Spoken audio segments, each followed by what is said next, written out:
I'm going to share with us that this is not the first time. What the Igbo Biafra are doing or Igbo Biafra are doing today is not the first time.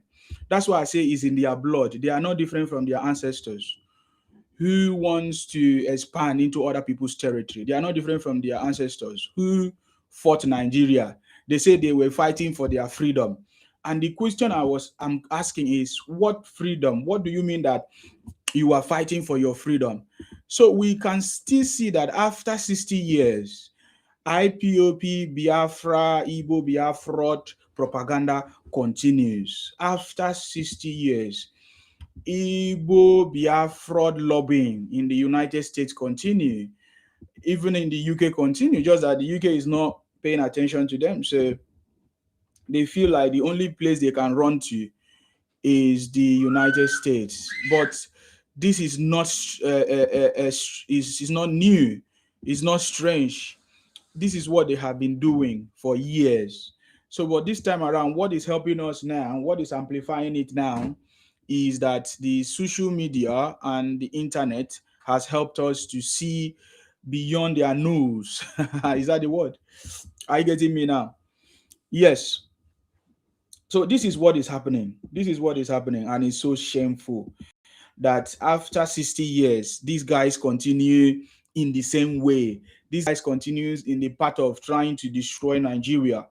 And many of you don't know that in the past, 1966, 1967, the ultimate decision, or will I say, a mindset of Igbo man, it was to destroy Nigeria because they say they were fighting for their freedom.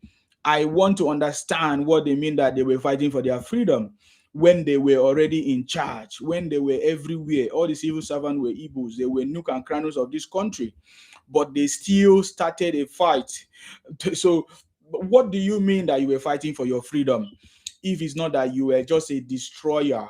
Igbo Biafra are a destroyer. These guys are wicked.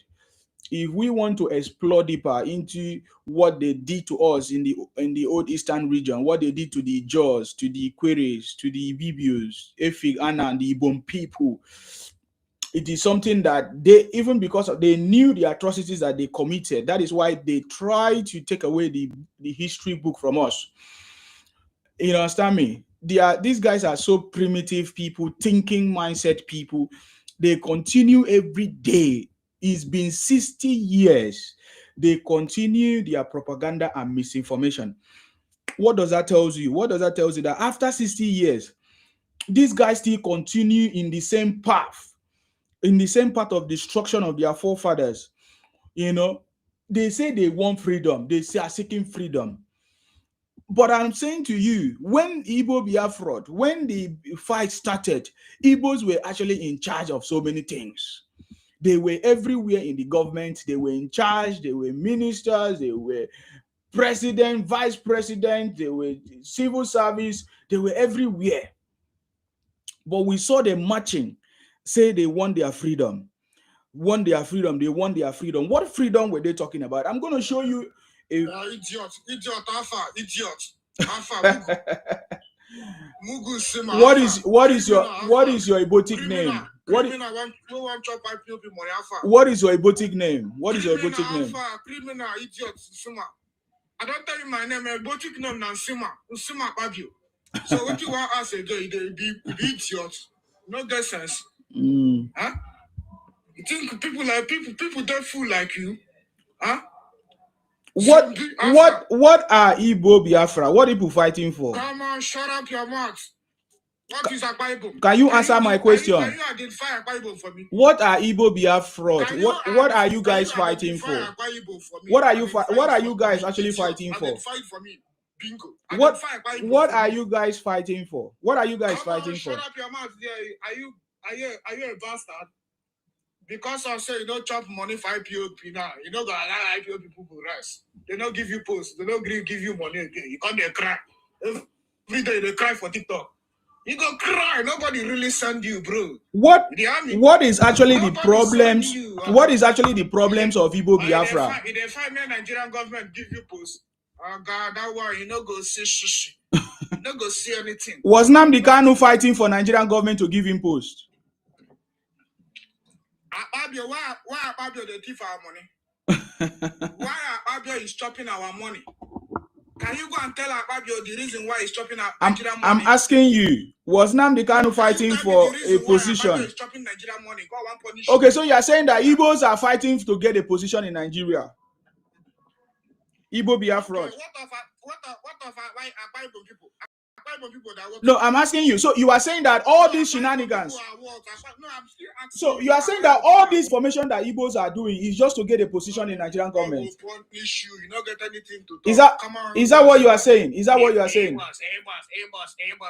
Akpabio listening to the chop our money. You don't hear they talk nonsense. This one say without Igbo, no if you get content. The topic is Igbo Biafra. That is the conversation. We want to understand that how come after 60 years, Igbo Biafra continue in their propaganda and misinformation? Should Nigerians continue to keep quiet? Not be Simon, Akpabio's grandfather that betrayed Biafra. Idiot. No, we save Igbos. General Philip Effiong save Igbos. Today, Igbos could have not been in existence. Betray Biafra. Now make they cry. And I don't see the Biafra, don't they get hurt. They cry. Go one punish you. Okay. So when is the Biafra coming? Okay. Anytime Biafra come, you go see her. You be crazy? I don't know why you guys no get shame. You say I ask you. I ask you, when is the Biafra coming? When is he coming? Okay, who is giving you Biafra? Can you tell me who is giving you Biafra? Who is giving you? Who is giving you?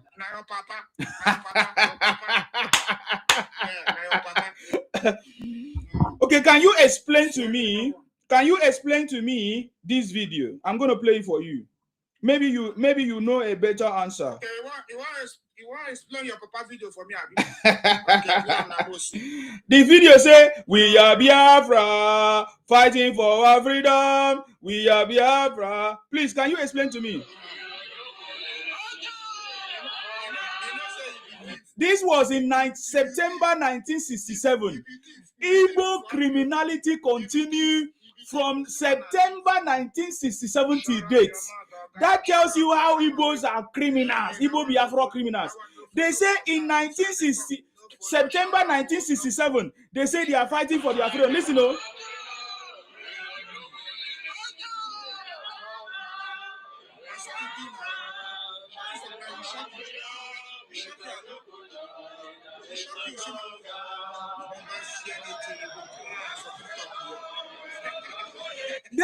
That is a video. That's a video. That was a video.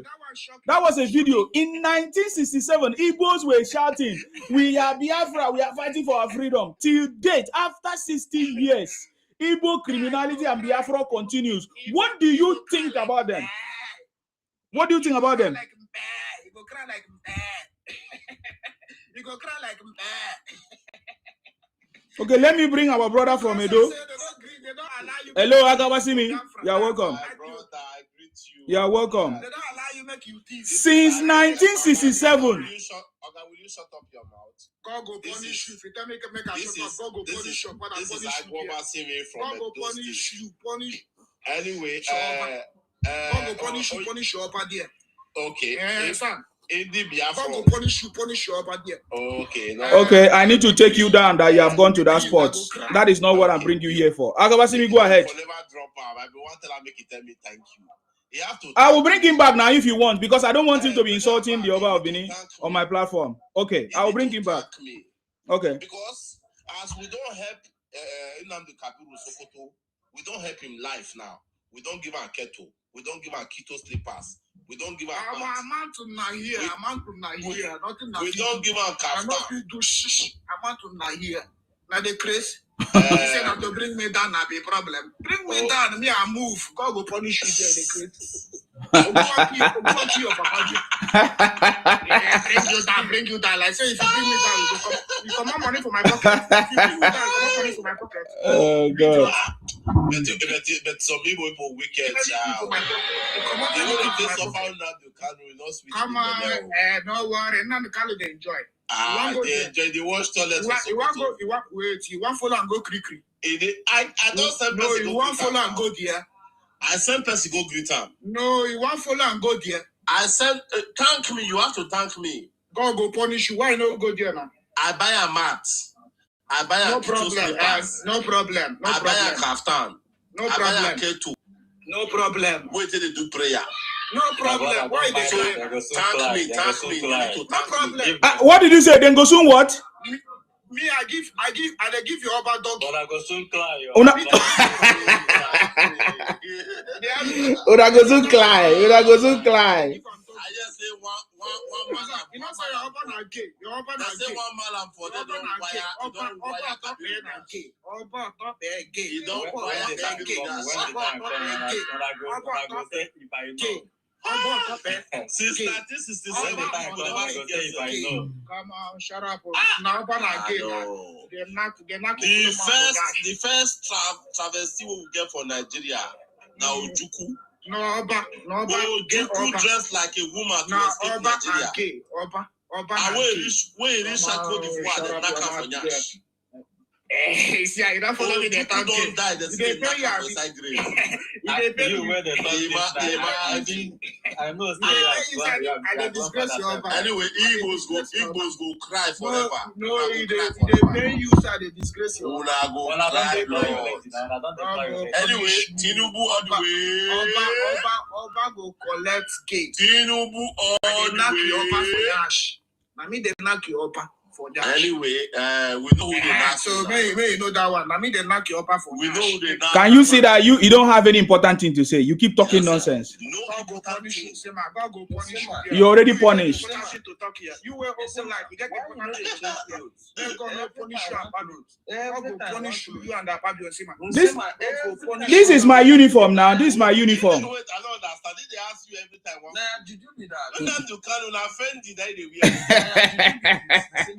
Nande Carlo. Fendi.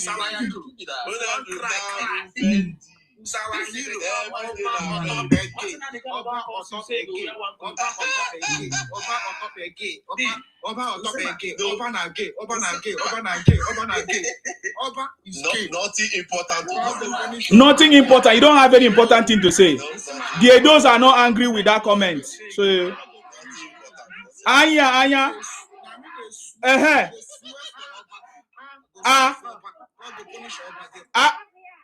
Agba. Anya.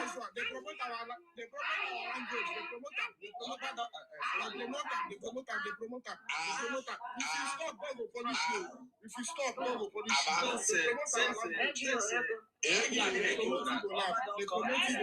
The promoter. Ige. Aya. Confirm.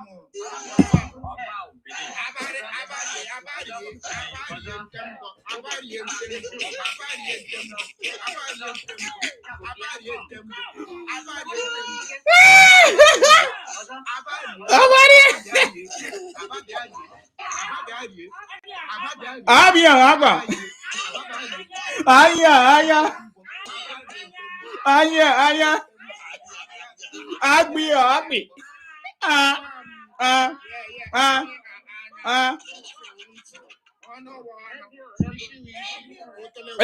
Egbo.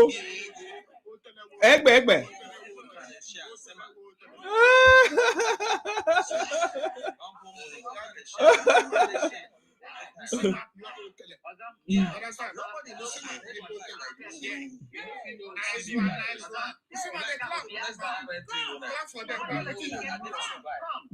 Come.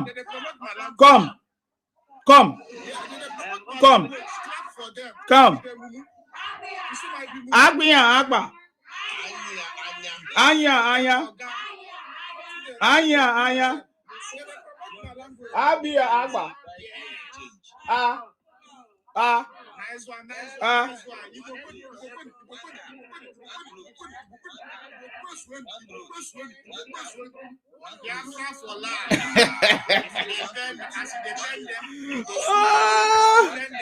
Okay. Let me do something. Obati. Ubati.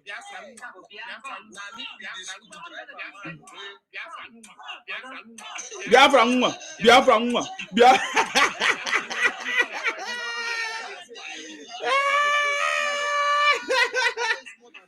Oh God. Oh God. Okay, Akawasi me, you are in charge now.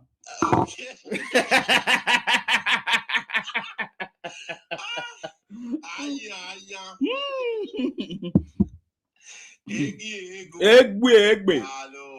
All these people, they will never learn. No. They are going to learn the hard way, you know. Because since 1967, they have tried to destroy our country. Yes. They don't try all their best, but yes. it don't work for them. Yes. You know. So what will they do now? Now just to create the awareness, make everybody know these people. Yes. Igbo will never rule Nigeria forever and ever till their kingdom come. They will never rule Nigeria. We not go green. It's not possible. So for this one where they come, so this 27 election where they come, so that Tinubu get the power. In fact, that Peter Obi, that small boy, Obi's a boy, he not going to even get ticket. No. Atiku plan to poison Peter Obi self. Not be lie, yo. Because Peter Obi really deal with Atiku. Yes, Atiku say he's going to poison him. So he will poison that go enter house. Igbo man can never rule Nigeria. We will never accept it. You have ruled Nigeria before. We gave you the opportunity before. You misuse it. You destroy everybody. You destroy what we have. What the white men left for us, you destroyed it.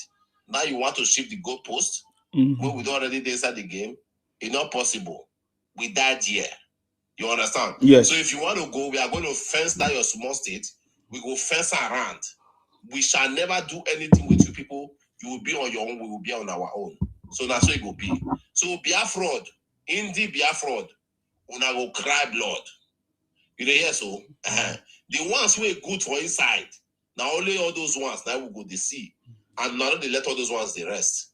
But now, all this Indie Biafra, this Unamdu Kabiru Sokoto, when me myself don't use my money to buy care to go give. But they do prayer.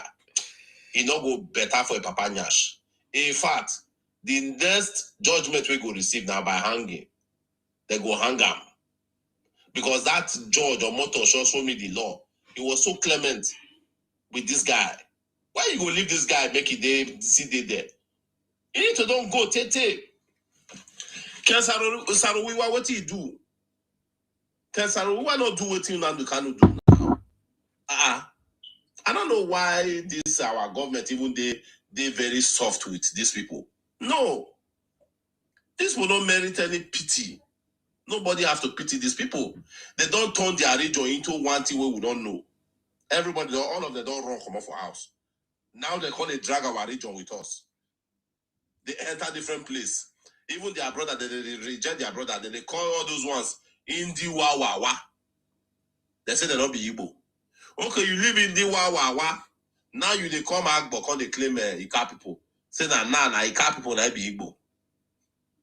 My brother, all the Naka, democracy or no democracy, Igbo man can never rule Nigeria. We not go agree. Even though they win, we will turn the election down.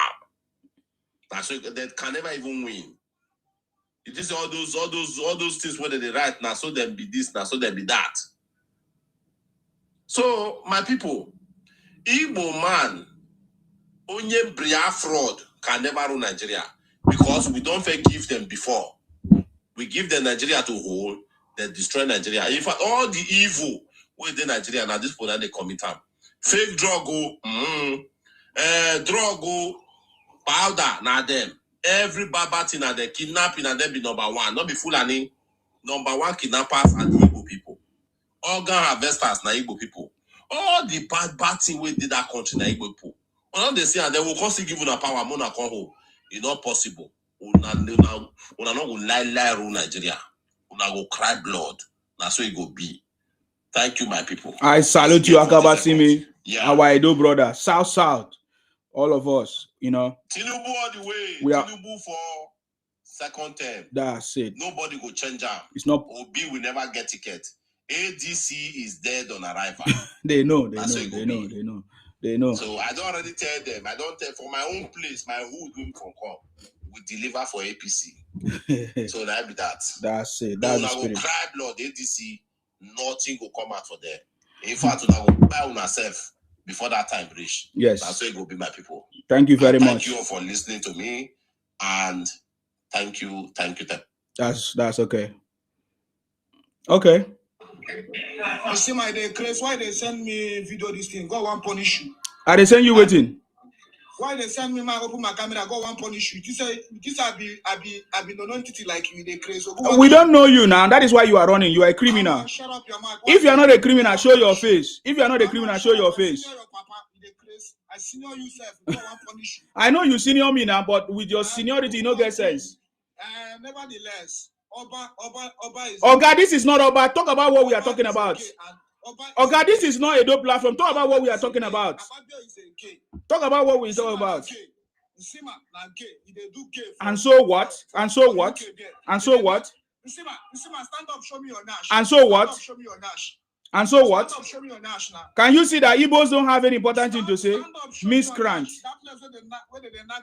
Igbo Biafra. You guys are miscreant. Stand up, man. I see your nash. God go punish that your smelling nash. That your idiot nash. That your clapper nash.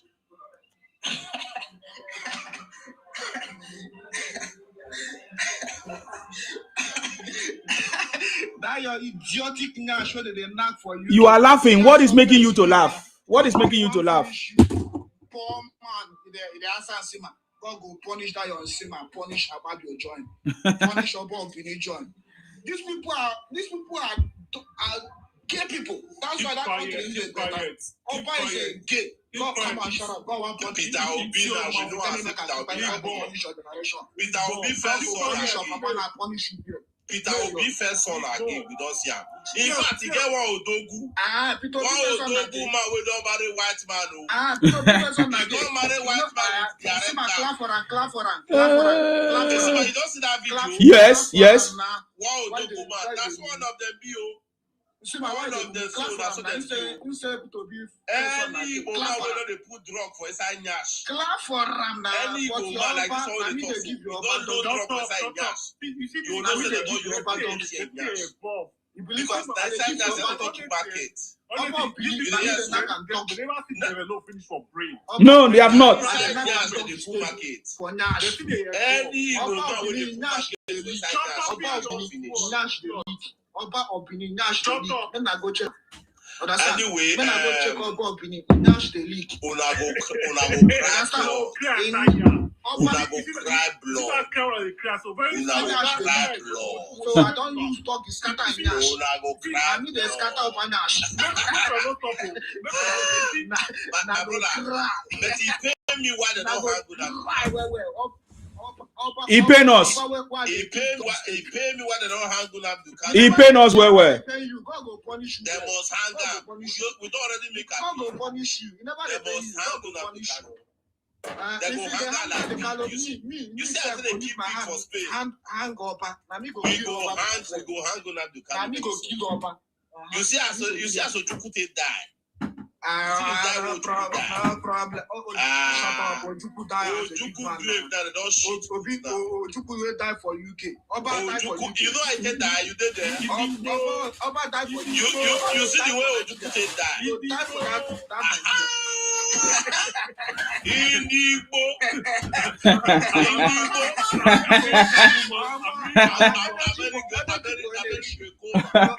Energy for energy. Israeli people. Go Israel. Israel rejected. Israel rejected. Oba where they give 419 people. Nothing will not claim. Jesus Christ. Nothing will not claim. Oba the rape. Jesus is Oba speed. Jesus is by you there. Oba speed. And not they destroy that country. In the punish our body, punish do you see that he don't have anything important thing to say? You keep saying the same thing. He have nothing to say. He don't get what he wants.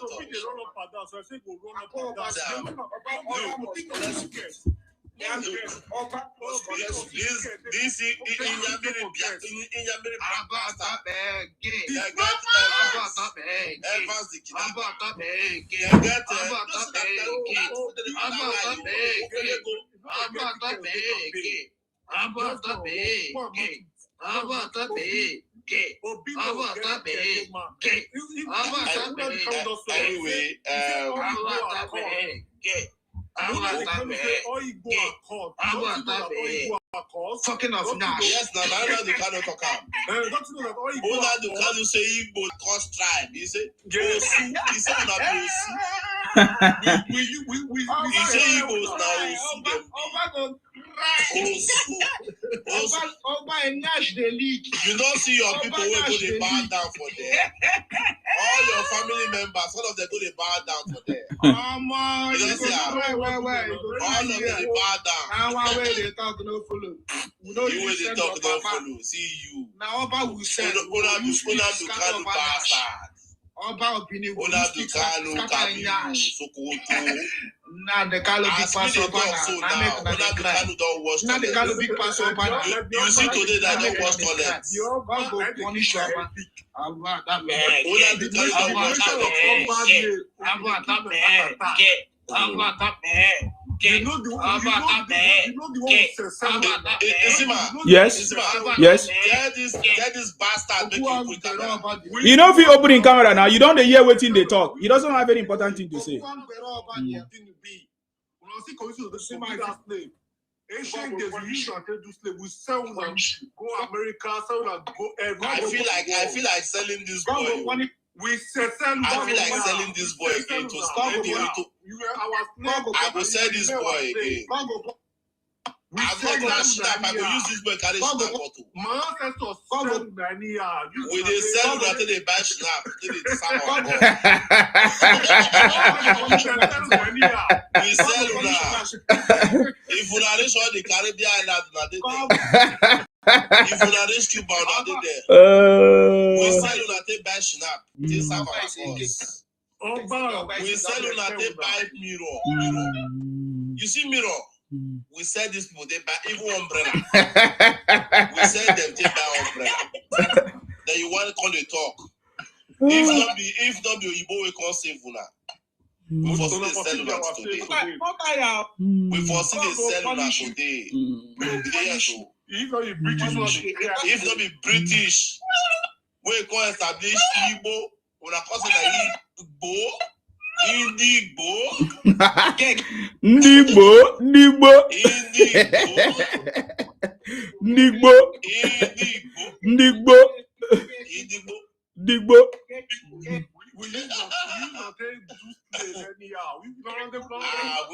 Isima, it is good. These people, I wish we don't sell them many that time. If for hard though. If for hard, as we sell them, it good. It sweet me when I hear say my ancestors were selling this people, I was very happy. It sweet my belly. Yes. And if I still get that opportunity, I will still sell una again. Because now big bastard. Now big bastard. Anyway, throw away this goat. Just throw me and go for Sambisa forest. This year. Just throw me and go for Sambisa forest. I leave him now because he's a man. I leave him, but I know what he came here for. He's always. He's a criminal. All of them are criminals. They have nothing to offer. That's the truth. They have nothing to offer. At all. Now, second tenure for Tinubu is a goal. They know that. That is why they are angry. Yes. Once you don't enter, finish. We can't show them what we really want for them. You understand? We will really show them pepper as supposed to be. Because these people, we can never accept them demarketing Nigeria anywhere where they go. Yes. Anywhere where they go, they demarket. How can you say you want to be a president of a country, and that country you did destroy that country every day anywhere you go? It's not possible. So now be that. Peter Obi, I think you need to go and sleep. That picking will be gay. You know, say one of the picking are gay. Yes, we are aware. So that picking will be gay. May go take care of him. He himself, he not gay. His brother not gay. That brother will be Reverend Father. na gay. If family na gay. So you don't go better for their papa head. You don't go better for them. God. You understand? All the supermarket we get for Nigeria, all of them are fake drugs. In fact, Peter Obi now be the highest seller of fake things for Nigeria. Peter Obi, they sell fake baby food. They sell fake food for all the supermarket we get. You understand? So now be that. We don't go fear allow criminals like all these people to rule Nigeria again. Never. Never and never again. Not go possible. So any other person can come, but Igbo man can never rule Nigeria. It shall never be well with them at all. We don't agree. All of them are thieves. If you see any Igbo man always saying get money, if you look for inside cupboard, skeleton day, sure 100%. And whenever they make the money, if they did that they are southeast, they don't they get 1 kobo. Now when they come up for that, they'll offer pass Benin. If they pass Benin, they'll offer concert to Sumo. From Benin, they'll come go Lagos. That's when they make the money. And all these places where they pass on are evil that they go. They thief people, they harvest organ, they sell fake drugs, they buy people. You know, say these Igbo people that Biafra will not end though. Since then, they see they buy Nigerians. All the sickness we did for hospital today, na Igbo people na them cause am. So my people, make una beware when you see Igbo man. When Igbo man tell you good morning, you know it's good evening. So you have to be careful. No truth for their mouth, and they don't get respect for anybody. So now be that they don't get respect for even their papa. Now make you see them they are insult their elders anyhow. When one person talk to them now, see what did they do? Dark man not before anybody. He accused one person of one bad thing we do. All of them come very tribalistic people. They attack Igbo people. Igbo evil, we don't know him. And Igbo can never rule Nigeria. So that. Thank you very much. When that person take microphone. Thank you very much, Agabasemi. I think Thomas Sankara, I don't know if you want to say something, please. Okay, thank you very much. Agabasemi, I greet you. See, the level of passing, you see some of all these Igbo, where they form liberalism, where they form saying they don't care, they are not into tribalism. I pity you, those of you guys that is accommodating them. I pity you guys. Because there's one guy, I don't want to mention his name yet, and they follow that guy up. That guy a very corny guy. He's always talking about the system is bad, but that same guy is always the one supporting those that are using the team for corruption. So those of you that is following them, I pity you guys. For those of them when they follow those people, when they say the tribalistic lifestyle, then they condemn when they fight our own territory. We try to protect our own environment.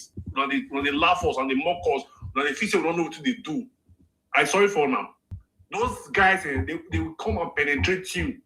They are coming to use you because these guys, they know what they are doing. Of course. That's just the message for you guys. So secondly, you see, Peter Obi will not get any political party ticket to contest. Go and mark to these deeds. He don't get political parties ticket to contest. Now you just shop back and make the beat around the everybody know. Any party will give Peter Obi anybody Hold on, guys. Don't interfere. Hold on, please. So anybody will give Peter Obi tickets. You all know say those people they want to collect the masses money. They want seek for donation. They want scam now. You people should be wise. Peter Obi knows that he's never going to be the president of Nigeria. He knows. And same with Showore. Those two people, beware of them. They are not contesting at all. They are there to make money for themselves. That's what they are going to do. So Tinubu all the way.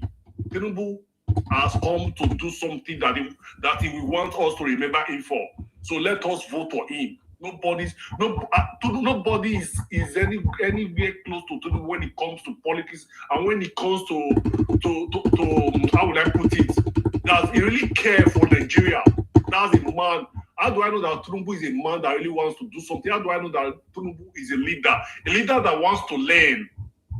A leader that wants to take correction. That's the man we should be vying for. So that's my contribution. Thank you very much. I salute you. Thank you very much. Thank you very much for that contribution. Thank you very much. The city boy is on the throne. Adeklo, Thank you. Welcome. Adeglo, are you there?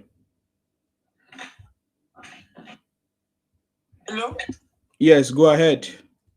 Good evening, sir. Good evening. I salute you. You're welcome. How you doing? I'm fine. Are you aware that the city boy is on the throne? Of course. Correct. Good evening. How did that is our moments on the this Mr. The last man that spoke about earlier on me, I don't know the name. Agabasimi, that's our Ido brother. You owe me. You won't pay him? I will never forgive you. What do you? Why can't they sell all this riffraff, all the Indigo Lugi? Why can't you sell them off? You know, first, my forefathers sell a lot. We sold a lot those days. Why don't you sell them to the last one, to the last baby? The small one will remain now for the bastard one. Why don't you sell every one of them? Why you cannot sell? Why don't you push them in the ocean? Let them go and let them be consumed by the fish. You know, that was the time the white men came now to come and tell us to stop selling them because they want to use them to destabilize our region. You know, that time there was nothing like Nigeria. So I will just put it here, the market where we used to sell them. Let me bring out the market so that everybody will know. Bring all this history out. That is what we are doing now, because after 60 years they continue. We need to create awareness of these Igbo people. Igbo Biafra. Yes. It's not a joke. What we are doing now is not a joke. They will see 2027. It's a joke. The Biafra incidents, how the South were treated. You are not saying anything. You need to sue them. Sue Ojuku family, sue the Nigerian government, sue everybody suable. They need to pay because of lack of consequences. That's why these people are moving mad. The people that Ojuku need to be sued individually. Like this, he is dead, but they need to sue its family. For every penny they have. Federal government shouldn't have allowed these people to get away with murder. That is why they don't understand when to stop. Because Ojugu got away with it, another one got away with it. This is stupid in Amdikano as well. They believe he's supposed to get away with it. Are you people as well? You from South, you are too quiet. You didn't do anything about it. We didn't do anything about it because all of us, we were almost captured. Because even the Yoruba supported the Igbos, is that not? No, I don't think Yoruba will support the Igbos. No, as at that time, the Yoruba supported the Igbos. That is the truth. You guys brought them. When you guys brought them back, it means that you brought them back and clothed them and give them house and give them land. You even praise them. You understand me? I said we should give them a chance. So what will we do? What are we going to do? You see, today, Obasanjo is still supporting them. Today, Obasanjo is still supporting them. Listen, Sima, I asked one of my uncle about his 85 years old. Yes. He said they didn't know the atrocity they were committing from in other end. Reason they allowed them back. Exactly. And you know, that era, there's no much information. It's whatever they listen to on the radio. Yes. My uncle said if they have known, even this one of the people that welcomed them, they wouldn't have welcomed them. I'm the one that was telling my uncle the atrocity these people committed. 85 years old, he didn't know. He was even sure. That was about a year ago. So the reason they were welcomed back to our side is that all the atrocity they are committed in that area was not really exposed to us. Okay. Yeah, that's what I'm saying. That's what we are saying. I mean, this is the time that this thing has come very clear. People are beginning to see it. You understand? It's never too late to sue them. To sue even the federal government as well for compensation. Serious one. So that's what happened. That's what happened. You understand me? So that's what happened. That's why I tell you that even the Look at every other people allow the Igbos to invade the South. You don't understand what I'm talking about. I don't want to today. I don't just want to go into the history of all those things because when we remember it, it pains us. You know, every other person left us alone. They say, oh, they don't want to be part of it. Everybody was on their own, and they allowed the Igbos to invade our territories. They were not, but the South has made it clear that they don't want to be part of the drama, so they are not supposed to.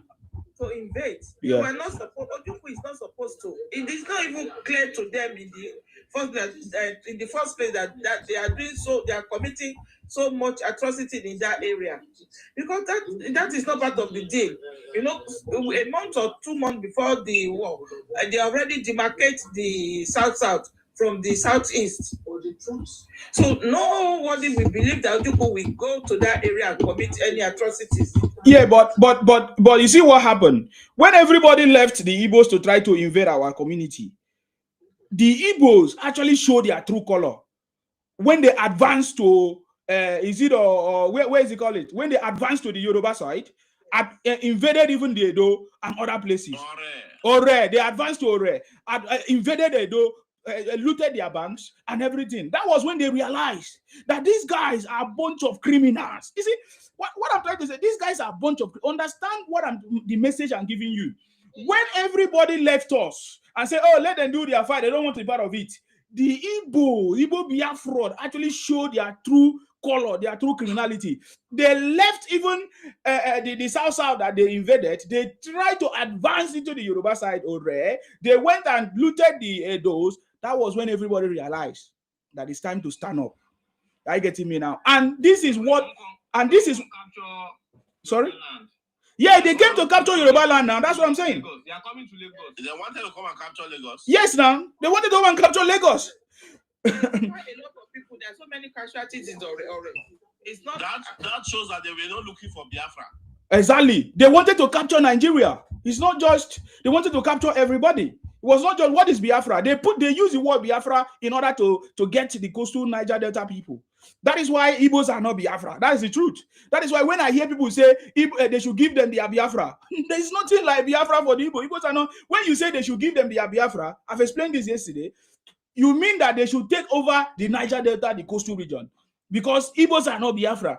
They only adopted that word Biafra by a Niger Delta from a Niger Delta man. I think that was a Victor Opigo or something like that.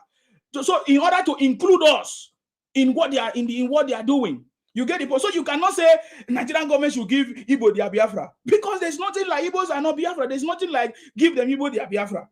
I get it now. So they use that to capture us. They try to put us inside their criminality and their map. But that failed and will continue to fail. Look at it. After 60 years, these guys continue in their criminality, misinformation, propaganda. What will Nigeria do? Should we continue to keep quiet and allow these people? Is when Igbos went to America to lobby, you think that that's the first time? They did it in 1967, September 1967. I showed you when Igbos were marching in America. They said, we want freedom. We are Biafra, fighting for our freedom. That is what they did in September 1967 up to date. So what will Nigeria do?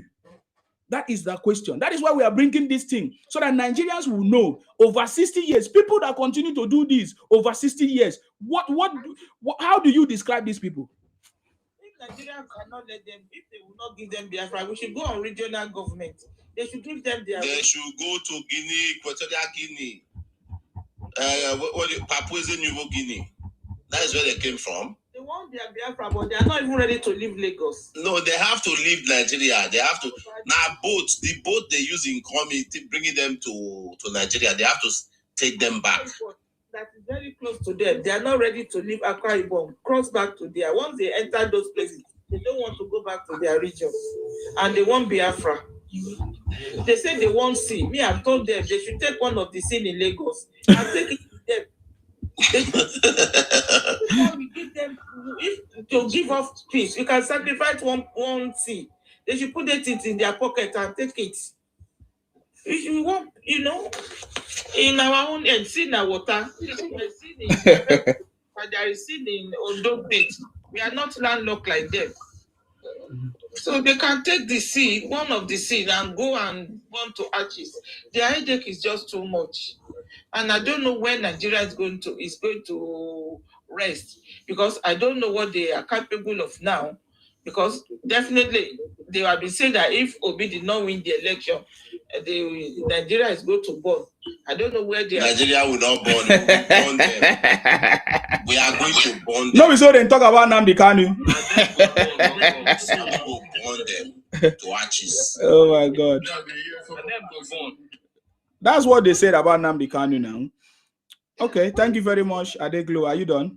Yes, if Obi got the number, he will win the election. It's like they should just give it to them. You cannot give things like, it's not like a chieftaincy title. Somebody will just dash you. If you have the number, you will win the race. But if you don't have the number, you don't have it. Allow the people that have to rest. Anyway, thank you guys. Thank you very much. Thank you. Anyway, sorry, make una not verse. My ancestors, I don't know why they not sell all of the finish. They're supposed to sell all of the finish. So, una not verse. Now, Igbo na British, go on, stop them. A lot of headache. You understand? Okay. All right. I think it's Equator Social. Social. Go ahead. Okay, thank you very much, Mr. Ansima. Yes. You are doing a great job. For the people of South, may our ancestors continue to bless you. Amen. Now this is what I have to say, Mr. Ansima. For my good Yoruba people, I would say we from the South, we partly blame you people. Of course, it's not an insult though. We partly blame you people, and I will tell you my reason. The River State people, at some point, we are chasing the Igbos out of River State. If you heard about the Abandoned Property Acts, because of the atrocities they committed in River State, the River State people became very furious, and we chased them out of River State. Now, our Yoruba brothers who are in charge, who empower them, they sent the military to be guarding the Igbos. When the Igbos were returning to River State, the River State people say, we don't want these infidels back in our land. They were sending the military to be guarding them in concentration camps, They were guarding them in camps in River State. You understand? So if our Yoruba brothers have seen what we have seen in the past, maybe they would have joined hands with us. Back then when they were retreating, when River State people chased them and they wanted to run to Yoruba would have chased them. When they wanted to run to Abia State, the Ibibio people who originally owned that land would have chased them. And maybe by today, we would have succeeded in chasing them to Cameroon, or maybe succeeded in chasing them to our any of our neighboring countries, Togo, any of them. To go there to go and be, those people will have them to deal with, and not us. We will not be having these issues to deal with. And then the 5 plots, we will share it amongst ourselves. Ibibi will collect some part. Ikore will share we would have shared the 5 plots by now amongst ourselves. My brother, I'm the one that told my uncle about the atrocity that these people committed. And my uncle is 85. He didn't know that all those, they did all that, that the people of South suffered that much from the hands of Igbos. Because it's what he said, if they have known, there's no how they will welcome them. It's one of those things. It's good that everybody is learning. It's good that everybody is seeing the truth. They usually come up to gaslight us and say, the Northerners buy 20,000 of them in the North. They buy 40,000 of them in the North. Now we know the reason why the Northerners were buying them. Yes, the Northerners were buying them as chickens as a result of this same attitude of theirs. You understand? So, but now everybody is now seeing why the Northerners, for the Northerners listening, we are sorry. We didn't know that you people were doing a great job that time.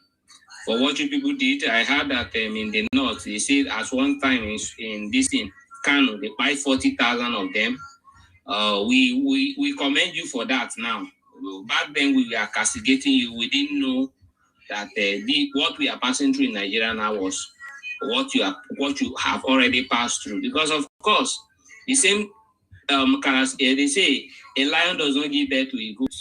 So their mothers give birth to them, their fathers give birth to them. The same attitude they are exhibiting in Lagos was the same thing they were exhibited in Kano. Who knows, maybe they were also shouting Kano was a no man's land, Kaduna was a no man's land. And then the Northerners, who doesn't take rubbish, they dealt with them decisively. And then, they roasted them like suya. You understand? And it is today now that we are now, I would say, we commend the Northerners for that because it gave them this level of respect.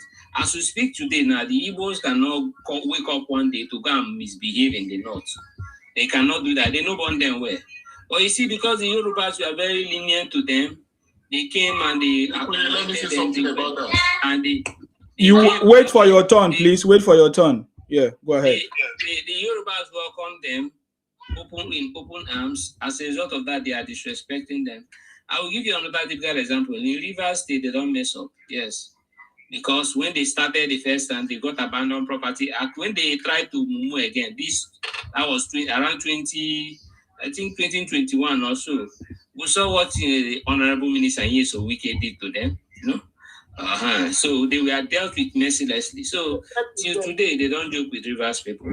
You understand? These people are people who, if you don't deal with decisively, they will start misbehaving. And until the Yorubas wake up and then deal with them in the language they best understand, they will keep disrespecting their hosts. You understand? And then for Mr. Igbo Biafra, I want to say this, right? It is not just you people that fucked up. We also fucked up. Back then when we are going to Imo State, Iswama to go and pack them and sell them. If we had known that in the future, this was what we would have been facing, maybe by now, back then, we would have packed them and sold them all to the Portuguese. You understand? And the Portuguese, let me tell you, what we are facing here in Nigeria is the same thing.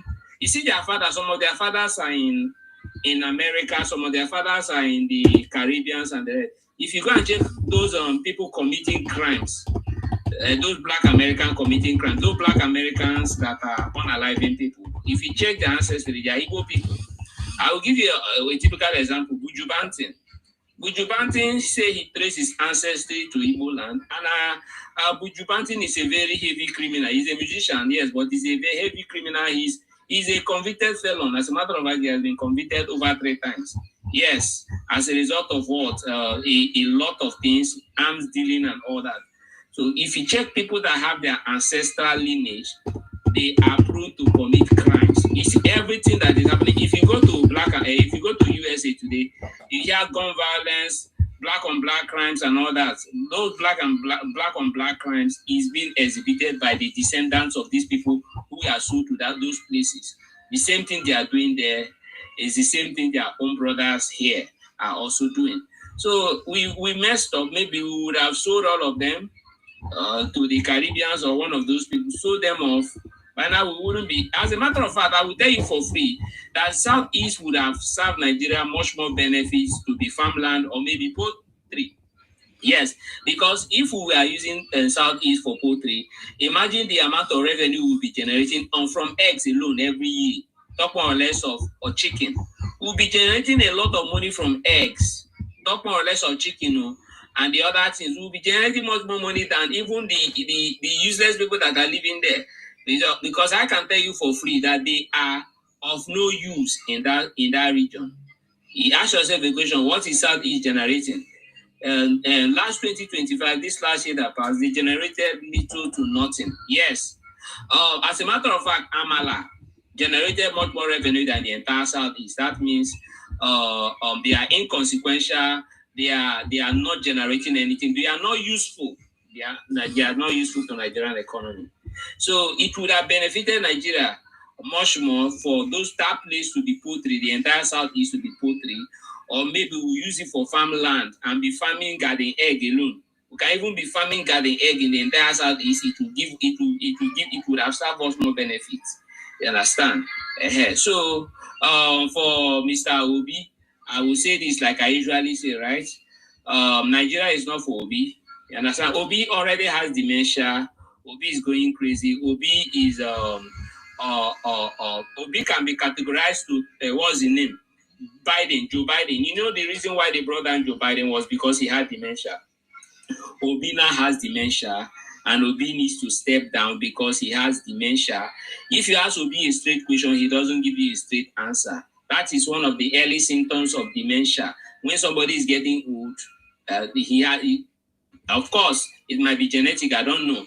But Obi is not even fit to rule a local government, talk more or less of Nigeria as a country. So Jagaban forever. Let me just stop here for now, Sima. Let me not take up the whole platform. Thank you very much. Equity is one. I appreciate you. Thank you very much for that contribution. Just like you have said before, we have over the years, since 1967 up to date, these guys have continued in their propaganda, misinformation, destabilizing the country with propaganda, demarketing the country with all kinds of things.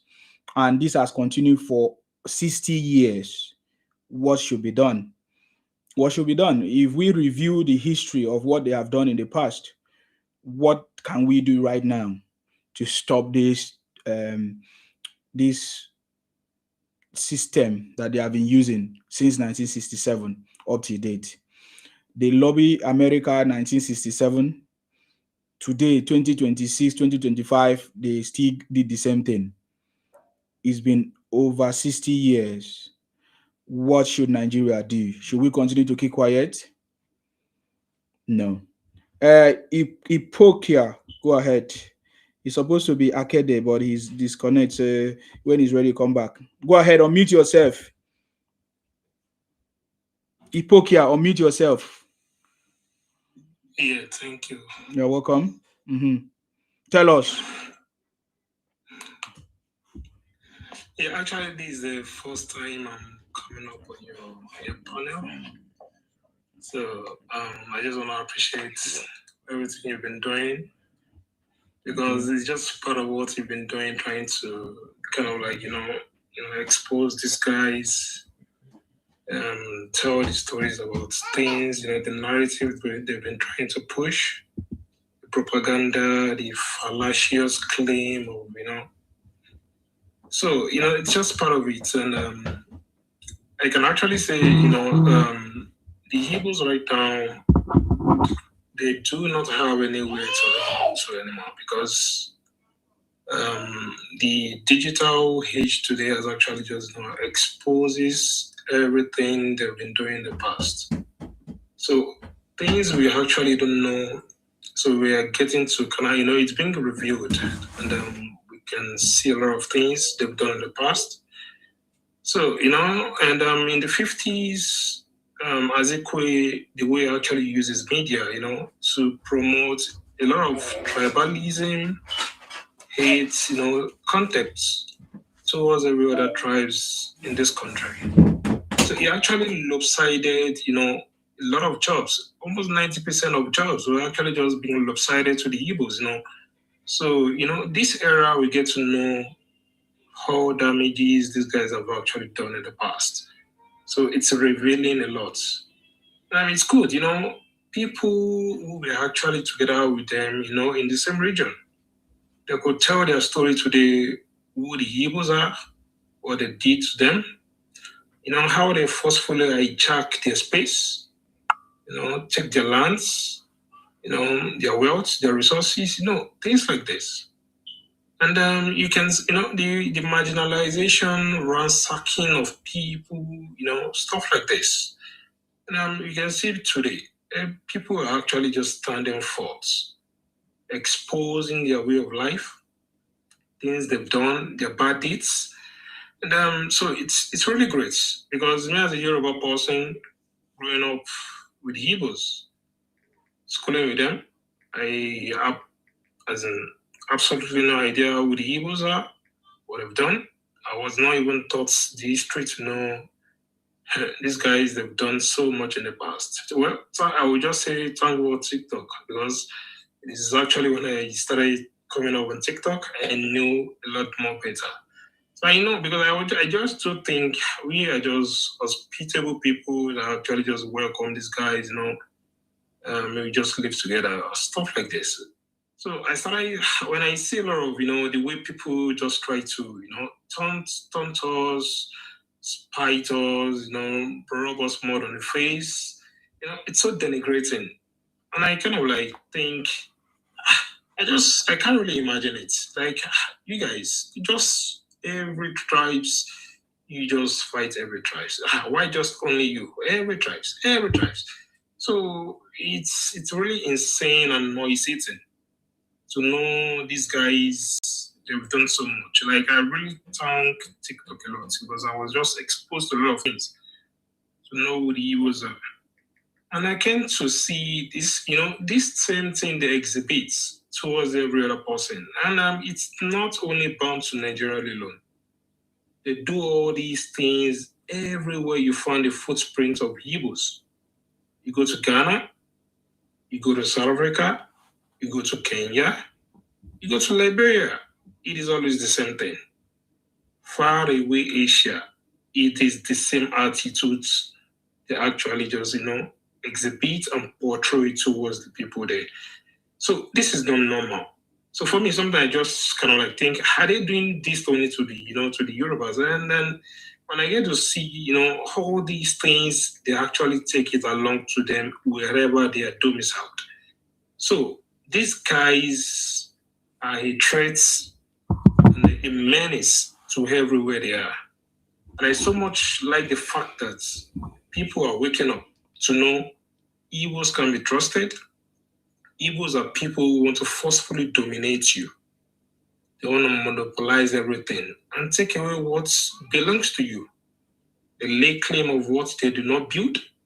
They lay claim of what doesn't belong to them. So Igbos are a huge problem. In fact, they're parasites. They are cancerous to the world.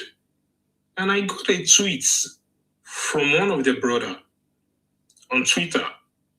So it is so obnoxious that one of their brothers could be so concerned about the numbers of Igbos that are languishing, in fact, being executed in Asia. So the guy was kind of like, he couldn't keep it to himself. Like, he mentioned to the fact that more than 35,000 Igbos are languishing in prisons in Asia. So he's so curious to know why you guys don't talking about this. And we see all these things in Lagos, Southwest, the way they try to, to make their money. We know it is just through all these their, counterfeit products, all these their, adulterated products on our streets, destroying people's life. We've seen numbers of, highway robberies. The way we lived before, it is no longer peaceful. People are living, in fear. We no longer have peace just because we have one or two people. We can also see, we have the antecedent of Kliwadoji. Kliwadoji, an Igbo guy, he was terrorizing us under a bridge, eating our people in Lagos State. And we ask questions. You don't have Yorubas in your own land, your own space, terrorizing you the way you're in our space, destroying our businesses, our mother's businesses. We're actually having this, this competition. We see our mothers just doing their little trade. You come with competition, you destroy their business. So, these are things that should be put in check. Well, we need to call our government to order, because everywhere in the world, you go to, to foreign lands, there are actually jobs that are for indigenous, that no competition should come in order to take food away from them. These are done. Sometimes, when I see the way Western world actually try their possible best to preserve their land and their people, I so much love it. I don't use the word nepotism, just anyhow. I don't use the word self-preservation anyhow. I don't use the word self-reliance anyhow. It is the fact. You have to rely on your people first. You have to be more nepotistic. You have to preserve your land for your people. That is why you can actually say I am indigenous of this place. But as much as you've actually allowed foreigners, you've allowed settlers, intruders to come into you and do whatever you like, you've been so lenient, so tolerant to foreigners. You allow them to do whatever they like. So these are the things we are saying today, that the Igbos will tell you, the space do not belong to you, because they're everywhere. They've been given that freedom. They've been given that chance. You've been so magnanimous to them to let them do whatever they like, just because we have this, this ideology of one Nigeria. And for a fact, I get to know one Nigeria doesn't actually exist in Southeast. Because we've seen even the Ebonyis can't even be vice chancellor in Nnamdi Azikiwe University. A lot of all these things unfolding. So these guys, they've exhibited, we've seen their traits of things they do. Because I tell you, the way people actually just, extend good hands to you on their space, you do not give people, the chance to actually let them actually explore, be so loving to them. You don't do all these things in your space. In fact, I've even read one place, they say their land is just, it is, I don't know how they call it, maybe, and they call it kind of like, ancestral land or something like that. They don't sell their lands to people. I've read something like this. Mm-hmm. All stuff like this. When you go to other people's lands, you want to have your own piece, buy some land from them and, build on it and believe it. But you don't extend the same gesture to foreigners. So these are the things we're talking about. So as much as you don't do all these things, you're not welcoming, you're not hospitable in your space, so definitely let others not be so good to you too. So for me, they are being exposed. I love TikTok. I love things I just know in a couple of months because I am not so clear to a lot of them. Just for a fact, I have a very good friend from them, but when I see the way it's just going, I will just kind of like, I have to, sell my tribe just because I want to be so good to you or me having Igbo as friends. A lot of things comes to mind. So these guys, it is for me to just say, they have to be treated in the language they could comprehend. That's just the fact, because just imagine 2 days ago, even in Benin Republic, a market that was just, I think a mall that was just opened, you're targeting to be Biafra mall, trying to want to hijack people's space, the expansionism, the idea of you want to steal from people, what you do not do. So it's insane. It is really insane. So Igbos know what you're doing, and then I can tell for a reason with their heart, with their current heart today, even for a fact that we don't know what happened in the 60s that actually led to the WR, it shows it is their way of life. It is the way they are that actually made that WR happen. And we could read today how it happened, how their emperor, their hero fled, all these things. So these guys, they do not even want to, change their ways at all. That is just the saddest part, the most devastating thing to think of. That they're not even willing to change their ways. It is so sad to know that. And I'm so much happy that even their closest allies today, the Souths, are even trying their possible best not to want to associate with them. Just because Igbos are not people to be trusted. They are not people to want to ally with. So for me, these guys, we shouldn't give them space. So for me, I keep chanting a lot of things to my people today. I can no longer trust Igbos for the fact that I grew up with them, I school with them. I shouldn't even be in this space today trying to, want to talk down any Igbos, denigrate them. I've read things a lot, not even only to Yorubas, the way you denigrate people, you taunt them, the way you incite that hate, you portray so much contempt and distance to people. It's so sad. And you want people not to respond to you. How, go to Facebook, go to Insta, it is the same thing. The same thing. You go to South Africa, you see these people, they are unaliving them in South Africa. You come to Nigeria, you tell us that people are marginalizing you. Of course, we know, we've read in the 50s. Your fathers Azikiwe, that was what they did in the 50s.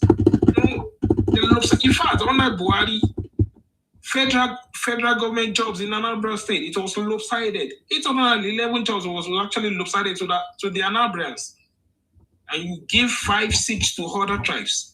I was reading that thing to the Cross Rivers, so 5-5, and 811 was lopsided to another. So when you talk of marginalization, I just don't imagine when they cry, they cry to weep about all these marginalization just to gaslight people, just to want to manipulate people, and you see what they've done.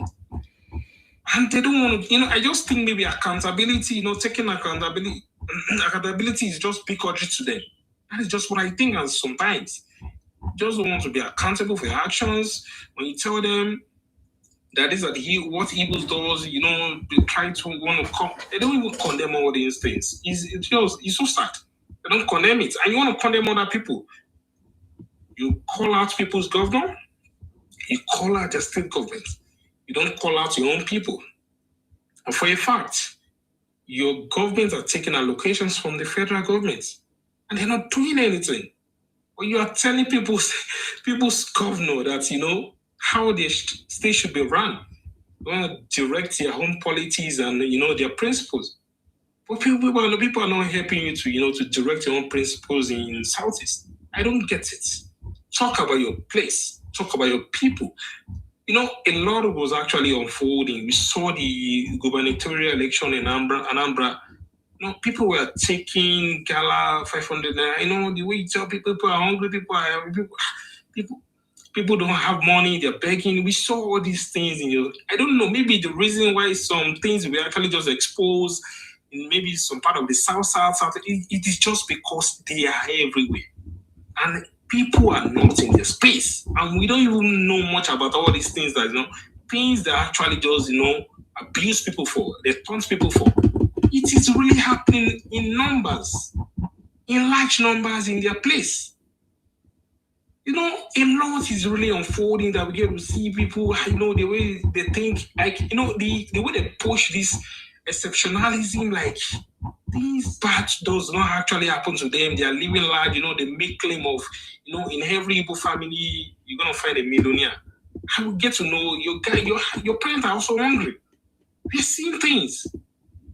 So I don't know. You abuse people a lot, you insult people a lot, and a lot is happening on your side. So for me, I can just see these guys have, they really just need to repatriate themselves back to their land, because everywhere they are, it is just chaotic. It causes problem a lot. I don't know, rioting the indigents, respect, they trespass. You don't even know boundaries.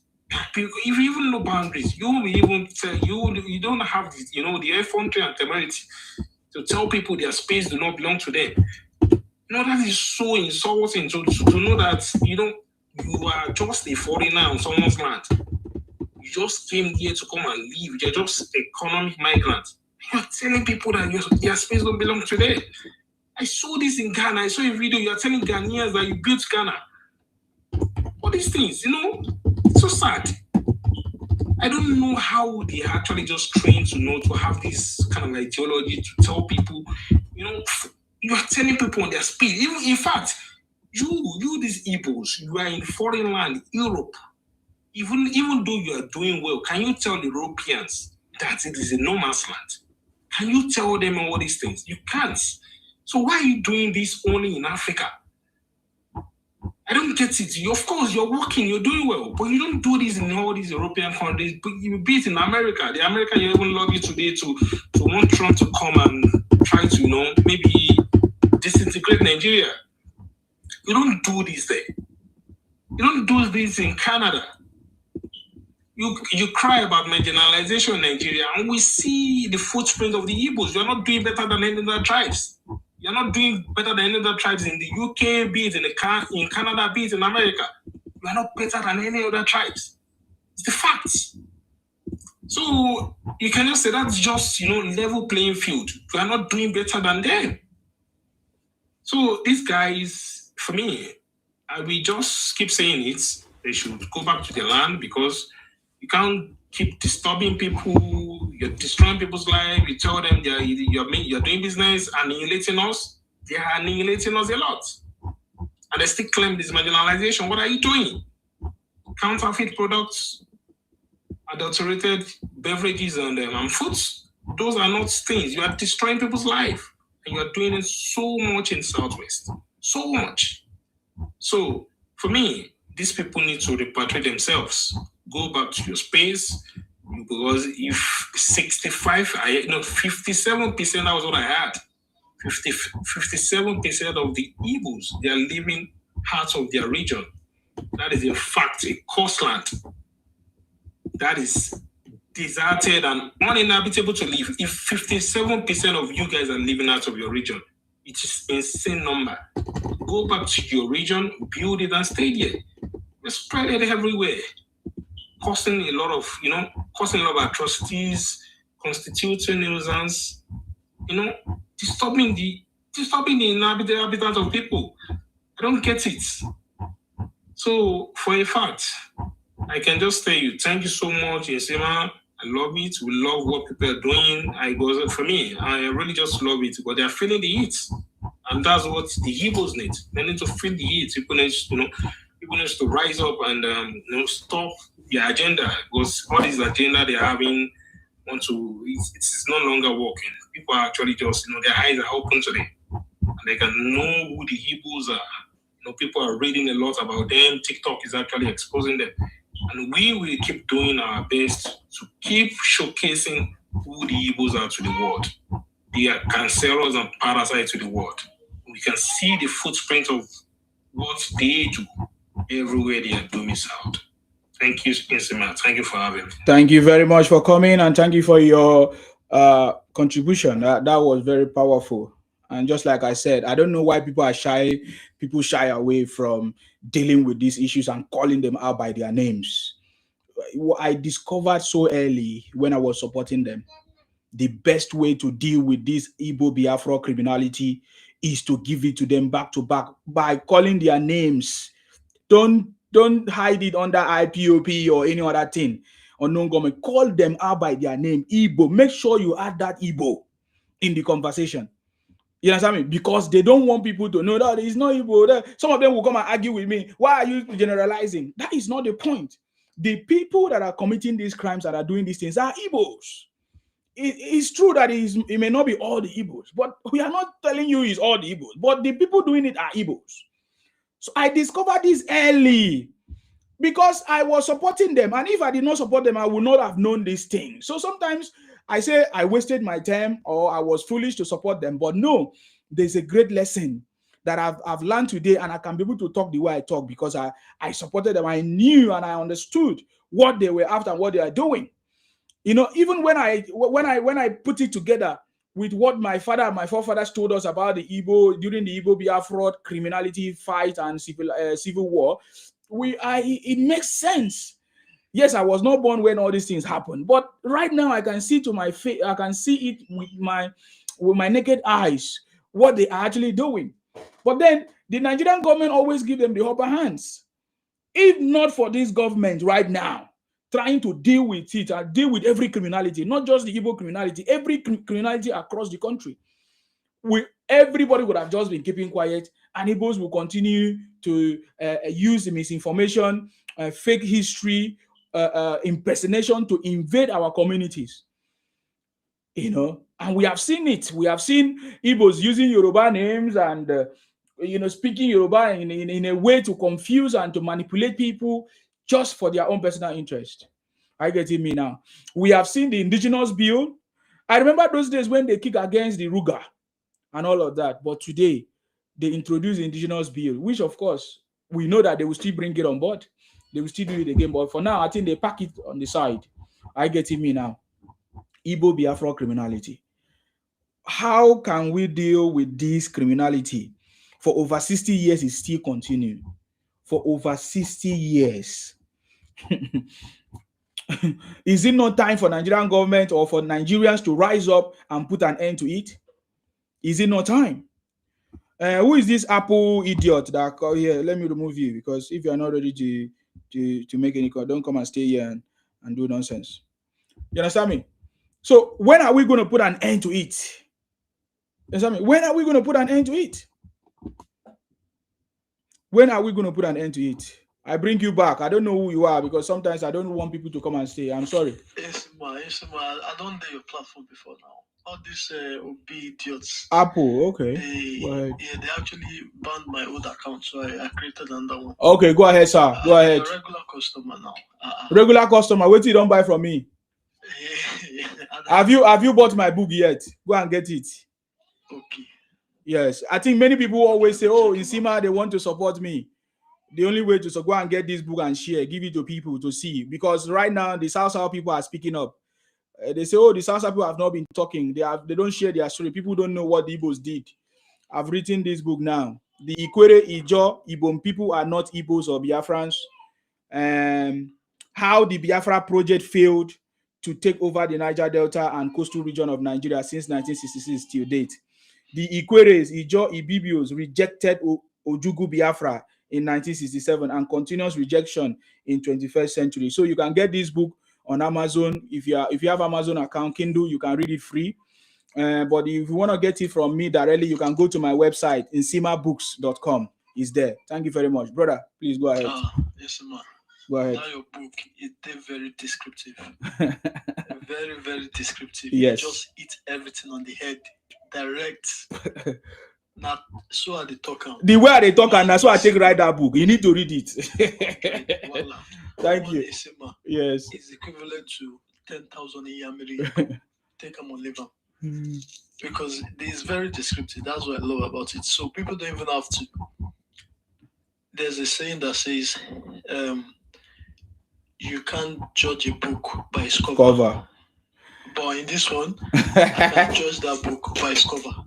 Because the cover itself is already judging what you put inside the book. Bam. I don't finish that one with that. Yes, go ahead. But on the honest note, actually, they like what you do, Mr. Nsima. I really, really, really, really appreciate the way that you're educating a lot of these Igbo people. Because majority of them, and when I mean majority, I would give it a grace period of probably 2% of the minority that have sense among the entire tribe. And why would I say so? The Igbos, they are very good in gaslighting and applying propaganda in anything they do. They love to propagandize it and play victim card. Just like the last brother brought up. You haven't built, I think that their useless governor, that short devil called Alex Oti, the market is still the build for that place they govern. He hasn't finished building it all. I'll tell you, up to today, that short devil not finished building that market. They carry Benin Republic market, they put them for the head. They talk, say this one a Biafra. You know the way they talk, say Biafra. Yes, Biafra. I just they look them, say, are these people normal in the head? To the extent that the indigenous of the land in Benin Republic, they give them warning. I've been seeing a lot of videos out there now. You guys need to desist from this devilish game you guys are trying to push in Benin Republic. Benin Republic no be Nigeria. Or they know they take shit for that side and they don't listen. Because what happened in the north during the 60s, it is what they are pushing now in Benin Republic. And when they start taking action against them, if they enter come Lagos, we go fire them. If they won't go enter Southeast, they they're supposed to pass Yoruba land before they enter that studies, and they're supposed to pass South. We go still fire them. If they want to enter Ghana, they don't already create animosity between them and Ghana. How they go take enter? It's Igbo man, they know they use sense. Now, there are women who get sense. They don't put padlock for their women's mouth. Their women don't even fit talk. Because in Igbo culture, women cannot inherit property. Now, if a woman cannot inherit property, that means she's even worse than a slave. Slaves, they're not meant to be given property. So, in the Igbo culture, their women are slaves. Now, they don't listen. And we keep preaching it to them. When they go to other people's country, we don't even need to preach it to them. It is something that I think these Inyamele people, they inherited it by their genes. It is genetic. You can't outbreed it out of them. That's why any other ethnicity that try to have babies with them, they always turned out to be more epotic in thinking. Even though the father is not epotic, that child is going to be epotic in thinking. And that's the problem. This thing these people are facing, it is genetic and they are cursed. Because they are saying they are Israelis now. The Israelis have put them inside the trash. If they go to Israel today, slave farm, they go put them, make them work like slaves. Because they talk say they are Israelis. The next one they talk say is that they are Biafra. Up to today, they are useless cross-dresser, Ojuku. You don't tell them, if you guys, Igbo Inyamere youth, are looking for a second war, it is dead and buried. It's going to be brutal if they come up with that second WAR.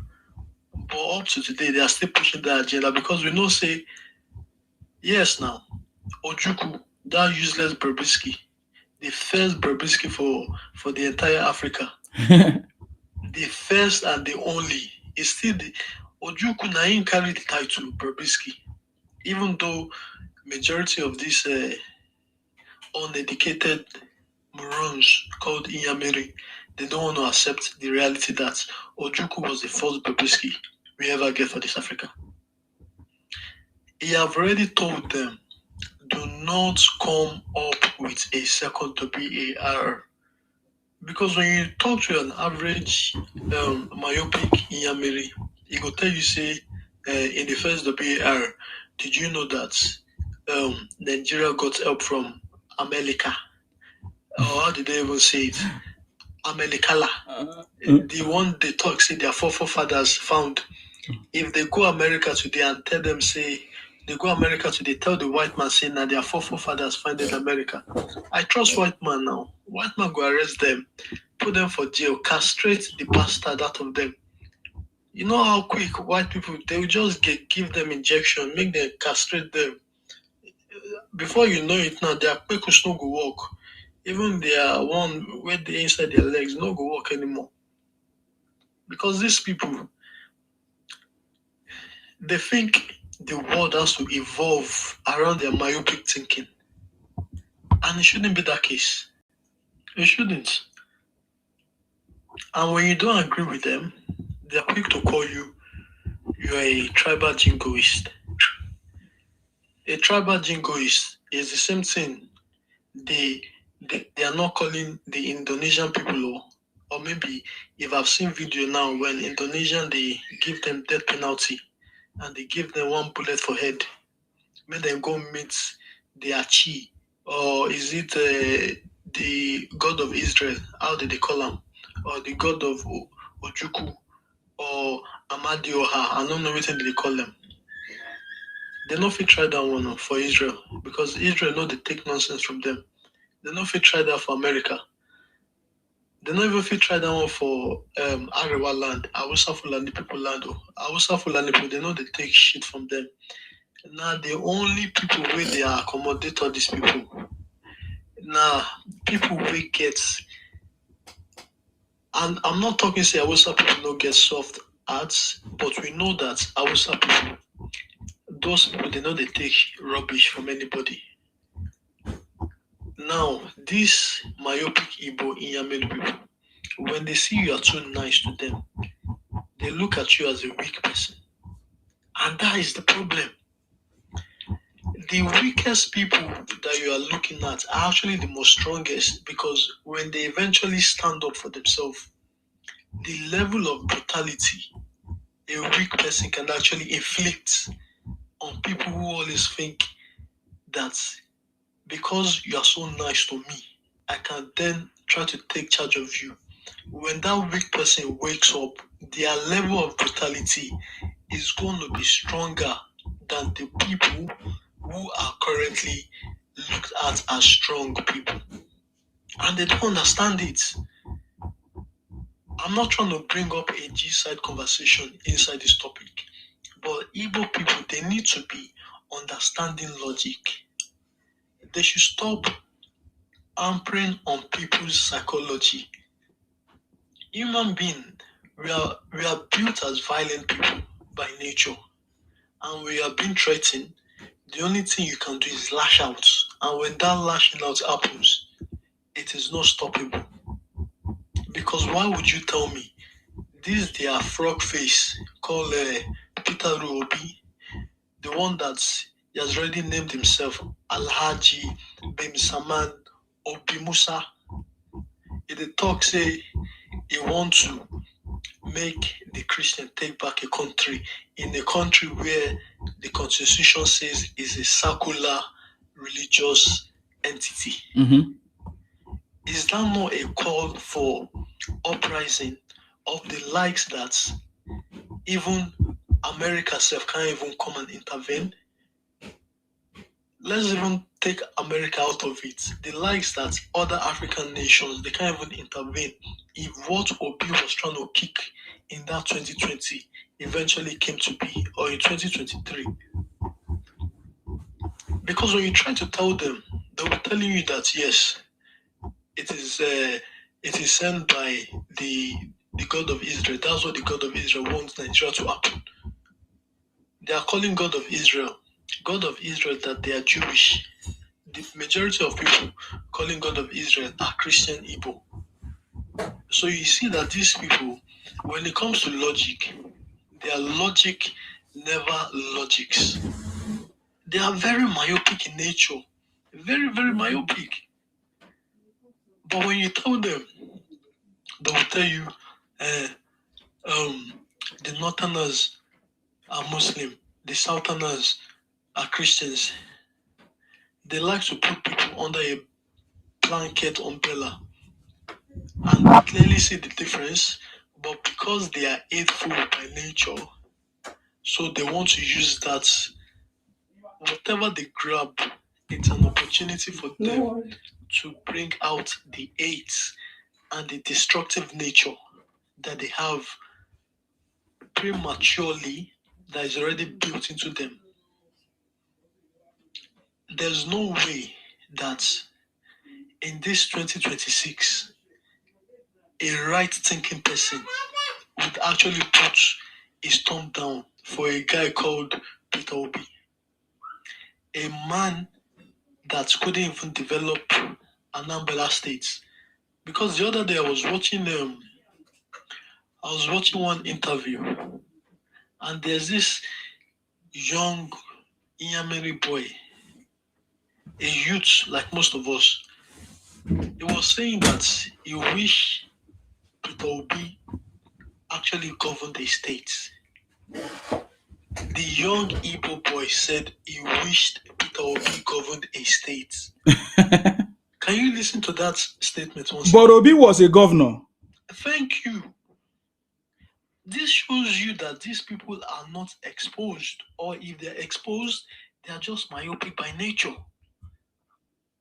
Obi was a governor for 8 years, and he was making the statement. For you to go on a live television to give an interview, it means that you already have some accreditation for the international or for that news anchor to pick you up for an interview. Chris, so you're not just. I bring you up. You say, sorry, brother. Internet never forget. Evidence plenty against you in Sima. Oh yeah, what evidence? Oh yeah, come and tell us. I give you opportunity. I invite you. Brother, see all this one are just petty traits. Now waiting did they do best. Oh God. Not be them talk say when we arrest that useless idiots with the Namdi Kunu. Namdi Kunu. They say they go scatter the country, no biam. See, if they burn them well, Sokoto no be Abuja, Sokoto no be the capital. If anything happen for Abuja, that's where security go day. Security go full ground. Make on a go Sokoto release that useless buffoon. Because on a just come and be talking nonsense. Nigeria go burn. This one go happen. That one go happen. We don't give on the go ahead. Go Sokoto. See, I go book 1,000 coaches for now. I go park on now. Make on a go Sokoto. They no born on a 4 as well. Now why on a lose war for 1966? Even in the next 1,000 years, they no go born on a 4 as well. Make on a try. On a gorgeous come online, give cheap threats. In cinema, we put a head on you. In cinema this, in cinema that. Now cheap threat on always to the put. Igbo people try to calm down, use logic. Everywhere in Africa, they don't know now. Either for white powder pusher, female smuggling, female prostitution, unaliving people, using people's identity, which is criminal by nature. So many different things. And you still have the infantry to be saying Nigeria is a zoo. A country that is a zoo. Who is Peter Obi trying to rule in a zoo? Who is Peter Obi trying to rule in a zoo? Because if you are calling us a zoo, you can't rule a zoo because zoos are not meant for people that are rulable. So if Peter Obi wants to rule a zoo, make him go create his own zoo for Anambra and rule on her. He don't rule on her for 8 years. We saw the effects. He got all of you drunk. He built beer factory everywhere. Make on they drink like mugus. Now why on no get sense even up to today? Is the legacy Peter Obi wants to live all over Nigeria. Build beer factory from north to south. I trust Northern Asia. They go swipe him from head to bottom. They go swipe him down. However they want to, and they go give him front, back, left, center. Now with the south, we see they manage on her. We see they try to package on her. And I see they behave like say is on our way to the creator of the world. We go show on her, don't worry. We don't start. Propaganda for propaganda. Bars for bars, blows for blows. Wherever on the one put leg, our leg already done the ground. It done the ground. And this is the blueprint. You guys, we've gave you guys since 2012. The first time I ever watched Nnamdi Kanu started his propaganda campaign. From 2012 to 2020, that one is 8 years. From 2020 to 2025, that's 5 years. 8 plus 5, that's 13 years. Plus 1, 14 years. We don't give honor Nnamdi Kanu good 14 years.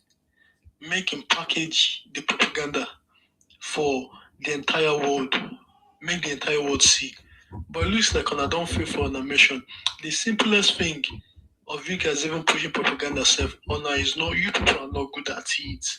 So what are you people good at? It's only for drinking beer and then coming online to be spewing rubbish. We gave honor the simplest task. Come up with a good propaganda campaign entity. We on our face you say yes, this is our stronghold. We get this one, bars for bars, bows for bows. On a no fit do anything.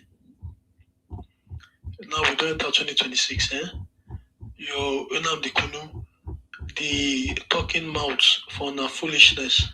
In the Shokoto. Make another one come up with the ground. And the way we could deal with this one. The canon a life sentence, this one a death penalty. So make on a listen and listen good. And I thought they said they want to appeal. Now, propaganda. See, man, my brother, I don't tell you, say we don't give them 14 years. Make them come up with a strong entity for propaganda entity. They know if you do one. Appeal for where? They don't burn them well. Make them appeal. Make them appeal if they burn their forefathers well. Their forefathers will we use like insecticides in order for us to put these fertilizers on the soil for the crops in 1966. Made them go with their forefathers well. Made them go happy. Made them go happy if they burn them well. Not only social media propaganda and all this talking piece like dogs, they just fool online social media. They have no substance. They've never had substance. No be today, no be today. Your mouth. No be today. Talk shit. No be today. Come on, like, talk nonsense. See. Small boy. Talk nonsense. Small boy, listen. Small boy, listen. Every time you come online, you gonna talk shit. Small boy, listen. You know they grow. You where you there online, go walk. Fight for you go walk. We don't bust on another campaign. So you go We don't bust on and finish. So let me educate you some more. Look at you. Let me educate you some more. You don't even get so name. So you don't lie. No, Chris, listen.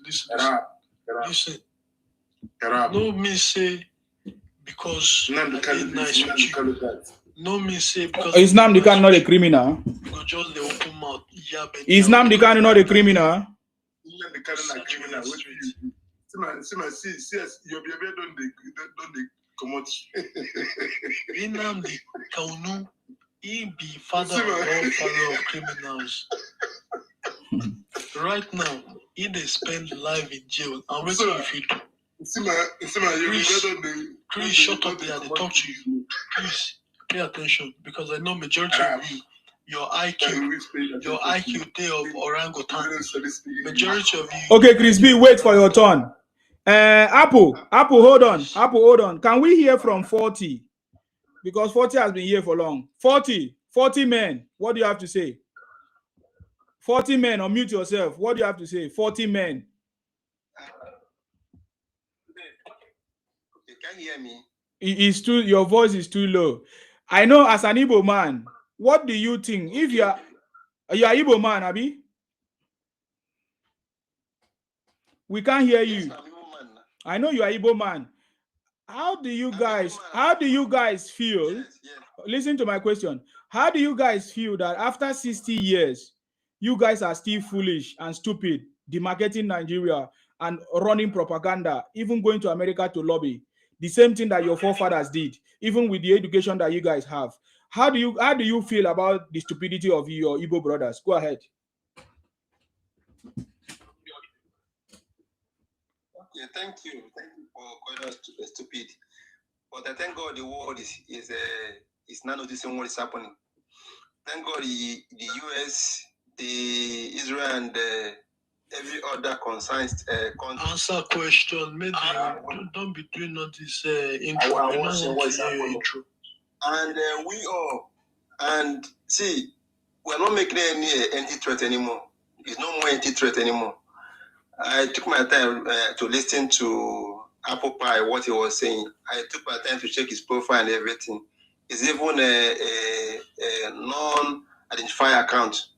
So your foolish brothers don't delete 4 of my accounts. I'm not insulting you, please. We're not insulting anybody. I will insult you. No be better for you. I took calm down now, please. Now let me talk to you now, please, man. Now, I'm not insulting you. I can't fight you. My joy is that that's why they delete your account. Because you are nobody. my joy today. For your That's why we deleted nearly 1 million. You're not fighting.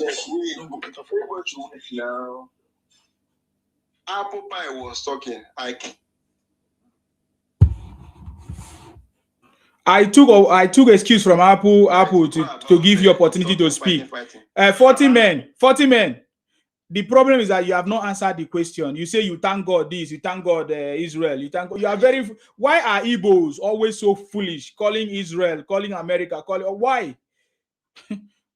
I asked you a specific question. Why don't you answer those specific questions? I say, how do you feel for over 60 years? Igbo Biafra are still foolish, doing what they are doing, demarketing the country, going to lobby, the same thing that they did in 1967. Why we are doing all these things? Because we understood that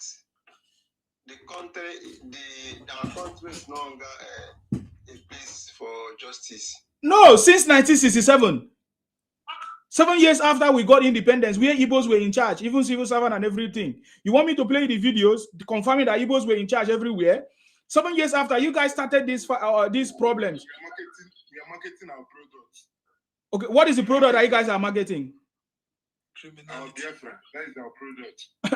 But are you a Biafran? Yeah. Okay, what is the meaning of Biafra? You don't mute. You want to go Google them?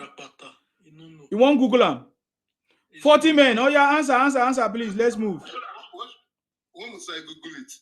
What is the meaning of Biafra? It's not Google, it's Google. It's not Google. Oh, God. 40 men, what do you mean that we are Biafra fighting for our freedom? What do you mean? I didn't hear what you were saying if we were talking. What do Igbo mean by we are Biafra fighting for our freedom? What do you mean by that? Can you hear me? We can hear you now. What do you mean by we are Biafra fighting for our freedom? Please go ahead. We can't hear you. We can't hear you. It's unfortunate. Maybe you need to go down and come back. His IQ is too low, Isima. I don't blame him. I can't answer that. You can't answer me that. Very well. So you are just part of the Igbos that are foolish, joining hands to other people to demarket the country without knowing what they are doing. Is that what you're saying? Chris B, can you answer? Can you bail your brother? Anyone that can bail your brother, bail your brother. I asked you, what does Igbo, Chris, what does Igbo mean by we are Biafra fighting for our freedom? Can you answer that question? 40, see, when great Muhammad Buhari unalived nearly 200 Biafra's idiots when on the protest during Buhari's presidency, the world didn't do shit. So if on no get sense, on should continue. This application, where the documents say, shut up. You know, the world didn't do shit. So stop coming and telling us say the world is watching. Nothing will happen. Nothing will happen. If Buhari feel to that, we could do even more. Nothing will happen. Where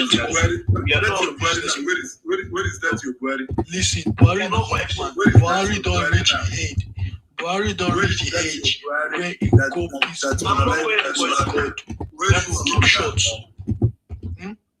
It's more than 6 feet on the ground. Listen, let me tell you stupid people something. You think say what care about you? You are a black man. You mugu. Answer your question. Okay, you Google it now. Have you gotten the answer? Please, Apple, allow him to answer. What are you answering? Which one are you answering now?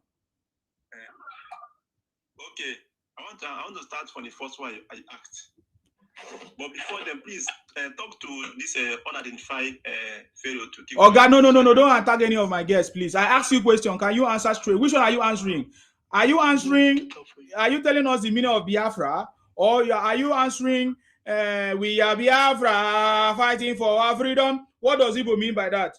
Just like I said, 1967. That is after 7 years. After 7 years after independence, Igbo started causing problems even when they were in charge. They were in charge of civil servant, they were in charge of everything.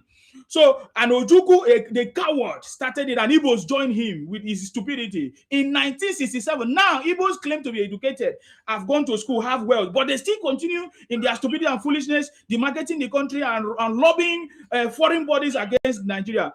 Are Igbos ashamed of this? Or what do you actually want? What do you mean? So, you don't even know where you stand. Yeah, go ahead. Sima, you don't even know where you stand. Your people deny you. People from Cross River, they deny that they don't know you. You're from Cameroon. Can you bring it and show me who is denying me? Can you bring it? Oh God, wait, Chris, wait. Let the 40 men answer question first. Don't bring nonsense talk here first. That's not what we are talking. 40 men, you say you have the answers now. Please give us answer. Okay, we're talking about we are Biafrans and all. We are fighting for your freedom. September 1967. What does that mean? Yes. We are no longer fighting for freedom. We are inviting the awareness. Like we are trying to create awareness for the world to see what is happening. You know that even the man that spoke about genocide in North is not even an Igbo man. The world is no longer who is fighting, who is not fighting. This time around, we are no longer fighting. All we are doing is just to create awareness. Thank God, the world, the Israel, I want to answer this 40 after you finish. Let me talk now. You're talking. Well, I don't know why this anti-verse is talking. I don't know. Let me talk. We are not make educate you small. Wait. I'll let you finish because I made the talk before you go. Let me educate you small. My friend, this is short talk. Please keep your mouth short. You can't get me. Listen, you are just about when you I can't bow for them. I can't you're fighting for. You're fighting for your fighting. Hold on, Abu. Let him finish. You will talk. 40 men, don't insult my guest. Please answer my question. Try to answer my question. Can you allow this fool to keep quiet? Let me talk. Okay, go ahead now. Respond to my question, please. Can't you see this guy is just making noise? God. Okay, let me talk. Sima, I want to ask you a question, Sima. Why you have not answered my question? Shut up. You have not answered my question. You want to ask me a question? Why are you interfering in Nigerian problem? You from Cameroon? Your people deny that you from Cameroon. Shut up. Make 40 answer question. I beg. Shut up. 40 men, can you speak? You can't speak. Did you not? I thought you were Igbo. Did you not go to school? Answer my question. What do you answer? What do you ask me? You are just asking. You're not asking anything that question. 40. Okay. Can you see Igbos have been brought to the panel and they are very foolish? They can't even help themselves. Okay, Apple, what do you want to say? Go ahead. Okay. Now let me educate this 40 that is a Mugu. Number one, in this 2026, you see the fight for recognition. Can't you see how foolish you are? You are very, very foolish. Go and check when Israeli state was founded. Because when I talk to you are Jew, Abi, because you are foolish Jew. You don't know who you are. Majority of you baboons. Israel that went through a G-side, their state is recognized. They have international power. They have international. That's how Biafra is recognized. Shut up. Please stop interfering. I gave you opportunity to speak. You did not speak, or except you want me to bring you down. Please. When it's your turn again, you come back. Yes. You know, majority of you are foolish. You will just be unaliving yourself for no reason. For a stupid Biafra that your Ojukwu have told you is dead and buried. He's dead and buried. Shut up. If I educate you small. Your Biafra is dead and buried. Let me finish. So you can't be fighting for recognition in this 2026 with Israel is already recognized long time ago. The Israelis are not talking to them, make them say, oh, we are fighting for recognition. That one a baby talk. Because when I no get power, when I no get level, when I just be a slave, where you just come on social media and be crying, you be lamenting up and down. You be lamenting up and down. See your 40 men, keep quiet. When I gave opportunity to speak, you couldn't speak. Why are you interfering when somebody's talking? Please, Apple, 2 minutes to round up because there are other people here that want to say something. Thank you, sir. Thank you, Mr. Sima. 40 men, let me just nudge you of this. Don't be so foolish. Because your Juku have told you. If you guys dare what you guys are thinking of daring again, there might not be any Yamedi left on this planet. Or let's say in the space they call Nigeria. It's not that we're going to go blood for blood. We are just going to deport on her to Equatorial Guinea or to Papua New Guinea. We are not the chop human being for there. Make her go chop on herself. We don't want your shenanigans. Your nuisance and mediocrity, it has come to an end. We've given you guys 14 good years. Make on our push all the propaganda on our own push. Nigerians now have been on social media for less than 1 year, and we've seen the effects. Just like the way we beat you people in 1966, it's the same way we are flogging you people in 2026. And we'll keep flogging you people. On a no one get sense, we go put sense inside on our head and go and fix your southeast. You won't see, go and drench your sea. The money where Obi saved for 8 years, tell Obi to bring that money. You should go and build seaport for now. Tell Obi to bring that money. You should go and build airport for now. Tell Obi to bring that money. To go and build jobs for honor and stop building beer factory, alcoholic drink, making you people to be more foolish day by day. I am sick of it. Tell Obi to stop creating religious violence. Obi talks to Christian, take back your country. That man is a foolish man. Yes, ma. Thank you very much. Thank you very much, Apple. If you are still here, opportunity will come for you to speak again. Thank you very much. I appreciate you for coming. Is there any Igbo man that want to say something before I move to unapologetic, please? Your volume is not loud. That's a problem. Your volume. Please speak up. Go ahead. Okay. Can you hear me now? Yes. Mm-hmm. Okay. Let me just start from saying, bringing me up your life. I've been waiting to speak with you. Once, let me just say that once I will tell you that I can never call anybody's name. I can never insult anybody. P2B, this guy was P2B. He's talking about now has a open record. Go and verify. That's why we call him. Go and verify. If there's anything you think Obi did not do, go and verify it. I don't want to talk about you know your leaders, how they're behaving. You know what they're doing. You know who is who. Know that many of our youth are being paid. They come online and start saying of things. Like this Apple guy, and I don't even know him. I don't even know him. He just came and talking about. Can't you see Tinubu cap on his head? I'm not. I don't call names. I'm well trained. Oh boy, please now let me talk. I'm not calling names. Nsime knows why he's doing what he's doing. Everybody knows what he's doing. But what I believe in justice and truth. I'm an Igbo man. I can never deny my culture. That's why an Igbo man, anywhere Igbo man goes, Igbo man doesn't fear anybody. Even if Igbo man go to this man that is the king in Yoruba land, he can never bow down for him. He will stand up and shake it. I can never bow down. That's an Igbo man for you. Igbo man doesn't fear anybody. Whether I die or I stand on my ground, that's the Igbo man for you. But though there are still some idiots that can go and do their own part. But I'm telling you now, an average Igbo man now does not fight for freedom. All they do is just to create awareness. You see all these people that are sitting around, just calm down. We're no longer hoping for anybody to fight for us. Nobody's fighting for us. We're fighting for us. Thank God, even the houses are not understanding what is happening. The main Hausa man does not even understand what's happening in the north. It's the Fulanis that are taking over. And an average Hausa man is not even happy with what's happening. Ask them, they will tell you, they know they're no longer happy. The man that got out the genocide in north, had against Christians and all the things. Is it a Igbo man? No. He's an Hausa man. Because he understood what's happening. Before the American in the US came and attacked in Sokoto. And today, the Israel is paying interest. When I check yesterday's news, what the Israel Prime Minister said, what he said it openly. I think we watched a news today, I read news by 9. We watched the news. We saw what happened there. What he said. What happened? What did he say? They're watching the world.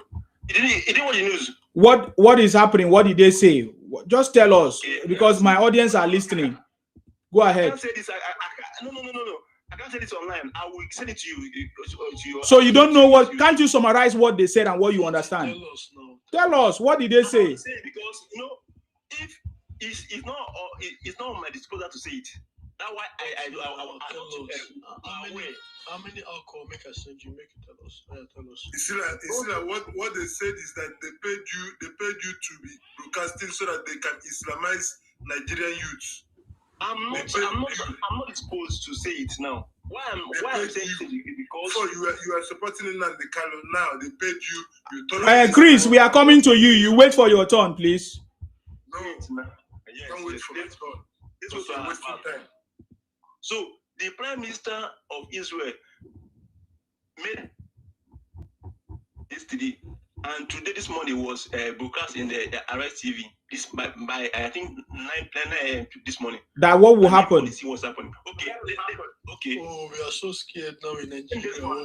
10 days from now. Everybody will be the eye will be open.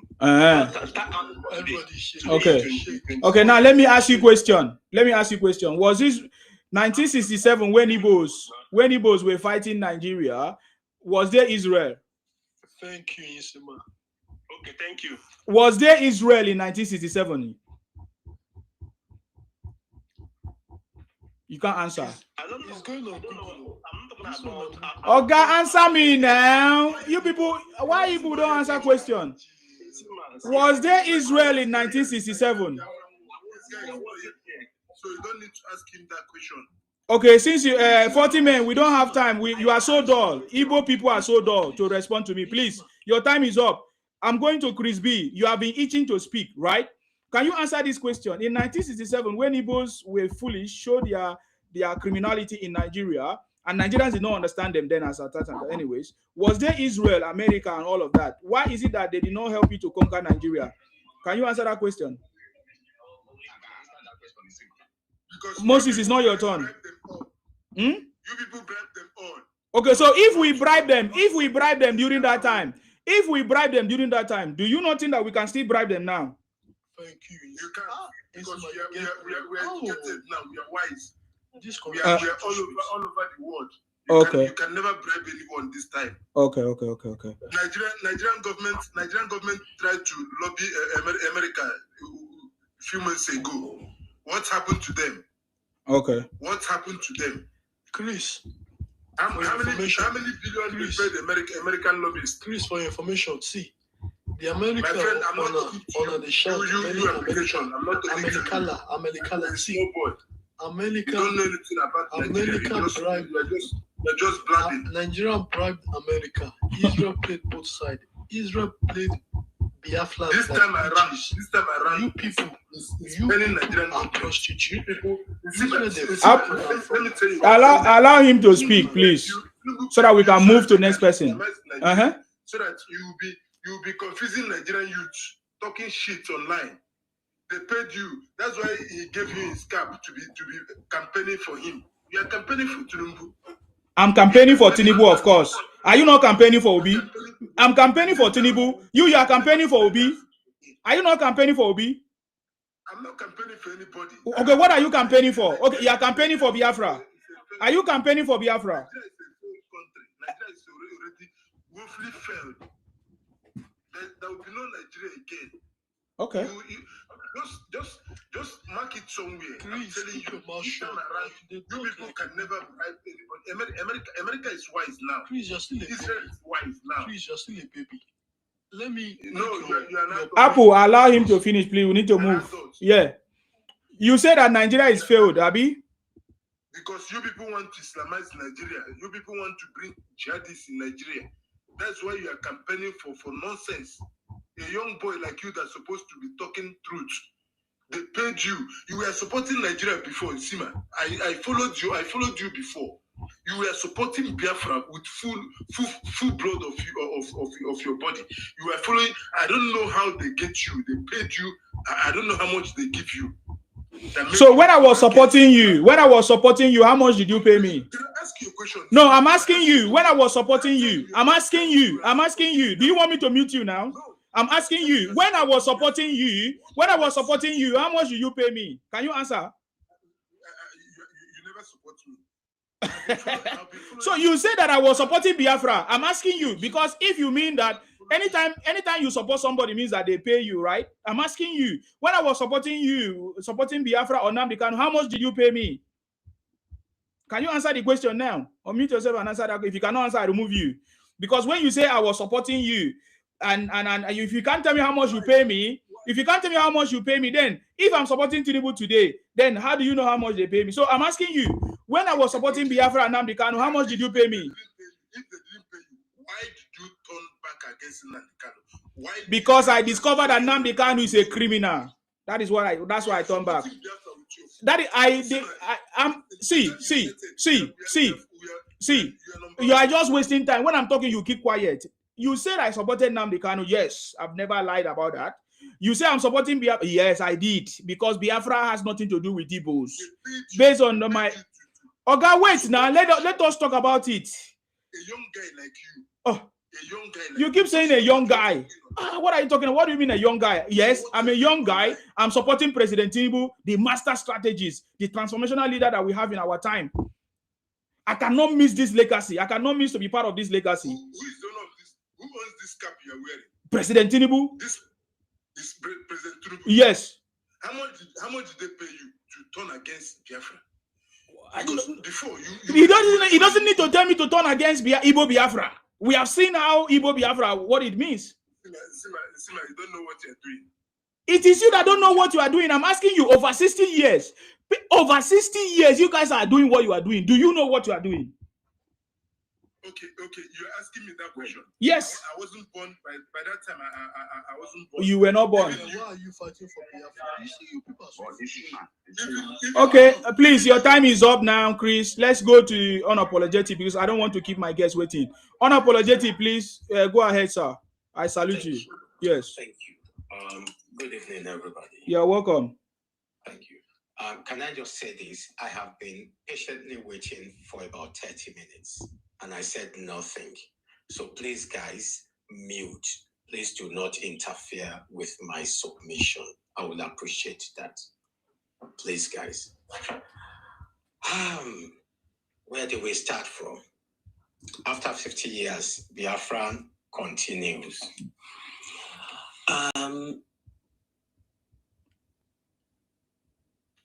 It's high time we stop overflogging what needed not to be overflogged. I tell you what, if we say this from today till tomorrow, it's going to change nothing. From this self, people, if somebody could wake up one morning, hold a mic on an internet radio station, and start telling us that the sitting president of a nation of well over 250 million people is dead, and that there is an imposter as a sitting president, and people believed that and ran with it, then what do you expect from such set of people? That's one. Two, if the state of Georgia could be said to have given an honorary, mark that word, guys, honorary citizenship of the state to somebody who is in prison, and 2 days later, this honorary, the said honorary certificate becomes a trophy that people are asked to pay for so as to get to America visa free. And people are paying for it. because they want to go to America visa free, because somebody has been given an honorary state citizenship. Does that not tell you something about this? The set of people? Guys, if you bank this from today till tomorrow, it's not going to change anything. Because some set of people have been so brainwashed that they cannot reason beyond their nose. They will buy it hook, line, and sinker when it comes to something, anything that is said about that thing they believed in, that utopia they are searching for. If you keep exchanging words with them, trying to make them see it differently, my brother, keep quiet. You don't know what to say. I just told you to shut up. Shut up yourself, you foolish man. You don't know what to say. I have not said anybody's name. I have not said any tribe's name. I know where you're going. You see how guilty you are. Shut up. Now, please tell me. Chris, why can't you observe the protocol? When is your turn, you speak. No, I can't be here. You've been talking shit. Okay, then get out. You're a thief, Biafra thief. Get out of my platform. Thunder, fire you and your Nnamdi Kanu and Igbo criminals. Please go ahead. Thank you. So, guys, if the set of people could destroy their home,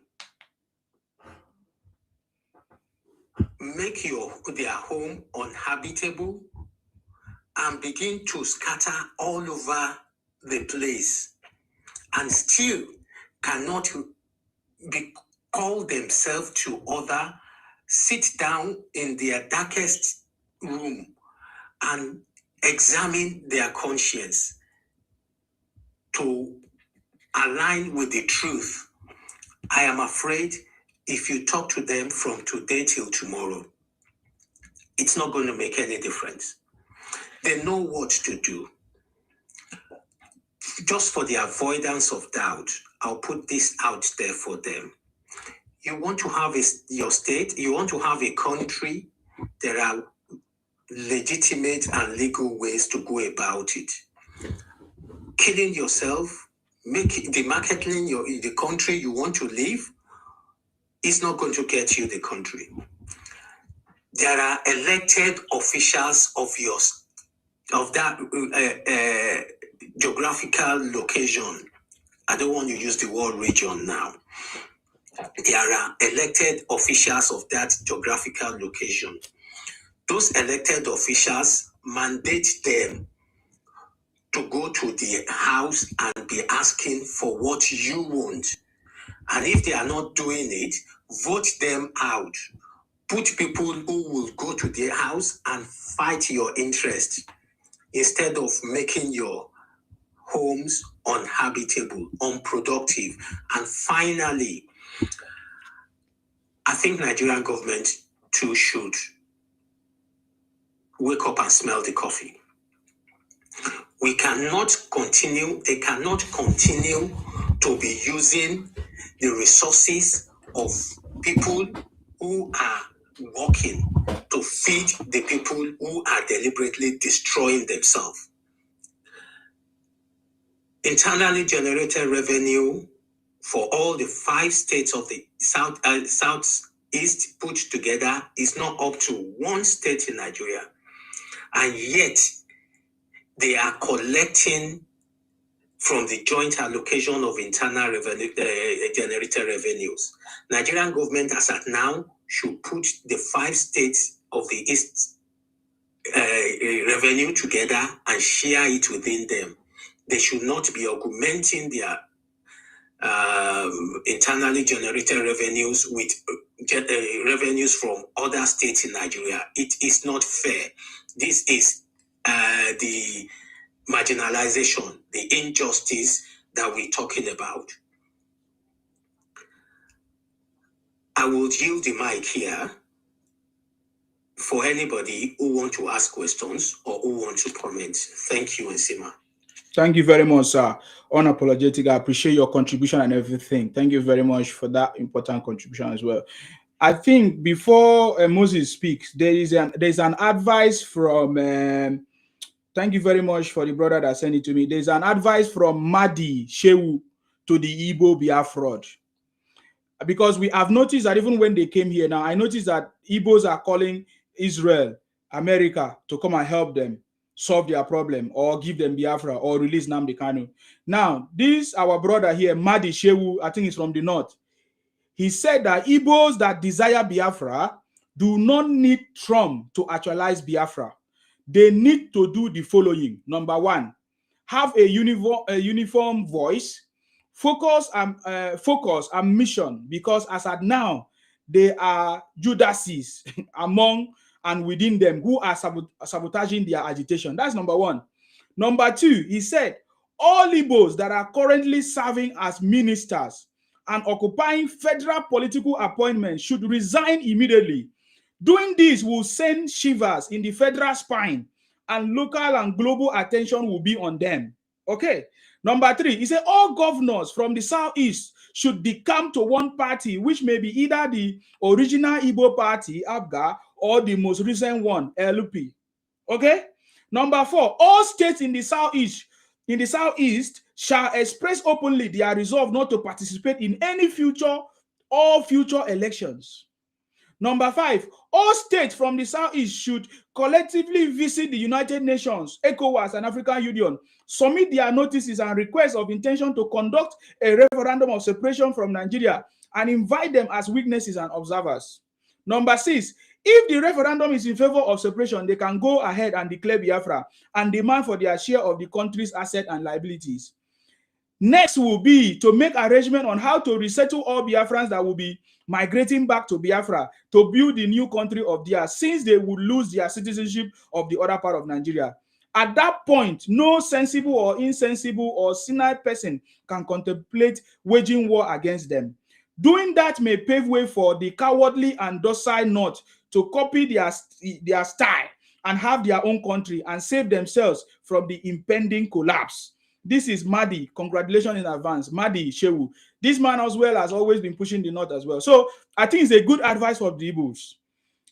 Igbos should stop migrating to South-South. Igbos should stop migrating to Southwest by night with empty slippers, empty nylon bag. And then they go there and they start shouting Biafra. No, for you to prove to us that you want to go, you don't want to be part of Nigeria, you should withdraw all your governors, all your ministers, and move back to your Biafra territory.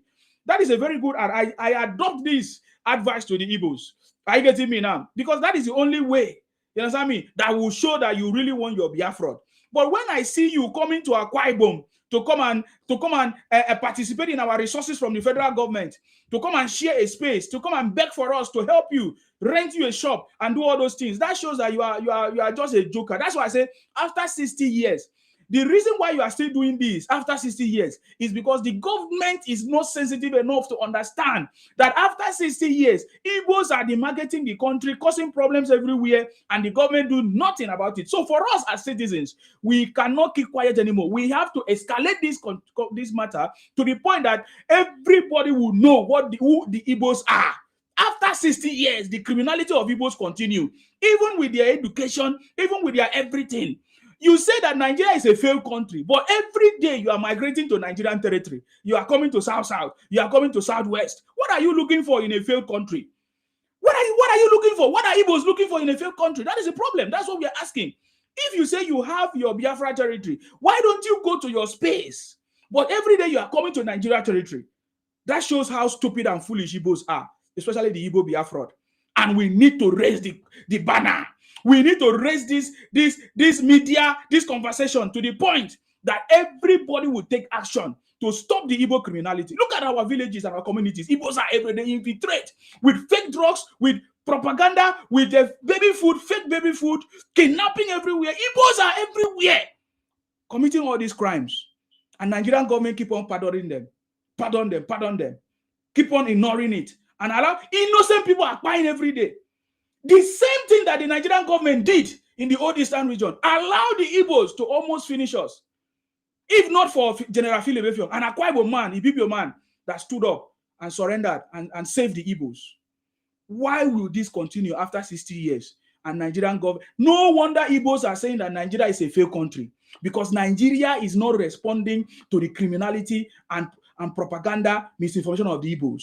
When will Nigeria rise up? It's a challenge. I put it to Nigerians. It's a challenge. Isma, I beg, please, I want to add one thing to what you said, especially with when you said, when will Nigerian government rise up? Let me use the case of America, okay?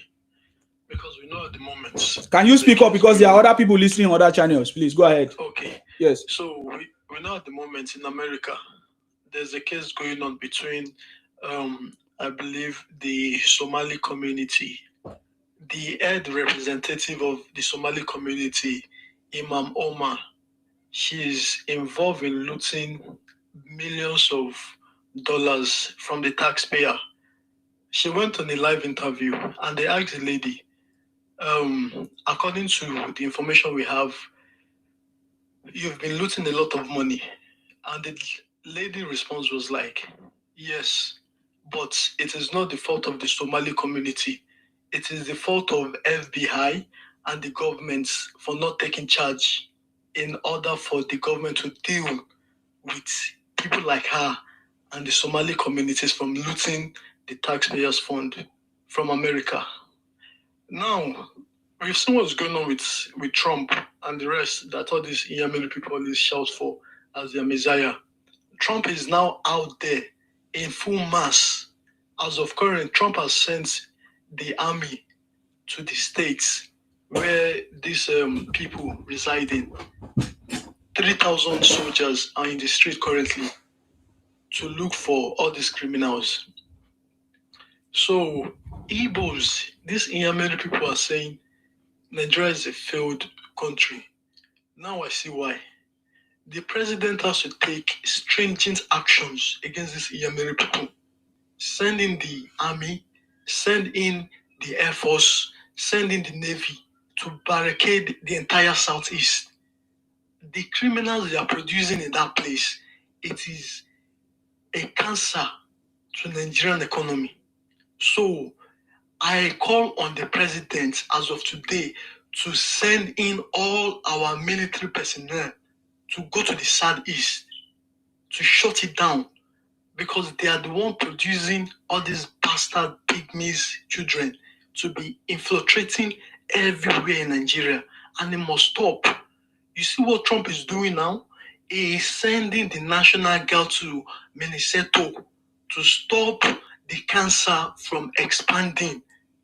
If the president from 1966 would have sent all our military personnel to that Southeast, to this place where they are breeding all sorts of demonic vampires, bloodsuckers, drug pushers, all type of demonic mental delulu people, I swear on God, we won't be suffering from this problem today.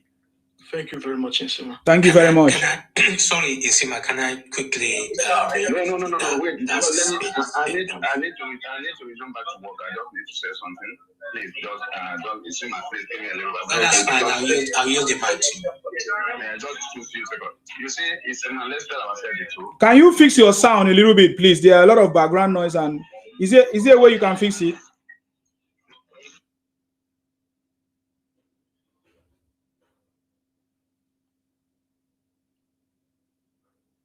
Okay.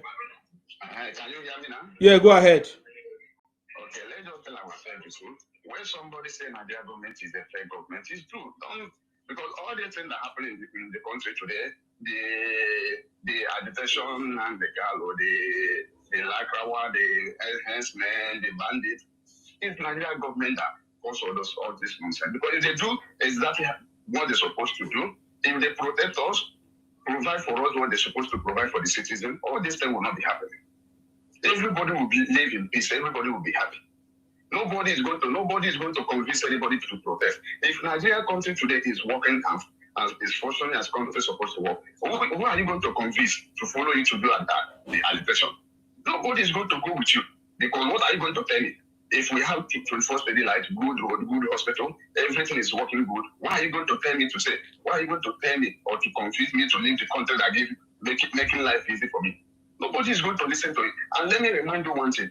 In 36 states of Nigeria today, if any tribe, any member of any tribe rises up today and starts his own agitation, his people is going to follow the person 100%. Because people is tired of the country called Nigeria today. Let's tell ourselves the truth. People is completely tired of the country called Nigeria. That's why you see a lot of people can rise up at any time and start an agitation. A lot of people, they have a lot of followers. But if Nigeria is working today, all this nonsense is not going to happen. All these bad books is not going to happen. Everybody is going to live peace. You keep repeating the same thing. You keep repeating the same thing. What is your governor doing? We keep repeating the same thing. I told you now. You said, see, did you not listen to the conversation? You said that Nigeria is not working, right? Yeah. So what are Igbo still doing in Nigeria that is not working? Because the government is not working. All of them, including the Igbo politicians, all of them are criminals. That is what I'm saying. So what are you people doing then in Nigeria? You went to Christmas. You went to Christmas. You went during the December period. Igbos went to Christmas, right? Or for Christmas, right? So instead of you staying in your working place or in your country that you want to create, why did you come back to one Nigeria? If you are saying this, and we're looking at that shows that you lack the inability to live on your own, right? When you are saying this, and I'm looking like somebody who don't have anything upstairs. No, bro, that is what I'm telling you now. We don't have anything upstairs. We don't have anything. You that have something upstairs. Why are you still coming to Nigerian territory? That is the question. Can you answer that question? Don't forget that in this struggle, you are part of them before. No, I made a very mistake to join Igbo criminals to talk rubbish. That is why I'm reversing it. For how many years now I've reversed that stupidity. When I was a child, I behaved like a child. When I was a child, I behaved like a child. I discovered that it was foolishness of me to join Igbo criminality to destroy Nigeria. I'm very happy that you revised, because there's no road over there. Yeah, but I'm telling you right now, you that is saying that Nigeria is not working, the point of, you are not answering my question. You say that Nigeria is not working. And I'm asking you, what are Igbos that are saying that Nigeria, what are you still doing in Nigeria that is not working? That is my question. Can't you understand that question? If you say that Nigeria is not working, what are Igbos still doing in Nigeria that is not working? Nigeria is not working, man. Okay, you are wasting my time, so I don't have time. Go to your, if you say you want to go to work, go to work. I know you are not going to any work. You are wasting my time. Please, yes, go to work. Foolish idiot. Yes, go ahead. Unapologetic, please. I just want to learn one point.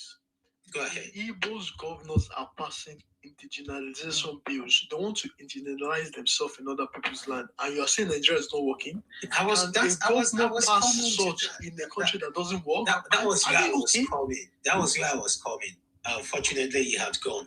I was going to remind him about the indigenization bill in a country where it's not working.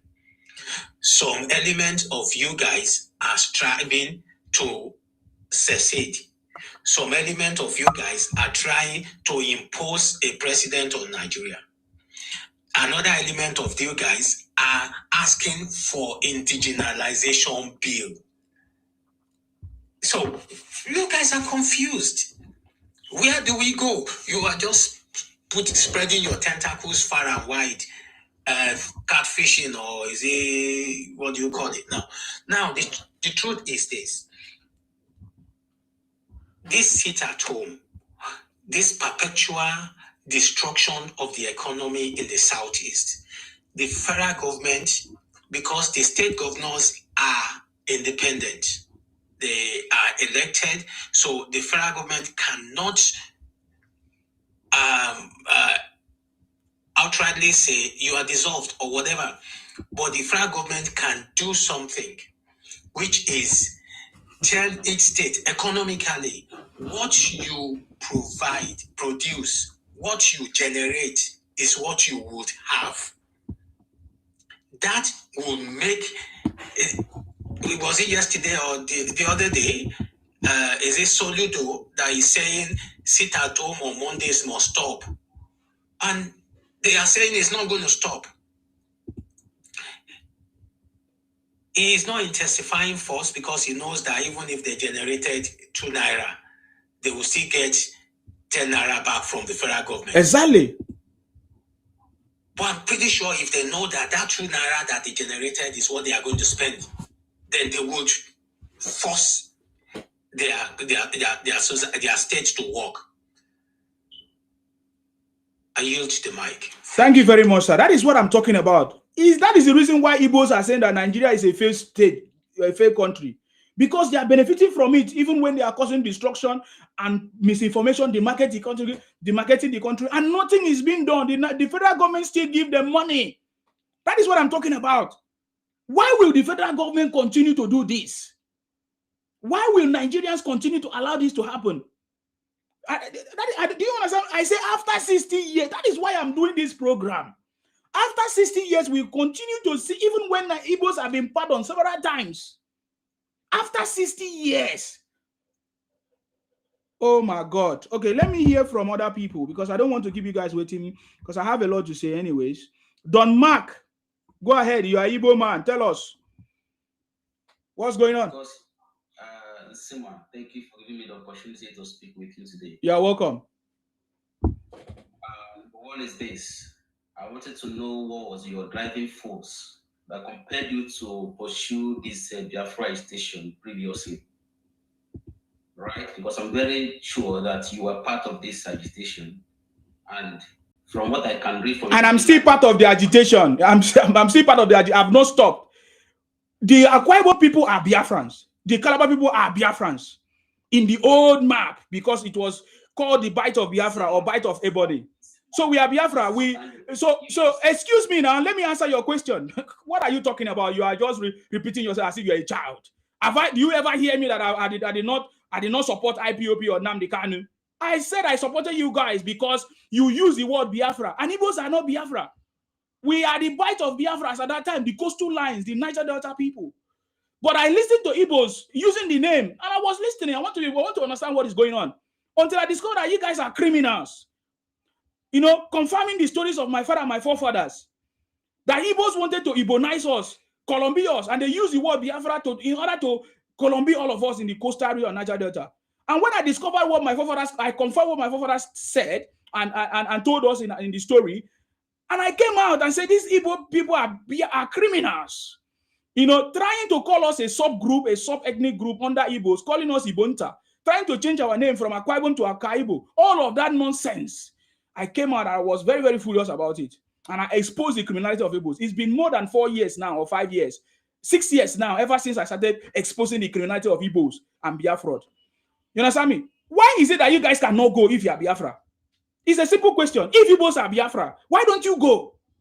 That is why you are always trying to use fake information to impose it on the Niger Delta people, on the Ikwedes and the Jaws and the Bibio people. If Igbos are Biafra, why don't you go? It's a very simple question. You understand? So that is the point. So right now we have seen the same hypocritic criminality that happened for over 60 years. Since 1967 to date, you guys continue to do the same thing. I'm raising a motion that why will Nigerians keep quiet and allow the Igbo criminality to continue? Since 1967, it's been over 60 years. They have destabilized the country, they have destroyed the country, but we still give them our money. Why will the Nigerian government continue? Is that not the reason why Igbos are saying that Nigeria is not working? Because upon all the criminality and rubbish and the marketing and propaganda that Igbos are spreading across the country, Nigerian government still pardon them, still give them money. That is the conversation. So if you have anything to contribute to the topic, go straight to this program is not about me. So if you repeat that nonsense, I will remove you on my platform. Okay? So can you talk about why Igbos are foolish after 60 years trying to lobby America? What their forefathers did in 1967, Igbos are doing today. Why are you guys too foolish? That is my conversation. So go straight to the point. Number one, Sema, you cannot, if you want to remove me, you better remove me now because I'm going to say some certain things that's going to really, No, you can say anything, but don't talk about me. Talk about the topic. You don't have to treat. Listen to me. If you talk about the topic, you are free, but don't talk about me. This program is not about me. Talk about the topic. You should be man enough to. Can you talk about the topic? Because you are wasting my time. I will remove you. I don't have time for this nonsense. So listen. Number one is this: you should be more concerned about the situation of Nigeria after 60 years. That is what I'm talking about. In the situation of Nigeria, Igbos are the one causing problems. That is the situation of Nigeria. What I'm discussing is the situation of Nigeria. That Igbos are criminals, demarketing our country, running propaganda everywhere, and the federal government still allow them. That is the situation of Nigeria. Look at the situation of Nigeria. It was just recently that Nnamdi Kanu was captured and imprisoned for life imprisonment. Is that not? That is the situation of Nigeria. What I'm saying is the situation of Nigeria. Today, Igbos are sitting at home every Monday, which means they have destroyed their economy. That is the situation of Nigeria. And but because they know that they will still collect money from the federal government, and they continue. Is that the situation of Nigeria? You are talking nonsense, man. You don't waste my time here. Get out of my platform, man. You're wasting my time. Please, DJ, go ahead. I don't have time for criminals, Igbo criminals. Stupid bunch of criminals. We will deal with you people. You think that I'm joking? Whenever I do something, don't think that it's a joke. There's a reason for it. Go ahead, DJ, if you are there to speak, please. Okay, DJ is not available. Let's go to Abogi Talk Too Much, please, sir. Go ahead. Long time, Abogi Talk Too Much. I salute you. I still see you're still in the struggle. Yes. You play the music to their ears, even when they are asleep. When they are dreaming, they are sleeping, they'll be hearing our voices. When they are walking, they'll be hearing our voices. In diasporas, they'll be hearing our voices. You see, I don't have much to say, yeah? But the only thing that is really, that is pondering, that I'm disturbed about, is how can a generation of people that say they are very intellectual, minded, capability of, they are the smartest, they are the builders, they are the developers. How can these people, even at their age, after 60 years, you said you want your self-determination, you want to go, you want to leave the country, but you have not done the common thing. And you said you went to schools, you said you had professors, doctors, different titles that I don't know where it comes from. And you've not been able to sit down in your village, even in your smallest village meetings. You'll not be able to sit down and ask yourself, hold on, why have we not been heard? Please, is there anything you can do to your sound? They say they barely hear you. Okay, let me...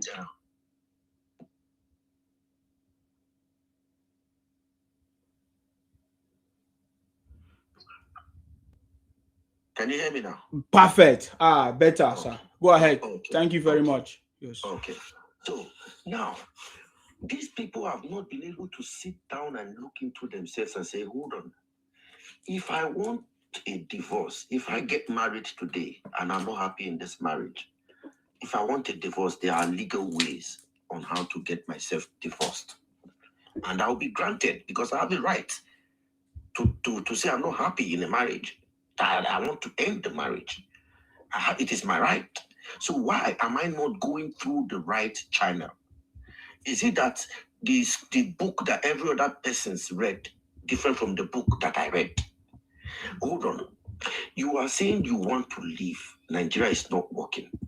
But your candidates, your senators and everyone is still going to sit in the summit, in the round table where Nigerians are, to collect our resources and bring it back to you and share it within your place. Then after you finish eating it, you will come back to social media and everywhere in the hook and crowns of the world, and you start derogating the name of this beautiful country that we have. We only have one country, which is Nigeria. You said the Nigeria is not beautiful for you. Now, in your village, your 5 southeast, why can't you just come together? You see those, your senators are not more than, you can singularly count them out, your ministers and all that. Tell them that we don't want to see you in that meeting anymore. Do not go there and take anything that's got to do with Nigeria, from Nigeria. All you Southeasterners and the Southeast North, in all every other regions, go back to your Southeast. Maybe your voice will be, it will resound the message. And then maybe the international community can start listening to your jargons. Because you are going to the international community to say Nigeria is not working. You are Biafra. You are Biafra. But you are holding a green passport. You are holding a Nigerian passport. Why can't you just single-handedly take your passport and send it back to the High Commission that I would not need your passport? I don't want to be Nigerian. It is my decision that I don't want to be a citizen of your country. It will be fully understood. And trust me, if you send your passport in, you would not step leg back into Nigeria. And that is what the Constitution will do, because you ask them. It is what you tell them they will do. You said that I don't want to be a citizen. Okay, we'll take our passport from you. Then you go find a passport that you can use to be traveling the world. Or maybe you'll be traveling through seas and water. Or you want to swim from here, go your Ghana and all those African countries where they go push powder. Just common sense. Even if you want to leave a country, must you go this way you are going? Even if I want self-determination, does that mean I should be enemies with the people I was once called or identified together with? Common sense.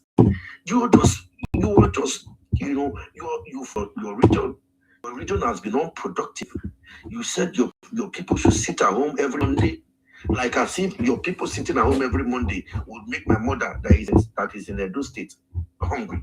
My mother has her business. She will go to work. You cannot come to South and say sit at home. If you get 7 words, come then. You can't tell us sit at home on Monday. Whether they don't go hang your head for sticky. You get me? So you do that in your place.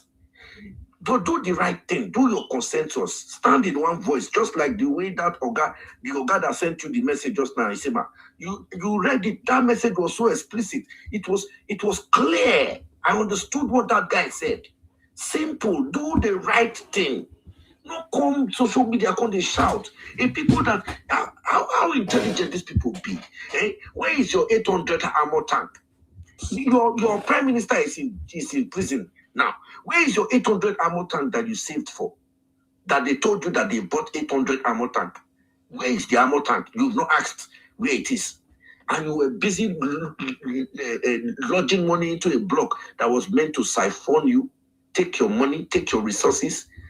And the more you people are going, the generations to come, I wonder how smart or intelligent they would be. I don't want to lay curse on them, but it is obvious that you're already breeding your next generation.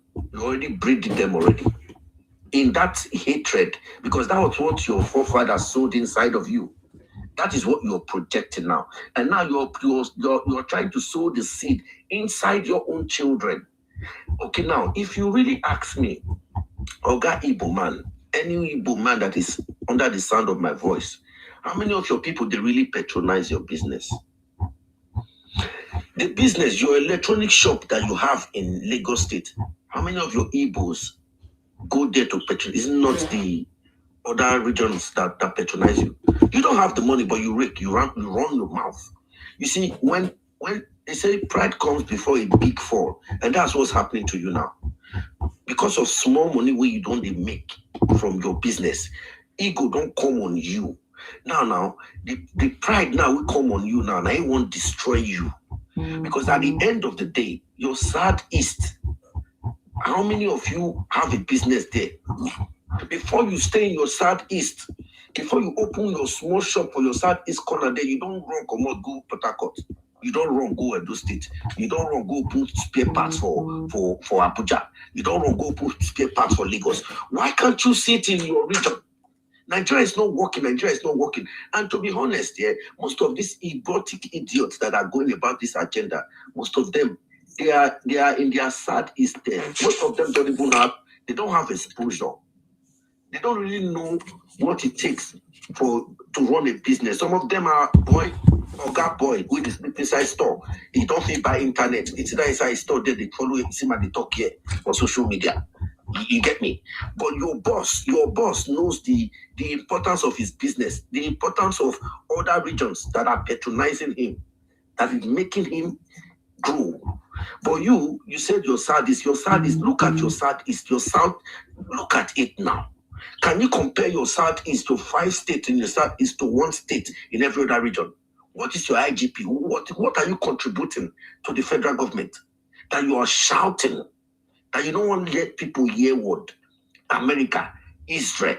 What does it? You think Israel wants to give a hoot about you? Israel don't know you. Israel knows Nigeria. Israel is in good relationship with Nigeria as a sovereign state. Israel does not know Biafra. Why are you guys acting like when I not go for wars on school? When I just come social media, Israel said Nigeria should. Who gives? Even America does not have the right to even interfere into a sovereign state. And you come here on the social media space and you think everyone listening to you is dumb or has the same mentality or the faculty that you are using to you are talking like you work out with your brain on you mash your brain for ground under your slippers. You want to live, you want self-determination. Just go through the right way. If you write down for Google will give you how to ask for self-determination rather than fooling yourself in the social media space. You cannot tell your senators to sit at home. Are you not the one that elected them? Why can't you? Because you don't have one voice. Tell your senator, we don't want to see you in that House of Assembly anymore. We don't want anything that has to do with us to do with Nigeria. Let us make a resound voice like we are one. That we want to live. We want our own self-determination. And then you see if Nigeria no go answer you. You can't sit here, come social media when your minister there for Abuja, they with the pot belly, they collect money from federal government posts. Then you come to social media space and start running your mouth. Nigeria is not working. Nigeria is not working. Nigeria is not working. Then you stay in your southeast and make your southeast work. I bet to yield the mic here. That's all I've got to say. And if I have so much more to say, I will come back. Thank you. Thank you very much. You talk too much. I appreciate you. Thank you very much for coming. God bless. Okay, can we hear from Fab, please? Fab, are you there? Let's hear from you, sir. Thank you very much. Yes. Yeah, I see a lot of these people from the east shouting that they want airport, they want seaport. And I keep asking myself, when did they start thinking about this? The same people who is hailing Obi that should have used the money he kept in his family account to build that, to build hospital for them. He didn't use the money and celebrated him for him to be a financial keeper. And now shouting that they need hospital. What should they have done to Obi that they are marketing? They're supposed to have thrown him in a dustbin. That he has not done what is meant to do. That is the simple result.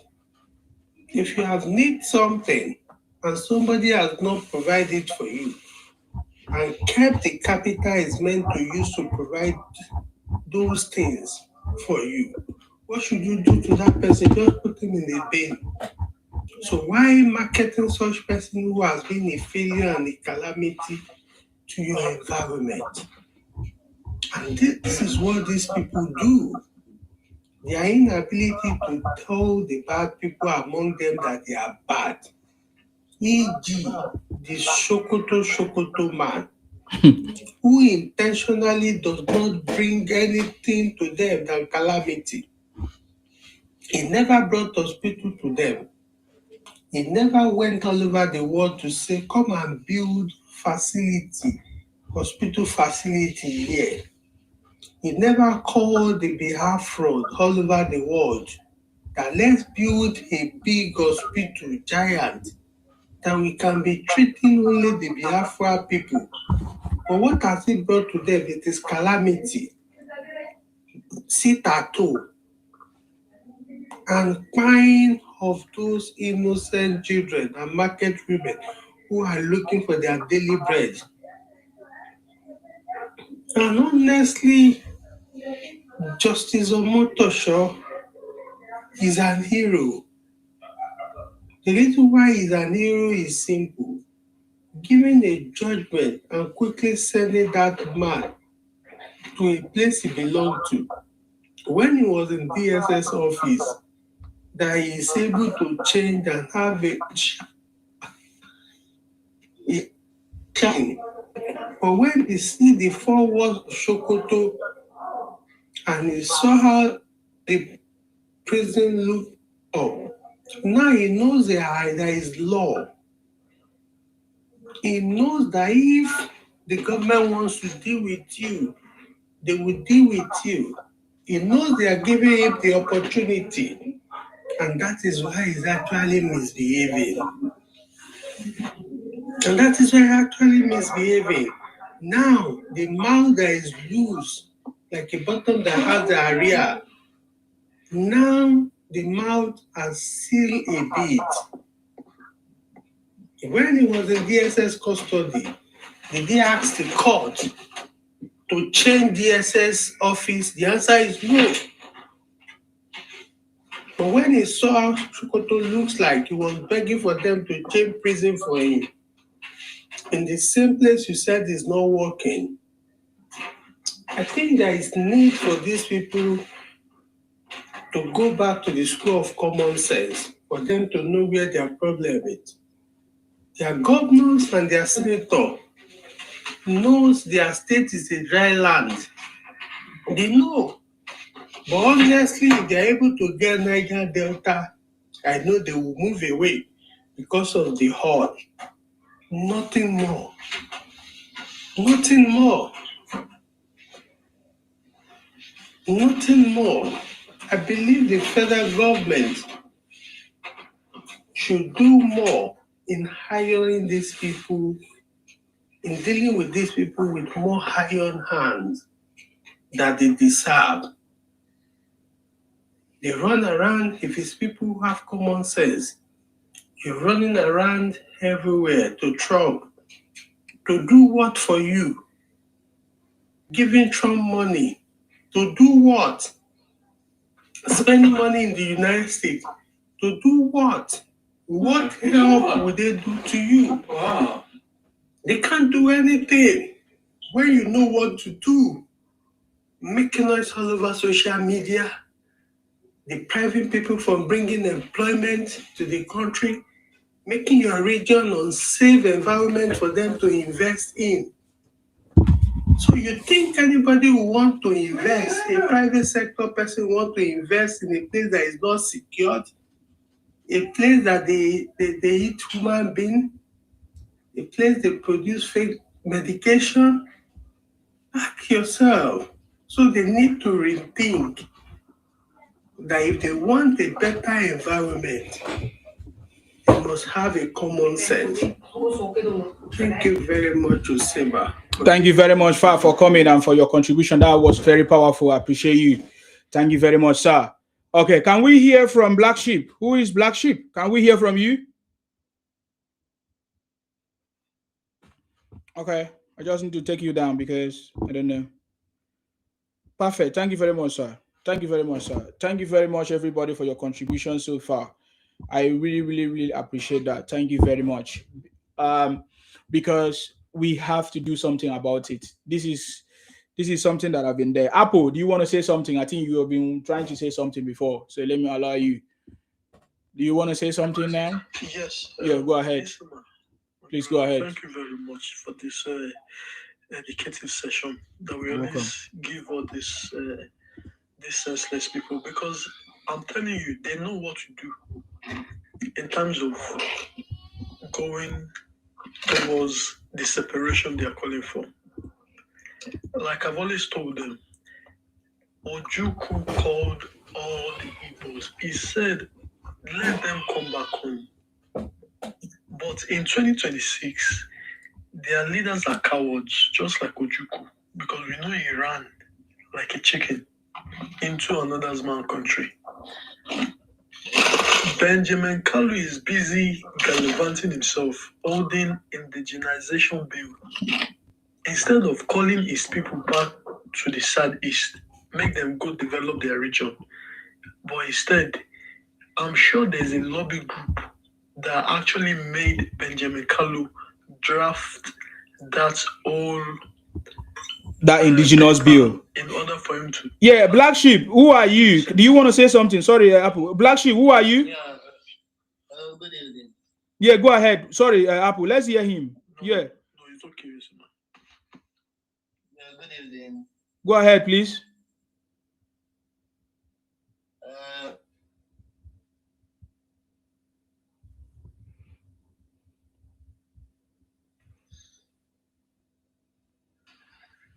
We can't hear you. We can't hear you. I'm sorry, I've given you opportunity many times. We can't hear you. So I have to take you down. I don't know your mission here. Instead, Niger Watch, let's go. I can see you are supporting Obi. Niger Watch, tell us. Go ahead. You know, unlike some motherfuckers, we are consistent. We've been with Obi for a long time, and we are not having any intention to change our minds. You know. Yeah, that is good. You can support your candidate. That is a good thing. That we are not having any problem with that. We're confident. So, what are you confident about? Confident that we are going to destabilize whatever castle of deception that you guys are building. So, which party is he running on? Which party is your candidate running on? As no party. Right. You guys are agitated because you have intentions that are devilish.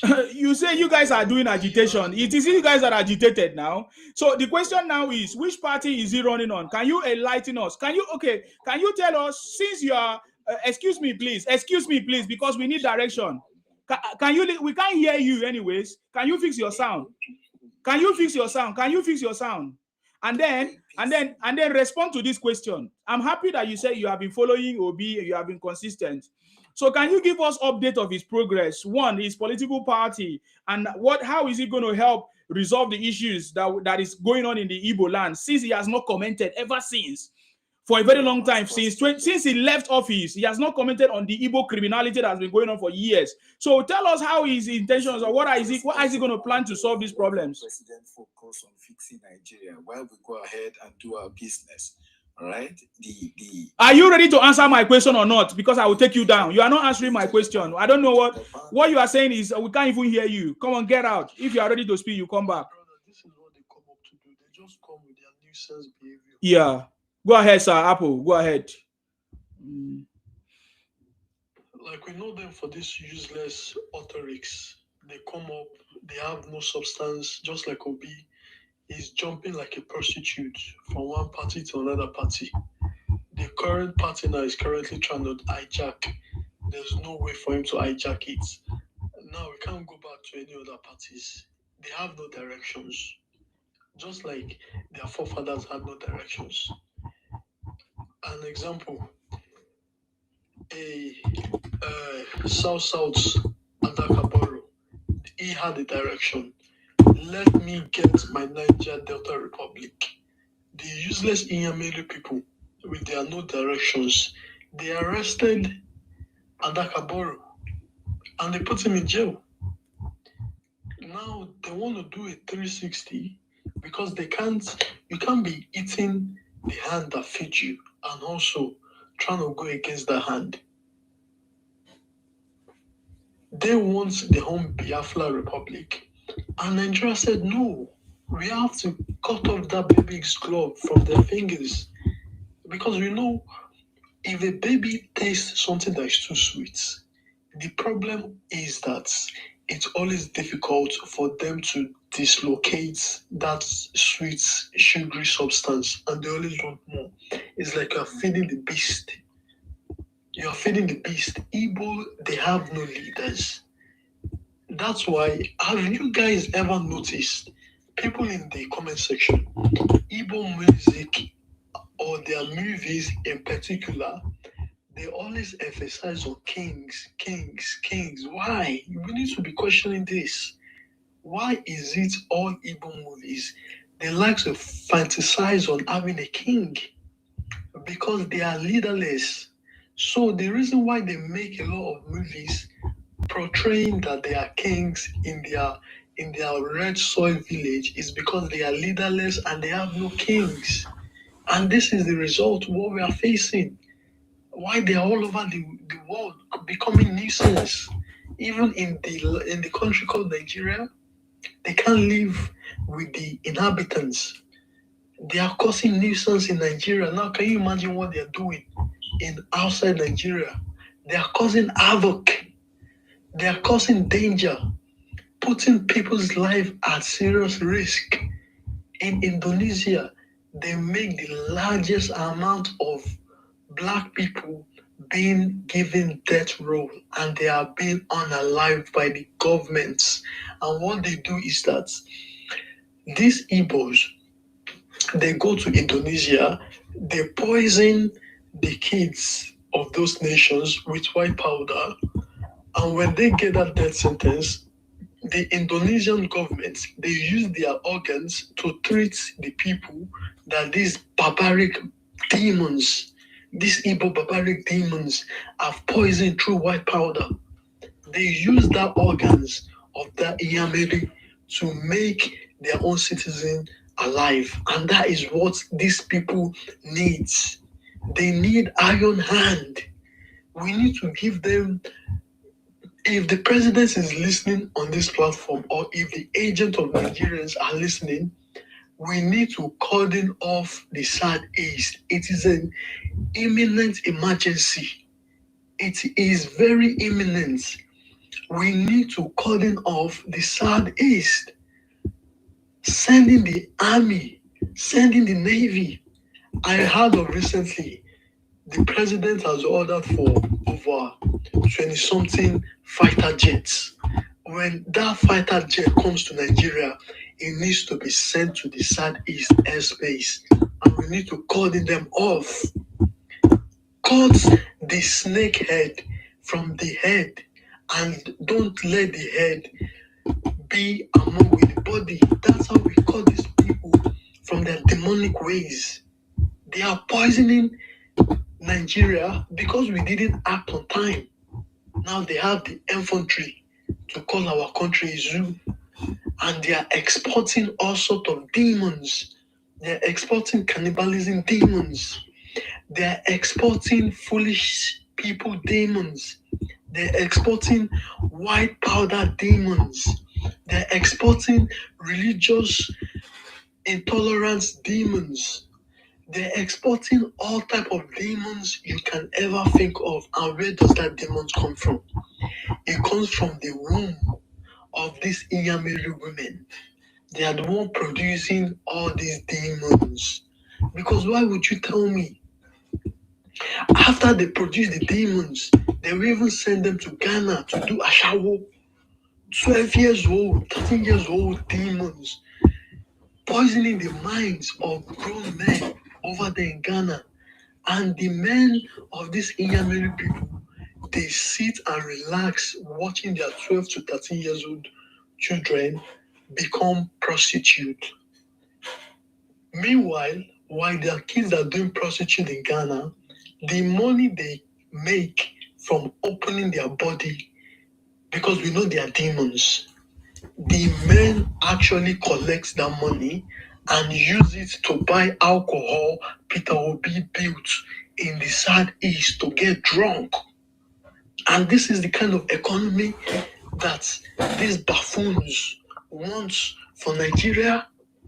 An economy of prostitute of 12 years old women, because in the eyes of Igbo men, 12 years old are full-grown women. And it is disgusting. It is disgusting. This is what they practice in their region. And we must put an end to it.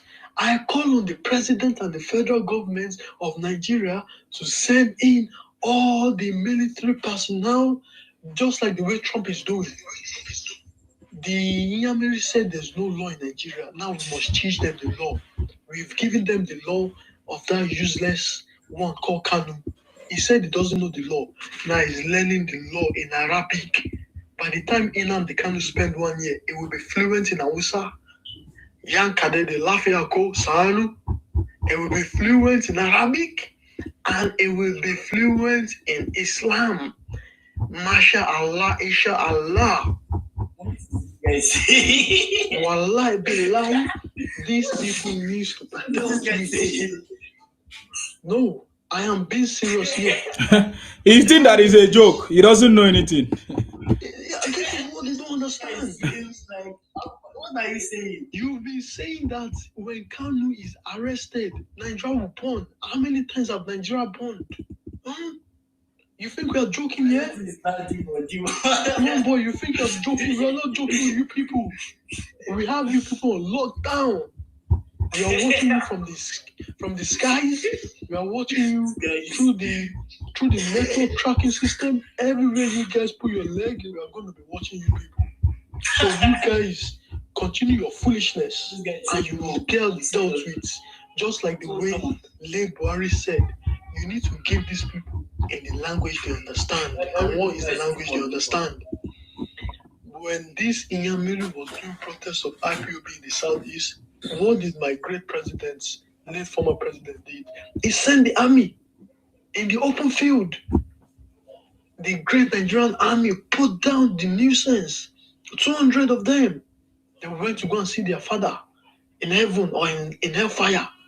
And this is the language they understand the most. I keep saying it. If you don't give these people this kind of treatment, they won't stop.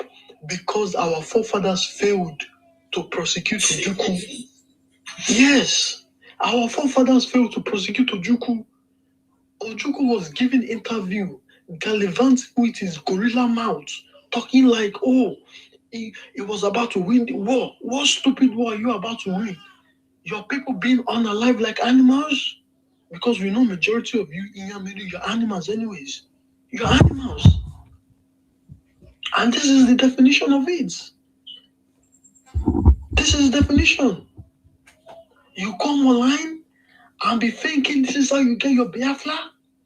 We're giving Nnamdi Kalu, Nnamdi Kanu 14 years free to do propaganda, and it failed woefully. And it's you online miscreants that you think you can challenge your stupid God, the one that you call Nnamdi Kanu in jail? Or you guys must be out of your senses. 100%. All of you are out of your senses. Okay, are you ready to speak now, Black Sheep? Black Sheep, you're out of your senses. It's good that you say you give yourself Black Sheep. Are you ready to speak? I think this guy has been wasting my time. I need to block you on my platform because I don't know you're reporting my page. Stupid idiot. How many times have I brought you here? Please, go ahead. Sorry the interruption. Yes. So like I was saying, Isama, my great brother, we must continue this evangelism in order for us to desensitize these Inyamere people. We need to dispose them of their ability for foolishness because we know them to be foolish people. From the days of Nnamdi Kanu to the days of Ojukwu and to the days of the remaining Mugus that they call themselves Igbos. Yes, I said it. They want to get Biafra and they are calling on Israel. Israel is already a recognized state. When you ask them, is Israel a recognized state? They have no answer to be given. Because why? They are uneducated buffoons. They jump on very dark man's dick for the longest time. Oh, very dark man. Oh, very dark man. Now, very dark man, they chop their food now. Now they call very dark man all sort of name. You see how foolish. Did you see the comment from one of them? He said Tinubu is from Ghana. You see, the same thing. You this son of Mugu, because I know you're not a son of God. You're a son of Satan. The same way you said Buhari was from Sudan. You call him Jibril. Jibril still captured that your Nnamdi Kanu. Because now during Jibril time, Nnamdi Kanu was captured. We captured him like a bag of rice. And we bring him to Nigeria. The same dirty clothes where they wear. Now the same white clothes in the wear every single day. Is that not a shame? Is that not a shame? Igbo people wanna not get shame. Did you not see the report in a hotel where they say they are still eating human being? Have you seen it in 2025? is terrible. Their brothers was the one that was even reporting it. Oh. Their brother was the one that was reporting it. Wait, let me see if I'll have it. Oh, he was using Igbo language. Don't worry, he was using Igbo language. They found out that in a hotel in Igbo land, they found out that in that hotel they use human being to cook food. Terrible. In 2025. The presidency have to cordon off. They have a special hotel where they eat human beings. They go there and eat it. Isima talks, he say, Isima talks, he say, Jesus Christ was born in Igbo. We can only laugh. Yes. Igbo is the Garden of Eden. Jesus Christ.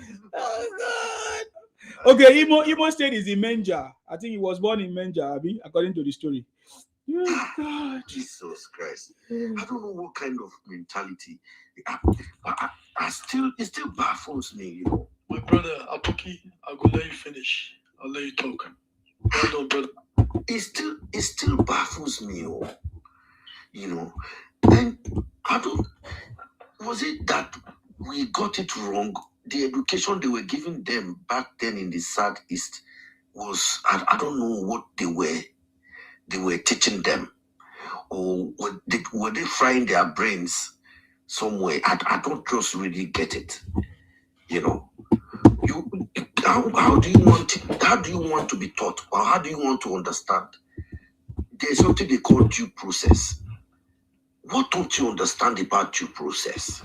Just go through the due process. There is no shortcut. There is no imaginary Jesus that is coming to listen. The due process, you know what to do. Look at that one, the black sheep now. He just came. All he did was laugh, and laugh. And at the end of the day, trust me, that guy is in his August inside store. They lock him inside one of those stores for spare parts market. Yeah, he's inside the stores. That's why he didn't have internet. They lock him inside one of those stores. So he's there so that in case the shop catch fire, he should try to quench the fire. If he cannot quench the fire should burn him with the goods inside the store. Meanwhile, the way he's locked from outside. He's locked inside. The keys to that shop is locked outside. He is inside. So should in case anything happen to Oga's goods, he said that you try to save Oga's goods or you follow Oga's goods go to thy kingdom come. That is their mentality. Like they worship money. They think money is God to them, and they don't have that money. They don't have the money, but they will value. Igbo man will value his 5,000 naira to his mother's life or his brother's life. You see that 5,000 naira, that 5 million naira. He rather protect that 5 million naira rather than to save. If they say he should choose from his mother or his brother and his 5 million, he will choose his 5 million. I'm going to interrupt you quickly, Aboki. If you watch all these Nollywood movies, you can see what they are portraying in those movies is what I have experienced when I was in the market in Lagos. All of a sudden, you hear, oh, Chinedu don't buy you, Chinedu don't buy you. Oh, Amarachi don't leave us. So why do you think so? Amarachi na the mother to Chuku. Now so Chuku pay mama just because of business. In Lagos, so now what did they do? Right on, my brother. Anyway, it's not like, to me, I don't really thrive in propaganda or propagandish behaviors or trying to put people down, because that's not ideally what a right thinking human should be. But when something is just getting out of hands and every measures have been tried, every measures have been utilized just to try and put some senses into these people. It's just not working, because the brains are not functioning. Because I don't know why people will just sit back and actually just bring down their own region, bring down themselves, make themselves a target, and for some reasons they are still holding on to an ideology that is not even realistic, that they've not even started doing nothing. Even 60 years from 1967 at 2026, you've not even made one step towards your fight for self-determination. What does that tell me? You've not even made one significant step, and you said you want self-determination. And for how many years now, since 1967, you've not been able to actually put yourself together and just make at least one step towards that thing that you are agitating for. But rather, you come to social media and you just show your shenanigans of foolishness, of stupidity. You just talk out of your mouth, you without thinking. It's just like someone told them that 800 armor tanks was purchased. Is armor tanks invincible now? Where did you put 800 armor tanks? No one could actually ask that question of them. Come, where did you put the 800 armor tank? But yet they were still paying into the blog until when Oga Simon Ekpa, that one deny say in a content creator. You can imagine. And these people still pride themselves in their foolishness. Like, hold on. Your main agitators, your leaders, the leaders of your so-called Biafra, they are telling you that he's telling you that I'm a content creator. and you are coming here. Aboki, let me add to it. He's a grown man. Simon Ekpa is a grown man, behaving like a foolish individual, like majority of them are. You see how myopic these people spread. Sometimes I wonder, is it dust is in an average Igbo man's head? The way they behave. 800. He didn't even say 10 armor tanks. He said 800. 800 armor tank. Are you going for World War III? 800 armor tank. Jesus Christ. I'm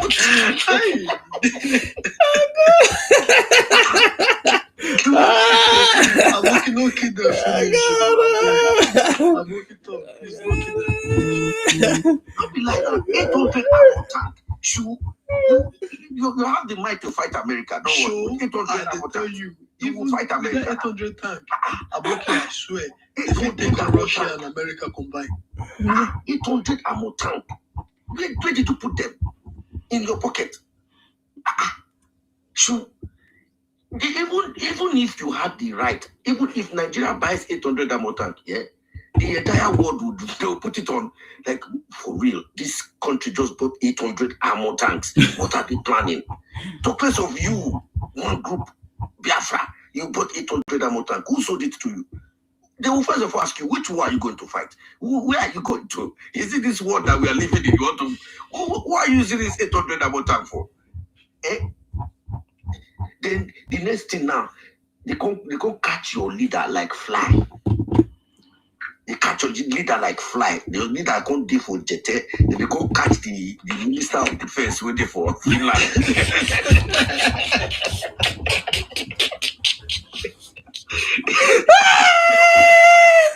Oh my God! Oh God! They come catch your Minister of Defense. Your Minister of Defense saying that Minister of Defense, you are content creator. You that used to wear army uniform, that you are a Finland soldier. I mean, Jesus Christ. You know, at the end of the day, I just look at them like, why are you guys just fooling yourself globally? Not even in your village. You've now taken your foolishness from local village scene to a global stage. You took Aboki to talk. See, I will tell you what Fela said about these people. They be international thief. Now waiting them be. See the way EPA, they thief their money from international place where in there, and they full of this myopic mugus where they don't even see 5 naira chopo, but they still use 1,000 naira give EPA. They give EPA the 1,000 naira. Jesus. EPA content they say use their 1,000 to buy 800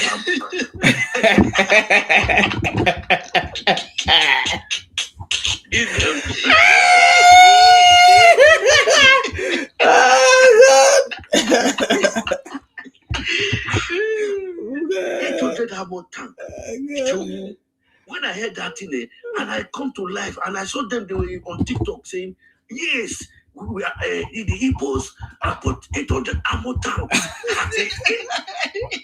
As I see people, they are praying. These people get brain. Sure, people get brain from the one. And the same thing now, these guys, now Ojuku do them now. Yes. Ojuku push the enter the they can't give them wood. They carry gun where they use wood make. They say, Aboki to talk. Aboki talk too. Waiting Ojuku do them, eh? A white man, they interview them, especially that foolish Ojuku. The guy now ordinary news anchor, he dey smoke. The news anchor white man. Ojuku wait them mugu. He dey tell the white man say, do you know what my idiot in Sima? I don't say go bring me up. I'm idiot in Sima. Do you know what my hand don't call your papa when you bring me up. Who will kill your papa? We won't hear your foolishness again. We won't hear your foolishness again. Oh yeah. We bring you cover. You stretch me. We bring you cover. 800 and more tanks. Where are they? Where are they? Every time we Biafra they pay, make him go die. Okay, when you're 800 and more tank, when you're 800 and more tank. We don't send the papa. We don't send your papa. Aboki too much. You really finish them. That's why they come up.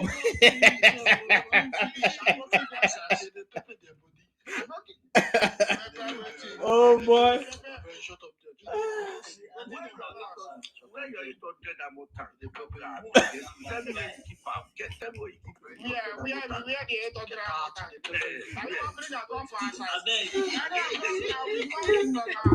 Oh God. If you carry a come Biafra land, all of them will go back.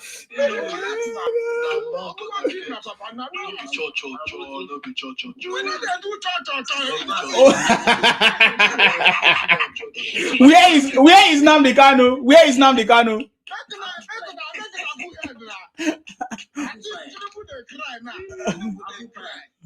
He go play for na eye. Oh God. He never start to. He never starts. He don't cry. When the main thing starts, our own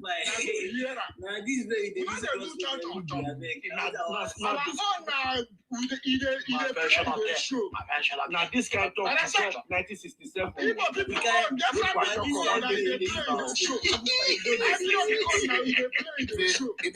We know they do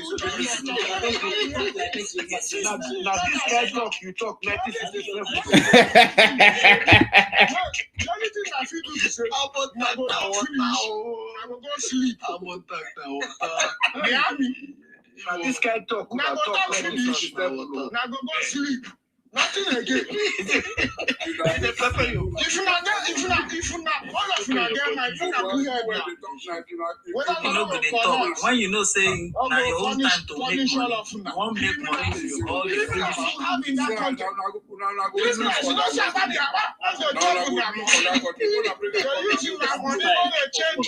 now this guy talk 1967. No man, when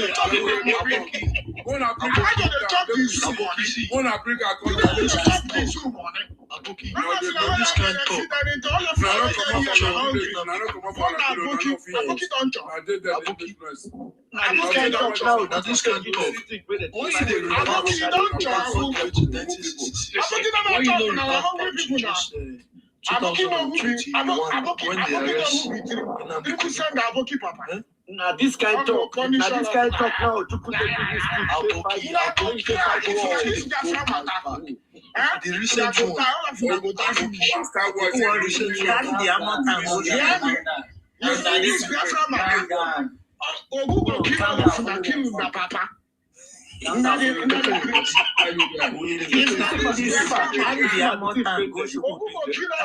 Aboki too much. He paid them well now. And that's why I just allowed them make them vent the anger.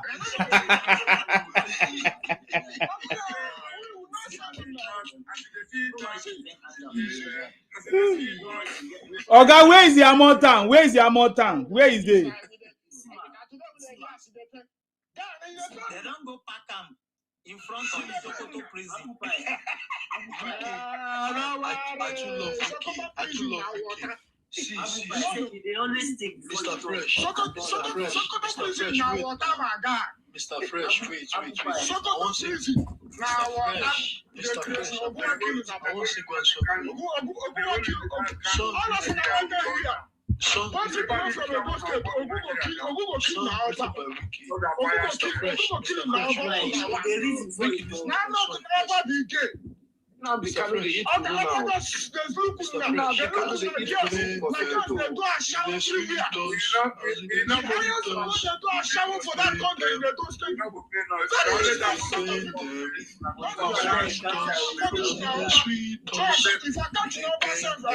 Now the candidate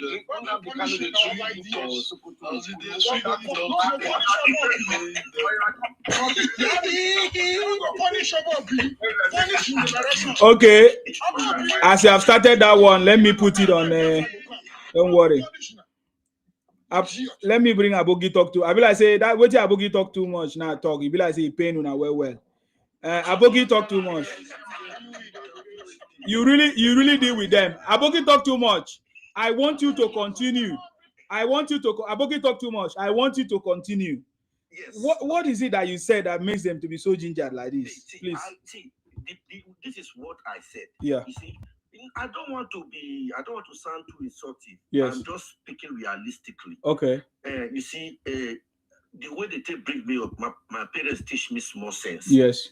Even I not say I took get sense, but I get small. Yes. You see, I can't really watch them. They talk. They say they can't call one Messiah.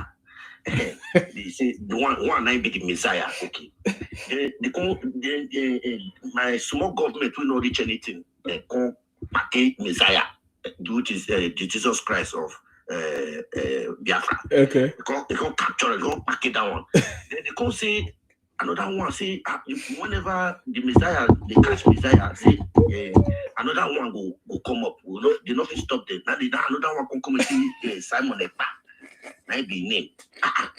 The guy did for Finland, they go wear military uniform, go wear helmet. I couldn't understand which kind of general this again. They say I be the defense minister.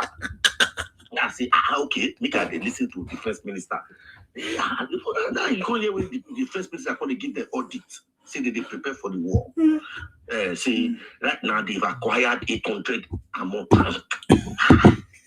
I was shocked. 800 ammo tank. The thing can't they do me one kind. Which kind of people be this? These people now they are bring the table work for God. I be okay.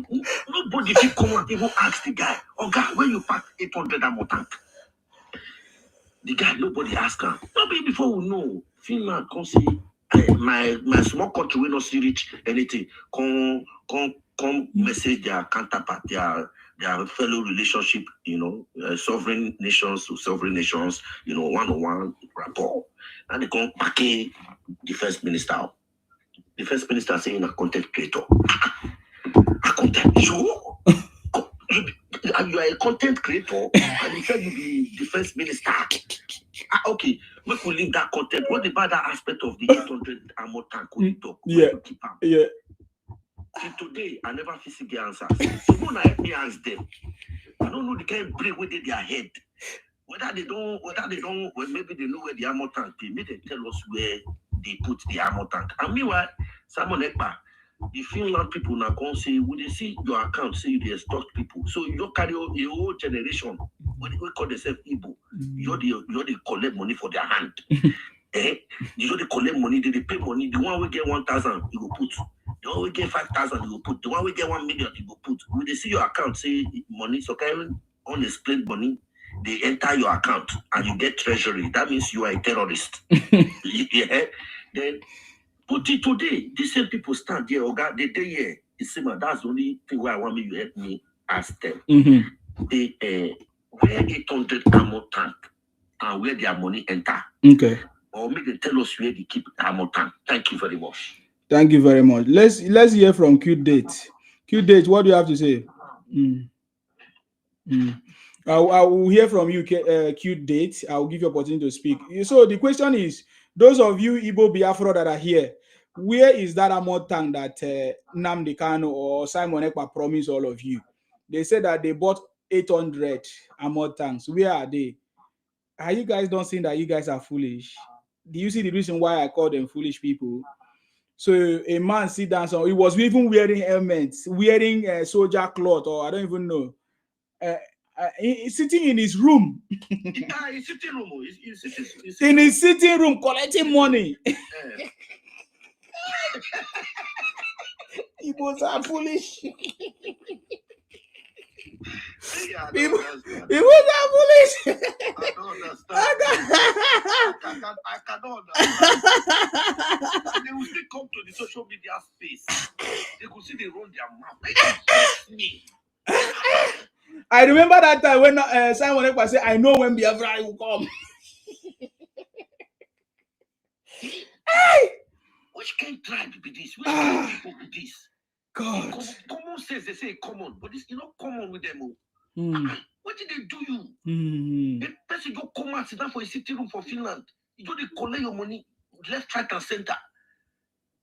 He could tell you say by 800 ammo tank, my guy. If America say 800 ammo tank to you, sorry, Abokito, the time is up. Okay, Q Date, go ahead. Good evening, everyone. Salute you, please speak up. Go ahead. Yeah, good evening, everyone. Yes. What is there is from my own perspective, I think we should develop a psychological profile for the Igbo population. I'm a psychologist, by the way. So I think there is more to this than what we are seeing. It's more of mental health. Because at times when I look at the population of people who follow their shenanigans, I am always surprised. And you could remember, Buhari also said that his government was going to build 15 psychiatric hospitals in the East. All right? So when you consider all that, you will discover that the major issue may probably not be political, but psychological. All right? So I intend to do a psychological profiling of an average Igbo man and woman. All right? In order to see the etiology of their problems. Because people said it could have been what they, I don't know whether, I don't think post-traumatic stress disorder is actually inherited. No. All right? We call it functional psychological disorder because it is. Wow, I've been removed. Or what? Nobody remove you, sir. Go ahead. Okay, so it could be a psychological kind of problem. All right.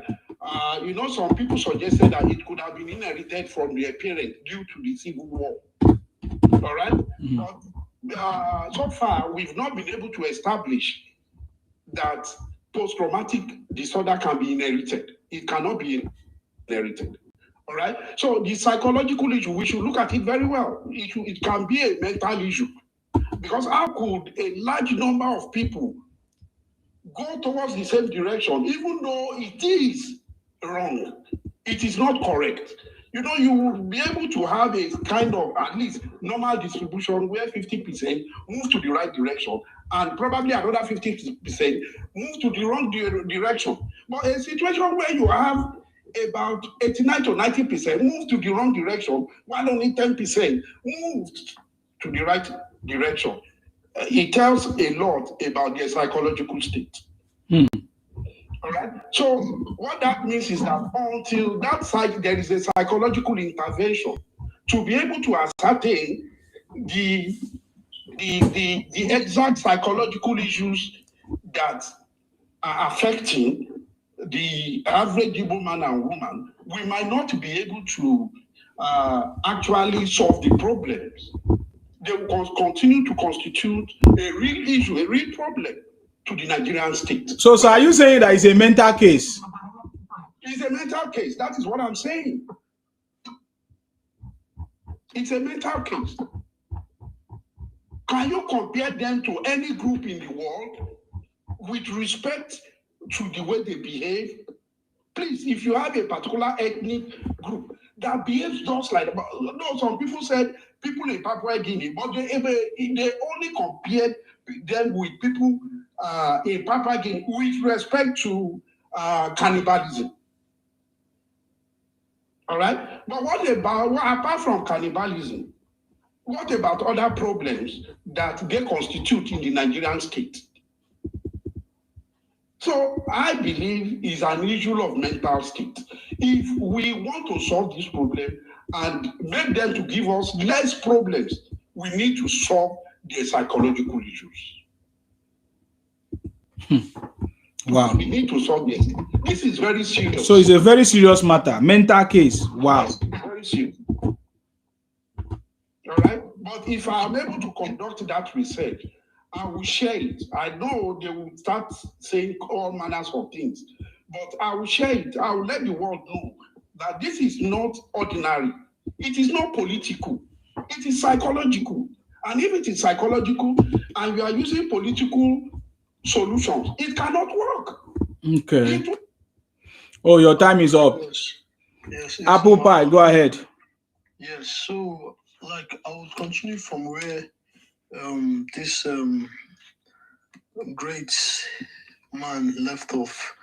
Is very much psychological because I've been reading some agents in the American war veteran, because you see the Americans themselves, they are known for war, and during the Second World War, scientists as of then didn't actually know. We can't hear you very well, sir. Do you have any? Yes. I was plugging in my headpiece. Okay. The scientists of then didn't actually know the effects of war until a study was carried out between 1955 to 1975 on the unethical experiments that people who faced war actually experience.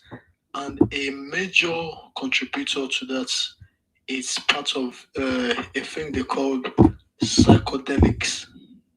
It's literally LSD drugs, which the body itself produces it. So it gives like a hallucination of a person being bigger than what they actually think they are. Like, for example, we know majority of all these Yamiri buffoons always brag, oh, their ethnicity is one of the most powerful. We are one of the rich people. They don't even say one of the rich people. They say they are overall. They are the best. They are the Okenga number one. They are Ndibo. Yes. Just as braggadocious bullshit. And this is a typical example. Their body is producing a lot of it's literally LSD, psychedelics. That's what it's called. And that's what the body produces. But when you tell an average Igbo man, they don't want to listen to that, because in their mind, since the body is producing so much of that chemical, they are not able to control it. Now, given this useless finance minister a Emefiele didn't loot Nigerian funds. You see what the Igbos are doing? It's a calculative economical strangulation, because we need to know that these people, they're all unproductive in the Nigerian economic system. Now, Emefiele was able to run down our economical strengths by overprinting money, messing with the Nigerian currency, just behaving like a wild hooligans. Of a person of that high status controlling one of the biggest economy in Africa as of that time, he was able to bring it down, because as of then, Buhari has already created a team. Okay, we need to create a psychiatric hospital in that region so they can be productive, since they are very useless as a people. And if that hospital was being able to build massively, it's going to take up like many complexes. We are able to get this unproductive nuisance that they will just come online to be making so much noise to be productive. As of now, Emefiele is sitting in jail because he knows that his people are so unproductive. They are like freeloaders. They are parasites. Freeloaders, that's what I call them. They are using this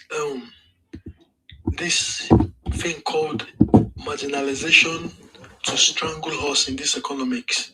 Meanwhile, Buhari could have solved their problem easily. The bridge, the Niger Delta Bridge, our late President Buhari built, it wasn't required. It wasn't required. And Emefiele passed that, I would say, check for that bill to be bridge, or for that bridge to be built, instead of passing the check for psychiatric hospitals to pop up left, right, and center to be able to treat these illnesses that these Igbo people are facing.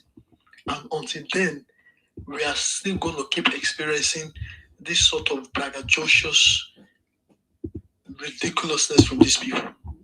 And I hope the health minister that we currently have is able to look into this matter. It is very urgent, very, very urgent. And it's about time we fix it. Okay, sorry about that, Apple. Your time is up, Mr. Fresh. What is your response to all these things? Okay, Mr. Fresh is not ready. Let me move. Yeah, my response to all these things they are saying right now is that, number one, Nsima is one of the IPOP member before, but due to the criminality he committed inside the IPOP, that is why they chase him away. If he can swear with his procos now and say that he's not IPOP member before, God will punish in generation. That is number one.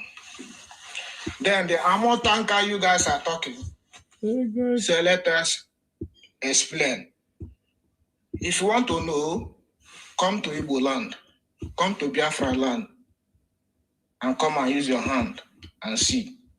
Me, I don't have anything to tell you guys there, because you guys are Ifulefu. You know what they call Ifulefu?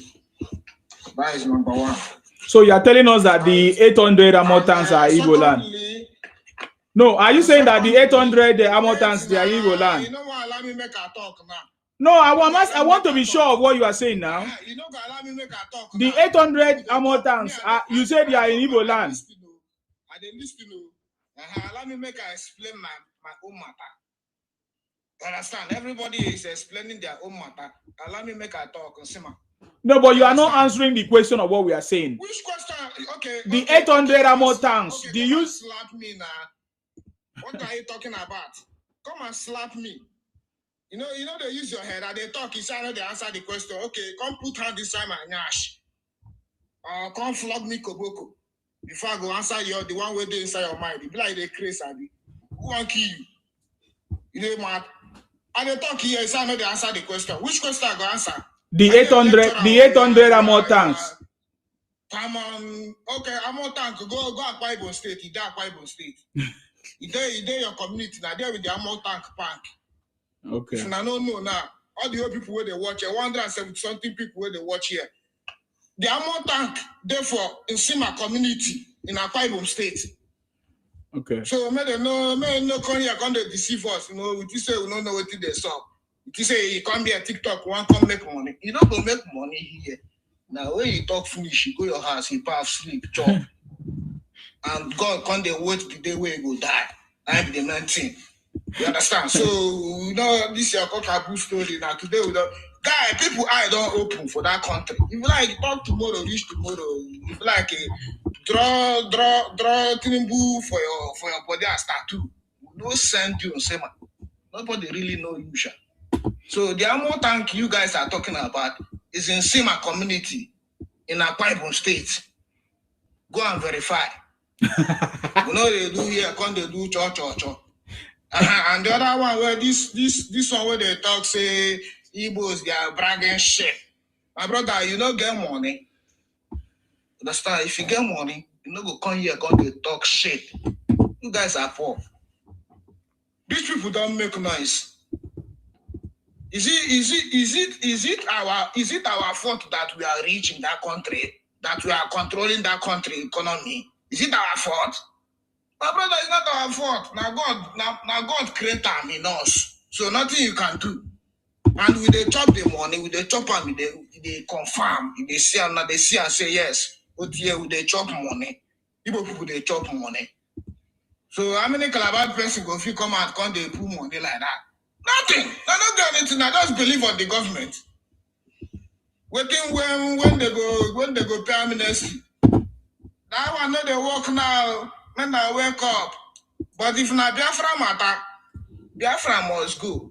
And nothing I go do. If like when I talk the matter 100 years, it doesn't move. You know mean anything. If like when I talk Mazin Nandekalo, Oga, everybody can go to jail. Obasanjo was a convict before in that country. Tinubu where the route today, no be drug dealer, we run. Do that bacha chesan, in run, inside. So what are you guys coming here to come and tell?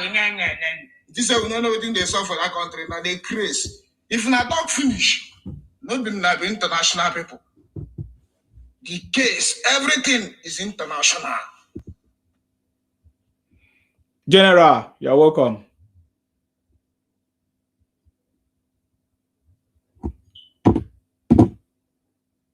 Okay, General is not available. Let me wrap it up there and let us hear from Black Sheep. Black Sheep, you have wanted to say something. Okay. Good evening. Can you try to speak up? Good morning, everybody. I salute you. You listen to what your brother said. Very well. I mean, and I picked a point. Did you support it? Did you support what he said, or what do you understand? Go ahead. I'm trying to pinpoint one thing. They accused you of being an IPO member. Is it true or false? The burden of that is the burden of proof is on him who accused. So if he has a proof of me being an IPOP member, I should bring it on board. So that is you can deny it or no. I supported IPOP. I supported Nnamdi Kanu, and then when I discovered that he's a criminal, I come out and say it. And I even educated Igbos to know what is going on. That Nnamdi Kanu is scamming all of you, including Simon Ekpa and all of that. That all those things are scam. So I did say to you, what he's talking about now is stupid, because for the past 5 years or 6 years, I've been talking about how Nnamdi Kanu criminality has been exposed, because I supported him and I discovered that there are a bunch of criminals buying their own people and all of that, sitting at home. We have been suffering for a long time. We never wanted our people to buy or sit at home. So that is how we knew that he's a criminal. I want to ask you this question. What made you join the first time? I mean, what was the hope you had? So just like I said, I supported IPOP Biafra because they use the word Biafra. The Niger Delta people or coastal region are Biafra, not Igbo. And when I heard the word Biafra, I remember the story of my father and my forefathers telling us about what Igbos did to the coastal region, to the Niger Delta people. And I needed to hear if it's the same story or it's something different. And I confirm it for myself.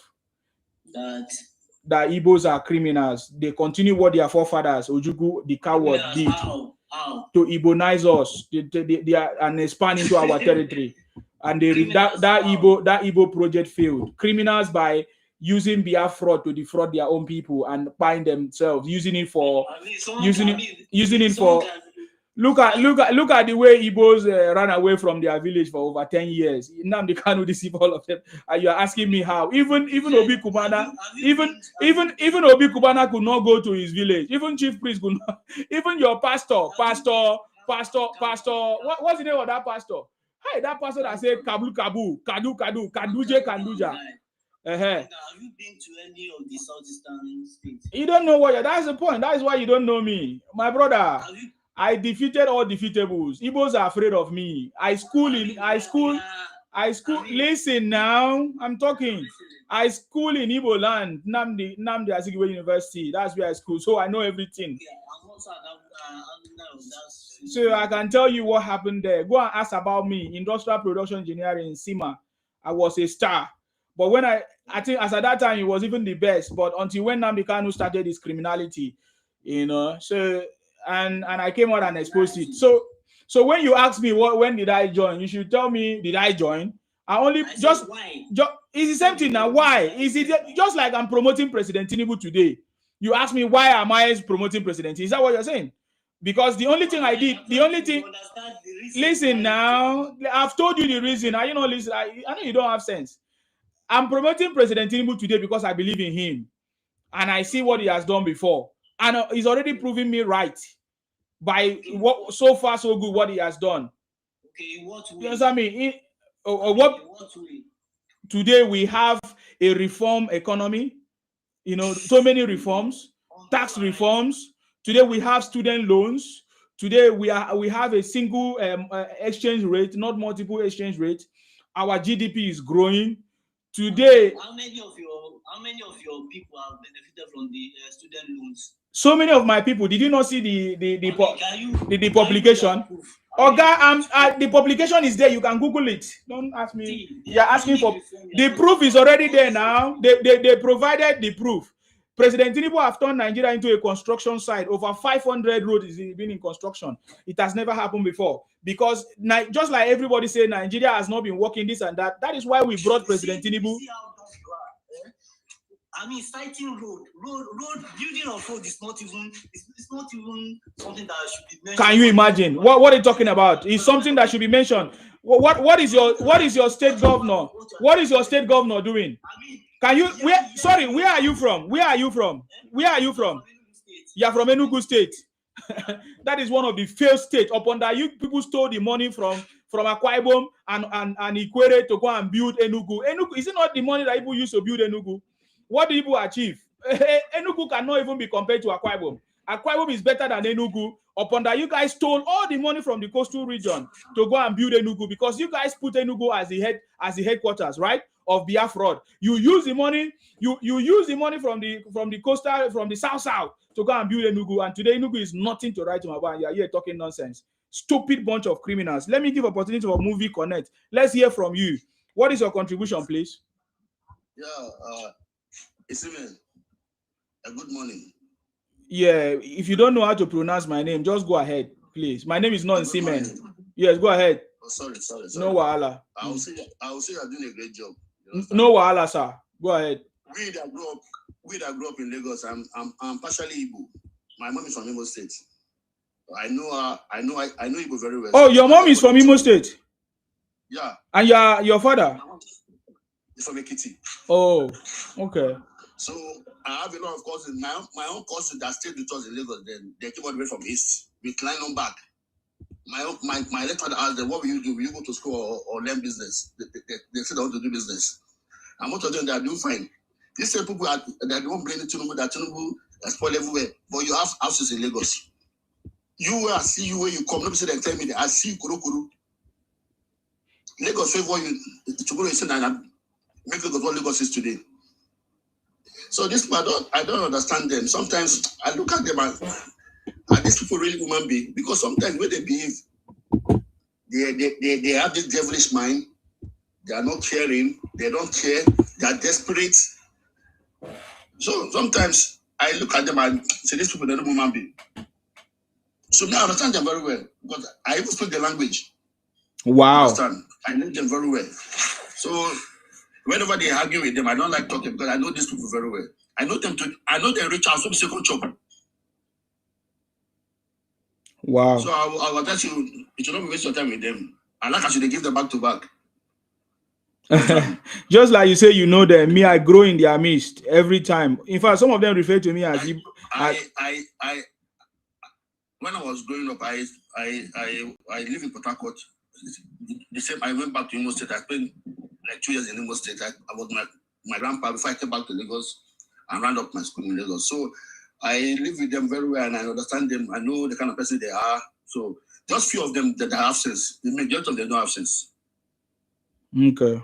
I swear down. Just few of them have sense. Few of them have good art. I'm telling you the truth. Few of them have this good art. But majority of them, they don't have one sense at all. I don't know if I'm understanding their brain. Imagine what this one is talking. This Mr. Fresh. No manners, talking anyhow, no respect. Now so they talk. They don't get sense at all. So that's what I have to say. I don't get much to talk. Thank you very much, sir. I appreciate you. Thank you very much for coming. God bless you.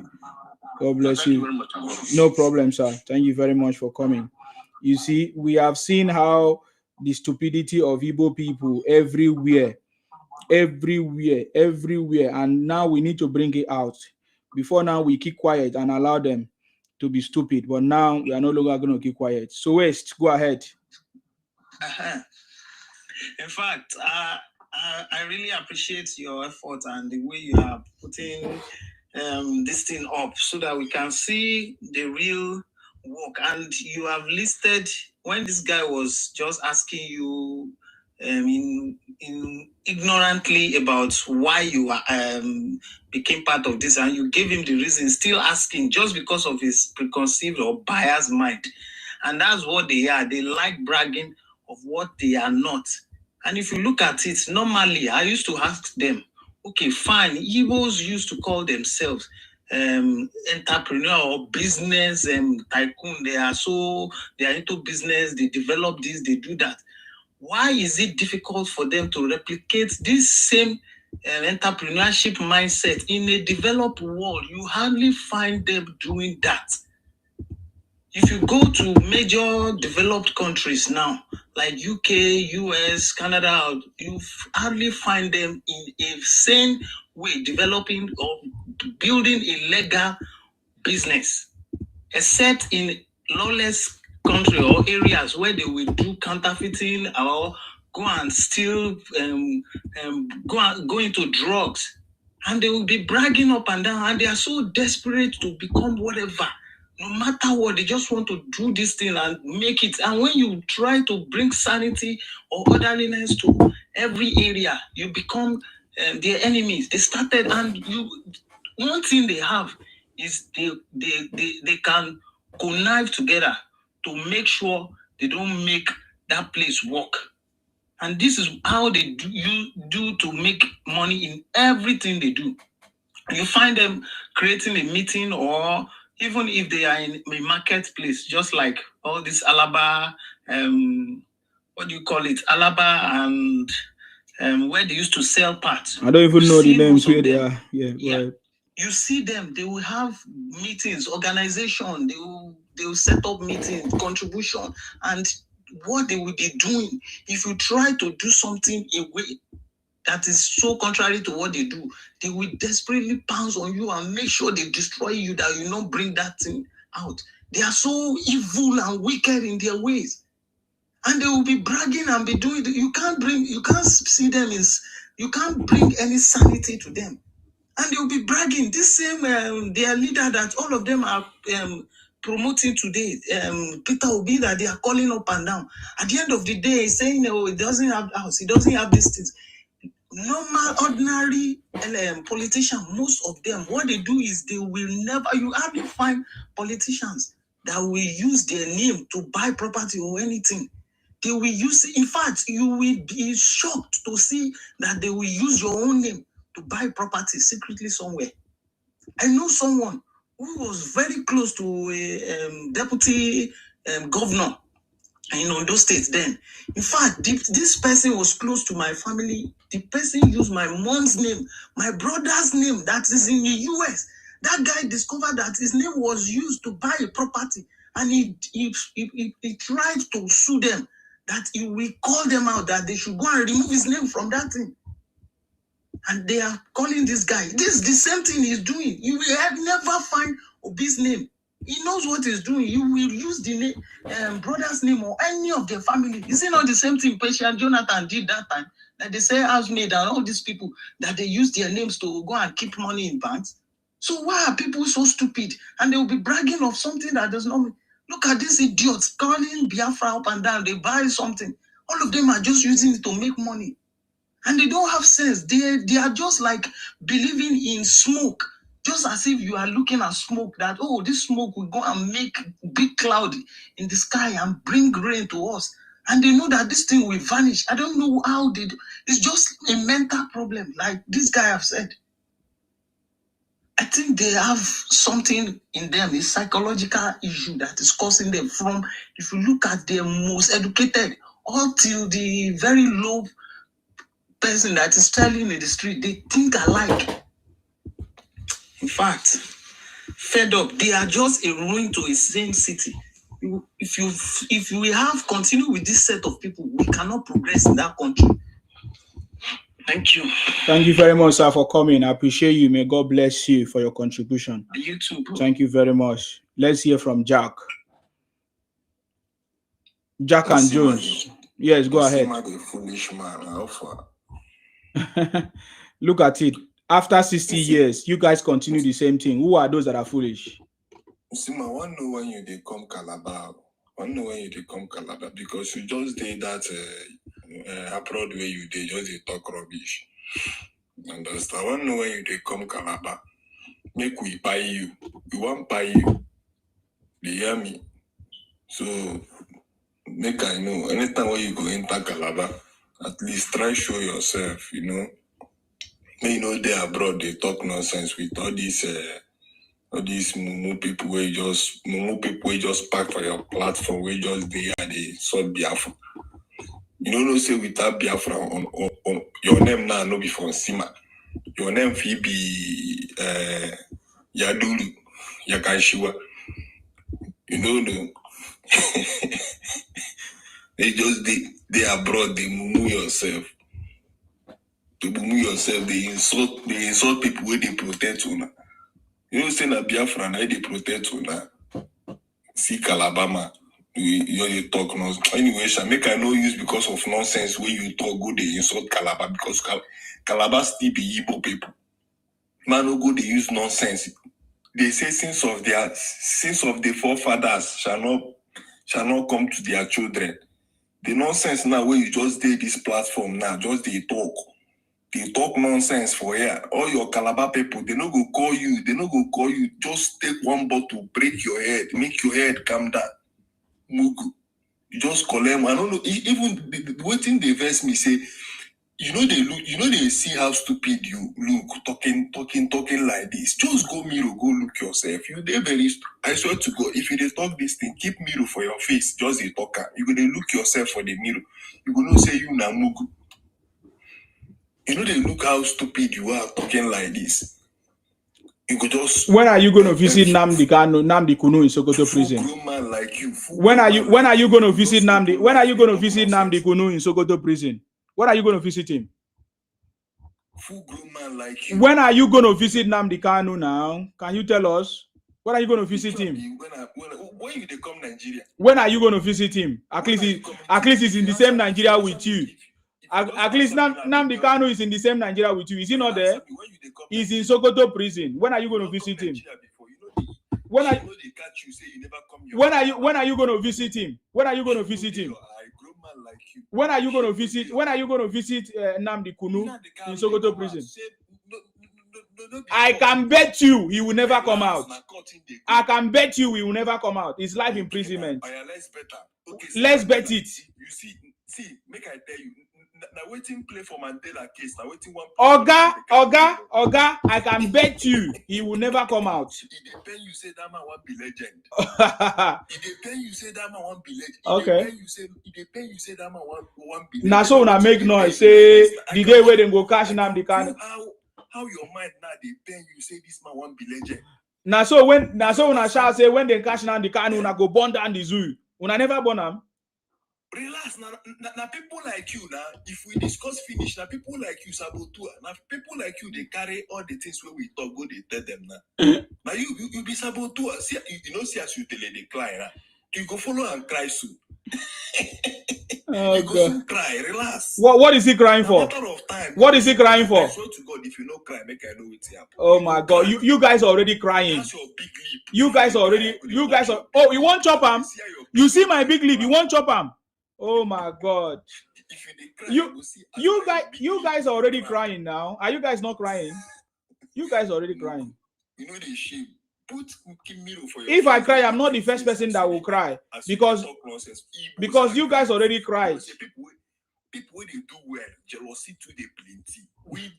We are blessed. See people will fight war. See people will fight war for Biafra. Go check East. East no be like place where they fight war. Oh yeah, go Yoruba, go Hausa. You are talking nonsense. Did you fight? Was the fight in the southeast? I'm waiting the pen me say, when I wait the haters no get level. As soon as no get level, I don't know. See, when I know they come here, they attack in Sima na Mugu. Now because of say they no get level.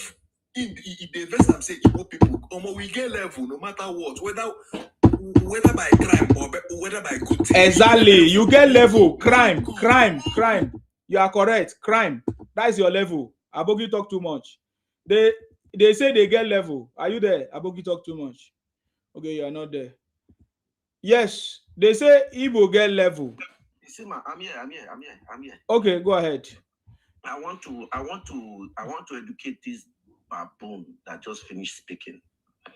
You see, that is how they said, out of the abundance of the heart, the mouth speaketh. Yes. You can see of all of them that just came to the platform, we have 186 people listening. And everyone would agree that the three of them that just spoke, you cannot make one thing positive out of everything they said. You see, this last speaker, he just came, and the first word that he used was abusive, and he ended abusive. And all he could say was, where you want to come Calabar? That is why we say they are cannibals. You see, this is a platform where even if some people does not subscribe to what your agenda, some might still subscribe. You could actually win some people to you just by the way you come through, or you speak, you tell people how or the reasons why you are taking your stand. But the way you just spoke now, the three of you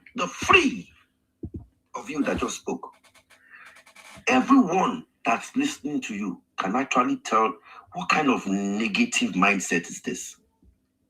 You just come and talk gibberish. You just talk like, say, people know they listen to you, that you don't have audience. And you say, and the funniest thing, you guys still come and say you are intelligent, you are doing well. I don't know where this mentality is coming from. I think you guys, I'm beginning to subscribe to the fact that it is indeed a mental case issue. Yeah, it is a mental issue. Because they said 3 people no go just decrease at the same time now. You get me?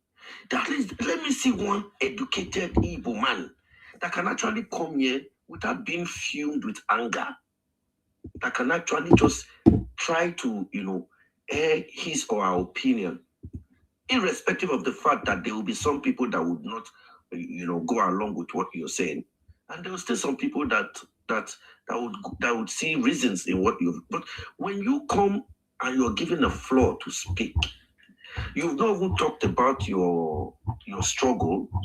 You didn't even come to actually try and, portray your struggle and try and see, maybe people might see lights from another angle of what your struggle is about. You see, when people are saying a country is not good, are you speaking for only yourself or you're speaking for the country at large? Because if you're speaking for only yourself, that means you're selfish and disgruntled in your ways of reasoning. Because your issues, your own interest is your belly. That's why you cannot even take time to even try to, talk to people that you claim to be a part of, and you say you are the one saving us. How can you be saving people that you come to a platform and you just start with abuse and you end with abuse without even saying one reasonable thing about your just cause? So now, why should I take you serious? Why should I take such a person or such tribe serious? Because you just came here, we Igbos, we not the carry last, we not the door, we not. But what do you do for my land? If you think say you pass me, why you not sit down for your small village there, make you do your business there? You come to my place and you can't tell me say you be champion for my place. Now I won't put you for where you belong. Now you say people hate you. Don't you see that you're a narcissistic person? Because you they said there's every action. Every action demands a reaction. Mm-hmm. So if you beat me, you say make I not cry. So if I Abogi talk too much, your time is up. It will come round again, sir. Let's hear from Black Sheep. The thing is, I want to ask this question. Why Igbos always ask question and they never get answer? Okay. Everybody come here, make their contribution. You want to ask question. Yeah, I mean, it baffles me. I mean, coming from someone who is from Akwa Ibom or Calabar or any, I mean, of that south region. I mean, you guys have a long history of cannibalism, and you guys are even accusing us of, I mean, this cannibalism of the thing. I mean, it's so funny. I want to ask you this question. You are not living in Nigeria, but you are even giving us what is it called? You are giving us instances of, I mean, developments in Nigeria. How so? I mean, you can come down to Nigeria and witness this thing from the first hand now. Hello? You are not making any sense now. We are listening. I'm not making any sense. You imagine you are not living in Nigeria, but you are supporting Tinubu. You said, I mean, he has done really great things in Nigeria. I mean, you were listing a lot of things he did, or you are not yet to even witness it. You are not even in Nigeria. I mean, why are you out there since your local village in maybe Cross River State or Akwa Ibom is, I mean, is so economically rich enough, imagine feeding the whole nation. Why are you out there looking for your daily bread?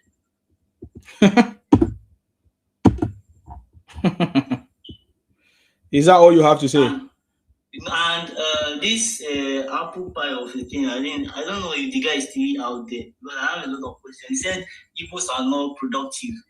I mean, I want to ask him where is he from in Nigeria particularly? Where is he from? I mean, which tribe is he? I want to ask you because I want to compare the Igbo race and his own race, who are more productive in terms of, I mean, looking down the line. I mean, you guys were saying 60 years of criminality, blah, blah, blah. So I want to compare his tribe to the Igbos. He said we are not productive. We are only engaging in criminal activities like production of fake drugs and cool. But I want to compare his tribe to our own Igbo tribe. I mean, we are not productive. I want to compare the two tribes to find some things, real facts. Do you know the number of Igbos in Igbo land and the numbers of Igbos outside of Igbo land? Do you know the percentage? Guy, calm down.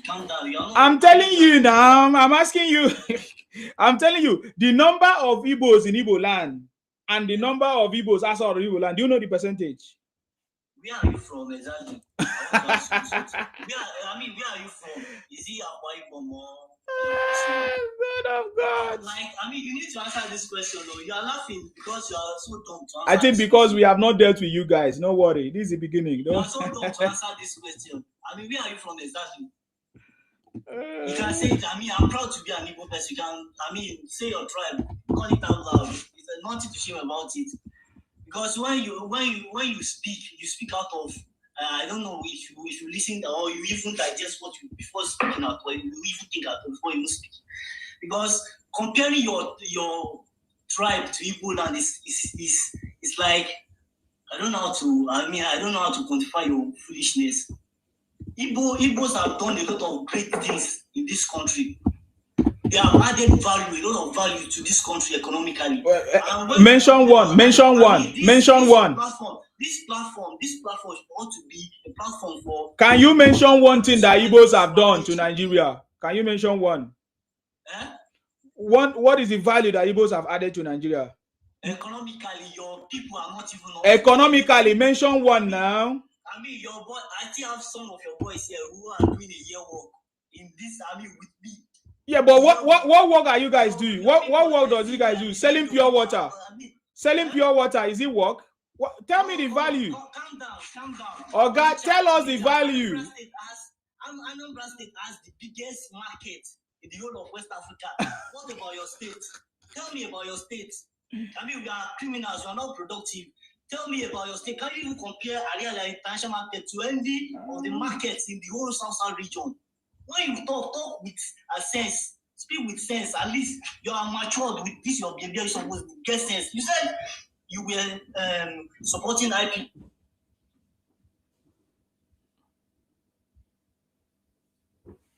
Okay, your time is up. Let's listen to Mr. Fresh. Sima, sometimes, try to get sense. You understand?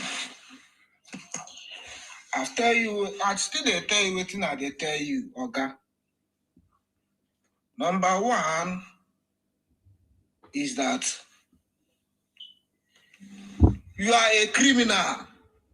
Understand? I still they tell you I know you are the one of the people in IPOB. You understand? But due to your criminality and the Ojukokoro, that's why IPOB chase you away. So now come here now because of anger, because of say they get shishi again, as they get. I mean, come out and my guy for that country, Igbo people better pass your tribe. Now, no one can they insult Igbo people, but if I insult them, but nothing they happen. No really send. Understand? So this one, Igbo people get sense, pass na tribe. So we know they drag that one. The world knows self. America know the world power know. Now I make they recognize Igbo people. For Rome. Where did they recognize Igbo people? You see, I want cry now. You see, no, I'm asking you now. Where did they recognize you people now? See, that one don't shock him. That one shock you, Sima. Oh. Understand? That one shock you. Aboki, where they talk here, Aboki. I just listening to you. No, you be idiot, Aboki. With your name already, self, people don't know, say, you don't get sense. For Nigeria, we know they value Aboki people. They don't get sense. And no matter, say, since we Aboki people, they rule that country know better. Everybody know. So, no can they do pra. My guy, the world don't open eye. So, everybody see what is going on. So, Donald Trump will come bomb that country on Christmas 2025. December. Say my guess sense pass Donald Trump. I guess sense pass him now. I guess sense pass. No, God go punish you. Understand? You don't even reach Donald Trump shoe. Talk less of in toothpaste when they use brush. So forget about that one. Say my be hungry man. Because as he did like this, person like you now, they say may you lick Donald Trump shoe, you go lick him. That's so it be. So we know they do that one. So Aboki, first of all, God go punish you for those things where they talk. Say we know the guy. You will not get sense. You are speaking out of jealousy.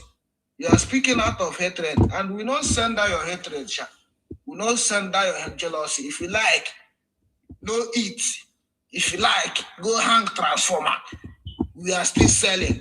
Igbo people, they sell, they go. We are moving. And Biafra is coming. So we not really they look na face. Sha. This is when they cry, na cry. If na cry finish, na go find food, job, bath, sleep. That one go. The men people they work. Not be now we come out. Not be all this a cook. We just they come out they talk. When are you going to visit Nnamdi Kanu? Men where they control the world, they work. When are you going to visit Nnamdi Kanu? I want the day. I want me and you follow go now. Which day go get chance more go? I cannot visit a criminal. Okay, he cannot visit the criminal, but he's your boss. He's the one paying you salary before. Huh? You go swear with your life that one. Or swear with what they work for UK. No, swear with what they work for UK. I'm not really sure whether I get to work because person like you not want to way be only just their house they knock you for Nash now mama. So I'm not really sure where they work. Swear with your life, say Nnamdi Kanu they pay you salary before. Huh? So we know your secret. So Nnamdi Kanu was paying people salary. We just look you. See, we look you. You never. So Nnamdi Kanu was paying people salary. See, where? Okay, I think your time is up. Cute date, are you there?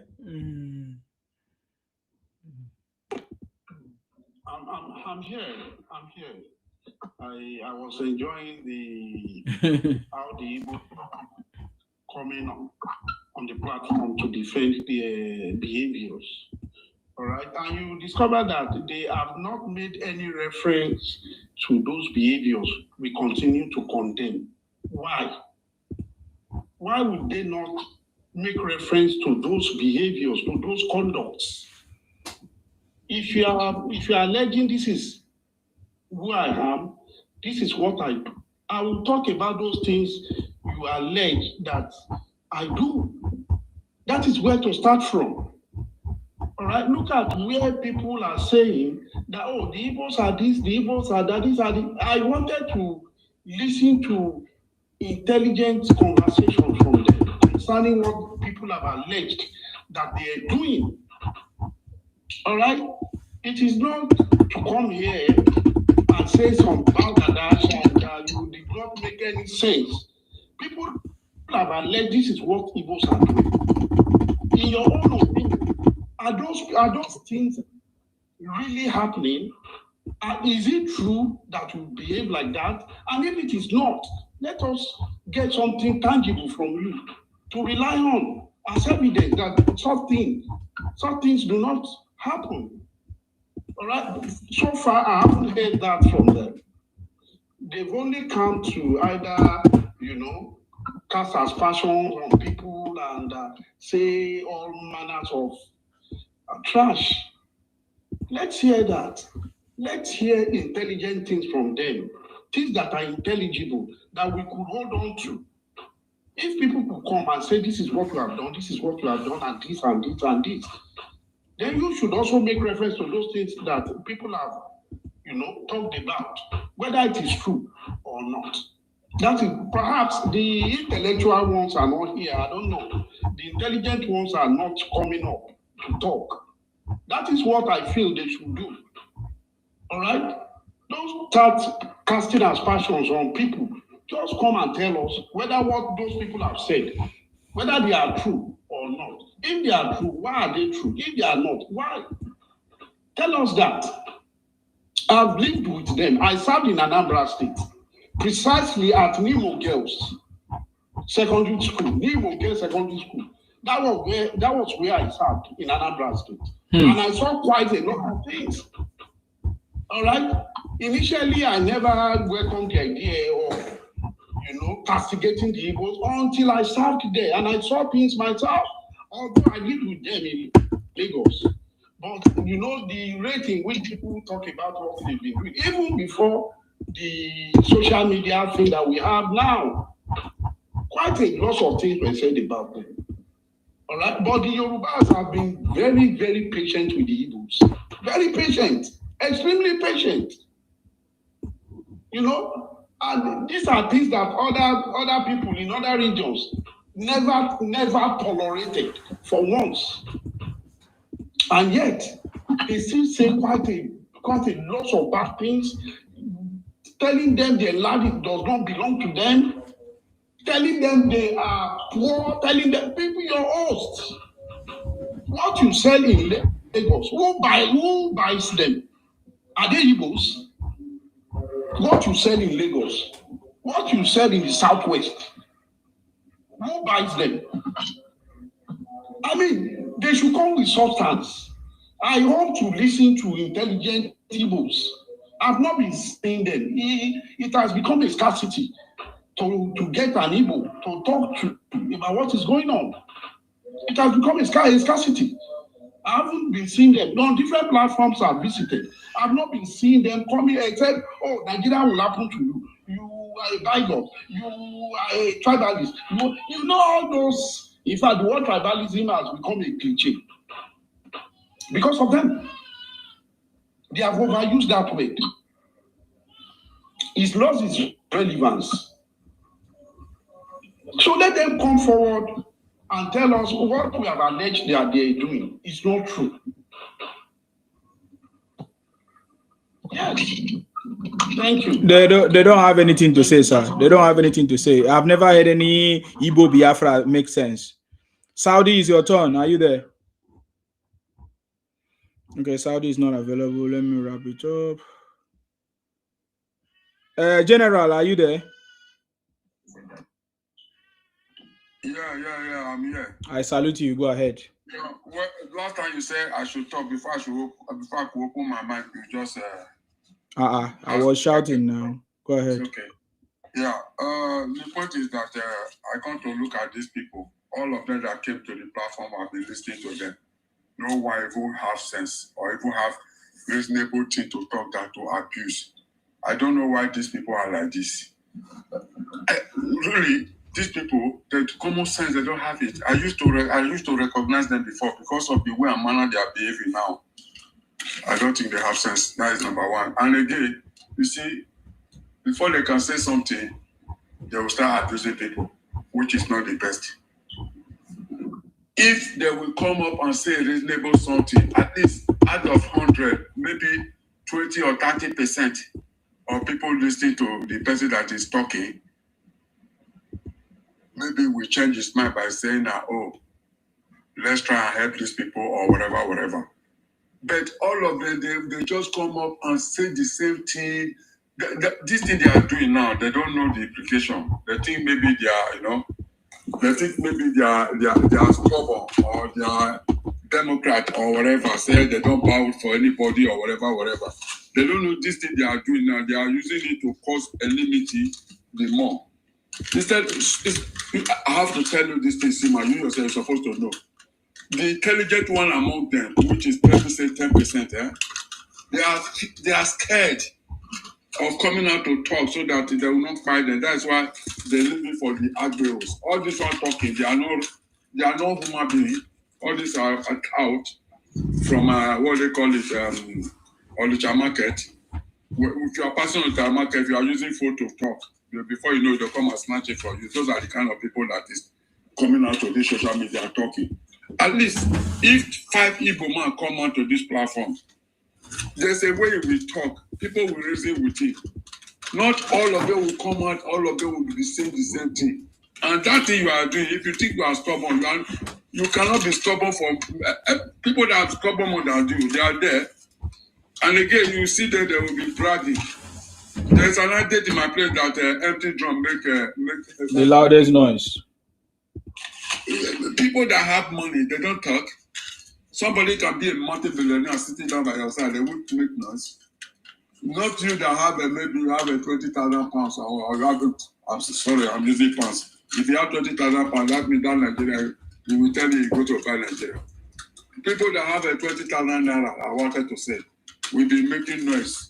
Money that is not to buy come on one land. And the next thing they will be telling you, they'll say, we will buy your land, we will buy this, we will do this. If you have money, why can't you go and invest it in your place? One thing I want to assure them, because it's every time they used to say this word, we are preparing. I pray that they quickly prepare. The reason why I say they should quickly prepare so that they will carry out their shenanigans they want to do. And I bet them, if they try it, they are going back to square one. That is the truth. They are going back to square one because who fight and run away, then you wait and fight another day. So that is that. You see, my far back 1982, most of my friends, I can say 60% of them, they are my friends in Igbo. But when I continue to look at them, the way I manage their behave, I said, these people, I can no longer coexist with them. So I started leaving them one by one. And again, these are the people before the war. They are the people coming to our domain, carrying this thing on their head. What do they call it? Basket. Doing poko. They will use one small bottle. Use the small bottle to be hitting the bigger bottle. You have bottle. You have. And after that, they will still put this thing for head.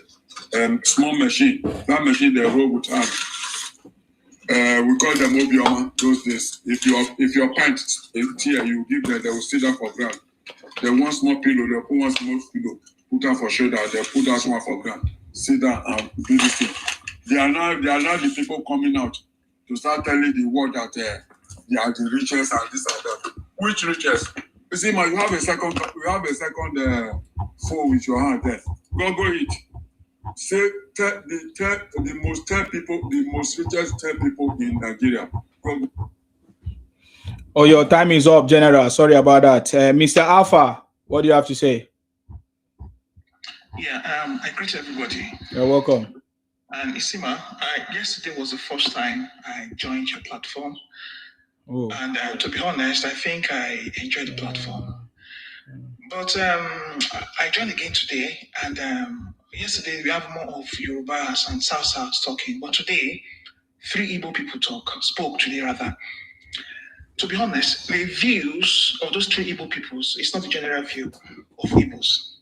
And I'm Yoruba really, and I married Igbo. And I can tell you, I've seen some very good. I served in Igbo land as well. And I can assure you guys, I've met some fantastic Igbo people.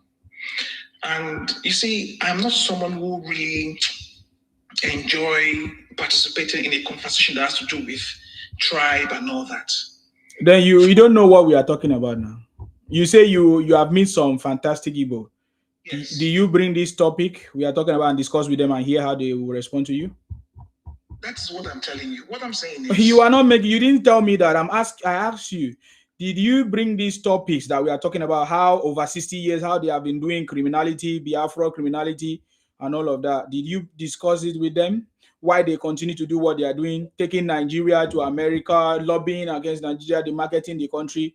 Did you have this conversation, real conversation, and hear their responses?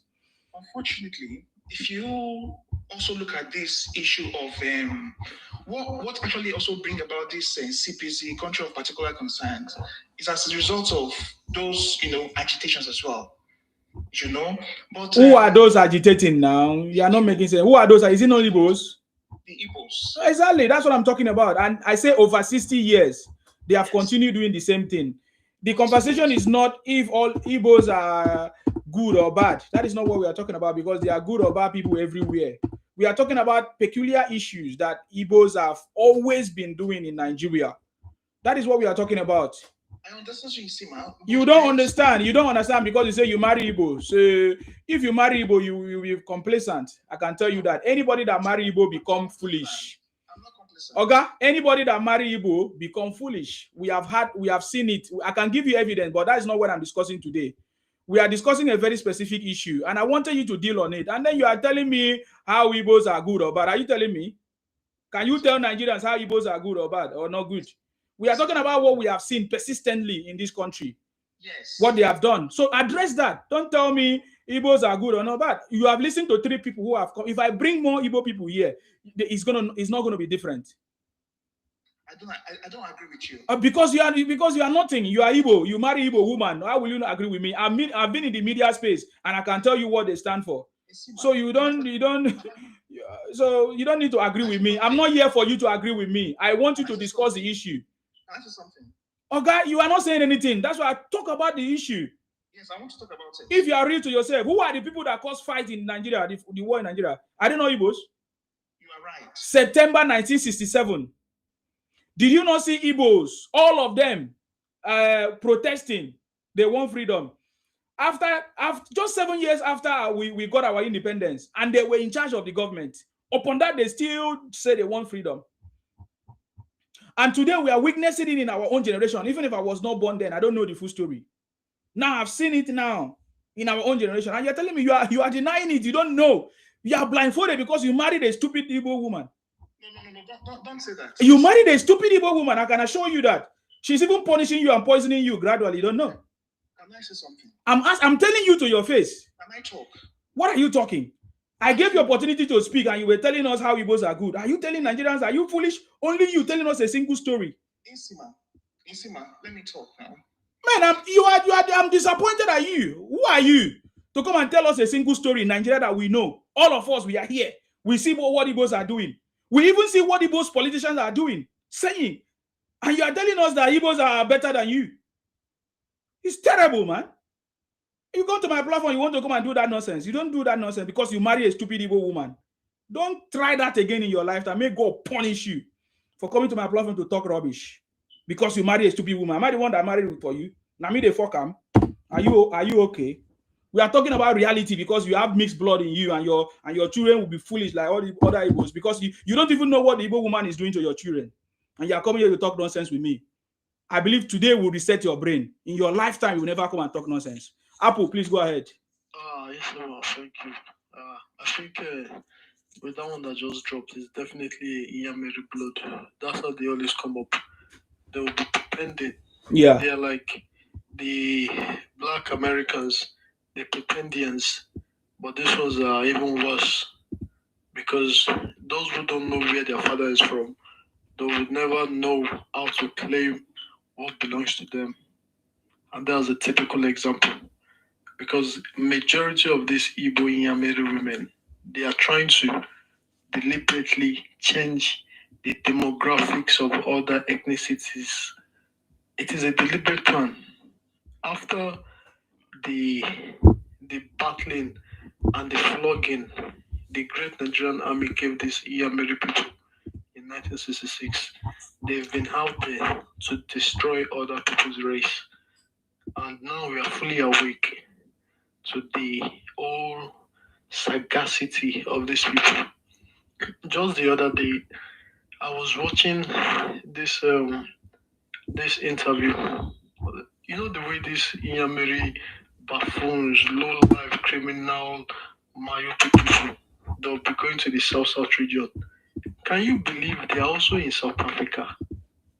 This documentary I was watching, when the entire kids mention their name, it's all Igbo names, and they name themselves Southgerians.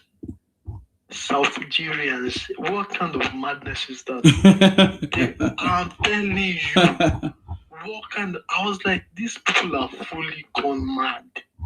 Southgerians, their son names Ebu Chichi, Omo Pupo Chichi Lalapo. I was like, oh, now don't go crazy. They are parasites. Igbos are parasitic by nature. People don't want you, but you're still attaching yourself to people that don't want you. Just in Nigeria, Nigerians, people don't even want them. They are taking their problem to a land that is already being developed. The Igbos are like some other ethnicities in Africa. Let me give you an example. You have some useless people from the African tribes. They go to America. Now there's a true difference. The Igbos are migrants, while you have the settlers. A settler have already settled on that land. They've built institutions, economical power, structures, laws, and everything in place for you to come in to be able to at least try for yourself, because as a settler, you've developed a space for all these poor migrants to come and just build themselves. When these settlers comes in, just like in America, we see that's why Trump is taking actions, because these useless Inyamiri people like to refer to America and Trump as their God and their savior. Now, Trump doesn't want useless migrants, but the useless migrants, they see themselves as without them, that country can never function. It's just like the Igbo people. They see themselves like without them in Kanu, in Jigawa, in Abuja, in Lagos, all that economic is going to be dead and collapsed. Meanwhile, they've forgotten they are just migrants. Without the settlers putting in one or two things in check, there would never be anything like a migrant coming in to become successful of themselves, to at least try to make one or two things for themselves. And let me just address this buffoon that dropped. I don't know what this guy's name is. That was actually what tribe I'm high. I'm a Yoruba man. And for your information, we are the first person to have TV in West Africa. Upon having TV, we are also the first rich urbanized civilization.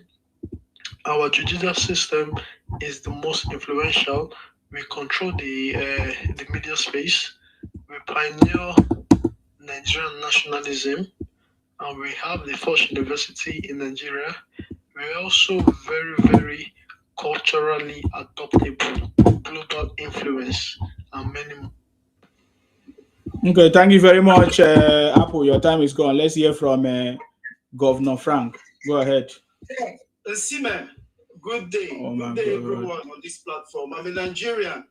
I don't want to specify myself or be tribalistic here. I don't want to say I'm a Nigerian from this part of Nigeria. Then you are deceiving yourself. Then listen to me. You are deceiving yourself. Sime, you better respect. I say you are deceiving yourself. You are deceiving yourself. This is your platform, but listen. You are deceiving yourself. You are deceiving yourself. You live in the UK. You are deceiving yourself. I've lived there. I am a British to start. You are deceiving. Oh, so you see how stupid you are. You are a very foolish idiot. So you are not telling us that you are a British. Listen. You are a very foolish person to come to my platform and talk nonsense. You are very, very foolish person to come to my platform and talk nonsense. You're insulting me. Yes, you are a very stupid person. Who the hell do you think You find out who I am. You find out who I am. You are a very foolish Igbo criminal. You are very foolish Igbo criminal. You are very foolish Igbo criminal. You are a very foolish criminal. You are a very foolish criminal. We will deal with all of you. We will deal with all of you. You are a very foolish criminal. You are a very foolish criminal. You are a very foolish criminal. You understand? You are a very foolish criminal. You are a very foolish criminal. I say you are a very foolish criminal. You are a very foolish criminal. Igbo criminals coming here. You are denying who you are. Igbo criminals. You are not proud to tell us you are Igbo. Bunch of criminals. Thunder fire you and your wife. Stupid idiot. They come to talk rubbish. We are here. Saudi, is your turn, please. Go ahead. You think that I have time for you people? You don't know. This is just the beginning. We will deal with all of you because we have been leaving you people. Saudi, are you there? Are you available? Yeah, I'm here. We leave you people that you have been going about lobbying against Nigeria, and we just keep quiet. Allow you people to exist. Thunder fire all of you. Never see anything. I will send you one video now. Some people, lawyer, they went to Sokoto. They are taking order from Nnamdi Kanu. They are still giving it to their people. Really? Honestly, I will send you the video. Then they take order for Nandikano say we should take to Jafo or go. I say, my God, which day these people will get brain? I tell you. Say we went to Sokoto now. We see man saying that they can't know. He give us order. They want to collect money. They want to do fundraising. These guys are foolish people. I've told you, Igbo Biafra, very foolish criminals. They are too foolish. Honestly, they are just too foolish. I don't pity them again. I don't know say they don't get brain. They don't get anything where they think. And that one small boy come out, he say, Igbo dey productive. If the guy still did there, I want engage. I make it tell me one thing when Igbo dey productive for. I asked him now, I know if he talk. I asked him. Apart from being productive or criminal, from Nandi Azukwe, make it come, make me and him debate. They ask where you come from. You won't compare Calabar with anywhere of Southeast. These people don't get something for head. Honestly, sometimes they don't want to be arguing with or talk to because they know the way they bring they function. It is different. One boy don't talk today here. He said that it be like say they get mental. That is true. It's a mental case. Yeah, Peter Obi don't talk. Say now inside now for mental people, they take your own advice. So and all of them go they follow the Peter Obi. No, all of them are even mad. I don't know, maybe Nigeria feel help us do something for them. Make them face them out of Nigeria. So we go have peace. We go begin to do. See, Onisha now the largest market to produce fake products, fake alcohol, fake everything they do there. Don't people will get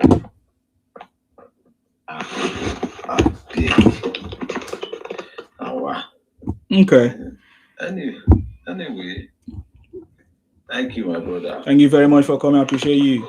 You see, when you see people who come to start by, showing off, he live in the UK with me, he's a British, this, that. You say, who are you? Who are you? These are Igbo criminals. These are Igbo criminals. He said he doesn't want to tell us which part of Nigeria is from. These are Igbo criminals who are not proud of where they are, who are not proud of their identity, using fake names on social media. You say, who are you? Who are you? You are watching me and you're asking, who are you? I don't even know you. You are using fake name. We can't see your photo. People that know me say, who are you? Who are you? Who are you? Yeah, I should be asking you, who are you? Because we don't know you. You are using fake names. Coming on social media to say you are British, this and that. You are proud of ascribing yourself to other people, but you cannot tell us where you come from because I know you are Igbo. That's how Igbo are foolish. That's how Igbo are. Igbo Biafra. You are one of those Igbo stupid people. You understand me? And we can no longer keep quiet for you. You think that I'm joking? You will see the movement is on. You hide under one Nigeria and be doing nonsense, talking nonsense, behaving anyhow, doing all kinds of, and we keep quiet. So now that we are calling you out now, it's paining you. You think that I'm going to destroy your own image when you guys have been doing that for years. And I just showed you over 60 years of Igbo criminality. Nigeria refused to take action. Let's hear from you. Go ahead. Is it me? Yes, please. Okay. I was here since. So the issue there is someone say you want to see a reasonable somebody talking, but you did not allow someone to be, you just start shouting on people. You are one of the foolish person. I've given you opportunity to speak now. You can't speak. You are coming to tell me you did not allow. Did I not allow you now? It depends on what you say. This platform, nobody come and talk rubbish. He came to talk rubbish. He's a stupid, foolish person. Prove to us that you are a decent Igbo man. This is opportunity I'm giving to you now. Prove to us now that you are a decent Igbo man. Have I not given you opportunity? Why don't you go straight to the point? Did you not see somebody? Did you not see other people come to speak? I will drop you too. I will drop you too because you are wasting my time. I don't have time to Igbo criminals to come and waste my time here. Go straight to the point. Prove to us that you are different from other people. That's it. It's as simple as that. It doesn't make any sense without you.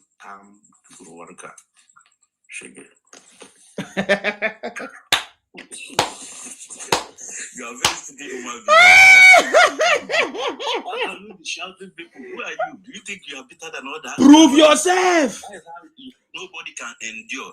There's someone that said that why people are not coming here with to be defending Igbo. You cannot come and defend people when you already be talking to, you already provoke somebody. How can you, the person come and the person who is better than you cannot be defending himself? By you seeing on your own, you know this person is better than you. You must not explain. He must not explain himself for you to know that he's better than you. So for you to come and say Igbo should come and some people will come and say and be clearing order that this and that. We know whom we are, and we cannot be explaining ourselves to people that we know we are better than them. So if we are talking against us, we keep quiet, and you just be talk because all those people coming out, they are coming out with anger because you people are not making right sense. Don't insult somebody and allow expecting him to come with calm. If yes, whatever you give, that is what you will receive. So if you want somebody to come with calm, okay, you are not making sense. So say something about the topic. Okay, I'm still coming around. Because you don't have time. You have just merely 2 minutes, and you keep repeating. I don't know if you are advising us or I don't know. Just talk on the topic. We say after 60 years, Igbo continue to behave criminally everywhere. 1967, you lobby America to come and invade Nigeria to come and help you, and that failed. Okay. And over 60 years, that is still continuing. You went to America to go and lobby Trump. You demarket the country. That is what we want you to talk about. These are facts. These are not lies. I'm not leveling lies against you. These are facts. Talk about it. That is what I'm saying. If you're an Igbo man who does not support it, talk about it. That is my conversation. But when people come here to talk nonsense, you know how I will not support Igbo because Igbo always stand the truth. Whatever you're seeing that Igbo are saying, they always go for truth. Okay. So I don't see anything that because Igbo, we all know in all this tribe that is in Nigeria. It's difficult for you to see another tribe that will come out and say the truth when they are fighting apart from Igbo.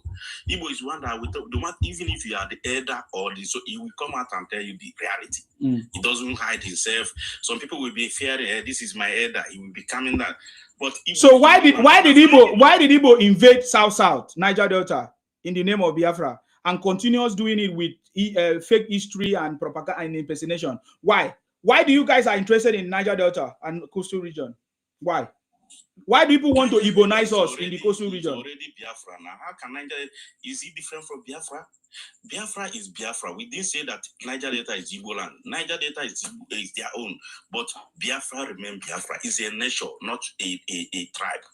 Biafra is a nation. Okay, what is Biafra? Does Biafra include the Igbos? Why did you guys include yourself in Biafra? It's inside Biafra. That is not a lie. You guys are in the interland. How can you become Biafra? You guys are in the interland. You people don't have sea. You don't have anything in coastal line. So how will you become Biafra? Do you understand the meaning of Biafra? Are you the one that created Biafra? The Biafra. Okay, are you the one that created it then? Yeah, are you the one that created it? No. Exactly. In Igbo land, the Biafra did not even stop only in Nigeria. The bite of Biafra, the bite of Biafra is across Africa. It's the pathway which the Portuguese use for their training, for their trading. So why did Igbo begin to say they are Biafra? Yes, because we are Biafra. You are not Biafra, man. You see, why they cry? Since you just they hear they cry, since I just they watch you, they laugh. Huh? Why just they cry, Sima? Huh? Biafra will not get sick. What can be your own problem with them? Because you are stealing other people's thing. You are carving people into your stupidity. That's what they are reminding you. Who is carving people? Have you ever seen South? Is Southeast a coastal line? It's a question. Is Southeast a coastal line? Is Southeast a coastal line? Let me tell you one story. I used to go Have to you ever seen outside the protest for Biafra? Not the only Igbo people. Imo State. One of my friend was a East father-in-law. line. When he came to Lagos that time, this man was just crying, saying, "Oh, see what? Have you ever come across now join us, so now not join us, so we man. Do you know what ocean is? Have you seen an ocean before? Wow, who is this person that is giving us this thing? Thank you very much. Thank you. Do you know what an ocean is? An ocean. Have you seen an ocean? You want to engage with education, intelligent people. Whereas what we are saying is not making sense, bro. No, it's Southeast. But can I get something to speak, please? Southeast. Please, hold on, Mr. Fresh. Hold on, Mr. Fresh. Hold on, you will talk. Let's allow Black Sage. He says he's an Igbo man. Let's hear him. Please go ahead, Black Sage. Hello, everyone. Good morning. I salute you. So, you know, okay, so, you know, obviously this platform is quite biased against Igbo people, but even at that, I would have to come out to defend my tribe and, you know, fight for the, you know, liberation of Nigeria as a whole. Look, guys, let's be very honest. You guys always talk about Biafra and obedient, whatever. The civil war that was fought in Nigeria, was it just for the Igbo people or was it for the liberation of the entire South? And did we not have officers from every single tribe in Nigeria? Let's tell ourselves the truth. This is the rubbish that you people keep feeling. Can I finish? No, we don't allow you to talk rubbish here. We don't allow you to talk rubbish here. This is foolishness. We don't allow you to talk. You said that. If you say it's foolishness, how can you say foolishness and they don't align with what you're saying, you completely cut them off. It is civil war. No, you said that you fought for the. Okay, let me put. I need to engage you. Don't worry. Let me put on the. Can I have an intellectual conversation, or you want to? Can you? You are not making sense. You say you are having intellectual conversation. If I'm not, wait, guys. You see, I don't go school. Don't worry. You cannot talk rubbish. I put it now on this live show so that I talk to you. You said that Igbo. How can Igbo be the one to fight for the liberation of South or the South? What are you talking about? Igbos that we have seen. Igbo did not fight. Igbo did not fight for any other person. They were fighting for domination. Listen. They were fighting for domination. They were fighting for. Are you not listening? How can you ask me a question when you are not listening to me? Are you mad? Are you mad? You wait. I will give you time. You listen. You don't want to listen. I can remove you. I don't waste time. How can you fight for the progress of and you dominate them? You say you are fighting for the progress of everyone. You are dominating them. You come to force us in Akwa Ibom, in Ikotepene, to Ibona, rape our women. Try to force our men to join your Biafra. You want me to play it for you, and you say it was for the progress. If you don't know what you are saying, don't talk about it. Talk about what we are saying here. After 60 years, Igbo Biafra continue to demarket Nigeria, continue to run propaganda, misinformation, lobbying foreign bodies to invade Nigeria. Why are Igbos foolish? That is my conversation. So talk about it.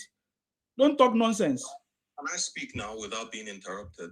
Would you allow if you talk rubbish, I interrupt you. I say talk about this. If you don't talk, I'll remove you. Your bias is showing very clearly. You're very stupid. Igbos have been so stupid in Nigeria. Igbos have been so stupid. Why did I give you my time, my broadcast to come and talk rubbish? Let me remove you, idiot criminals, Igbo criminals. Make thunder fire all of you. You can't talk nonsense for we and see, man. Are you stupid? You think that we have time for that nonsense? You understand me? Igbos are a bunch of criminals. Igbo Biafra criminals. You say you were fighting for the progress of everybody. How can you fight for the progress of everybody?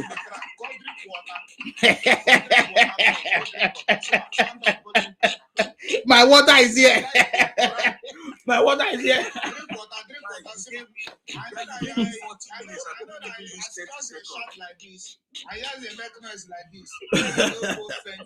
This guy when they talk for this, tell me say now in the same if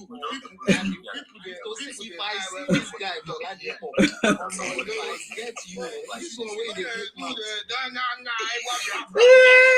effect for me. I don't know these people catch you. My brother, life go dey move on, they go. If you know the time, you go die for 10 years. Life go dey move on.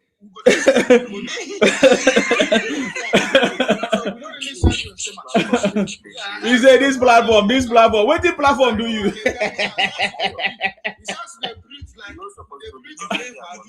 get 4 minutes. You even allow me to speak for 30 seconds. Because you were saying rubbish. I gotta allow you to continue your rubbish.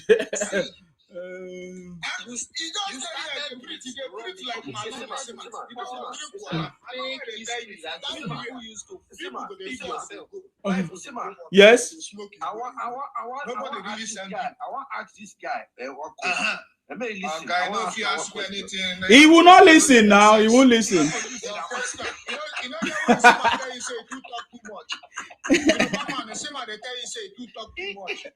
cannot listen. Wait, okay. See, my open mouth tell you say you don't get sense. You dey talk too much, Yoruba man. You know that you won't tell you. But that's his name. His name is Aboki Talk Too Much.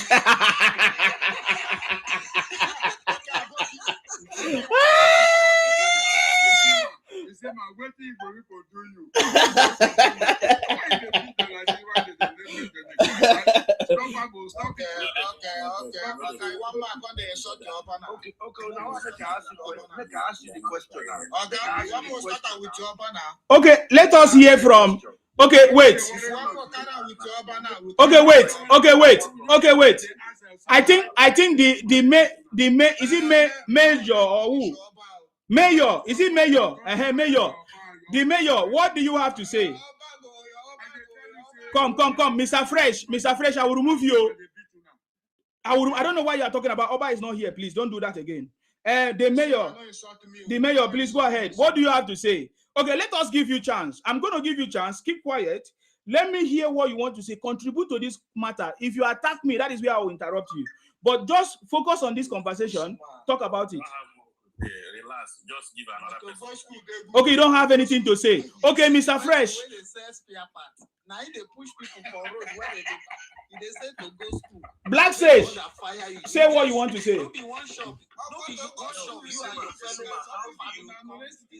just want to ask you, how do you create a show time? You give people 4 minutes and you don't let them speak.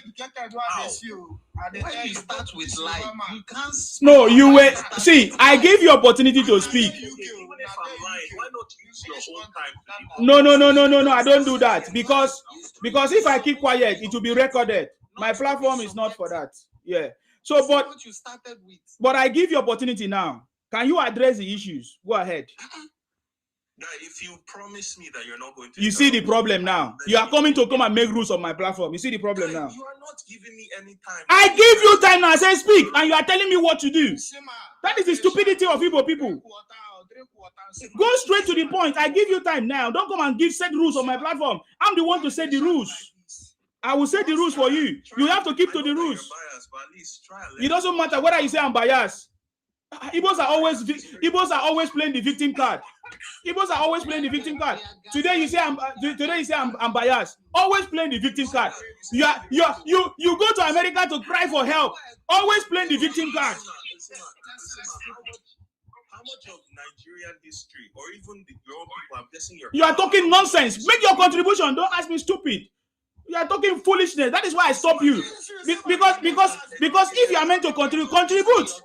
Don't show your stupidity. The first thing you said was that Igbos wanted to grant Nigeria freedom. Can't you see that you are so down in this? I talked about the liberation of the entire South. You are talking nonsense. How can Igbo be in charge of the entire South? Who are Igbos? You are talking nonsense. Wait, I want to come up now. The mayor, I want to come up now. The mayor,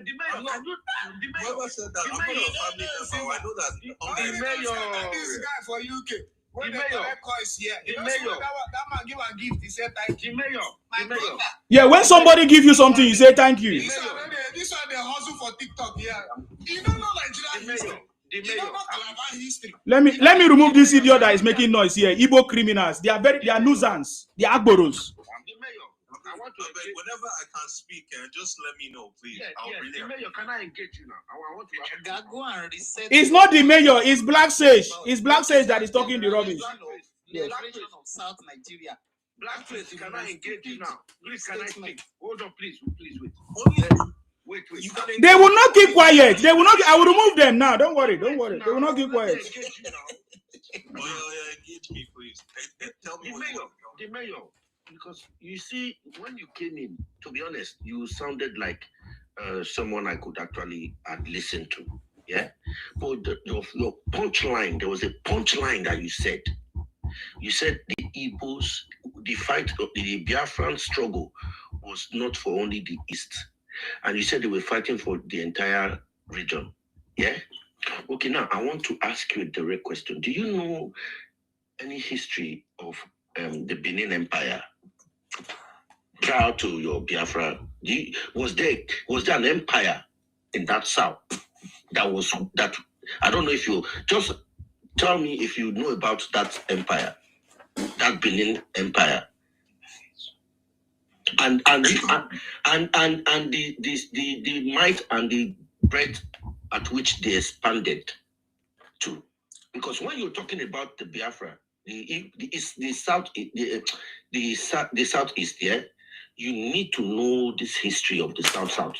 You don't just jump up and say, yeah. Are you talking to me or you're talking to someone else? You. I'm saying, do you know? Okay. Can I concerning this thing you just brought up now? Let me just answer the question. Yeah.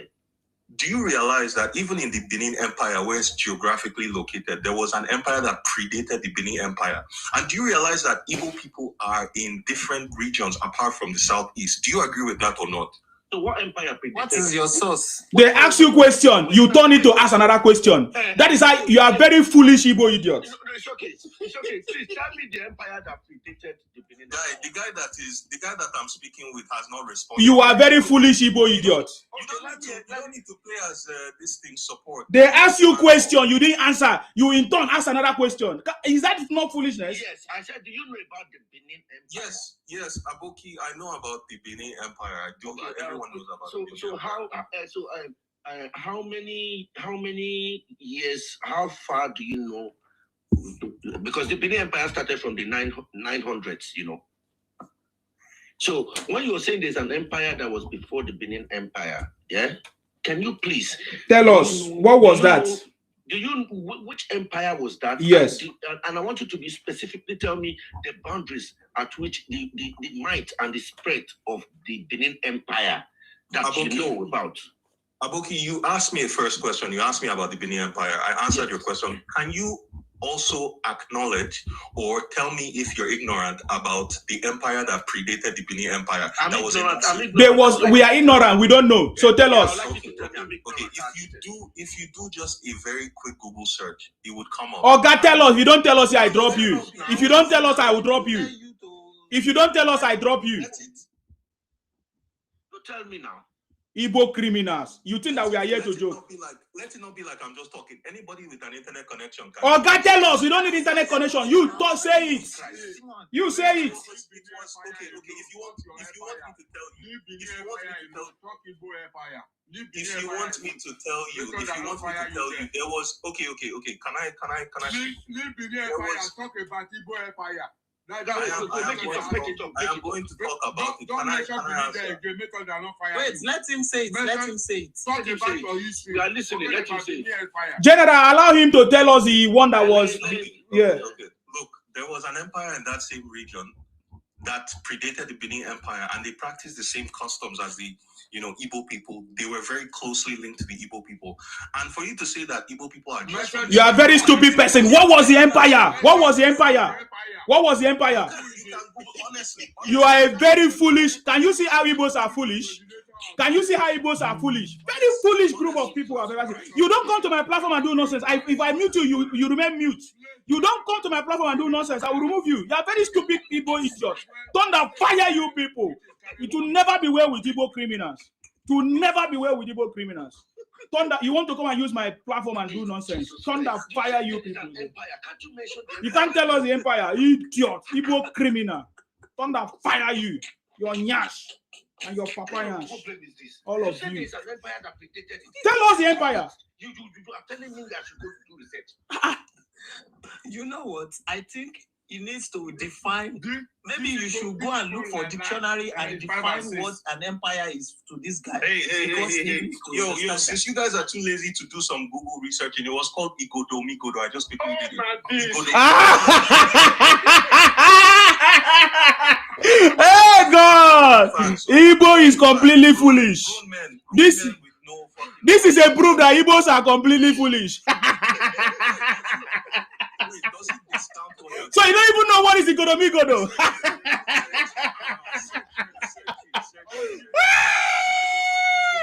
Oh my God! Oh my God! You guys are embarrassing. Oh my God! Oh God! You just stop talking. If I were you, Why would I stop talking, bro? Oh, Like, God. Let me educate you now. You know, I said you should stop talking. Okay, sir. Let me put you on a live show so that nobody can interrupt you about it too much. Okay? Yeah, because they don't know. Igbos are so backward. They are foolish people. I tell you. Please educate Igbo criminals. They don't even know the meaning of Igodo. Child. Go ahead. Mr. Black, I said, do you know? I asked you a direct question. I said, do you know anything about the Benin Empire? You said, yes, you know.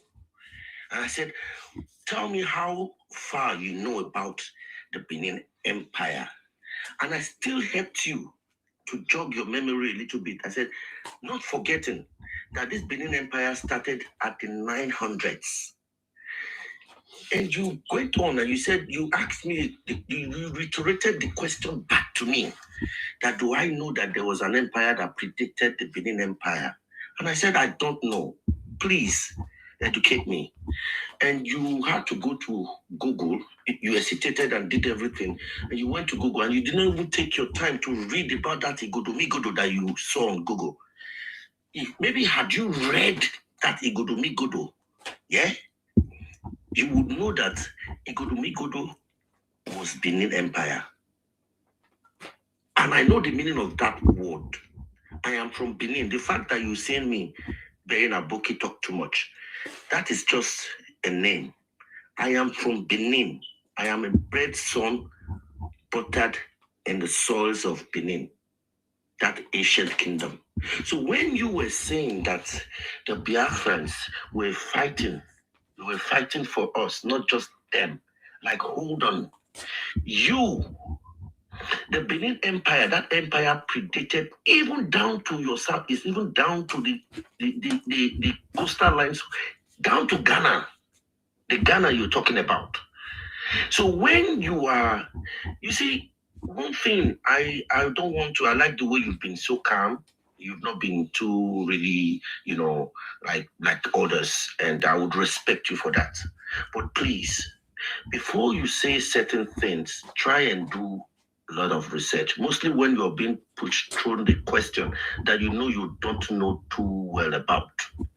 Now, the Godos were ruled by the Ogisos. And those Ogisos, were kings. They were the Obas. They only transformed their name from Ogisos to Oba. Yeah? They are the pre-ancient kingdom. And if you go around the world, down to the Western world, that they follow this Igbo, I wouldn't want to use a derogatory word against you or towards you. I would respect you as a person. You see, you Igbo, some other few, under-informed Igbos that goes around into the various hook and crowns of the world to be talking about self-determination. Do you know that if there is any tribe that is legally entitled to that self-determination, has to be lineage from that empire? They statutorily. Because if you go to the world, if you go to all the museums in the world, I know you've traveled, you sound like, if you go and do research, you will find out about that empire. The white man knows about that empire. But it's just that the problem with the Igbos, it is this ego. They claim to be the most populous. They say they are the majority. No. The majority that they call the Igbos was as a result of conglomerates that are linked to that empire. Down to the south, people will tell you their lineage to that empire. Yeah. But the Igbos have decided not to associate themselves because they have always had that rigorous post-trust ideology, mindset. Maybe as a result of maybe lack of education when predating back. Because people think sometimes they say they are very educated. Like when it's not even up to 100 years ago, the Igbos started, Ajay Krada started teaching, forming a language for the Igbos and how to read 1, 2, 3, all that and all. You get me? There were empires. The Benin had an ambassador as far as way back 500 years ago, ambassador to Lisbon, to the Portuguese. The Benin they were already exploring the world. They had embassy. We had embassy there. So when you now come and say Biafra fighting for. Okay, your time is up. Aboki talked too much. Sorry about that. Arinze, are you there? Yeah, Sima, agreed. You're welcome. Good evening. Yes. Go ahead, please. Okay. I want to correct some people. That is the problem. You cannot correct some people. Make your opinion. You don't know who I want to correct now. No, you can't correct anybody, sir. Everybody have their opinion. Okay, just make your own opinion. Okay. I want to make my own opinion. Yes. In terms of before the name Nigeria was formed, every tribe has its own kingdom and empire. You understand? There's nothing in connection between the Igbo and the Benin. Benin is one of the strongest empire. It takes the colonial masters how many years for them to conquer Benin Kingdom?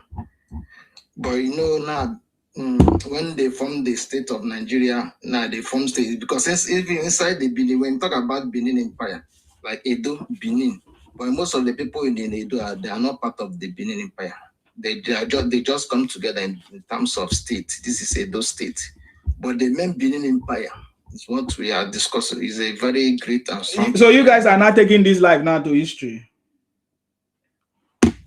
You have to come from somewhere, and I'm just trying to pick from the as I joined, I was listening to the topic about the dragon of Benin Empire, whether it's Igbo or this that. No, that is not the topic. He was just explaining. Your brother said that there was a kingdom before, there was an empire before the Benin Kingdom. He mentioned Igodo. That is where he got it wrong.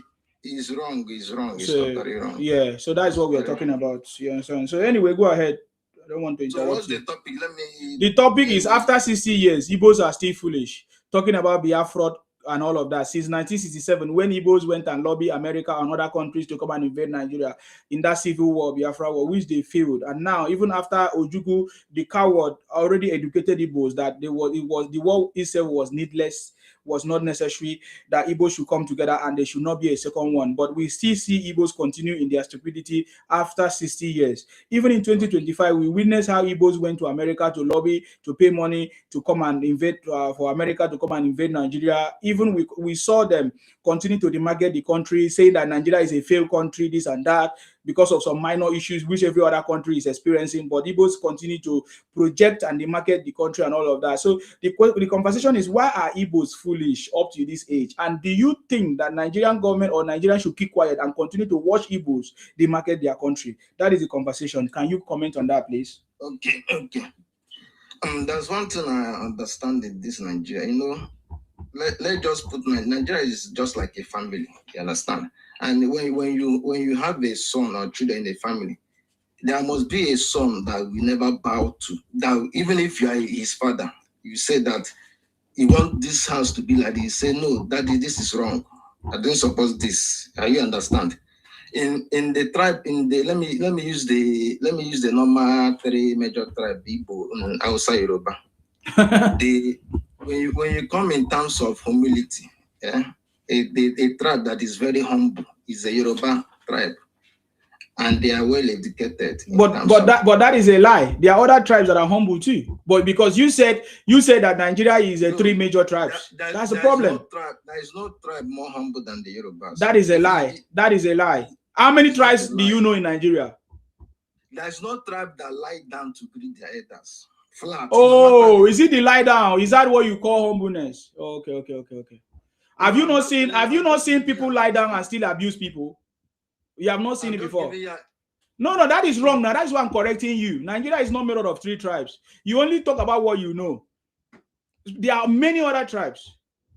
I said I'm using the three major. You cannot say how what is the evidence that they are the three major tribes? Based on what? So that is where the problem is, and that is where Igbos get it wrong. Because you feel like Igbo, Hausa, Yoruba, they are in power, and Igbos say they want to be in power too. So, and they feel cheated. That because of that, they want to cause problems in order for them to participate in the three big brothers of Nigeria. Is that what you're saying? Even Hausa as a tribe, so that is, I'm correcting you, my brother. So, but continue. Even Hausa as a tribe, have not ruled Nigeria, sir. Not to talk about exactly. It. So as a tribe have not ruled. They never bomb Nigeria. They never go to America to lobby. But you guys are doing it. Okay, Black Sage, it's now your turn. Now let's hear you. Okay, to Aboki talk too much. Honestly, when you guys asked me what was the kingdom, I'll accept I was wrong. And, I just did some more research and I gave the wrong name. I appreciate you for taking your time to educate me and, yeah.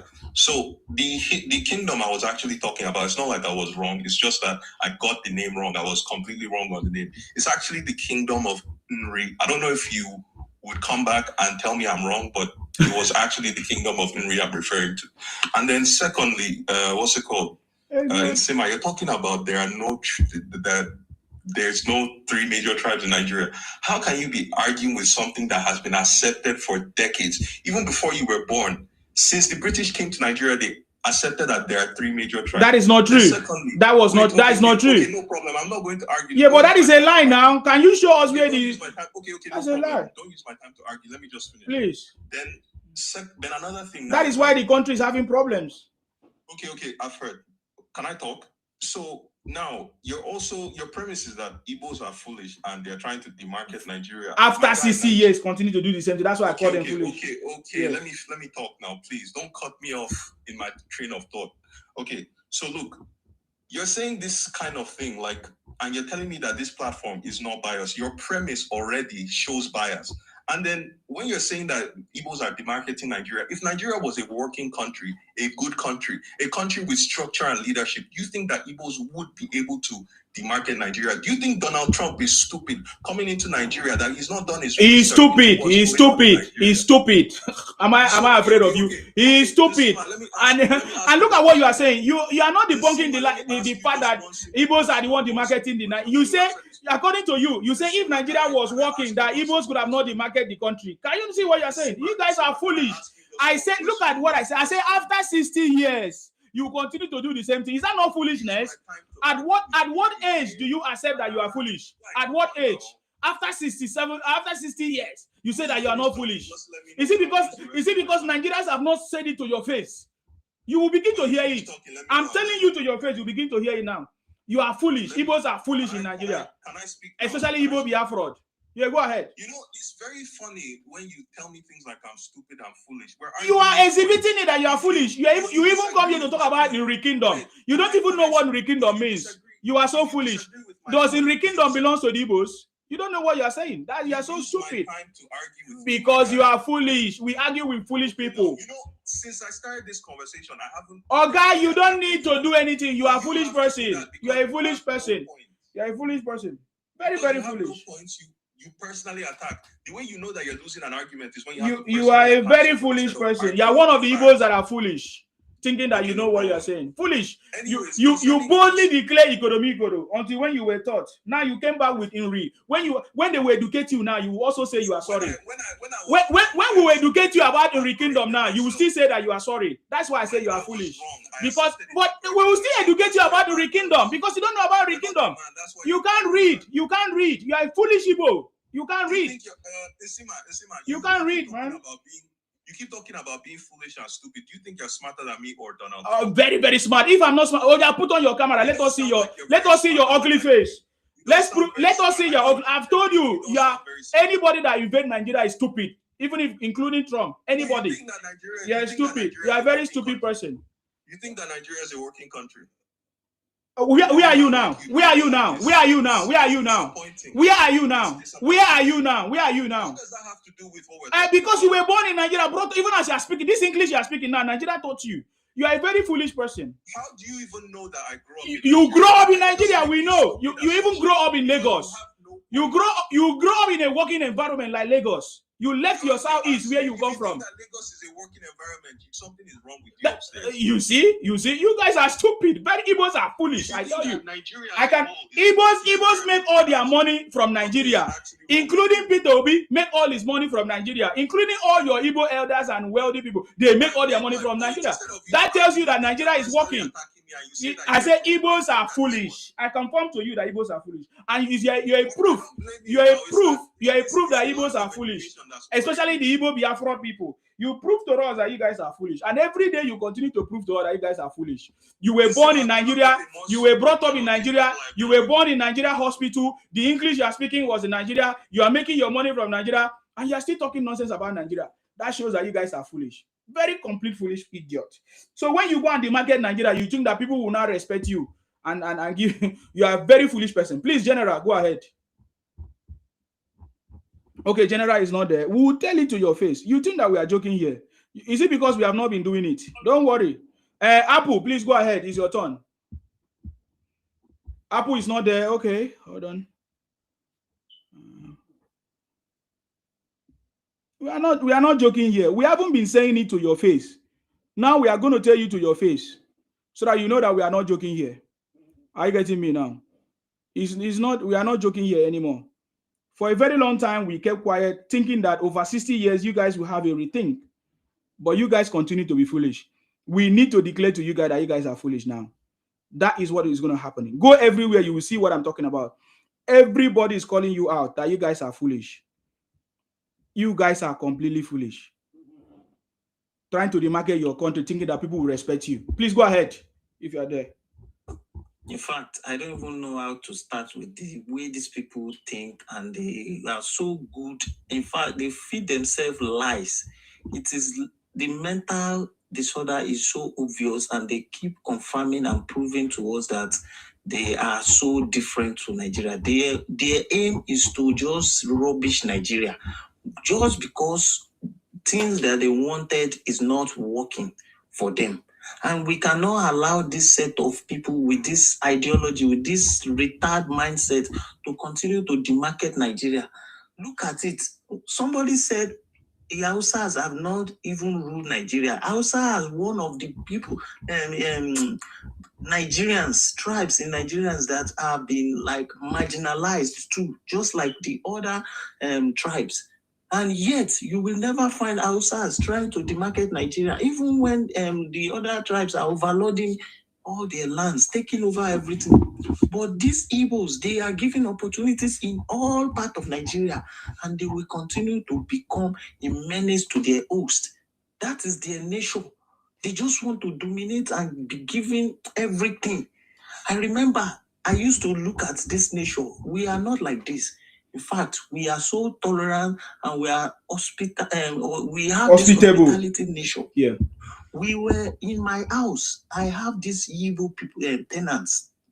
This guy just came and packed to my house after 2 years.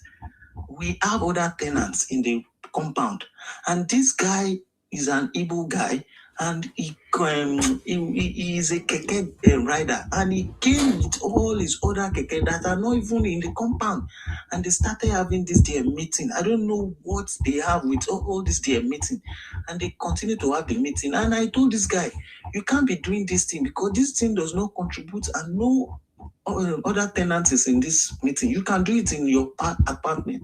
And this same guy continued, and he refused my order until I forced all of them out. At the end of the day, they beat themselves just because somebody did not want to do their bidding. They have this aggressive nature, force things that are not normal. And when you keep telling them, they will gaslight it as if, oh, you are doing this, you are doing that. This guy came in. Now you talk about one kingdom, empire. At the end of the day, when you brought out the information, you are talking about the kingdom. Do you even understand what an empire is? Have you read anything about an empire, about Igbo people? Are you people so organized to form an empire? Is this not different clans of different family head that are not even in one? You are not even in one community. No unity among you. Different clans fighting each other. At the end of the day, you want to gaslight Nigeria. You went to US to meet with to lobby with some of the senators in the US Congress just to destroy Nigeria, and you brought out this Christian killing, this lie. At the end of the day, you are using it to promote Biafra, to bring out this criminal Nnamdi Kanu that is in his final resting cage, and you are bringing this up. And people still have this mindset of opening this thing instead of them to work together. And they are trying to build, and these same Igbo people have not contributed anything. If you look at, they always claim to be the most richest and powerful in Nigeria, their tribe. At the end of the day, they contributed nothing. They generated the least to Nigeria economy. Look at them. All they know is to cut corners. They will never be lawful. With this tax reform, you hardly see evils. They will never contribute. They don't like contributing to development. Every of their funds and revenues, they will force it. And they know how to force revenue. Look at their market. They will force you to pay through your nose. But when it is about giving back to the government, contributing their own quotas to the system, to make sure there's development, you hardly see them to do that. But they can force people to pay much money that their groups in their meetings, all of them will embezzle. What type of human being are these people? If we continue with these people, they will make sure Nigeria will not grow. We need to really deal with these guys, these people. I need to sleep. Go sleep. Go sleep, sir. I appreciate you. Thank you very much for your contribution. God bless you. Let's listen to Olu. Olu, please, if you're available, go ahead.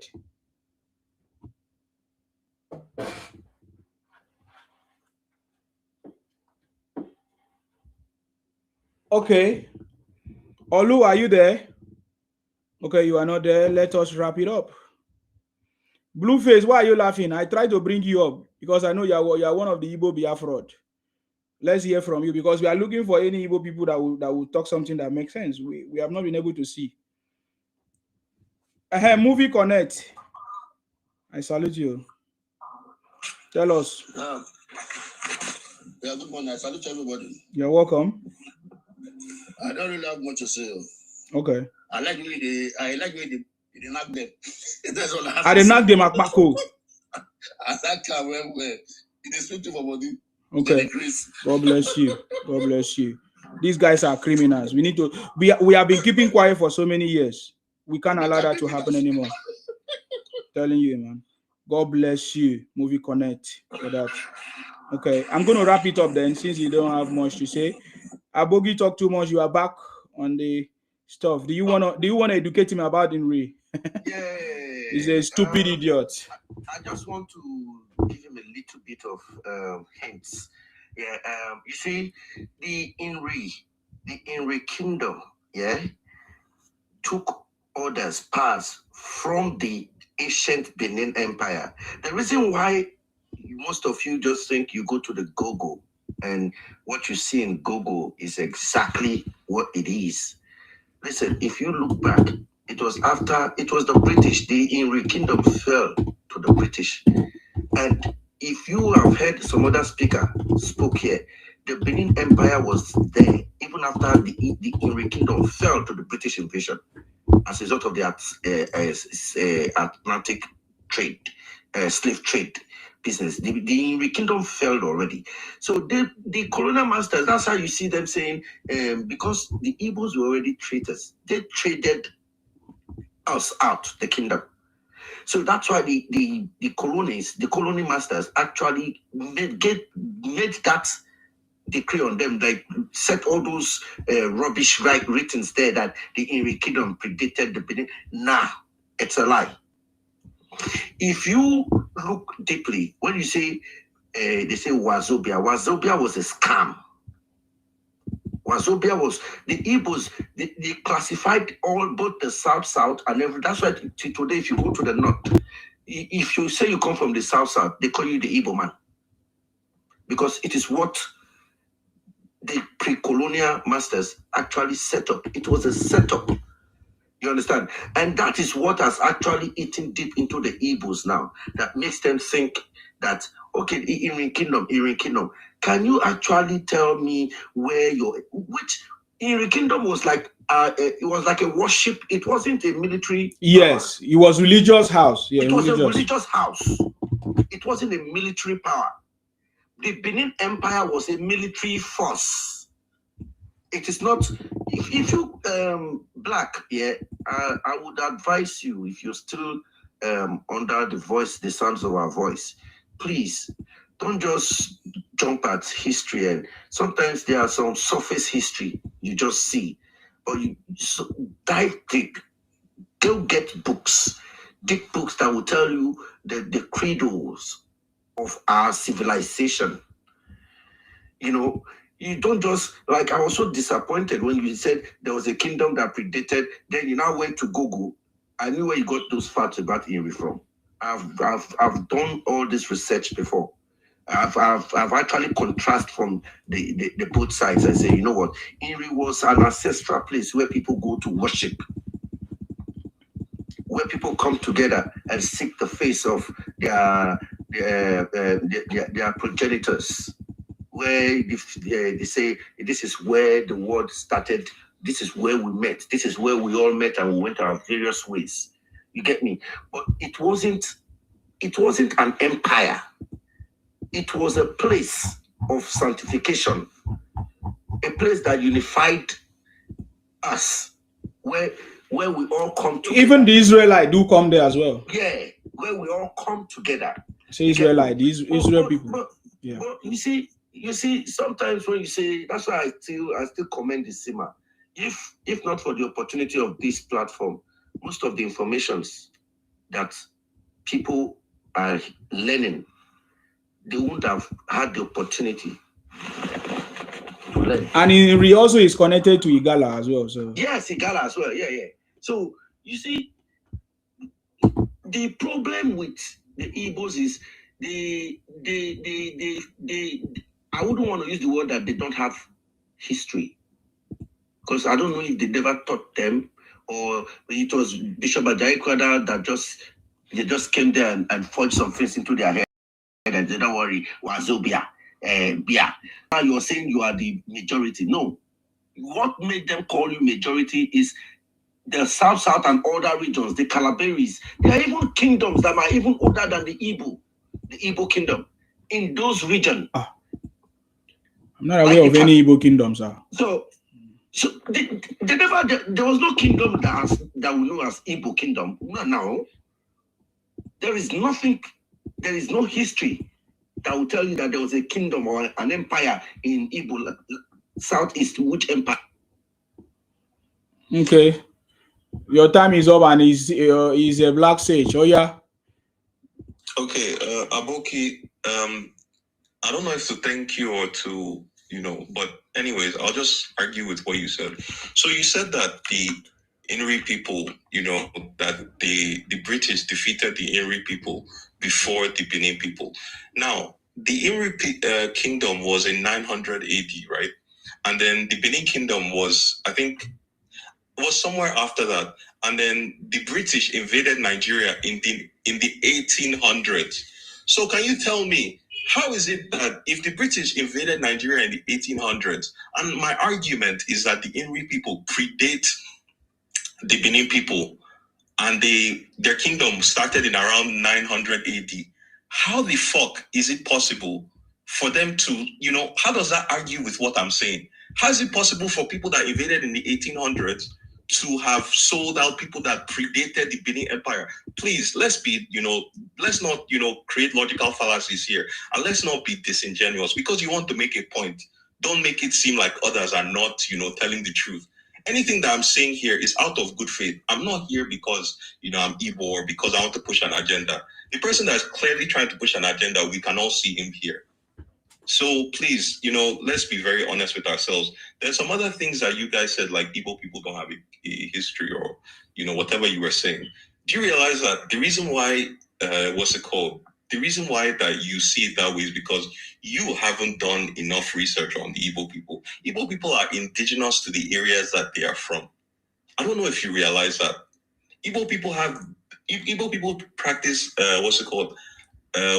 ancestral, lineage. Like they can trace their history back centuries, decades, let me not say millennia. You can say millennia. That's like most of what I have to say. I wish we could talk more directly with each other so that we can, have a more productive conversation. But I'll just stop for here because if I make too many points, then you can't obviously. You don't have anything to say. Who was your ancestor? The name of your ancestor? Do you know? My guy, you're asking very stupid questions. Can you give it to somebody with sense? Okay. You see the point now. You can't answer. You don't know what you're saying. Me what's the name of my ancestor? Are you thinking at all? What is the name of your ancestor? What is the name of your ancestor? Isima, what's the name of your ancestor? It's a simple question. You can say you don't know. We will educate you. Isima, okay, you that knows. You don't know, right? You don't know. Isima, what's the name Do you know? Yes or no? Okay, let's say that I don't know my own ancestor. You don't know. Then Google it. You see my answer now. What's the name Google of your it. ancestor? Google The it. question you're asking is not stupid. What is the name of your ancestor? Okay, my question is stupid. What is the name of your ancestor? You say you have not abused me, but that one is stupid, eh? I have to abuse you because you've constantly been doing it. I can't. You see, Aboki came with facts. At least, even though he doesn't agree with me, he's saying what he knows. Aboki came with facts. An intellectual conversation, but you are so disingenuous. You cannot argue with the fact. You personally attack people because you can't engage. You are just talking nonsense. That will not stop Nnamdi Kanu from life imprisonment. I wonder how many bags of rice they gave you to support Tinubu. Get out of here. When are you going to visit Nnamdi Kanu in Sokoto prison? When are you going to visit him? You see the kind of nonsense you're talking. It shows the type of person you are. When are you going to visit Nnamdi Kanu in Sokoto prison? I finished making my point. You don't have any point. Before you were saying I should give you time. Did you see I gave you time now? You don't know what to say because everything you say we are going to debunk it. You are a very foolish person. I'm telling you, you agree that Igbos are foolish. So you don't agree that Igbos are foolish in Nigeria after 60 years. You guys are still doing the same thing. You say that Nigeria is not working, that the Igbos are everywhere, traveling everywhere in Nigeria that is not working. Igbos are foolish. Igbos are, which kind of illiterate? Even Obi, your trader, is more illiterate than you. Igbos are foolish. That is the truth. It will prove to you that Igbos are foolish. No problem. Igbos are foolish. So foolish idiots. We have never seen the people that are so foolish like this. Igbo Biafra. Very foolish set of people. Come here and talk nonsense. You don't even know. You are claiming Nri. You don't even know what Nri means. You don't know what Nri means. You were shouting, give me time. Have you people seen these Igbo people? He was shouting, give me time, give me time. I gave him time now. He didn't know. He don't know what to say. I gave him time. He didn't know what to say. Look at you. We have dealt with you people. We'll finish it. Don't worry. General, do you have anything to say? Because I've called you many times now. Yeah, before I could open my mic, you just take me off. Okay, sorry about that. I'm very close to my phone. I wasn't even close to my phone that I was running to take Okay, sorry. Yeah. You know what? There's no point of start arguing with this kind of blindfolded people. You know, the only thing we need to do, let's put our strategy on how to deal with them so that they will know that what they are doing now is not good. Why am I saying that? If we start denying them for house rentage, selling land for them, our lady or girls getting married to them, discriminating them, that is where they will not know that we really mean it. not question, they'll start making noise with us in social media, or if it is grand. At the same time, we'll start preparing them. We're supposed to just start giving it to them now. If they come to your house, they want to rent your house, you say, where are you from? You say, I'm an Igbo man.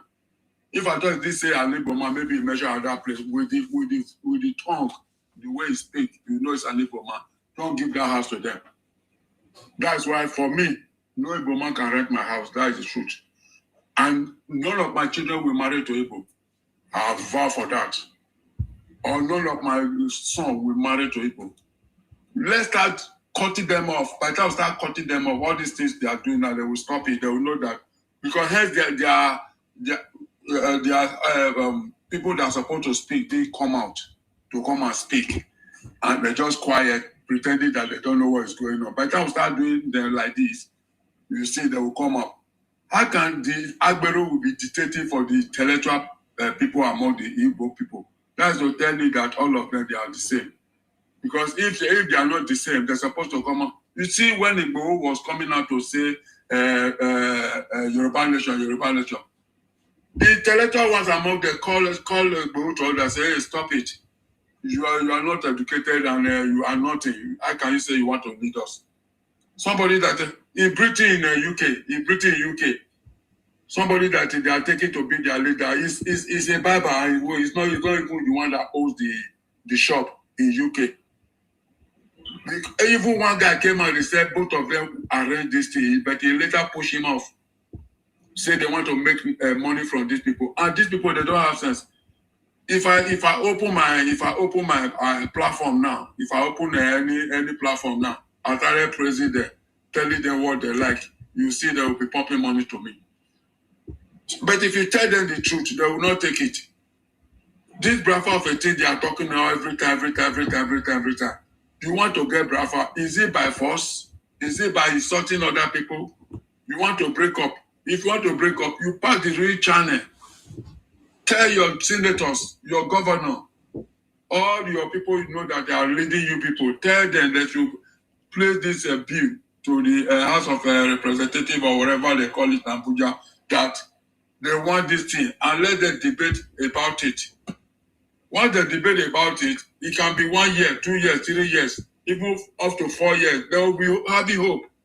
No question all these Agberu people in Gara, all of them, they'll be talking. All these guys are talking here now. They don't know the implication. They are causing more damage than good to their children coming. Because many people will hate on them, and that is where they will not know that what they are doing is not good. But if you tell them, the next thing they will be telling you, you'll be mumu, you'll be this, you'll be that. But that is the fact. And if they continue like this, they will have problem. And they are planning for WOR. Say they want to, if they try it, the first one will be better than this one they want to do. Because, yes, I'm telling you, because the Calabar people now, they are not the support of them. Ibibu, Boy himself is not even the support of them. All the rest of the other people, the only first thing they have, but it's not a part of them. So I will see how they're going to do it. They will catch them like cockroach and squeeze them and throw them off. Let them try it. Let them bring it to ground and let's see.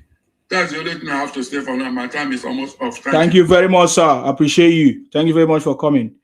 Yes, they say that Nigeria is not working now.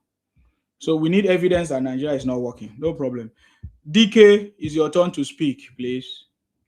Yeah, Mr. General, let me advise you, because this is the 21st century. It cannot depend on the side by your son or your daughter, you know. If your daughter decides to marry Igbo man today, he can marry. If your son decides to marry Igbo lady today, he can marry. Stop coming and here and talking to like a small baby, you know. My brother Sima, you see, this I like this social media things, you know, because internet doesn't lie. In 25 years to come, everything you have damaged in this social media, you will use that thing against your family, against your children. Continue doing this. Internet doesn't lie. Because you can take it now as a joke. It's not a joke. You're causing more harm than anything in this world. Just continue doing these terrorizing things. Continue doing that, okay? Let people, they support you. Your follower, let them, most of them, let them support you. And most of them, Zizabo cannot support you. Can come here and cash it cruise, So, Zima, I didn't see your topic today. Why? Because you are blind now. Because you are Igbo. You are Igbo. I just came now. Just tell me your topic. Because you are Igbo. Focus the topic. You are Igbo. You are Igbo and foolish. Yeah, I'm Igbo man. And foolish. And foolish. Yeah, I'm a Finnish now. I agree. I'm a Finnish. You are very foolish, idiot. Yeah. Can you tell me your topic? Igbos are foolish. I've never seen this kind of a thing. Your topic. Yes, I'm a Finnish. I'm stupid. I'm everything. So you can call me any name you want to call me. I'm green, I beg. So if you don't, I think I need to wrap you up for somebody else. If you don't know what to say anymore. Is it Igbo things? Because let me flow now. I see my brother General. Let me advise you too, sir. You are advising General. Do you know Do you know who is General? You don't know. Well, stop coming here and say, stop coming in social media because you are very foolish. Who will allow his daughter or who will allow his daughter or son to marry Igbo? Who will? Who will allow his daughter or son to marry Igbo? Who will do that? Nobody will do that. Your father and your mother cannot decide who will marry. We will decide. In the case of Igbo, we will decide. In the case of Igbotic people, we will decide. We will never allow our people to go and marry stupid people. I beg, I need to wrap up. Please go ahead, Yoruba Justice. I don't have time for Igbo criminals. Oh, my brother, I just woke up right now. Okay, you're welcome. And I listened to an Igbo man talking nonsense. These people, they don't know the level, the damages they are caused to their generation to come. Because they just open their mouth and start talking nonsense. And we are now, I'm so happy that Nigerians have now woken up to see that these people, we are living with animals.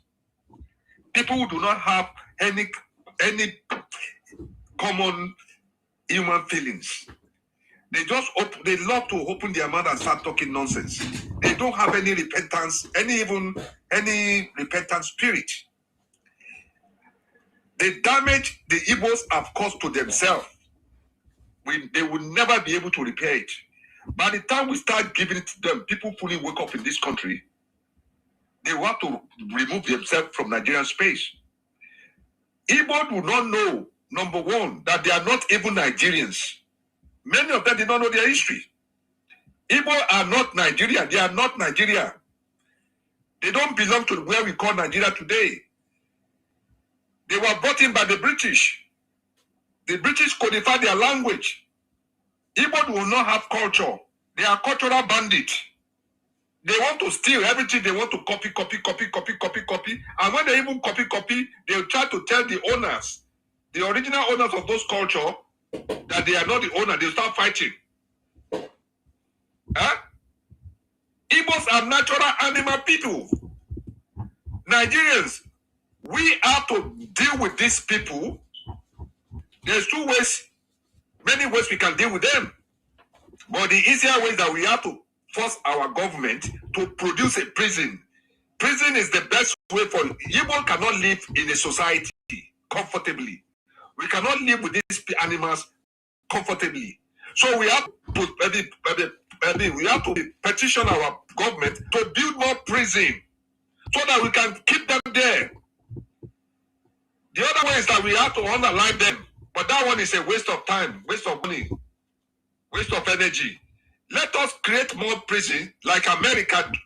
In America, there is over 3 million people in prison. If you don't want to listen to their system, they go to prison. So let's create prison for Igbo, industrialized prison where they will be farming. Nnamdi Kanu must be going to farm.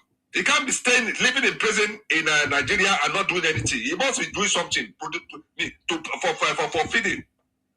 Igbo's supposed to go to prison and let them make them farm, construction work. Let them make them do something in an industrial prison. This is their future.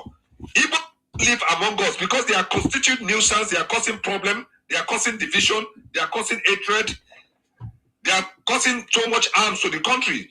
If you allow them to live among us, they will all this their nuisance is too much. They are criminal-minded people. So let's put them in a prison. Let us all wake up, reject them, give them another option. They should move back to their where they came from, which is Equatorial Guinea. If they refuse to go back to Equatorial Guinea, we send them to jail. By the time they spend 10 years, 20 years, 30 years in jail, then they become non-threatening. They will become not significant anymore in our society. We have to chase them out. We chase them to prison. Let them know right now. If you are Igbo man, listen to this thing. Your days are numbers in Nigeria. You're nonsensically your gira. If you come out there without showing respect, if you talk anyhow, we give it to you anyhow. We are going to deal with you. This is my submission. Thank you. Thank you very much, sir. That is what we need to do. You see, that is what we need to do. We have been keeping quiet for so many years. I say after 60 years, they continue. They feel like Nigerians are foolish. They said it.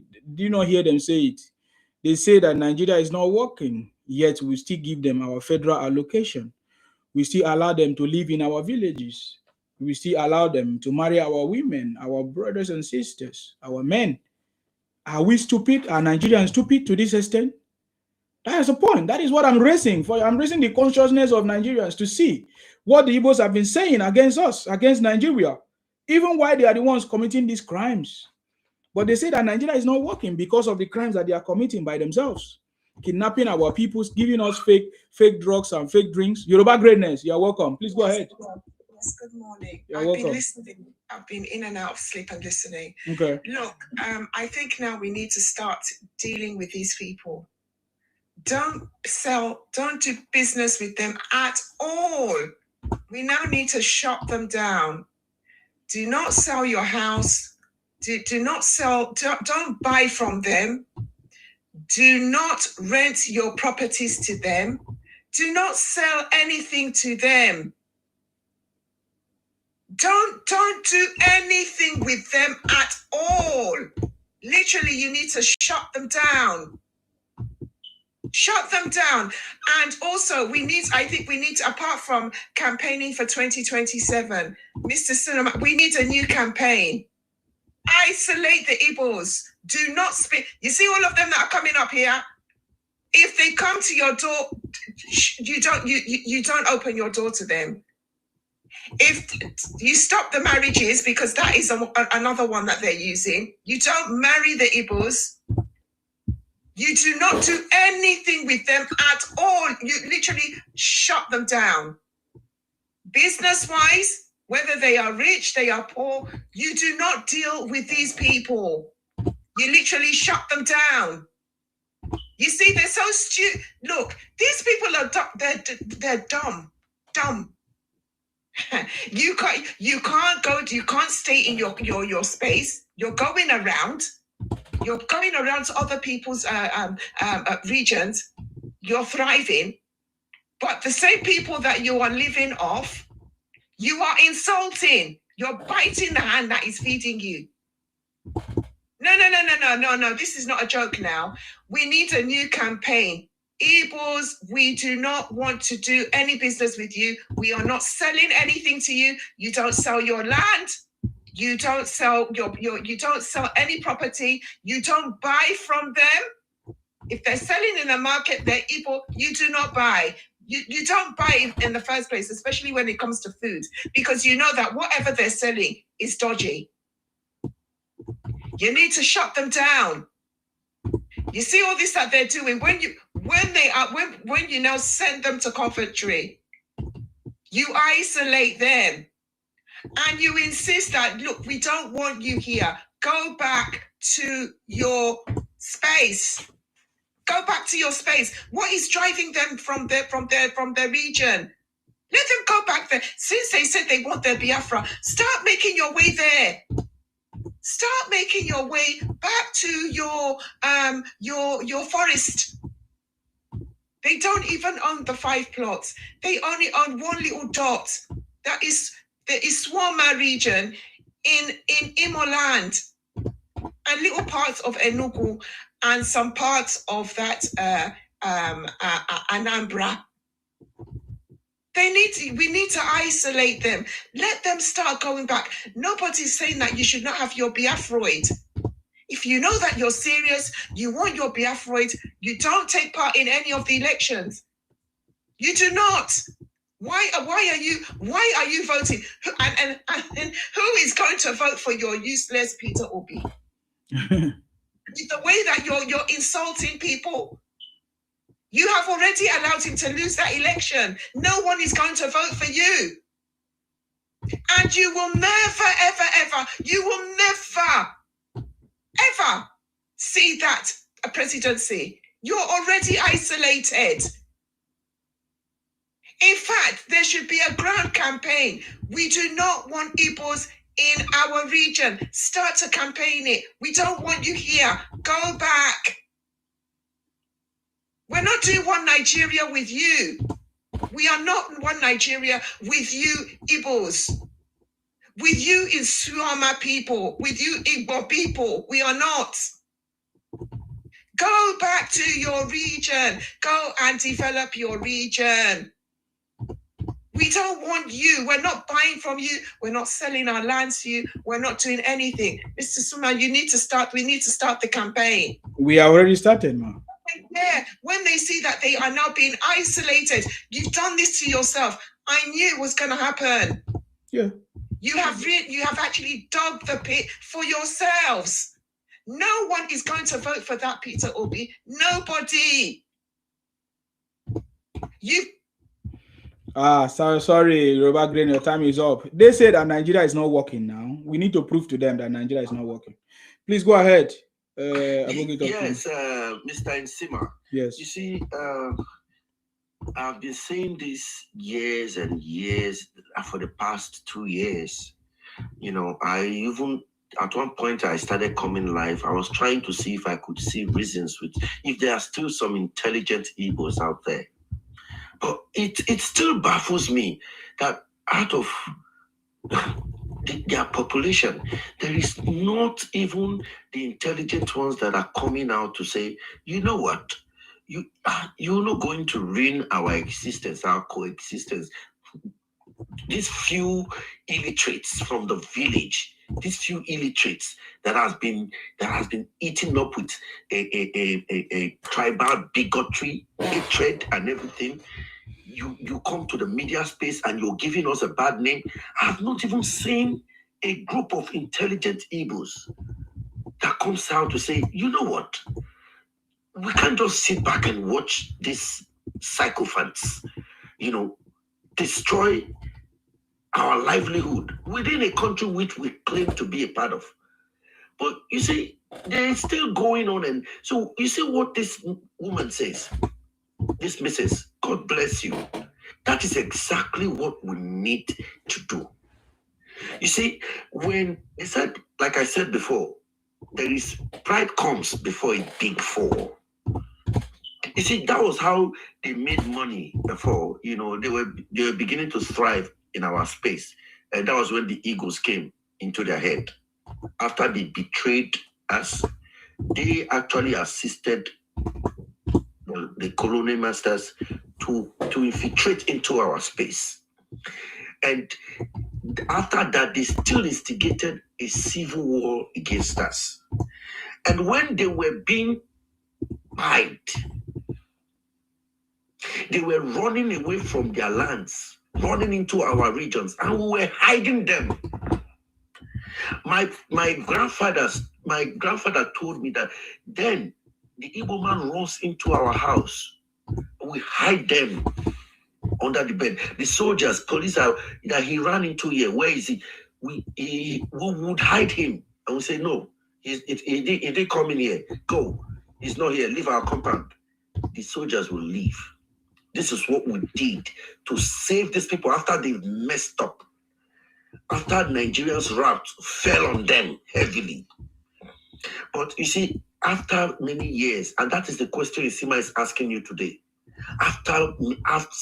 Since 1960, 2026, 1967 to 2026, you are still a mumu. Don't worry. We'll use your mumu to wrap, make rapper around you. We'll tie you around with the rapper. You see that one? At least other regions had sympathy for you lots.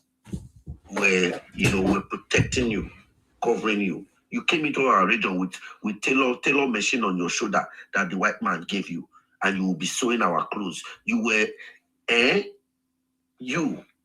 And now, 2026, you say you are not a big man, Igbo developer. Don't worry. When we stop patronizing them, when we kick them, when we isolate them, and the only way you can isolate them, because it is not we that are wicked, they actually called for it. We've been ignoring them for years. We've been keeping them quiet.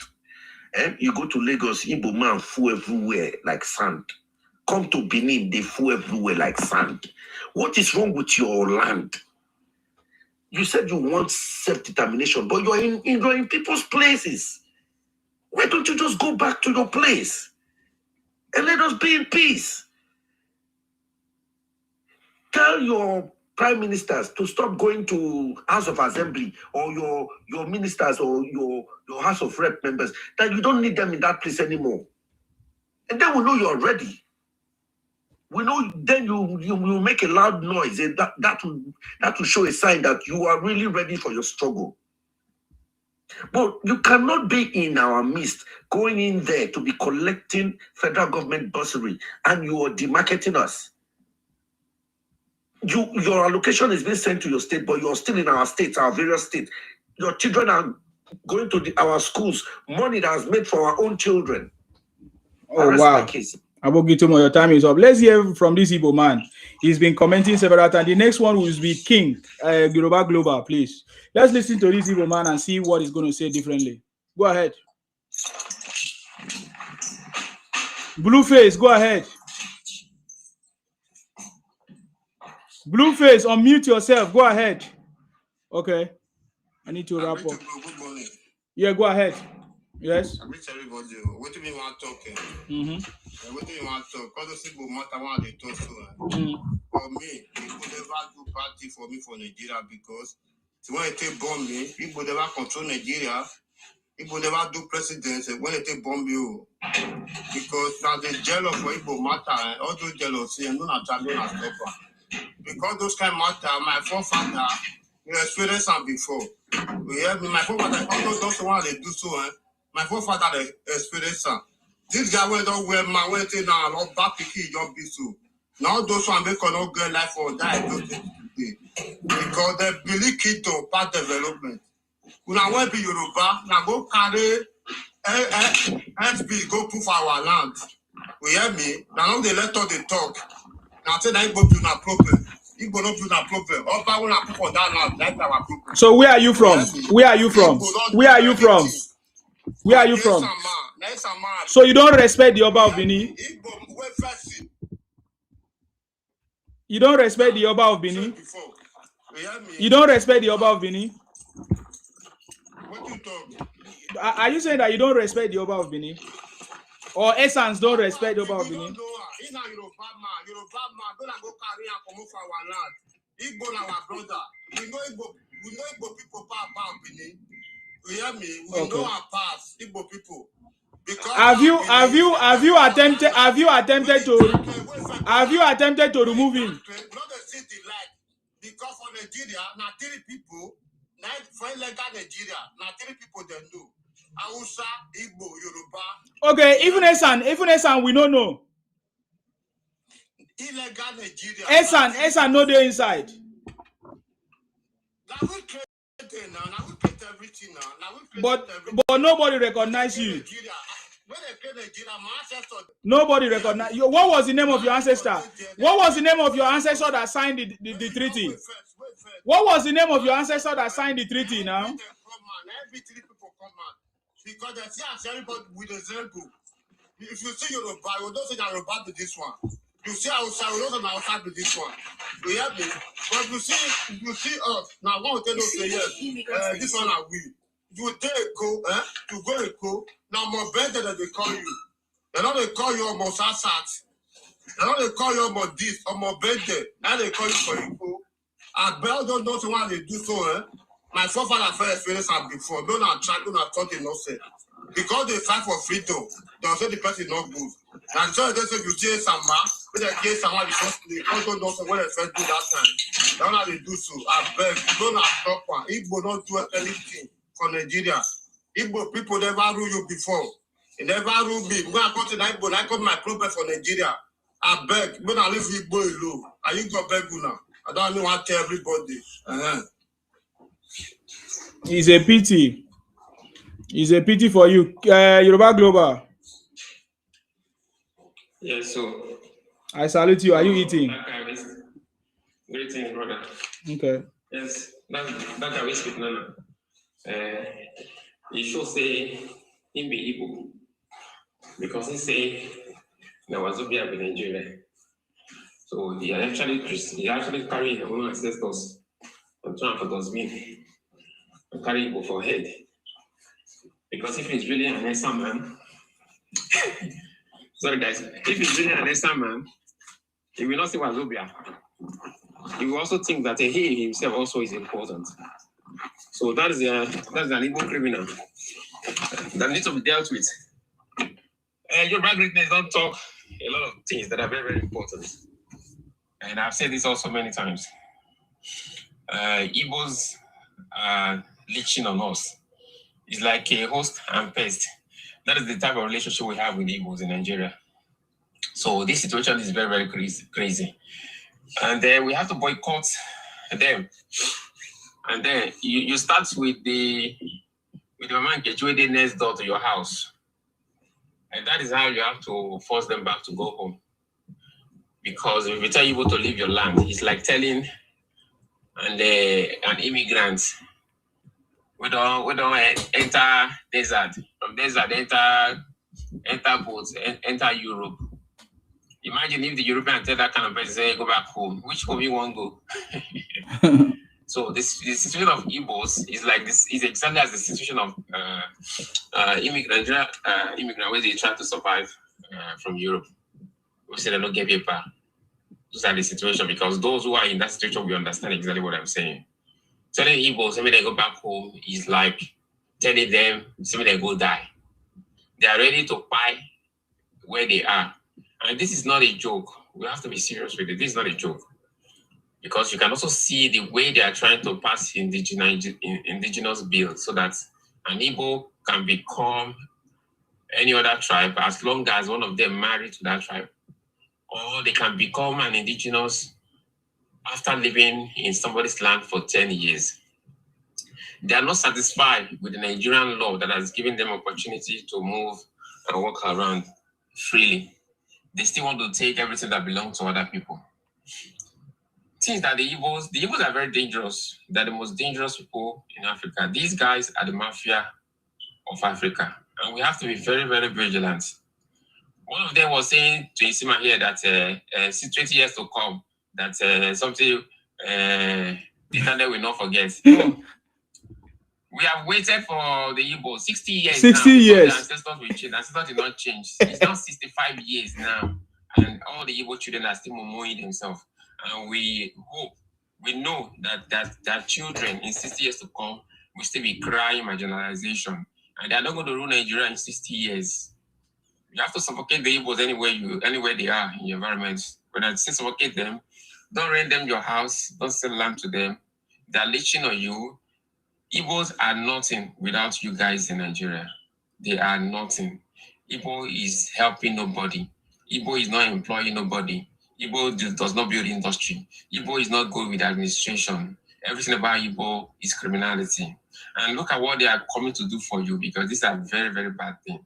So Igbos are trying to make you a minority in your own towns and village and states.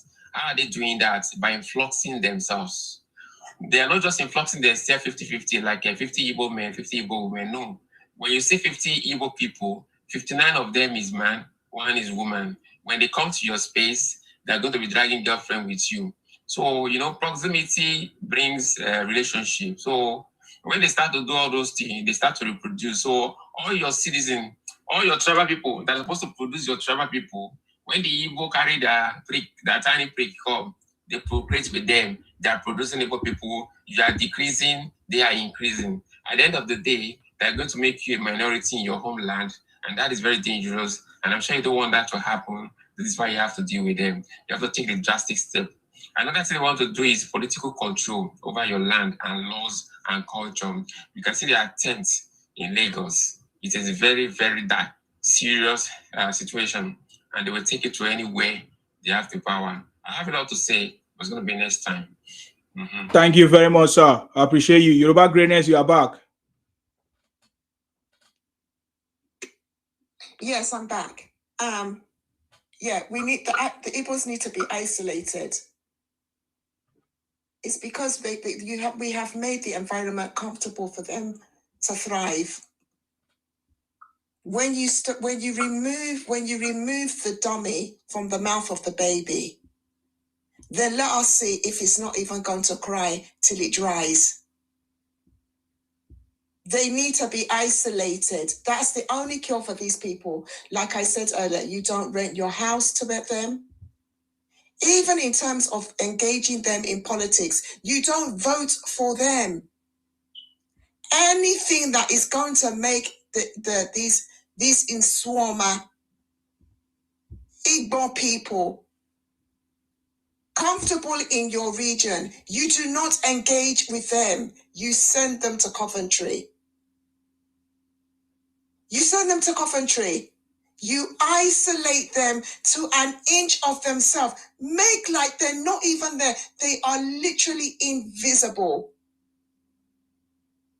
You shut them down economically. Shut them down economically. That is where it's going to pinch. Because they have been able to thrive where they are. Oh, it's one Nigeria. You hear them coming in here. Oh, it's one Nigeria. I can go wherever I like and be wherever I like. Oh, really? Oh, really? Because it's one Nigeria, you can go into anybody's space discriminately, mass migrate there. You don't care whether the person wants you or not. You just put yourself there like a bloody leech, like a parasite. You don't know how long to stay and when to leave. People are saying they don't want you. You go to America, they don't want you. You will go to Ghana, they don't want you. You go to Pakistan, they don't want you. Only you. Nobody wants you. You go to Ghana, the same thing. Now you're even going into the Republic of Benin. The same thing, only you. Nobody wants you. How long? I mean, what message do people need to be telling you people? You are unwanted and you don't have any shame. Now people need to start acting on their words to isolate you to an inch of yourself. You don't do business with these people. You do not engage them in any form of politics. You shut them down. Shut them down. And we've not done this to you. You have done it to yourselves. You've done it to yourselves. Everybody, they hate Igbo. They're jealous of Igbo. What is wrong with you people? Behaving like animals. What is wrong with you? People have welcomed you as a guest. You don't own the place. Lagos is never sad. Lagos is nobody's stay. Nobody owns land. What is wrong with you people? What is wrong with you? What is wrong with you, for goodness sake? You have no respect whatsoever for people that have welcomed you into their space, allowed you to thrive. but you constantly denigrate and disrespect everybody that is everyone. Everybody that is everyone. Okay, go back to your space now. You know that you hate everyone. You know you hate everything that is Nigeria. Go back to your space. Go back to your evil forest. Go and stay there. Go and stay there. No one is holding you. You said you hate Nigeria. You don't like Nigeria. Go back to your evil forest and stay there. Go back. Leave my Lakers. Leave my Yoruba land. Leave the bankers. Leave the queries. Leave everyone and go back to where you came from. Go back if you're serious. Don't take part in any politics. Don't encourage your leaders to engage in anything to do with the National Assembly. Stick to that, your forest. Stick there. Wow. Thank you very much, Yoruba greatness. DK, oh yeah, defend yourself. If you say the question is, listen please. The question is, if you say that Nigeria is not working, why are Igbo still in the Nigerian region? Go ahead. Yeah, Sima, since when I was born, I meet Nigeria like this, never change. Now the same thing 1960, 67 to today. No improvement, you know. Nigeria still remaining like that. If you say 1960, Nigeria is better because that time our economy is very good. Our naira is very strong. Everything in that country that time very, very okay. But today, see Nigeria going backward. 1 naira today cannot use 1 naira to buy anything in that country. It cannot use 5 naira in that country to buy anything. But before, it can use 5 naira buy food and eat and get change, you know. But today it's not like that anymore due to the type of leader that country have since 1962 today. No improvement. When you were born, how old were you? No, when you were born, how old were you now? Are you still 5 years or 1 year or 2 years? The time I telling you, because the time I born since almost 40-something years ago. Exactly. So there's nothing. You cannot be using 5 naira to buy something again, because just like your age is increasing. Yeah, but today, since when I was born, you can use $1 and buy something. Today, the same thing, you can use the same $1 and buy something. What are you doing? What are you? You can use 5 naira to buy something in Nigeria. You don't know that? Tell me, what are you use 5 naira buy? Is it pure water? You can buy something with 5 naira in Nigeria.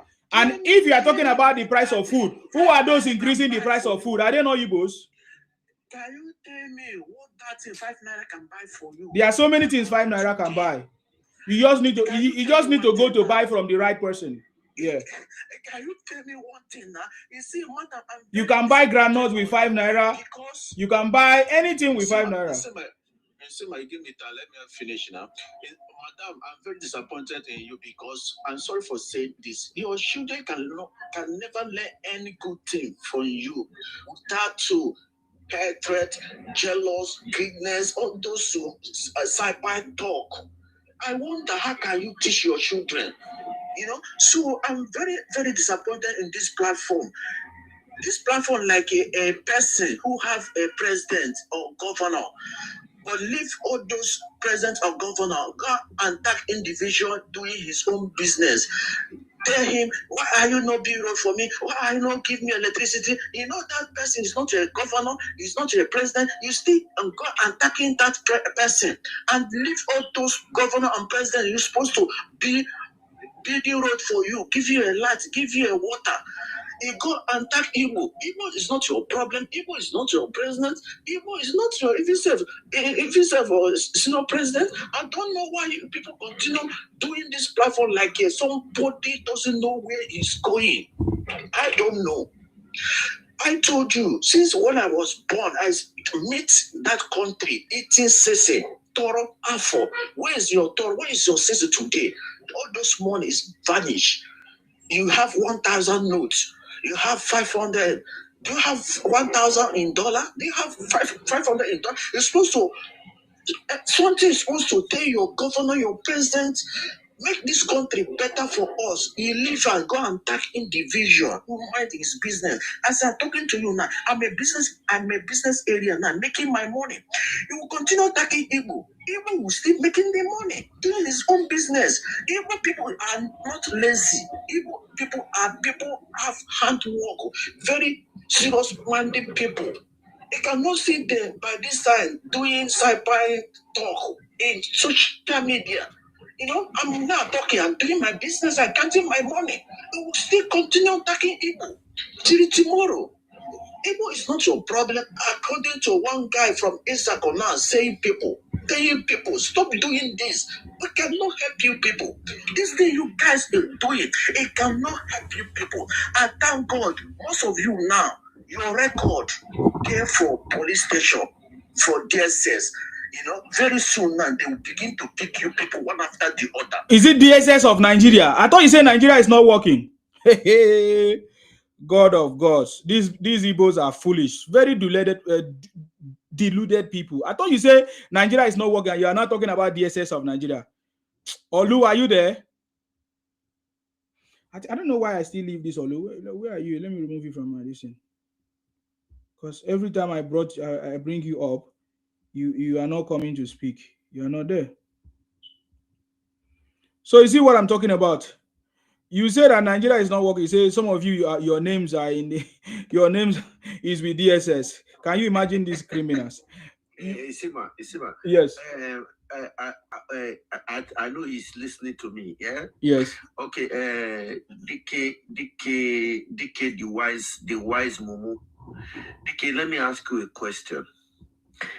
In the West now, even in America, you think a child that was born 10 years ago, now the same amount when they buy bottled water, now they buy the bottled water 10 years after? No. And when you say when people lack education, when they lack education, see, information is power. Now, these Igbo people, then they make me understand, say, information is power. Ignorance. Yes. It's really power. Ignorance is a disease. Okay, now you are saying, why will not tell our government, say, whether would they see $500 note, whether would they see $1,000 note? Hold on, 1,000 naira, can you convert it to a dollar? Because you do not know how monetary strength works. You are looking at the denomination of currency, but you're not looking at it in a general. You're comparing it to another currency, a more higher currency from another country. If I hold $100, now bundle, I go for my pocket if I change down to your naira. But that bundle, when I change that $100 to naira to, that $100, if I did for US, you know, it be like change, because I am in another system entirely. So when you guys are measuring, you know, that this, whether that this school will not go, now be the problem with the, who tell you say Nigeria not give me water drink, say Nigeria no water to drink, no this. Why are you saying that? Is it not the Nigeria where we say no water to drink? Are you serious? Are you telling yourself the truth? This is what we are saying, the demarket, the downgrading, they downgrade that country. You are saying no food. Oga, you when you did 10 years old, you they buy rice 5 naira. So you want this 70 years old, me you see go buy that rice 5 naira. Because you know the economy not the grow, it's not the change. You want just continue to the chop that rice for 5 naira. What till you don't give the country? You say you did work money for only your pocket. What till you they give the country back? You will talk about the country. And they speak the broken with you now. What till you don't do for Nigeria to make Nigeria grow? You go just come online and go do the talk anyhow. I did a hustling grant now. Who ask you that one? Me when they talk here, you know that I did work. Who ask? That will be the ego. Igbo man is not lazy. Who call lazy? Oga hard worker. This is what we are saying. Una don't pride on ourselves. If Nigeria not the work, does that mean you should be downgrading your country or downgrading your people where you coexist for the same country with? Not be talk, we go talk, put head together, make the country grow. When we now come say Nigeria not the work, you want scatter the country.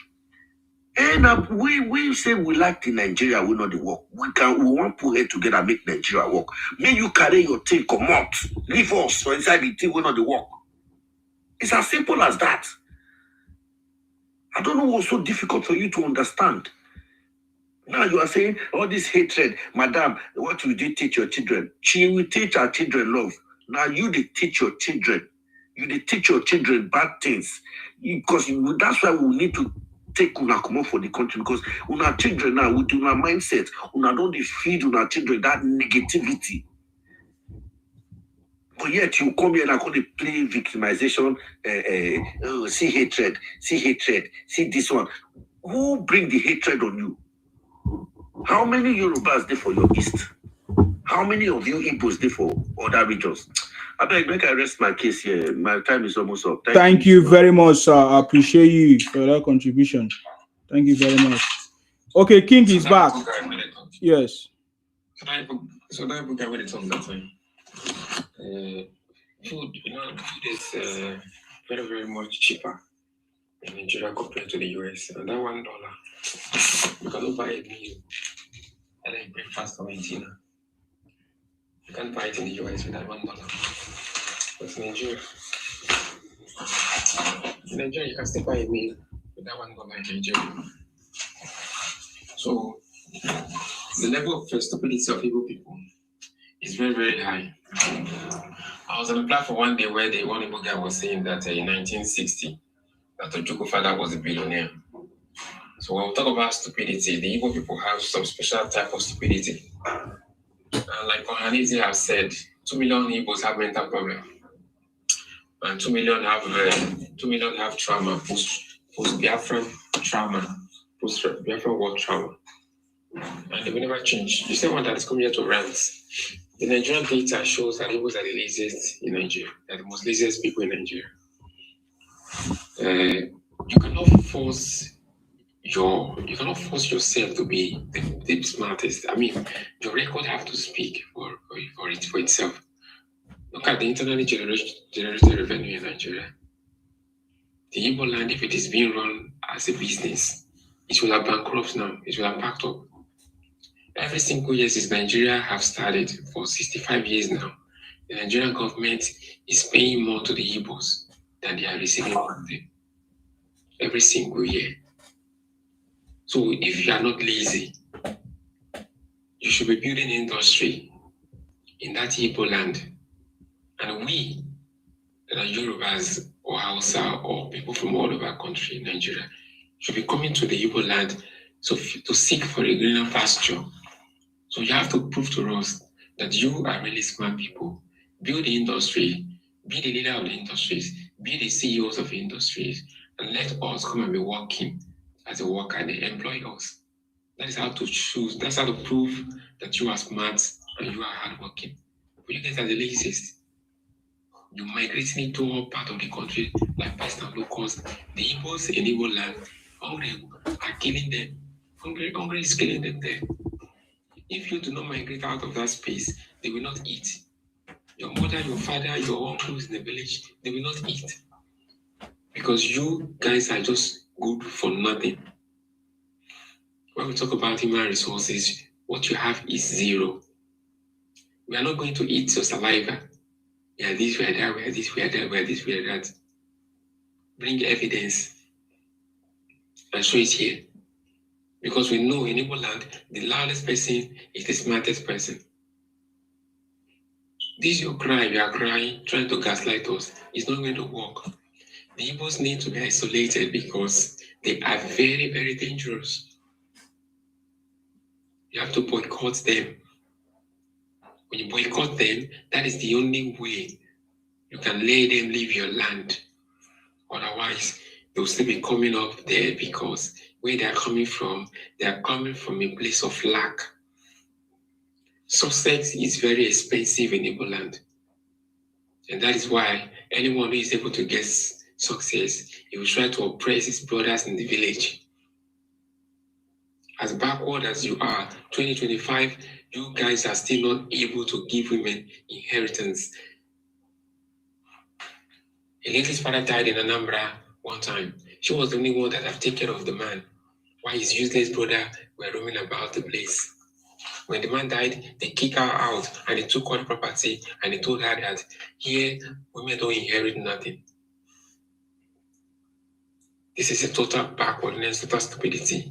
Is this the example? If we are not in Nigeria as Yoruba and other Nigerians like BBO and so on, if they're not in Nigeria, you guys will write a constitution that will exclude women from inheritance and rights.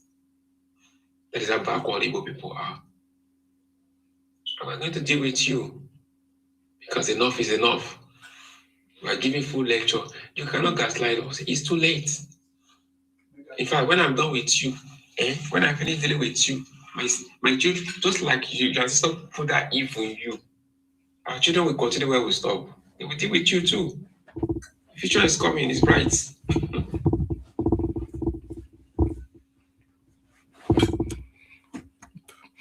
Thank you, Yoruba Global. Skin to skin.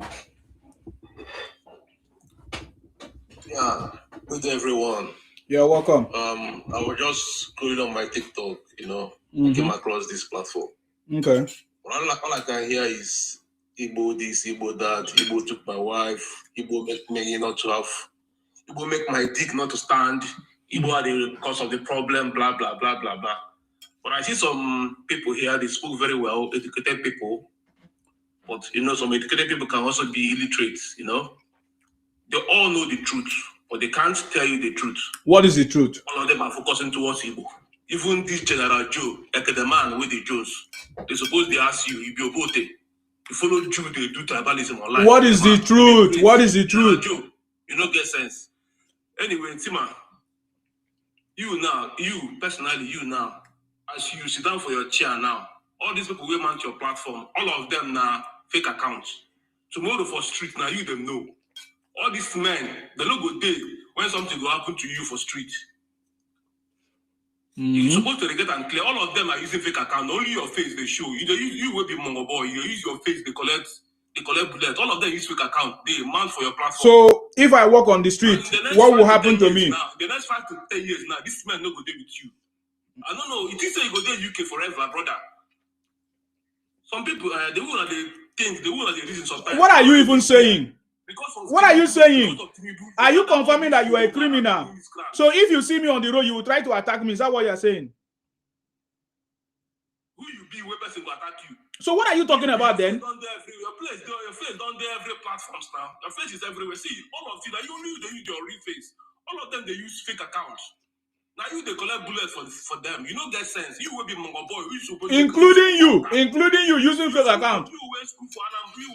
Including you when use fake account. Can you show me your face? Including you when use fake account. Can you show your face? Are you not using fake account? Are you not using fake account? Even some Yoruba people where they are, they use you, they laugh you. You now don't talk next of all. I've been next Yoruba president. I don't understand you. Every day you go man platform, you go there for 10 hours. Igbo this, Igbo that. You know if you talk about the things what Tinubu they do because of election, because of Tinubu. Now why you just come out here they say Igbo did it? It is all these things what they did. They give Igbo people popularity. At the end of the day, that Tinubu where they use the front, now you go shame Tinubu last. Because people cannot ask you to come here and be doing all this. Yoruba people that want Igbo vote. So now like these people go take vote for Tinubu. Yoruba people want Igbo vote. Did people vote for Tinubu last time? Like this, Igbo people want to vote. I'm asking you, did you vote for Tinubu? You are very stupid. Can't you see how stupid you are? Election don't they come. We're supposed to preach unity. You man platform, then they are like frog. Carry Yoruba miscreants. Igbo this, Igbo that. I don't know, even this Aboki said, so you now personally now, this is the Igbo people be your problem. You never clear and steam as they go. You never tell them about how the country they go. You follow them, they do it because they're online. This Aboki talk too much. All of that they joke, so I swear. Tinubu need Igbo vote, and you people went to America to go and condemn Tinubu. You are one of the foolish idiots. So the thing we say now, are you not using fake accounts? All this when they bring Tinubu down. See, man, at the end of the day, how much I be governor, how much he go pay you? Small money. How much I be governor go pay you? Small money. At the end of the day, when I go still shame. Election they come, when I suppose gather men, go do peace, as people go take win. Me will be APC, but all you people are doing here are just blah blah blah.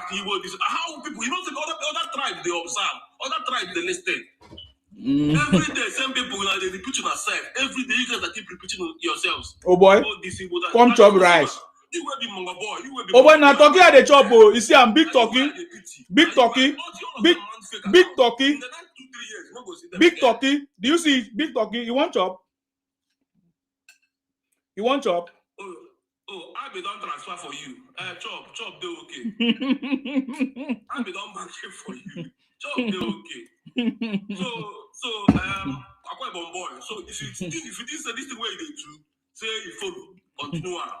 At the end of the day, thank God say you know say Igbo boy. You say Akwa Ibom boy. In the next 2 to 3 years, all these miscreants where they your partner, we don't go see them again. Not only you go there, you go face your faults. And they tell you, but you don't go know. It is a now money now where you the chop now go be the something where you go sell for your food. Your time is up. You're about justice. Yeah, my brother. These monkeys, these monkeys that the British imported into our countries, their days are numbers. There is no more mercy for cripple. Anything Biafra, Igbo in Nigeria must be erased. We cannot move forward with these animals. We have to let all Nigerians know that our progress is being undermined by these animalistic people. Now they are feeling the heat.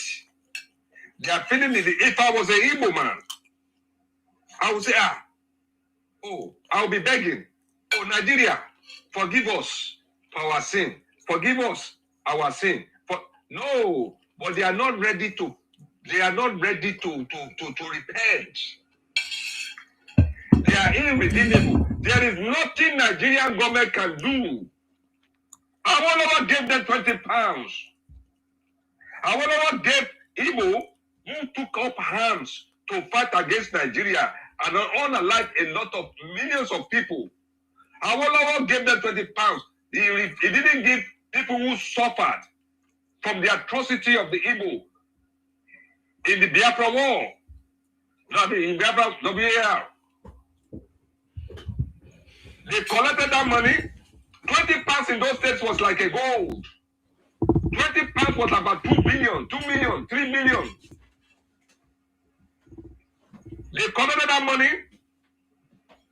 and they thought they are invisible. That agreement, let me educate Nigerians. The British, our former slave masters and our colonial masters are still trying to manipulate Nigeria today. The money the British are stealing from Nigeria today, through all this misunderstanding, through all this problem that we are having, is a lot. The British are still managing our affairs in Nigeria with the help of the Igbos. The Confucianists of the Igbos. The problem we're having today, the British are still making money because of these Igbos. The British brought the Igbos in. The British make the Igbos important. The British use Igbos to destroy all the kingdoms. All the soldiers who destroyed the Benin, to my Benin people, to my Edo people. All the soldiers that fought, the black soldiers that fought on behalf of the British, to destroy Benin Kingdom. Where Igbos? Not only Benin, they use the Igbos to suppress all the region, the people everywhere in Nigeria. And when the British so-called gave us independence, they left the Igbos in power.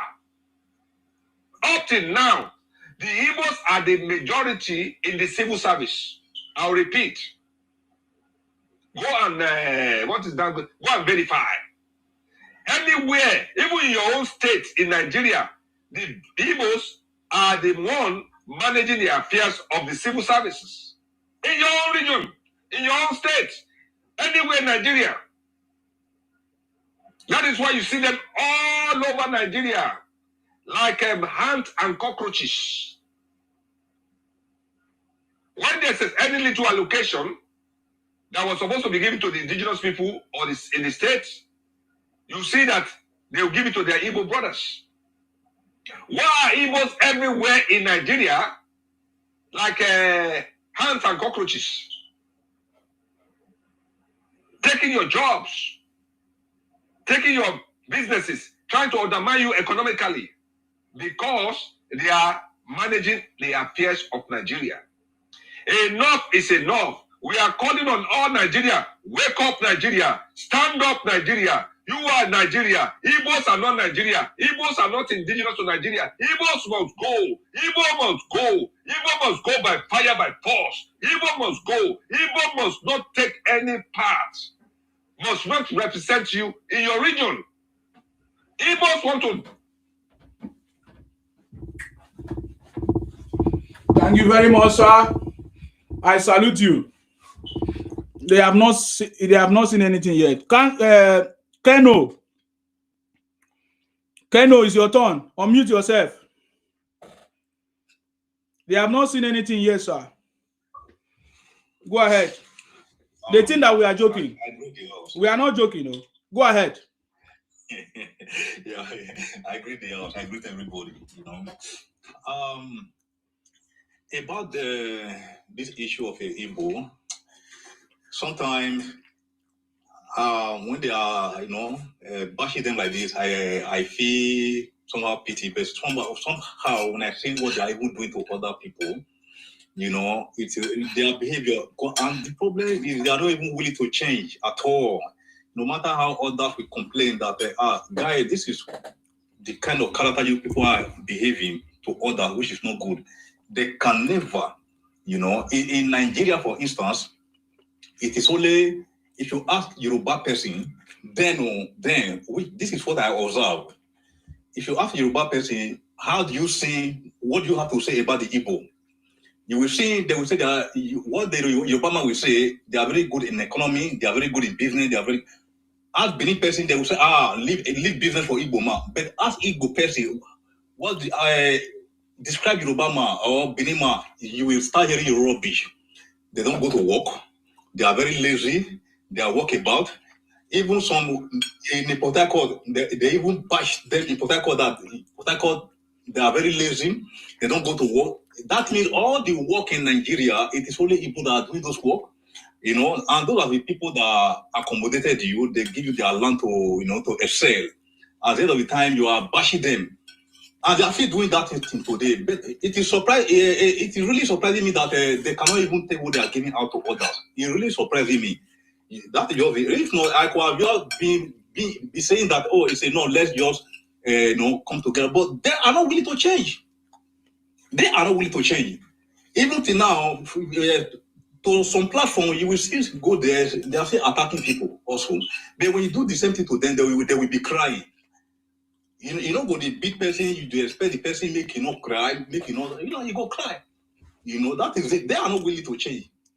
And again, no matter what you will do to them, they can never satisfy. You cannot make a friend with them. And one thing I also observe again, I don't know why they always have that mindset. May God forbid bad thing happened to our country, Nigeria, or for instance, the WAR happened in Nigeria. Igbo will be the people that will be rejoicing that such thing will happen in Nigeria. Already they are doing it publicly. When you say that Donald Trump is coming, they are happy. What are you happy for? Okay, when it happens, it will not affect you. whatever that happen in Nigeria will not affect you. Why are you rejoicing for evil or bad thing to happen in your own country, the country which you hold a passport? Their passport as your nationality. All you have in mind against that country, negativity all the time. They never say anything positive. I don't know what they want. You scatter everywhere. You are enjoying what other you don't even enjoy. You live in people's land freely based on we are one Nigeria. But aside that, you will be bashing them, insulting people, and you are expecting them to just relax and not to retaliate. That is, for me, that is where they are really having fault. They should try to apply some good manner towards other Nigerians. You know, when you talk of a bad politics, for me, I don't, because they don't even have that idea, that good idea about politics. How much more? Because Nigerian politics is not the church play. I don't even talk to that aspect. But the aspect, they should try also to do better, to control their manners. Their manners. You cannot insult somebody and you are expecting the person to shut up. The person will retaliate. But when they do to them, they will be crying. They will be crying. And again, what they are doing recently by encroaching to other people's land. Sometimes when I reason that issue, it's like what even happened in 1967 to 70. I even observed that it is even the minority that were part of them, the minority that were part of them, if even benefited more by not being part of them by now. Imagine what those people will be experiencing from them if they are still part of them. For instance, those Ikuri area and some part that join the what is it called Cameroon, if they are still part of. Okay, I think your time is up there. Sorry about that, but it will come around again. General, supposed to be your turn. I'm not sure if you are there, but if you're not there, okay, go ahead. I'm here. Go ahead, sir. Go ahead, sir. Yeah, there's a that guy that just spoke about when he mentioned my name. Say, my daughter. If my daughter did married to this and that, I don't have to stay for my daughter. Yes, I have to stay for my daughter. The reason why I said it, I have a video of Iname when he was saying anybody that married to any Igbo man that married to outsider and bring the child home. Ogun go buy them. Ogun go buy them. I have the video. And again, any Igbo woman that married to any Benin man, he said it. Say anybody that married to outsider, any outsider apart from Igbo, he said, Tony will fire the person or whatever, or the children will be soon. Since he mentioned that comment that day, since that day I zero my mind that I call my children. I even play the video to them, say, no one should bring any Igbo man to my house. If you bring any Igbo man to my house, I will enter inside my bedroom. I will come out with anything where they see me, they collect them. So I will drive all of them away from that place. That is the very day I zero my mind. See all these things they are doing, they don't know that this thing is going to affect them in future to come.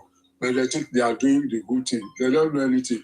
Like for me, I stand by my words. None of my children, none of my boys will marry to any Igbo man. That's certain. And again, there's one guy I wanted to, if not because we are on, what they call it, on their life, I wanted to ask that guy a question, the guy that was measuring my name, that, why am I here, my old man, this and that. Why are you still here? The guy that was even talking about he's doing his business. This. As I'm talking to you now, I don't want to open my camera. I will open my camera to see where I am working now. Do you think everybody is a lazy people like you people? The one thing I want you to, Sima, and everybody listening to me, one thing I want you to let you know is that these Igbo people, he was talking about business just now. He's not doing any business for nothing. Anywhere there's a crisis, that's where they dwell. Where the place is finally organized, they can't do it. You see, I want to put it to you. You are in UK here. Have you ever seen any Igbo man shop or any Igbo man spare parts or any Igbo man any business they say they are doing? Say they open business, they are selling either motor or parts or anything like as they are doing in Nigeria. Never. I've never seen a place like that. The only thing I see they're doing here is very soon now. What is the time now?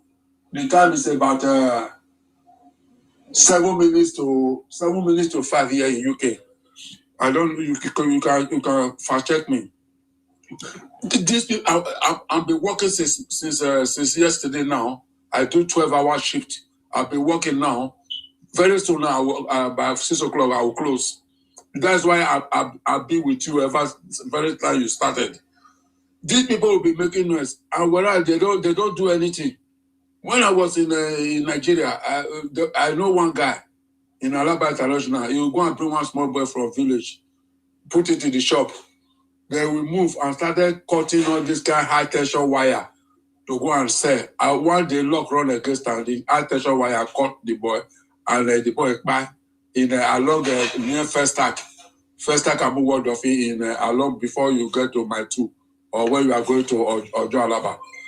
If you see this way, if we pack heavy car for ground, don't know it's nothing in the shop. They will think that they if you remember one comment that guy made the last time before he left, he said everybody are jealous of Igbo. They can do anything to make money. My time is almost off. Okay, yeah. I still have about 20 minutes. So he said we do anything. If you remember, he said we do before the time off. He said we do anything, we can do anything, we can do this and that. We can do anything that he's trying to tell you that they can rob, they can do anything, they can kidnap, they can do anything. What they are doing now in their place, they will come to Benin, they will pretend they want to carry sand. They are robbing tipper drivers now. They will pretend they want to carry sand. They will carry those tipper drivers, take them to the bush. They will tip the stand off and carry the vehicle to their place. That's what they are doing now. And we are setting eyes on them. Thank you very much. My time is almost up. Thank you very much, sir. Yeah. Mm-hmm. Yes. Hello, everyone. I'm back. You're back. Now, yes, I want to tell you, Igbo, Osu, Iswama people, yeah? Your complaint. The country is not good. Blah, blah, blah. Are you not the one that made it that way? Are you forgetting? Or you think we have forgotten? Is it not your man? The one that created this one unitary system? Is it not you? These people, they are like a cancer. They have been behaving in this way since the creation of Nigeria. Nothing good has come out of them. They're the ones that drove the Cameroons away from Nigeria. Anything they touch, anywhere they go, they cause havoc and destruction.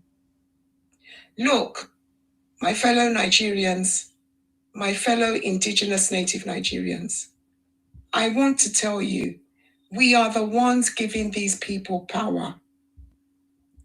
Why are you giving your money to them? Why are you buying and empowering these people? It's because we have empowered them. We're renting our houses, we're allowing them to take the jobs, allowing them to occupy our markets. We are doing this to ourselves. When you now stop buying from them, stop selling the lands to them, especially Yorubas, stop housing them. Don't vote for them. Don't allow them in your government. Do you know the word when you say you isolate? You squeeze them into a corner. You squeeze them. You literally send them to Coventry. And when I say send them to Coventry, you don't do anything with these people. You shut them down. The one that was on here shouting, yes, children. Idiot. Fool. Oh, so you can come on here, bite the hand that feeds you, and you still expect us to be feeding you? Life is not like that, my dears. It doesn't run that way. You are not nice. You're nasty. You are nasty creatures. You're like bloody parasites, leeches all over the place. Now, when you realize that nobody wants to have anything to do with you, nobody wants to buy from you, nobody wants to do anything anything with you. Look, we need to stop. We cannot just use mouth here. We must put our mouth into actions. You need to stop doing things with these people. Don't buy from them. If they say the one Nigeria, fine. You can be gallivanting from one. But when you see that where you're going, nobody wants to have anything to do with you. Nothing. You will know to pack yourselves from that place and go back to your forest where you belong. Well, Nigeria, we can go anywhere. Oh, really? One Nigeria. We will show you the one Nigeria that you're looking for. We will show you that the one Nigeria is not one Nigeria when it comes to you bloody leeches, you bloody parasites. We will show you. Stop empowering your enemy. Stop it, Nigerians. Stop empowering them. This is my message to you. You need to shut these people down. Shut them down. Do not do business with them. Do not associate any members of your family with them. You need to shut them down. Send them to Coventry. Send them to Coventry immediately. And then let us see whether they are going to come on here and be crying to us again. With that, I yield my mic. Thank you very much, Yoruba Greatness, for that. Thank you very much. I really appreciate you. If Nigeria is not working, why is Nigeria still buying from people that say that Nigeria is not working? Please go ahead. Aboki, talk too much. Yes, I think we have actually spoken a lot today, but I just want to remind people how low-minded, microscopic thinker they are.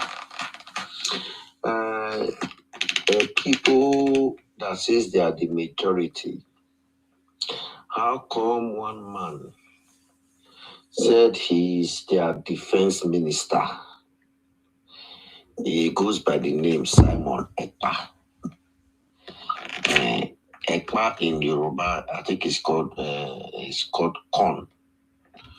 The man has a corn head. The man literally told them that he's their defense minister of IPOB. That he resides in Finland. That he wants to take them to WARO with my beloved country, Nigeria. So he needed money to buy ammunition, ammo tanks, and other things. Then later on, at one point, the man has said he has bought 800 ammo tanks. What baffles me more is this. Please, can somebody bring one Yamiri up to tell me what happened to 800 ammo tanks that he put his hard-earned money into to purchase? And another thing, when my country that they say is not working, that is not functioning, my country now liaised with the sovereign country where he is, that this man is a terrorist, and they now hate this man, and they now ask this man, who are you? They say you are a defense minister. And this man said he's a content creator.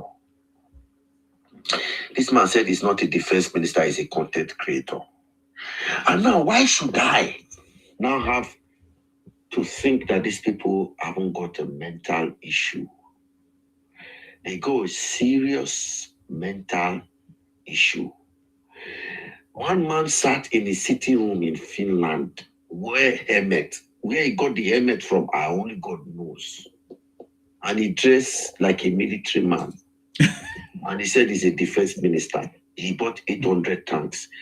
Can anybody with a clear sense of reasoning not ask him, where did you purchase 800 armor tank and where did you keep them? Today, the 800 armor tanks, we have not seen. And some people came up here, some of the mumu, the idiotic, egotic brains, they've not been able to come out to tell me where Simon Ekpa kept their armor tanks. But even in the common sense, which country would say armor tanks, 800 armor tanks? Are you going to fight a third world war? Tell us where you are going to use this armor tank. So now, and these same people are coming to us to tell us that they are very smart. They are indie developers. How, Isema, please, can you look for one Igbo man and bring him up again? Let me hear their stupidity again, so they can tell me where they kept the armor tank, or how are they going to ask for their money back? And now, these same people are trying to tell us they want to fight for our betterment when they don't have common sense to even reason within themselves. Common sense. You cannot even use your common sense.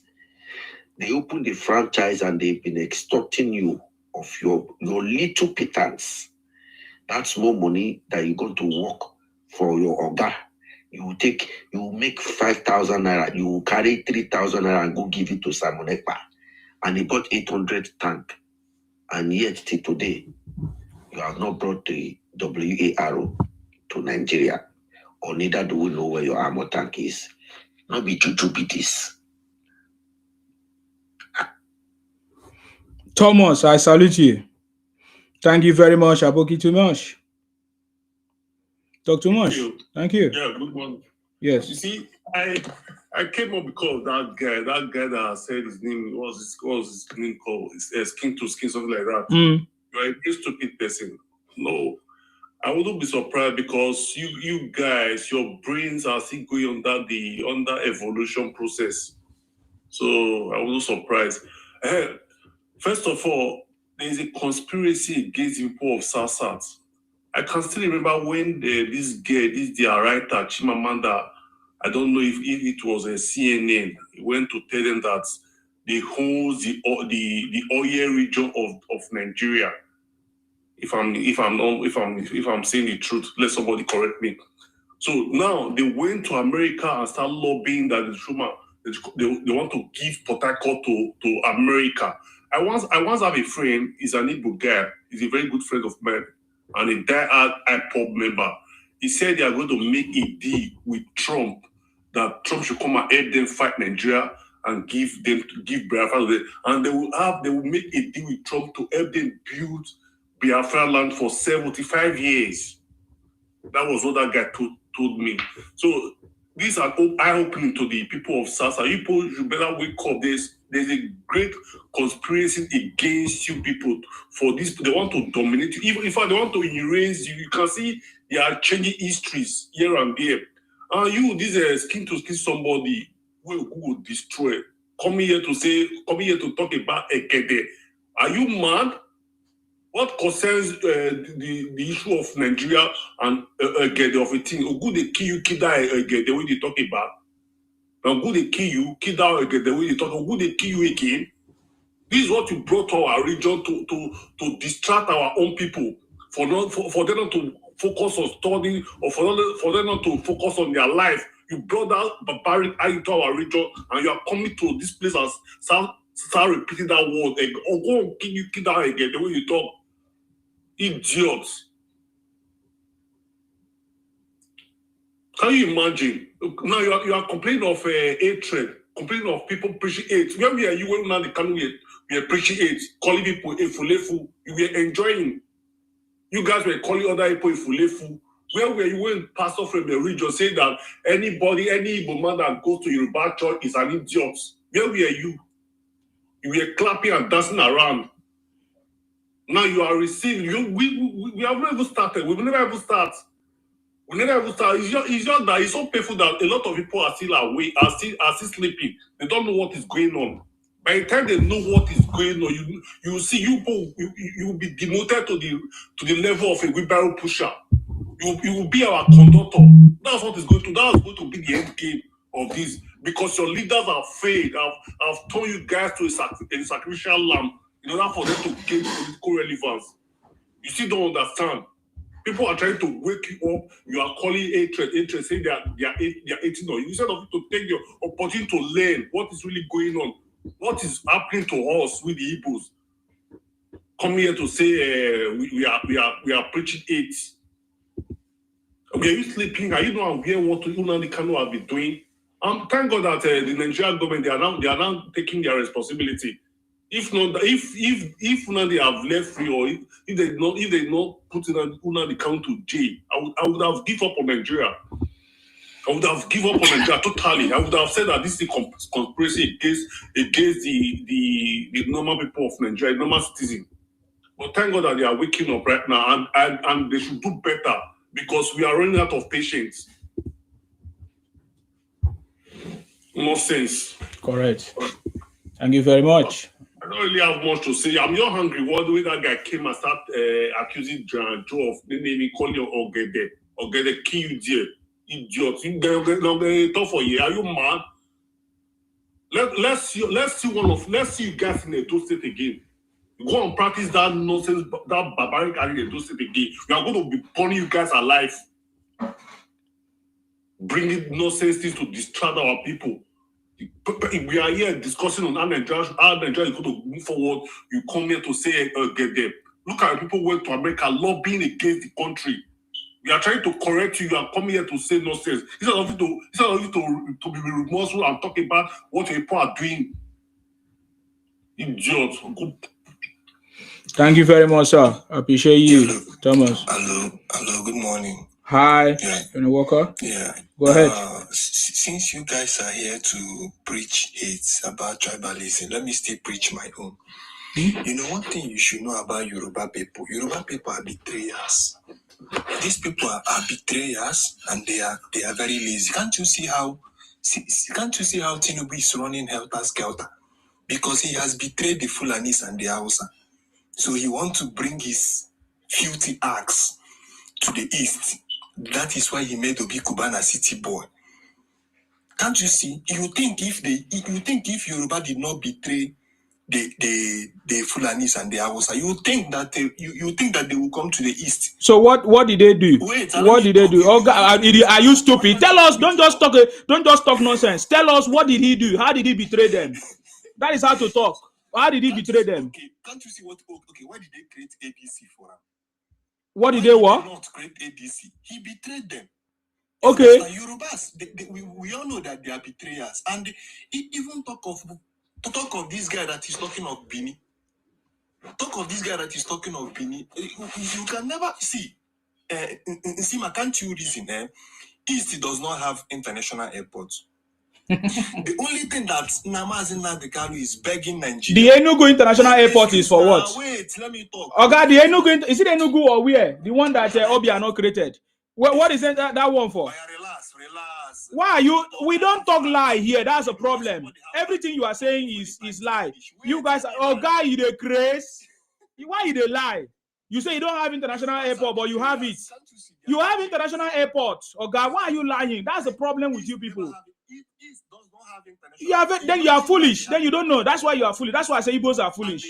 So you don't know that Enugu airport is international airport. Do you think that they will be coming to Lagos? You are a very foolish person. Do you think? See, Lagos is smelling. We all know that Lagos. You can never compare Lagos with. No worry now. They would. I like this. Go to Yoruba's village. Go to there. They don't even have a mansion. There are no house, nothing. Just zinc house. Exactly. But you guys are going to that place. See these guys. So how come Igbos are going to places that don't have this thing? So why you guys are going there? Why are you guys going there? Why are you guys going there? Why are you guys going to Yoruba land? See, Yoruba people, these people, they are worse than Yoruba people. Okay, even in that war, they were killing them. They killed a lot of Abacha killed them well. He killed them and threw them inside the water. Because these people are very useless, Yoruba people. Yoruba are useless, lazy. Their women are the one feeding them. They cannot even hustle. They just believe that. See, forget that Nigeria happened to Igbo people. Forget that is why we are looking for our Biafra so that we can build ourselves. Biafras are just like black Jewish. We are black Jewish. We can build. We can create many things. We can. We are like Israelites. We can create many things. You understand? Just they didn't give us that opportunity to shine. And you know that, Nsima, as you are now, what a shame. When people hate you so much, just know that you have something that they don't have. What the a shame. Igbos have something that the Yorubas imagine to have, but the Yorubas, they cannot have it. You understand? They are a bunch of, okay, go to Lagos. Are they not the Aburu? Aburu. The Yorubas are Aburu. They are all Aburus. Come to UK, they are all scammers. Scamming people, scamming up and down, scamming, thinking. That is what they do. You understand? You can never, there is no way you can compare an Igbo man with a Yoruba man. You understand? Because they are betrayers. And you that is talking, Usima, they will still betray you. I know that they will betray you. It's just for you to stand with them for now. But they will still betray you. You understand? You understand? So, as Yoruba and Fulani they are all the same. These people they need to leave Nigeria because they don't bring anything in Nigeria. Tell me what the Yoruba man now create in Nigeria. They collected the license. The license they're supposed to give. Imagine they give Igbo license. Imagine the license they give all these Yoruba people. They give them to Igbos. You think that the Yoruba people will stand where Igbo people are talking? Bunch of foolish tribe Yoruba. These people are stupid. Yoruba people are very stupid. They are smelling fools standing around Yoruba bastard tribe. That tribe need to die. Yoruba need to die. They need to drink poison and die. Yoruba to fear. So, Igbo's criminals is just running your mouth all over the place. So you said Igbo do not have international airports, but you have airports in Enugu. And the airport is shut down because they only transport Panla, Gari, red oil, palm oil. Because Ethiopian Airlines used to fly there, but because they have no passengers to carry. Because the Igbos in Igbo land are very poor. They cannot afford ticket. The only Igbos that can afford ticket are Igbos who don't live in Igbo land, who are surviving in other people's land. So when you say you don't have an airport, it shows that your ancestor, your fathers is very stupid, and he has bestowed that stupidity on you.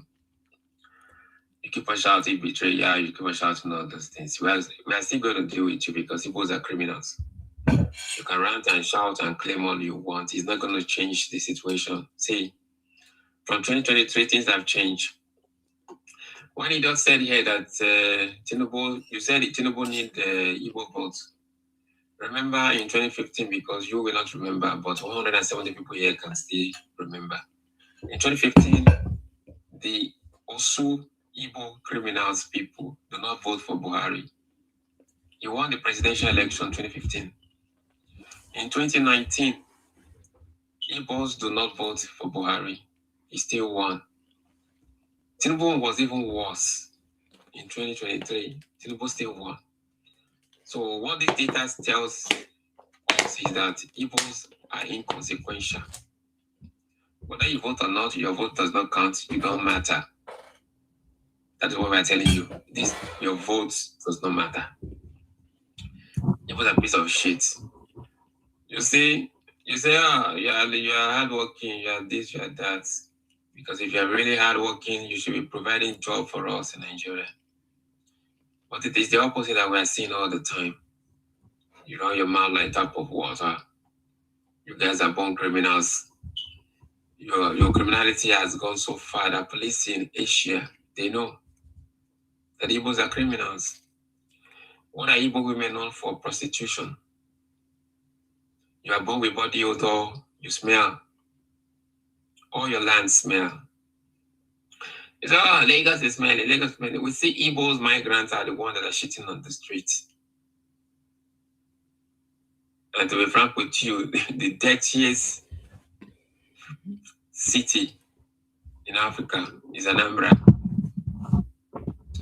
just to be plain with you, when you go to every big city in the world, you definitely find a place that has some smell. But when it comes to Anambra, it's worse. So enough of this cry. We don't have seaport, we don't have airports. If you don't have seaport, that shows that we are not your mates. You serve Nigeria, you will never rule this country, you see.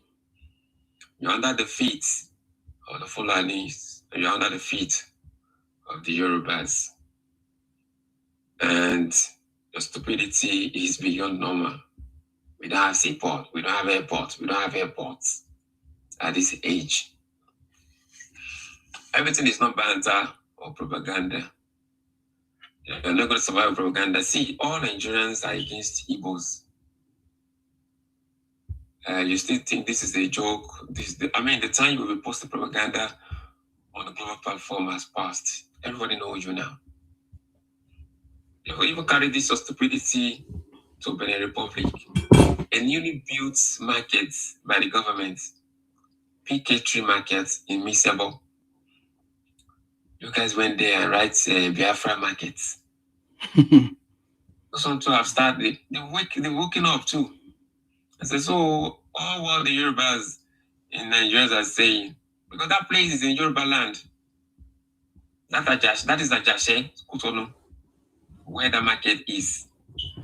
So these guys are saying, oh, so what these Yorubas in Nigeria are saying about these criminals, Igbo migrants, uncultured people are true. Yes, it is true. Your time is up. Yeah. Your time is up. Their time is up. Your time is up. Their time is up.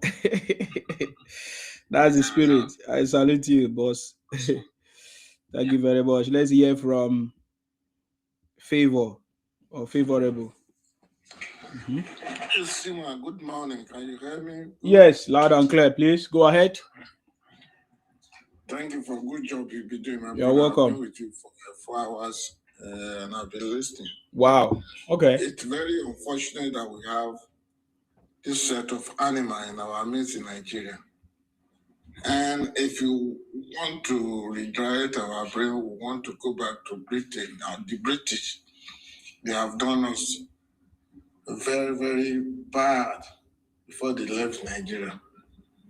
But it's good that it's getting to them now. Thank God for 2023 that opens our face and open our eyes, and we discover we have enemy in our midst. Now, everything we are seeing is getting to them. You see, when they come up here now, they begin to rant and begin to cry and begin to shout because we are hitting them, because we are giving them bad booze, because it's getting to them. Very soon in Nigerian nation, they're gonna know their stand. It's been clear all over Africa now. If you ask anybody from South Africa now, who is the most criminal part of Nigeria, they will tell you Igbo. If you go to Ghana, Ghana will tell you, oh, I don't want to see Igbo. Even up to Europe that they used to go to, Italy, France, they know Igbo are criminal element. And unfortunately, these people are kind of ungrateful. It is what they see in your hand, what they are eating in your hand. They'll be hailing you. The moment you don't give to them, they change. They turn against you. This is a set of people that comes to America to demarket Nigeria. They are even happy that Trump is coming to bomb part of Nigeria. I don't know what they are thinking. I don't really know if they are thinking Trump will come and remove President Tinubu and ask Obi to come and sit on the president's seat.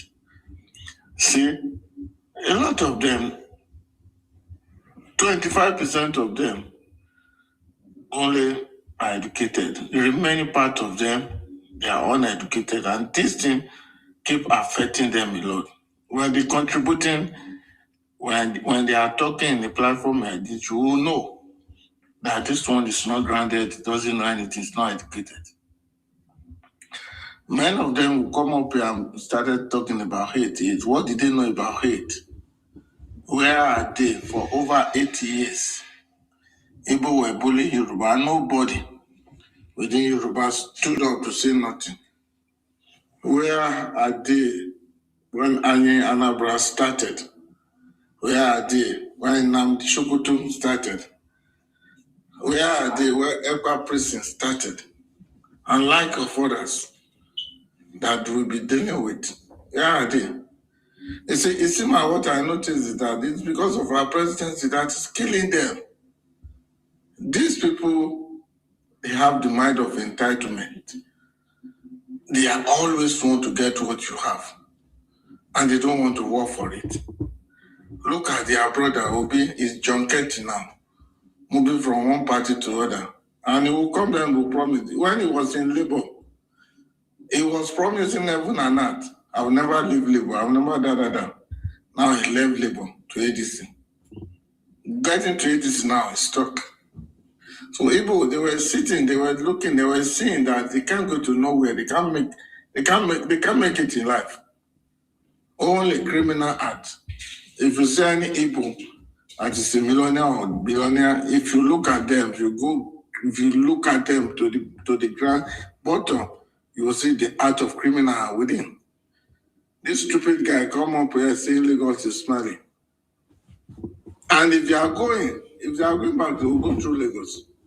And they will get to Lagos, they wouldn't want to go. Statistics show how many of them that travel to East this year and how many of them that return. If they are returning in multiple. Upon all, they're still in Lagos, this Lagos, that. And they can't stay in their 5 plots of land over there. Governor Suludo spoke, and it's written online. 99% of kidnappers, 99% of people killing themselves, eating. Oh, your time is up. Sorry about that. Ikwere is one. I salute you. Good morning, Mr. Nsima. I salute you, ma. You're welcome. Good morning. You see, they are not crying, running scatter, looking for propaganda to spread. They think we, the generation, is our forefathers. They think we, the generation, is our forefathers because federal government, our forefathers have been romancing with them, pitying them. No, you see, this generation, we will stop all this their marginalization, 20 pounds, 500 million Igbos. We will stop it because they are using it to penetrate Nigeria to get what they want. And we that they are the one that hide us the most. We don't say anything. We always say, hey, pity. No. That is wayo. They are using it to wayo us. It can't happen anymore. If these lunatics, because even the Ohanes and Igbo say that after the WAR, 2 million men are mad. Have mental issues. Yeah. Yes, have mental problem. If not, how can a tribe that go fight a country that loves them so much and 5 million people, after much, they came back again to do the same. And we are still beating these people. No, it can't work anymore. It can't work anymore. They use force to get what they want. How can you don't have a seat and you need it, and there are people who have it? You work with them. You negotiate with them. No, but if they don't give you this thing, you will cleanse them. Imagine this idiot that is in Port Harcourt making hell of money. Majority of them is in my place making money to feed their family in service, are threatening a whole Ikwere nation, and then we cleanse. I told them that because of that threatening, they threaten Ikwere nation that they will pay. I'm here to tell them they will pay for that. Upon all the atrocity they did in my own forefathers and my grandmothers, my brothers before brothers, and still they have the map to come out again to threaten the foreign nation that they will cleanse them, they will pay. And we spread this news to all 4 local governments, both the ones, fathers, grandmothers. We are going village by village to spread it. And whenever all these their videos spread, they will see the kind thing that will be happening to them in Port Harcourt. They are greedy set of people. He did not fault His Excellency Bola Ahmed Tinubu, but see what this man is doing for you people. Still, this church rat outside insulting him every day.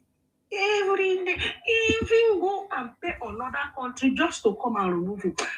If we, the generation, did not do anything to stop these people, this thing will still. You see all these things they are doing.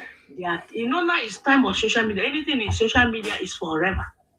Generation will meet it. If we don't stop them and put them back in their sadness, their generation will still use it to fight. And now there are many in our places.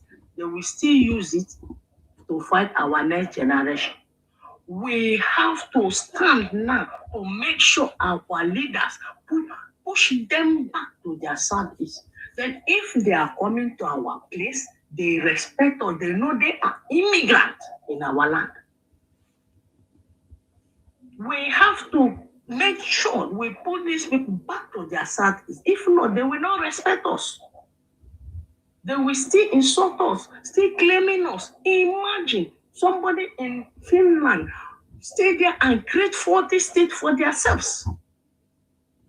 That is greed and expansion. Thank you very much. Okay, I don't think Yoruba greatness is there. No, I'm here. Okay, go ahead. Yeah, I have a lot to say. Go ahead, man. You see these bloody nincompoops, useless Uswama Igbo people. They are so infatuated with Yorubas. In fact, they're now beginning to sound like a broken record. Yeah. Lagos is smelling. Lagos is smelling. The Yorubas are betrayers. I mean, give it a rest now. It's becoming very boring. Is that all you can think of? Yoruba. But it is the same Yoruba land that is feeding you, idiot. Nincompoop. You can't stay on that your cursed land. You are all over Yoruba land. You're all over my lake. Lagos is smelling. But it is the same Lagos that you cannot stay away from. You are moving into my region in mass. Beggars that you are. The same Yoruba people that you hate is the same Yoruba people that you're working in their jobs, working in the markets. You can't stay in your barren, useless land. You can't face your leaders. Cowards. Bloody cowards. Yoruba is smelling. Yoruba is a betrayer. Give it a rest, man. We're tired of hearing the same record. The funniest thing is that all the things that you're saying about Yorubas, you're deflecting. You are actually describing yourselves. You're describing yourselves. Who are the betrayers? Mr. Summer, please, give me a bit of time. Let me play this for you. Yeah, you have time. You ungrateful stinkers. Ungrateful wrenches that you are. When they knocked your head, they knocked off your head during that Biafra war. Who gave you back your houses? Who was the one that accommodated you? Who was the one that allowed you, that gave you land so that you can thrive? It was we Yorubas. And when you come to our region, who is the one that is giving you free education? Who? Even up till now, you're still using our free education. You're still using our free education. You're still using our free healthcare. You ungrateful parasites. But you cannot do without coming into Yoruba land. You come with your useless plastic bags, your 2 left feet, and your stinking smelling bodies, and plonk yourselves on our land. You cursed ingrates, cursed demonic ingrates that you are. I have said you need the Holy Spirit because you people are not normal. You need to be in care homes where they are treating you for mental defects because you're not right in the head. You are not. There needs to be mass churches in your region. Greatness, to drive away. Holy Spirit cannot help this one, or they will lose Holy Spirit. No. No, Holy Spirit. I'm not downplay the power of the Almighty because you need the Almighty to save you. You need mass churches in your region, and alongside those mass churches, you need mental homes because you're not right. We keep hearing Yoruba. What is wrong with you? We know that you mentally sick, obsessed with the Yoruba people. What Yoruba is today is what you want to be. That's why you're plunking yourselves in all the Yoruba regions. You're going to Togo, you're going to Ghana, you're going to Kuton, all the places where you see that Yorubas are. You're plunking yourselves there. You've literally gone mad because of Yorubas.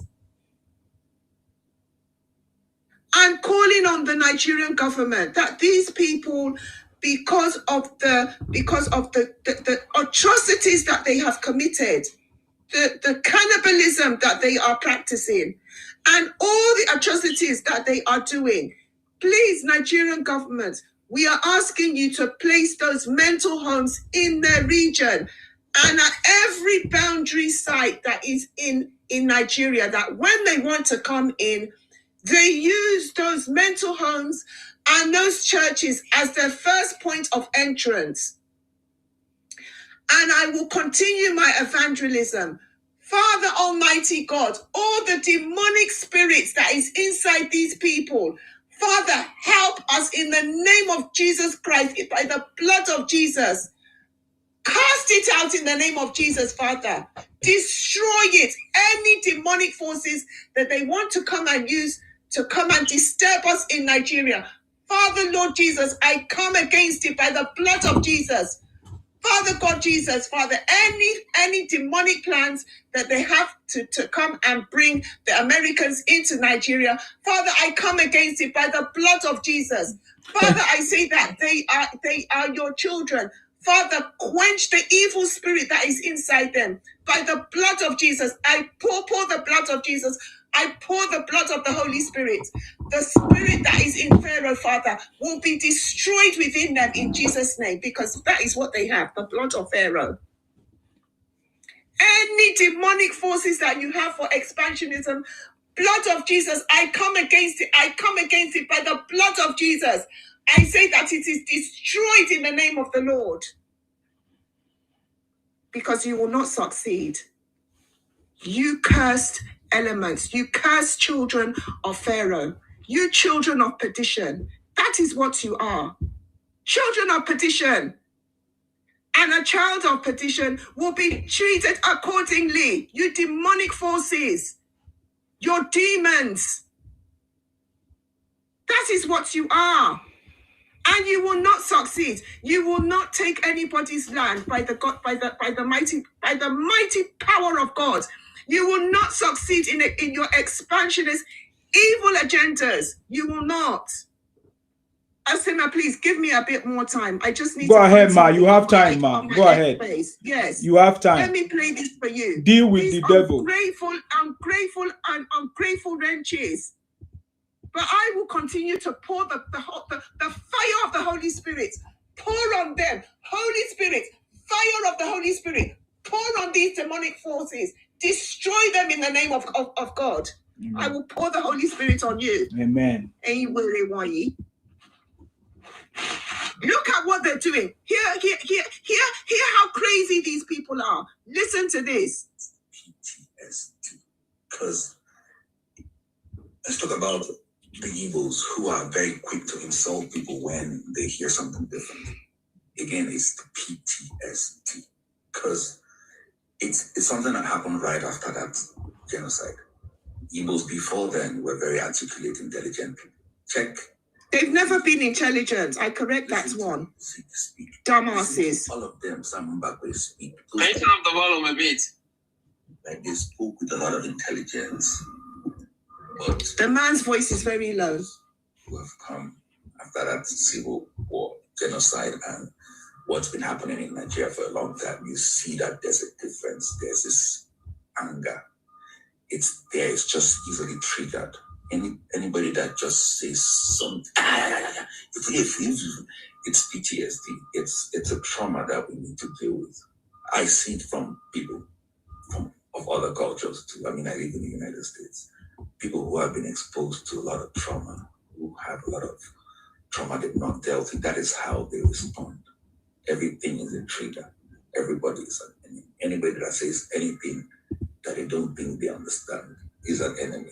So yes, I don't know if I want to apologize for those people because I'm also, and I don't feel like that. So, but it's a mental health condition. Let's call it what it is. It's a mental health issue. There's a lot of transferred PTSD. It's a pattern that was transferred, the way the parents raised, the parents who survived the genocide, the way they raised their kids, and the kids are raising their kids. So just about the same generation, like my dad was 17 during that genocide. And that's what I was raised by. Him is still alive. So that gives you a picture of the generation of Igbos that we have now. Those are the ones who we quickly respond without insult when you say something they don't agree with. Or that I think I'm going to call it post-traumatic genocide syndrome for the Igbos. Post-traumatic genocide syndrome. Okay. So you can see that these people are not well. They have committed so many atrocities. There's another one that I want to play for you. Please hold on just a second. Hold on just a sec, please. But that was an Igbo man confirming it, right? Yes, an Igbo man confirming it. Listen to this one. Listen to this. You want them, that's why we are fighting for unity. Really, they will like you so much, though, after all this. I mean, I do see that we know that we like them. Do you feel it will be easy to integrate them in Nigeria now? They are already Nigerians. What? They are Nigerians. I never disputed them. Well, they disputed it, though, didn't they? No, they didn't dispute. Well, they set up a country of their own, called it Biafra. They were misled, not that they were. Oh, they were misled. They were misled, and they've now lost in their lives. Do you feel that the Igbo, can you accept the Igbos will be your brothers after this? Of course, we like them. They are still Nigerians. We want them. That's why we are fighting for unity. Do you think they will like you so much, though, after all this? I mean, I do say that we know that we like them. Do you feel it will be easy to integrate them in Nigeria now? They are already Nigerians. They are already Nigerians. We never dispute them.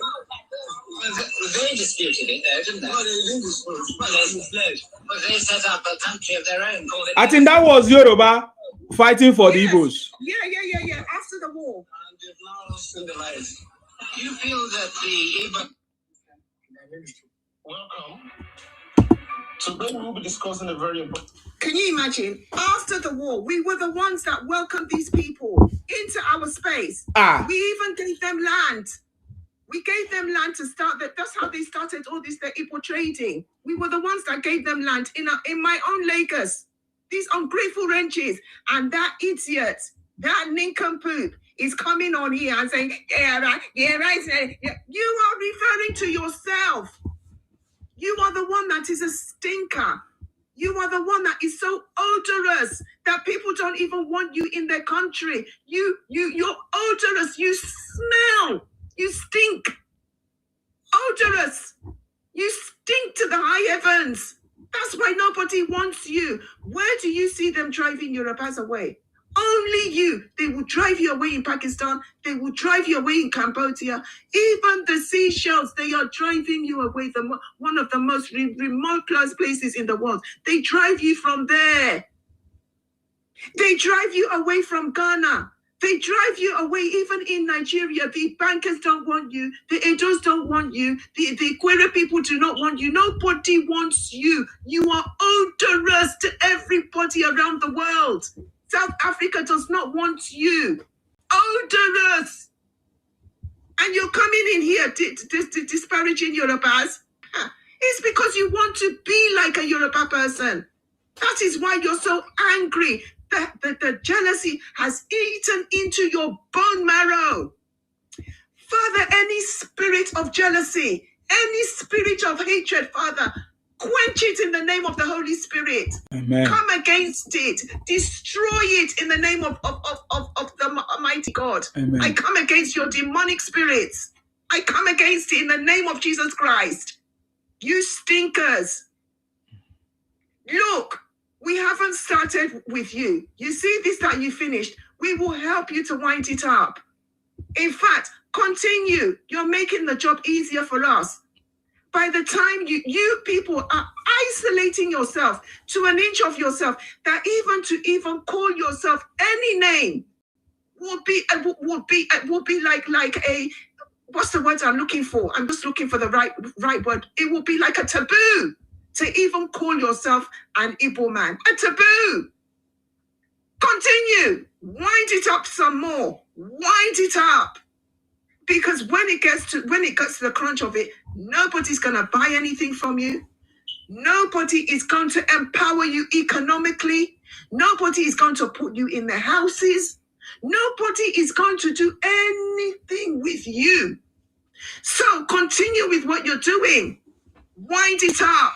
You are literally cursing yourselves into extinction. Cursing yourselves into extinction. That is what that evil demonic force is doing that is inside you. That is what it is creating. The hate that is eating you up. The lack of love that you don't have for yourselves is going to be your destruction in the name of Jesus. That is what is going to destroy you. You fools, stinkers.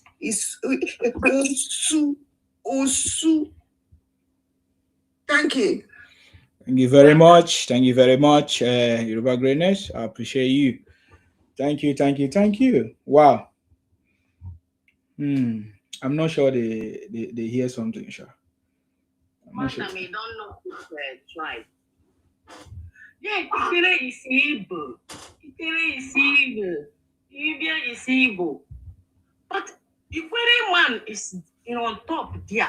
You are doing everything to bring him down. You think, hey, this is not Obi-Wan. This is not Bros. We know all your atrocity. This is not Kensare, where were you people fight? We know all your atrocity have been committed in that south. We know it. But this time around, we called you. You are doing everything to make sure they bring His Excellency Bola Ahmed Tinubu down. Because you want to set Nigeria straight from your criminality, from your marginalization. You are marginalizing the indigenous of Nigeria. But you will fail. You see, we, patriotic Nigerians, we are behind His Excellency Bola Ahmed Tinubu because we have seen the light. We know that he is going to put Nigeria in a world map, and he's doing it now. You can see Nigeria is in a world map. They are even go to CNN, go to BBC. They are saying Nigeria now It's one of the giants of the world. You are not happy. Everything must be you Igbo. Must be you Soma people. If you're not you Soma people, nobody. Who are you? What do you think you are in Nigeria? Are you better than any? You are not better than anybody. We are all one equal. But you are feeling that Nigeria belongs to you. What audacity do you have? My Yoruba people, your people should come out and vote His Excellency Bola Ahmed Tinubu massively. But for we the South people, My sister, that is without a shadow of a doubt. We should all, we are all going to come out and vote for him. We will never vote these people. We will never ever vote for them. Never. Are we crazy? Vote for who? And it's warm out. Also, God forbid. God forbid.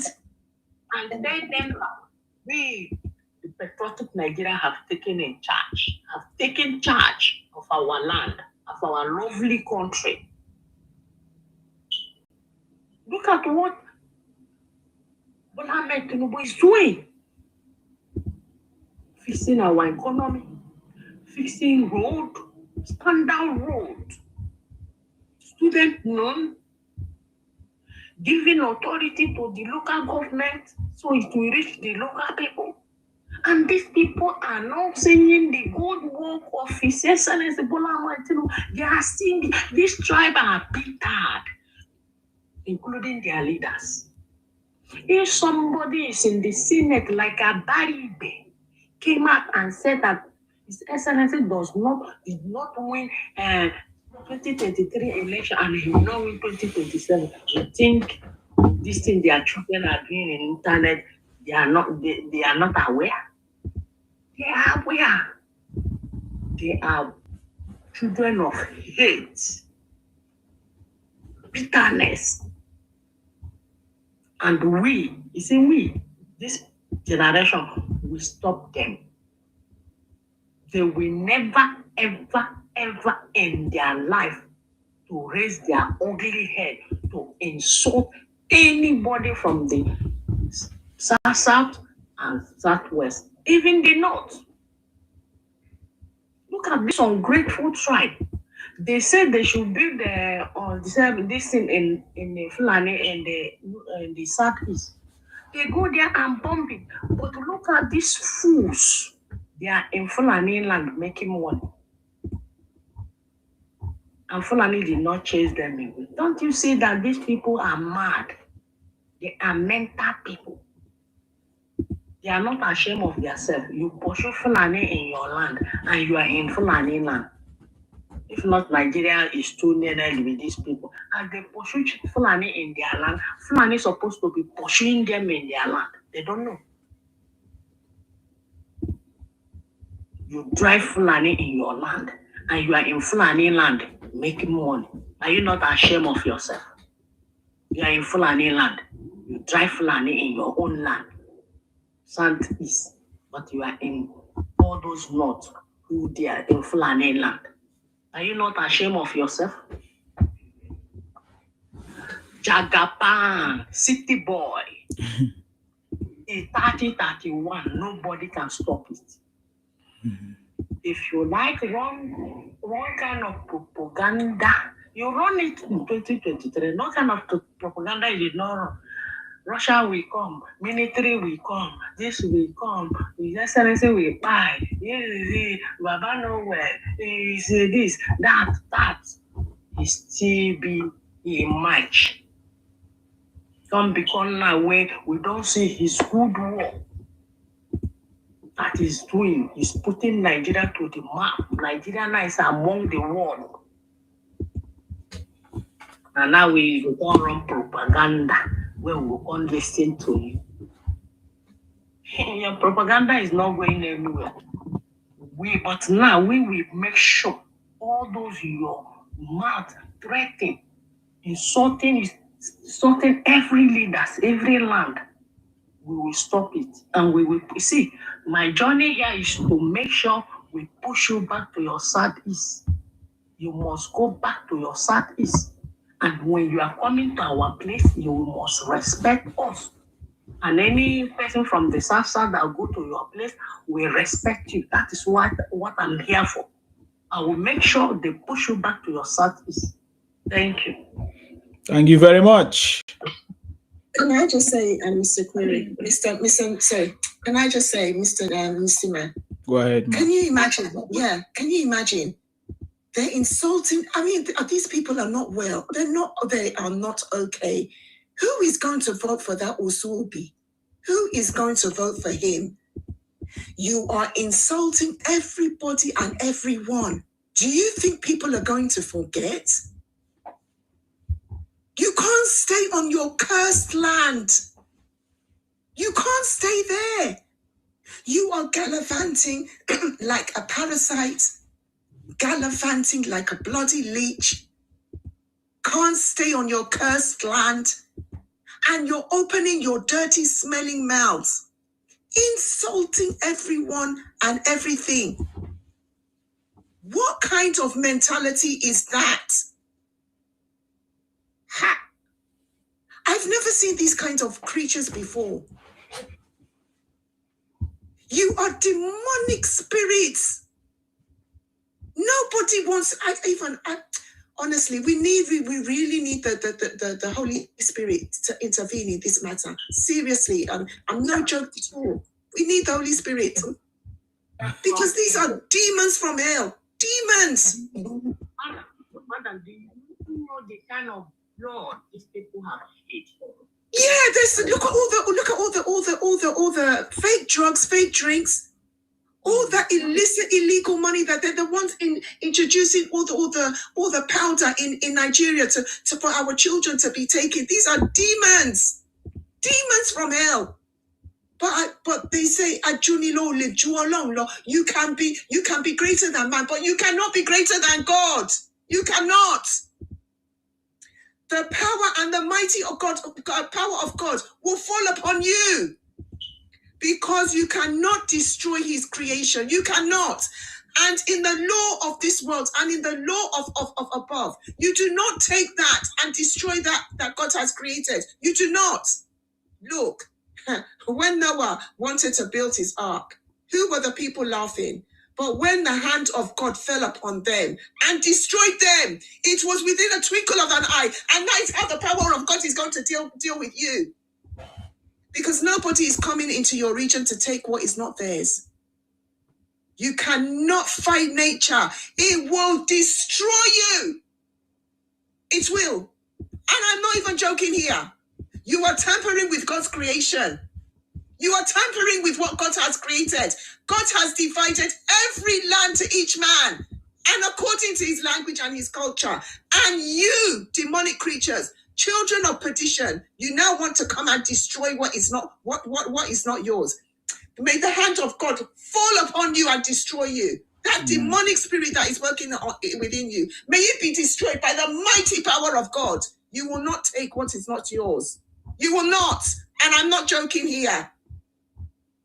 Play what I'm playing, because you cannot be mightier than the God that created you. He is the father of everybody, and he has given everyone what is his. You cannot use the demonic spirit that is inside of you to come and destroy the creation of the Almighty. You do not have that power. You do not. We have seen it in the Bible.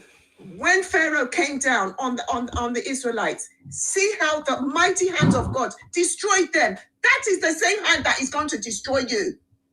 Yes, and I pray into your lives by the mighty power of the Lord. He will destroy all your evil intentions against the innocence of those that live in Nigeria. All your demonic plans will be destroyed by the power of the Lord. And I'm not even joking here. Call me what you like. I don't care. I am praying from the bottom of my heart. Any demonic forces, any evil spirit that is working in these Insioma Isu people, Father Almighty, destroy it in your mighty power. It has been destroyed in God's name. Look. Well, them already, because if God has not. He has destroyed it. He has. And we should be claiming that destruction we should be claiming that destruction. It has been done by God's power. We claim it in your name, Father Lord. We claim it. Just as God put the hand on, just as God put his hand on you for that Biafra, he will put the same hand on you now. The same hand in which he used to destroy you for that Biafra is the same hand he's going to lay on you, you demonic forces. The same hand in which he used to crunch you for that Biafra war is the same hand he's going to use to squeeze you and crunch you and destroy your demonic force, your demonic spirit of hate. Destroy you. Because no one is disturbing these people. Everyone has shown them kindness. Yorubas have shown them kindness. The Ikweres have shown you kindness. Everybody that has shown you kindness, you have gone in and bitten the hand. You have gone in and bitten the hand. And you're still doing it. Whatever hate that you are having, I come against it by the power of God. You cannot be mightier than my God that I serve. You cannot. And you will not take that in which does not belong to you. You will not. You will not take the lands of the Yorubas. You will not take the lands of the Ikwere people. You will not take the lands of the Banker people. You will not take that is not your own. By the mighty spirit of God that I serve, you will not take it. You will not. And they can't. Which one they have? For how many years they have been shouting Biafra, Biafra? They will, even if they want that, let them stay in the little pinchomic land. Let them stay there. Let them be using money. Let them be using money they will use to fix their place, giving to other people. No. My prayer is that money, that demonic money that they have, may that same stinking demonic money, may it be your destruction by the mighty power of God. It will destroy you. Amen. Because you are using that stinking money of yours, you are using it to destabilize innocent children. You are using it to destroy innocent lives. May it be your destruction in the name of God. May it be your demise by the mighty power of God. That stinking money that you have, that evil money that you have, would be your demise, just as it was your demise for the Biafra war. It will be your demise in the name of God. It will be your demise. Because nobody is hating on these people. They are hating on themselves. And it is that hate, that demonic spirit of hate, that is going to destroy you by the power of the Almighty God. It will be your destruction. Because Yorubas have been kind to you. We have not shown you any form of hate. We have opened our doors to you. And this is what you need to, you want to use to pay us. One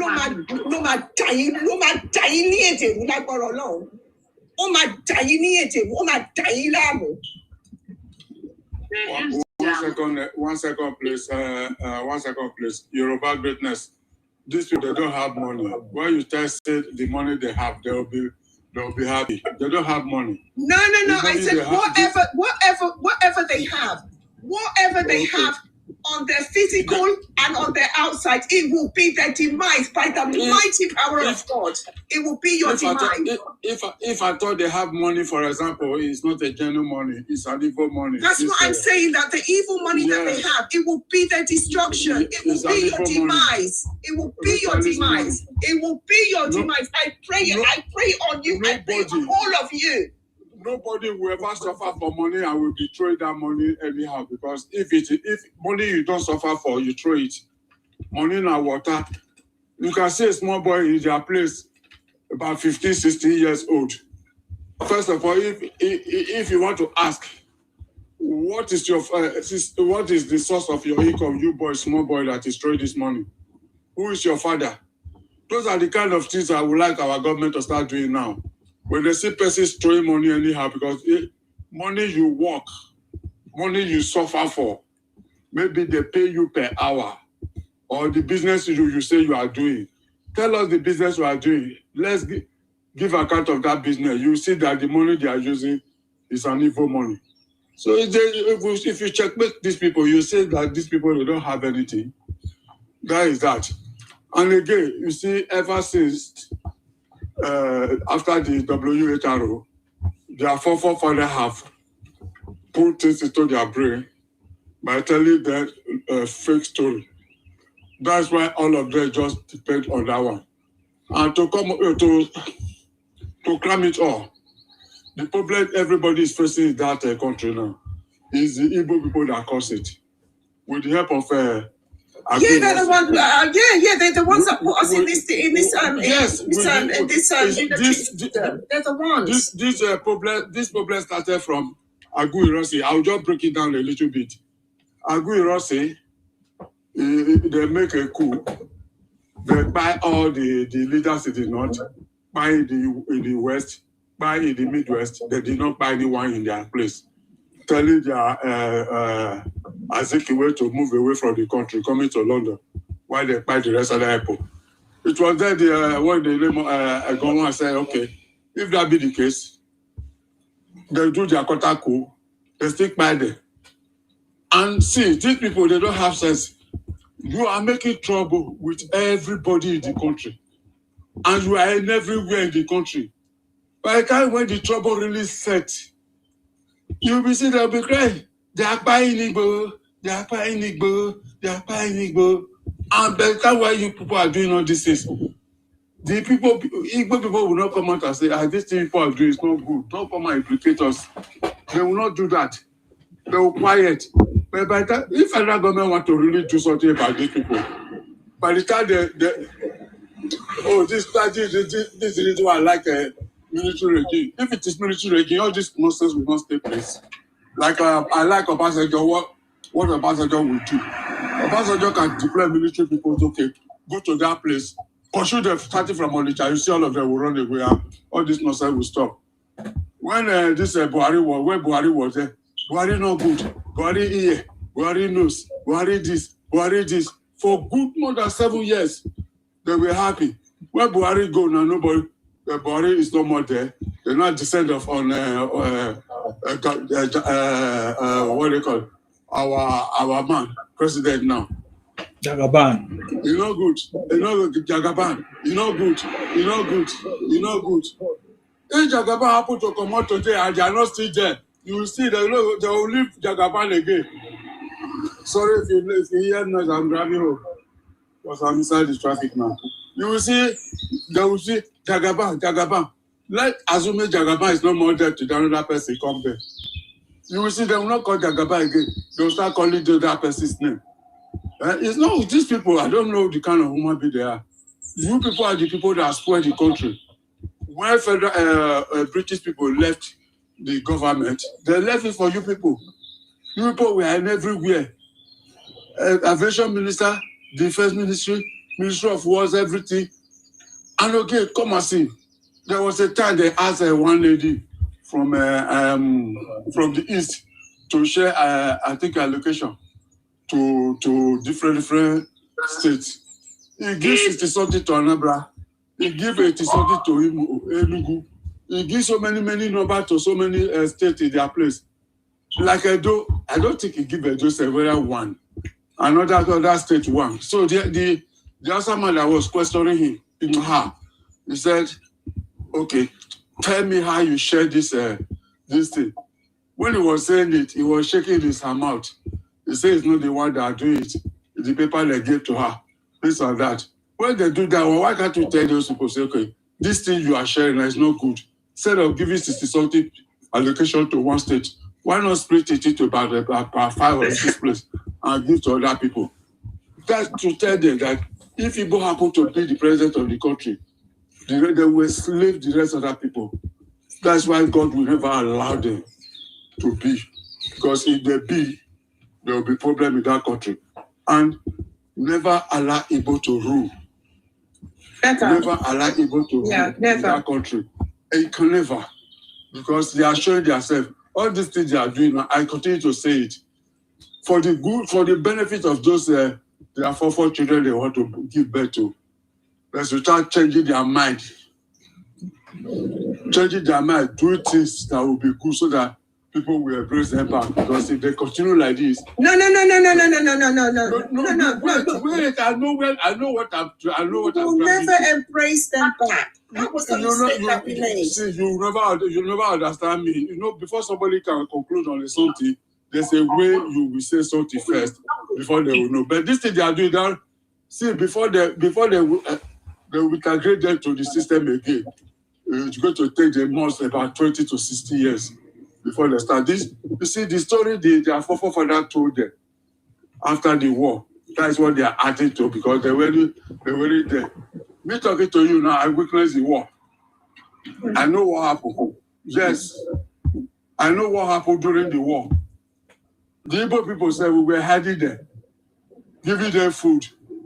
There was a comment one made when my grandmother, I remember when my grandmother gave them a soup and a bar. The comment he made, he said, Mommy, eba te yero umomefo. Do you know what that one means? He's telling my grandmother that they still have a big eba in the plate, but there's no soup. My mommy said, I gave you soup, but you lick the soup. If you can swallow the eba like that with water, you can go ahead and do that. Yes, man. That's when because we were hiding the inside plantain farm in our village. I remember those days. Yes, he said, Mommy, it's Benin language because before Igbo man becomes speaking Benin, you know that the thing don't hook and well. The meaning of that meaning they have about before, there's still more about, but no more so. My mom said, you know, we are inside the work. And they can even eat an araje kutamamumi. And if you see, if they want to eat with you, see, if they want to eat with you, they can't they will cut in their pan. You'll be wondering that who is pursuing this kind of people. They don't have food. If they want to see, listen. If they want to fight any war now, it's just seize food, not certain food to their place. Other 3 months, they are down because they don't have food. I bet you. You should have just given them stone. Let them crunch on that one. They don't have food. If you see from my place, they will come and buy gari. When they take it to market, they will call it Igbo gari. Igbo get gari. Igbo don't have gari now. If you go to their place, when they approve gari, the gari they will approve for ground, it will look like pencil. My goodness. They always heap their sand. They always heap their sand before they can plant anything. The only thing that good in their place is pancane, cashew, all those kind of cash crops.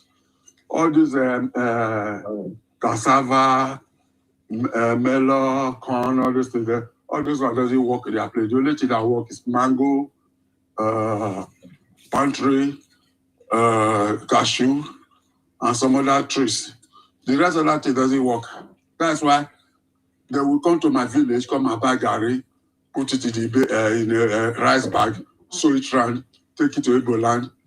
At times, somebody will take to Lagos. When they get to Lagos, they will say, Igbo gari, Igbo gari, Igbo get gari, Igbo get yam. The 2 of yam they will get from their small farm. They don't even have land to farm self. That's why they move to different type of village across the Delta and Benin, going to do farm. When they come, they will pretend they are lawyer. But by the time they get what they want, they'll come and open their shoulder. When my father want to sell land, from one man, what they call OBDK, when he would BDK buy for forever, he was so loyal to my father. He was so close to my father. He was crying that he had been looking for land to buy. My father now, after about 4x2, 400, that is 400 by 100 into 4. My father now cut 100 by 100 for the man inside it. After the man bought the something, he fenced his land. Since that time, my father said, OBDK, where are you? You say, I'm very busy. I'm going to work. I'm going to this. He never trust my father. My father said, okay, you were so close to me. to get this land from me. That's why you were behaving like that. Okay, come and take your money. I don't want to sell the land for you again. Then we destroy some part of the block and we enter inside. All the things where they put inside, we pull them off. The yam we plant inside, we pull them off. We will say, okay, want to go and report. Go and report. Who you want to go report to? Go and report.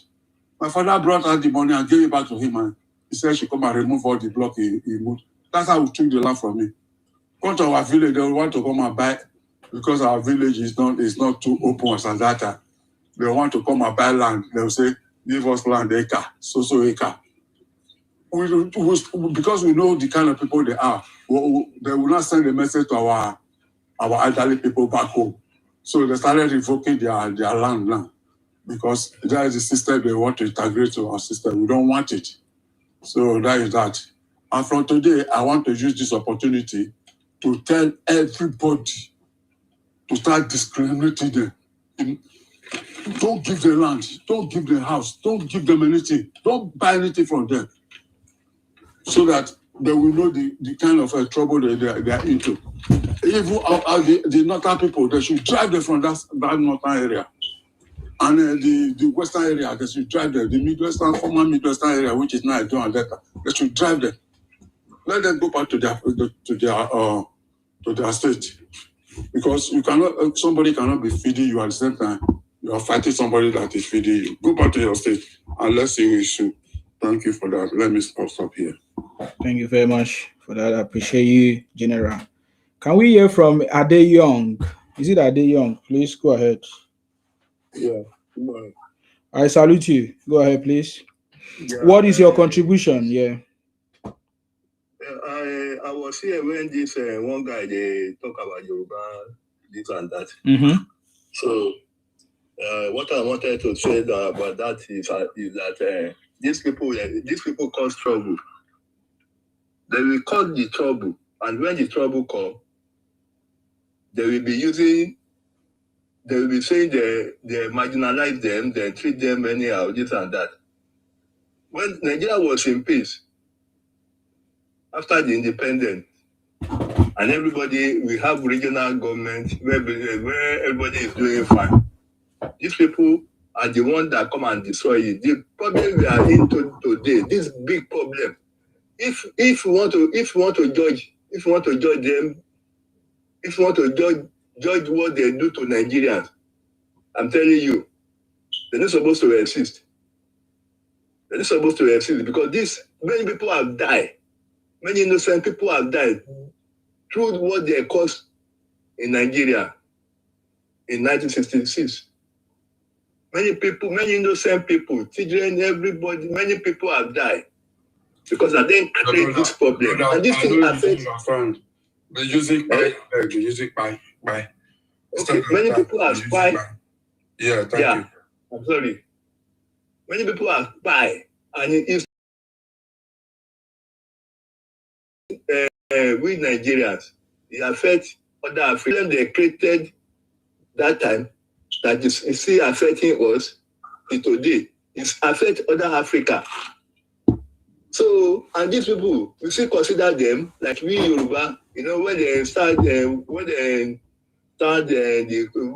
do the coup, they kill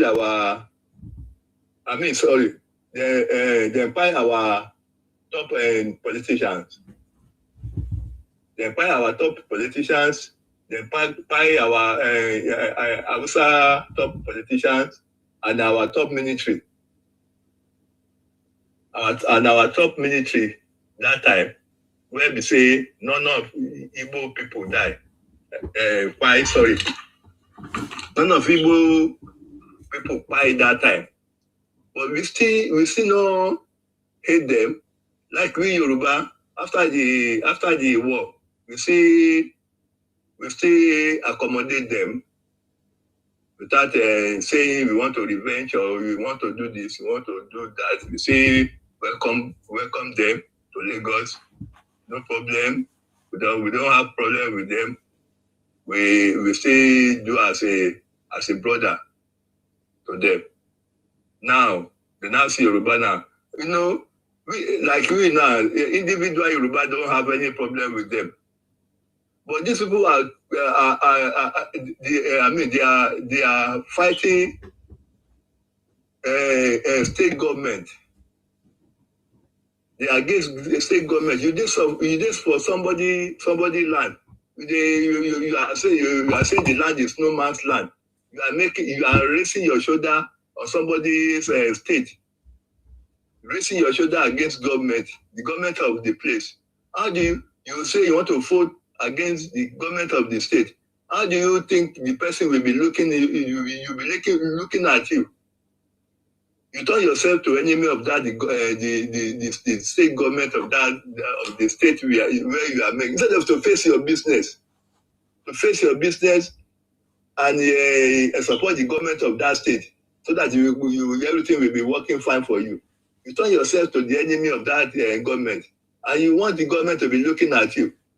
If we shift you if we put you for where you belong. That is why in Lagos, you will see as they are removing the where the street where they name the street where the name of the street that are bearing Igbo name, they are removing them to show that you people they are not the only tribe in Lagos now. We have many tribes. We have Hausa, Fulani. We have different type of tribe in Lagos. Why only you? Why only you? You don't want to. They don't respect. They don't want to give respect to anybody that did for the respect. So that is them. These people will create problem, and when the problem started happen to them, they will be saying something like they hate Igbo, they hate this, they hate us. Yoruba is a betrayer, this and that. Who is the betrayer? Okay, from the beginning of Nigeria, from the beginning of Nigeria now, when we don't get independent, how many Igbos? Yoruba pie, big they can't tell us. Compared to how many Yoruba way Igbo people don't pie. We don't even say we want to revenge, we want to do that. We say live with them, we say eat with them, we say sell land with them. We give them a chance. They are making business everywhere in Yoruba land without any problem, without any war within us. What do you want again for us? You buy our people. We don't see anything. Our top officer, you buy them. We don't see anything. We don't say we want to revenge. See, yes, you are still going after us. What do you want again? So I don't know. So let me give another person chance to talk, so that I will not take much time. Okay, thank you very much. I appreciate you, sir Adeyong. Thank you. Sheikh, are you free to speak now? Please, Sheikh, if you are free, go ahead. Sheikh. Good morning, everyone. Welcome. I greet you in Sema. God bless you more and keep protecting you from the bad people that doesn't want this country to move forward.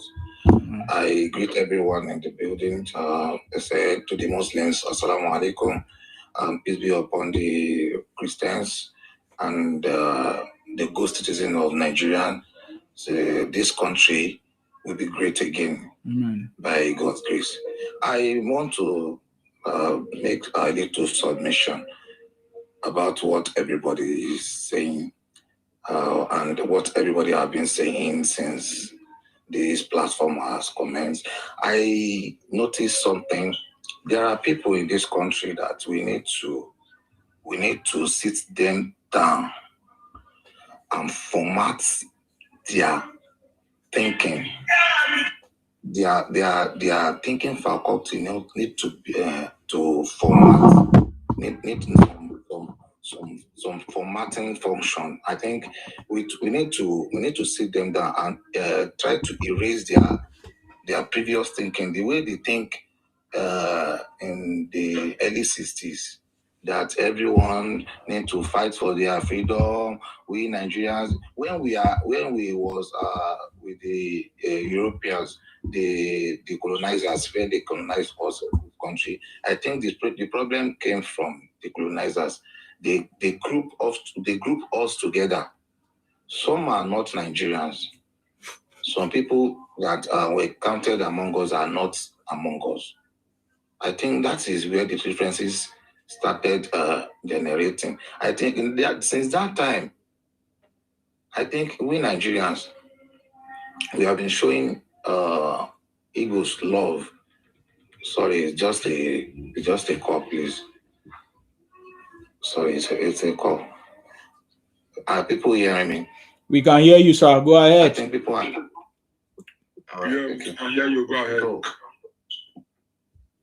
So this hatred Igbos are preaching against Yorubas, I don't think they have anything tangible as their proof to present to people. Whenever you ask them what is the offense of the Yorubas, they will keep they will start abusing you. All they know how to do is curse you, abuse you, call you names. They don't have respect for anybody.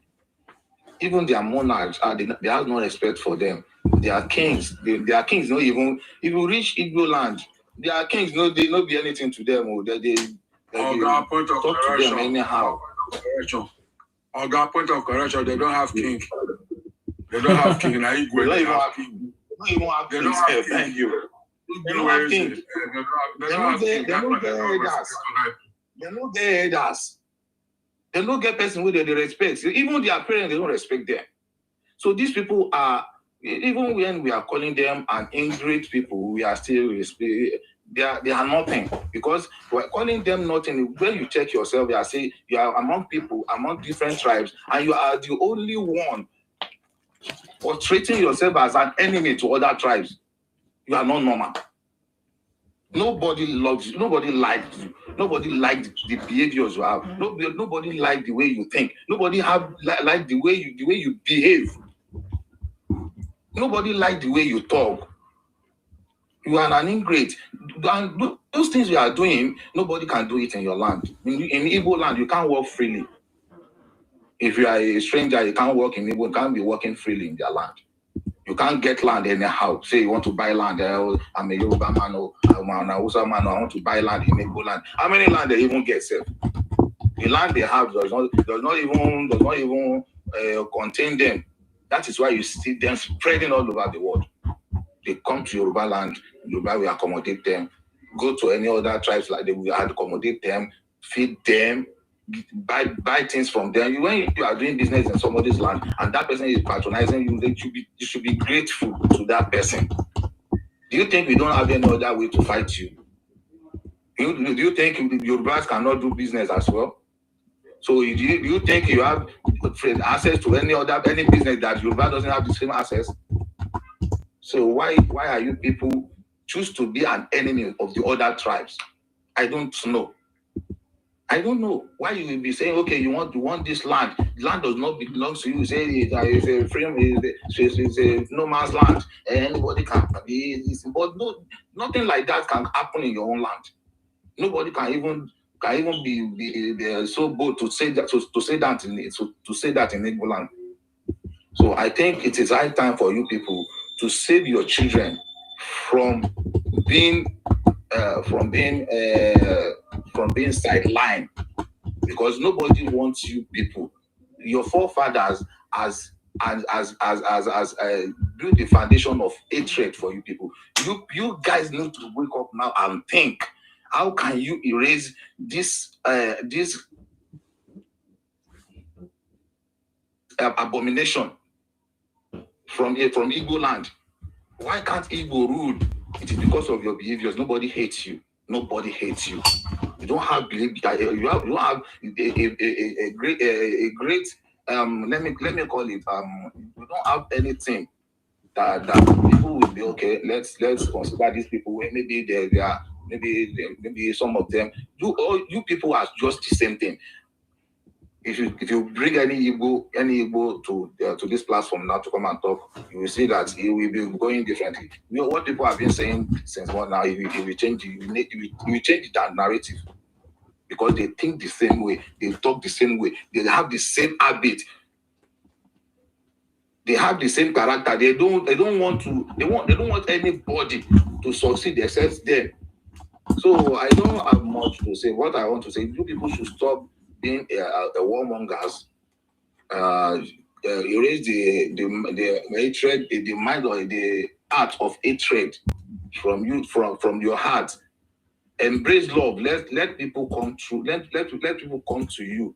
Free. Let people be free. Let people have more trust in you. Nobody trusts you. In terms of this fraud, you are the leaders there.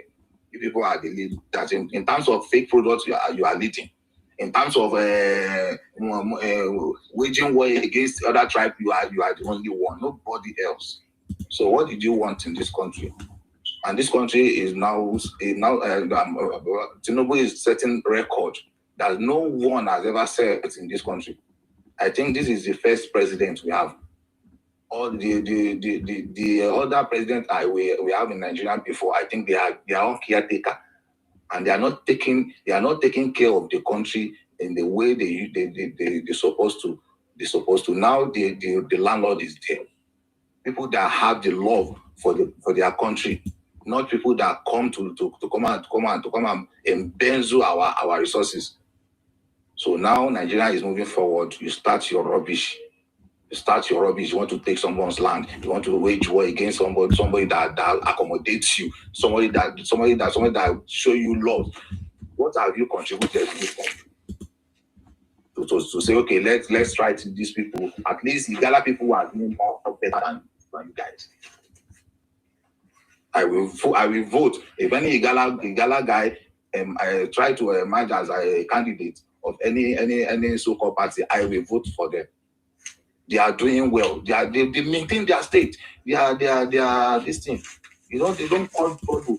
Many people do not cause trouble. People trying to get them to the evil you are doing. So you should stop. Change your way. Change your way. You can change your way, and everything is better for you. You can change your way. Preach love. In your church, you don't bring love. You don't preach love.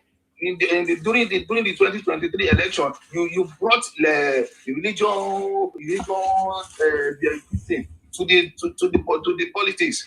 You want to dismantle it. Yes, daddy. Did you see what they are doing? You see, this is a religious.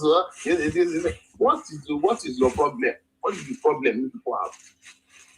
So I rate my case for now. Do people other people talk? Thanks so much. Thank you very much. Thank you very much, sir. I just quickly say one small thing. You see, I was scrolling one. Thank you so much. I was scrolling along the platform with my second phone. I discovered where these Igbo people gang up. They were saying the Igbo women should start married to Yoruba, Benin, and other tribe, so that where it's a business, that's their agenda now. That if the person, the woman were married to the man, if the man buy, I'm not gonna say the same magic buy the man. No, you not talk like that. They say if the man buy, definitely they will read the man property. That's what is the agenda. So the women from inside, the women from what they said. They have been doing it for a long time, so we don't understand. They say, yes, I was just listening to them. I did not record the radio. He said they should be married to non-native, mostly Benin, maybe they married to Benin people there with Yoruba, so that if the man buy, the property belongs to them. From there, they will take that system to integrate to their system. So maybe they go for them, maybe they enter. Say, why these people? Even this thing have been happening right from time. It have been happening up until all the people did put mine down. That's why I say Igbo woman will come and marry to a Benin woman. I'll say, why are you not married? Why are you not married to your? Why are you not married to your sister? If you want to say something, I should hold on for you. Say what you want to say. Say what you want to say. I hold on for you. Come out in 2023 and say Igbos are everywhere. We don't understand. They have been sending their women for decades to still dominate us. But we don't understand it. That is why now we have to preach to our men and our women to stop marrying them. That is the way they use this intermarriage to enter us much.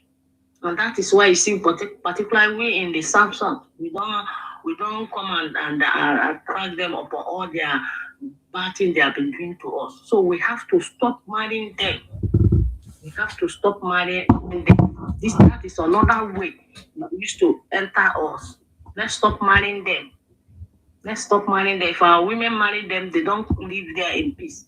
But if they come to if our men marry them, they dominate. You will see them. They will bring all their family. The man that married their sister will bring all their family. I've been seeing it in my own land. I know how they operate. So we should stop marrying them. We stop. If the man did not accept, they buy the man and they dominate with their people there. That is how they do. We have to stop marrying them.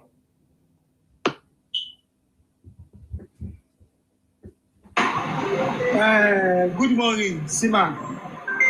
You're welcome. Good morning, everybody. Thank you. Let me tell you something, Sima. You see, it's better let everybody should go, Sima. Because what I'm seeing here now is a big problem for us. You see, this united that we are climbing for, like we say we want to unite.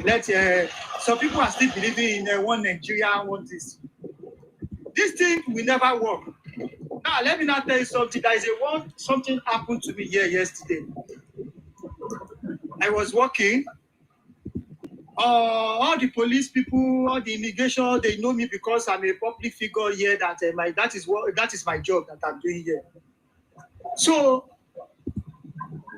no matter how, even if I want to, maybe if I'm doing other businesses, they will still see me.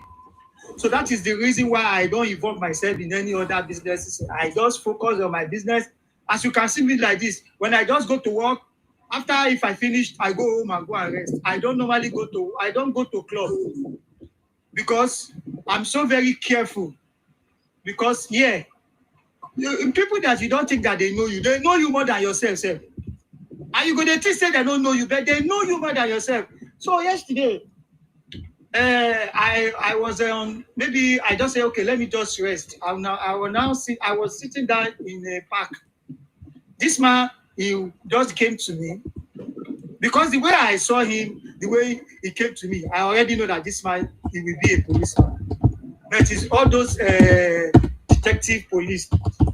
You know what he asked me? He said, yeah, how are you? How are you, my friend? How are you? Yeah, you are black people. Where are you from? I said, I'm from Nigeria. The way I'm looking his face, he was looking my face. He said, wow. I'm a sheep driver. That's my sheep. And when he was even pointing that his sheep, he's even very far. He told me that one of his sheep is part of the ships that they park on the sea. And I was even telling him that, where is your sheep there? That is where I know that this one, and that is why I know that this one is something else. I said, okay, where is your sheep? He told me that, hey, it's one of those sheep there, is this, is that. I said, oh, okay. And immediately I say, okay, where are you going? Like I was asking him that, okay, where are you going? He said, oh, yeah, I'm just here looking for where they are selling all this weed, the janja, and where are they selling it around there? I said, I don't smoke and I don't drink. He said, yeah, I know that you don't do that, but I just want you to tell me, maybe one of your friends, I just want to smoke, I want to hide. I said, I don't know. How are you expecting me to know people they are selling it. I don't buy it from them. I don't smoke. I don't do that. I don't. You can see me. I'm on my own. Yes, I know you very well. I know you very well. Now, if it was maybe I was doing that thing, you know, I would tell her, I would just tell that guy that, oh, that place is that place. And from there, they will say, look at them. Because we already know their agenda. We know how these people, they operate, you know. They do like this for us, like they've already damaged everywhere. When they see you that you are bringing that green passport, the kind of eyes that they will use to look at you, hey! Even your own, like the way they are even going to investigate you is going to be very different from the others. You'll be looking at yourself that, what is going to happen? Is it a crime to be a Nigerian? Should I be ashamed that I'm a Nigerian? No. That's what that, you know, what did these Igbo people don't do for this country, Isima? They don't make this country suffer. They don't make them suffer. They don't turn on their pikin. They don't turn them to zombie. The country that they are even trying to be is a suffering country that everybody is trying to survive. But you guys, you came with your powder. You came with your shenanigan. You even came here with your courtesan. And anything where you talk for here now, they will tell you, say, where is your face? Show me your face. Show me your face. They start threatening you. They want to come and buy you. And I don't know why they always do that. They will look at you, maybe you are coward, maybe if they are just coming. You see this life, where they take, say, if I don't take in life, nothing goes up. One day, the day when you go be with your family, they will come for you also, and they will take your own life. We already know in this life that if you come, everybody will go. But you that you are taking it from somebody, have it in your back of mind also that one day they will come for you and take yours also. Even it will not be even long that they will take it. Hey, it will not take long before they will come and take it from you also. You will not enjoy it. How do you want to enjoy it? Because you already make somebody to cry. That is somebody's mother. That is somebody's brother. That is somebody's child. Yeah? But you will, when they are talking, when they are telling you the truth, you say, open your camera, I will come and buy you. Open your camera, I will come and buy you. That is all what you guys, you know. So, after you buy that person finish, you want to go and eat them. And I always ask myself, that after you do this, your evil things, what is your gain? Still the same people that want to come here to come and demarket their country. You were here yesterday when somebody was. They can't do anything. You are just threatening. You can't do anything. You were here yesterday. You were here yesterday. When one man came here yesterday, he was even putting Canada. He was putting Canada ahead of his country. That is why I know that these Igbo people, they are so useless.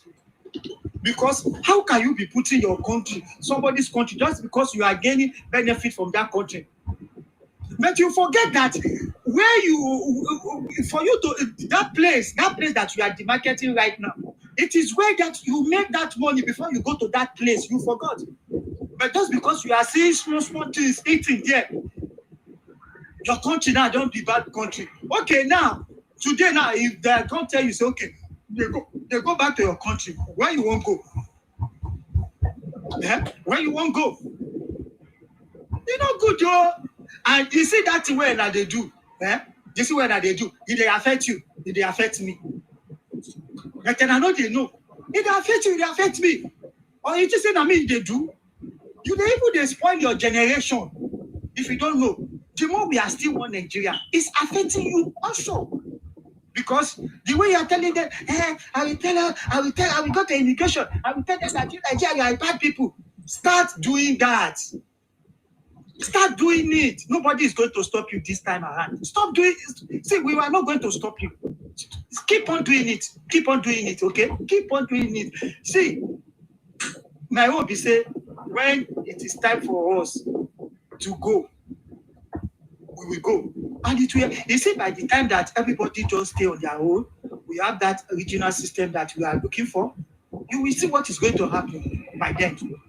When we change our law, See, people they are still believing in this one Nigeria. I wish them good luck with this all these combos, all this kukush. Because I don't know the name that I'm going to call you. Nothing that is working in your head again. Every day you will be coming here to demarket your country as if maybe the country will not be better again. When they want to put something in place in Nigeria, the same people will come online, they will start crying. Oh, the country, oh. When you will say the Lagos is smelling, they are trying to put Lagos in order so that people they can live fine.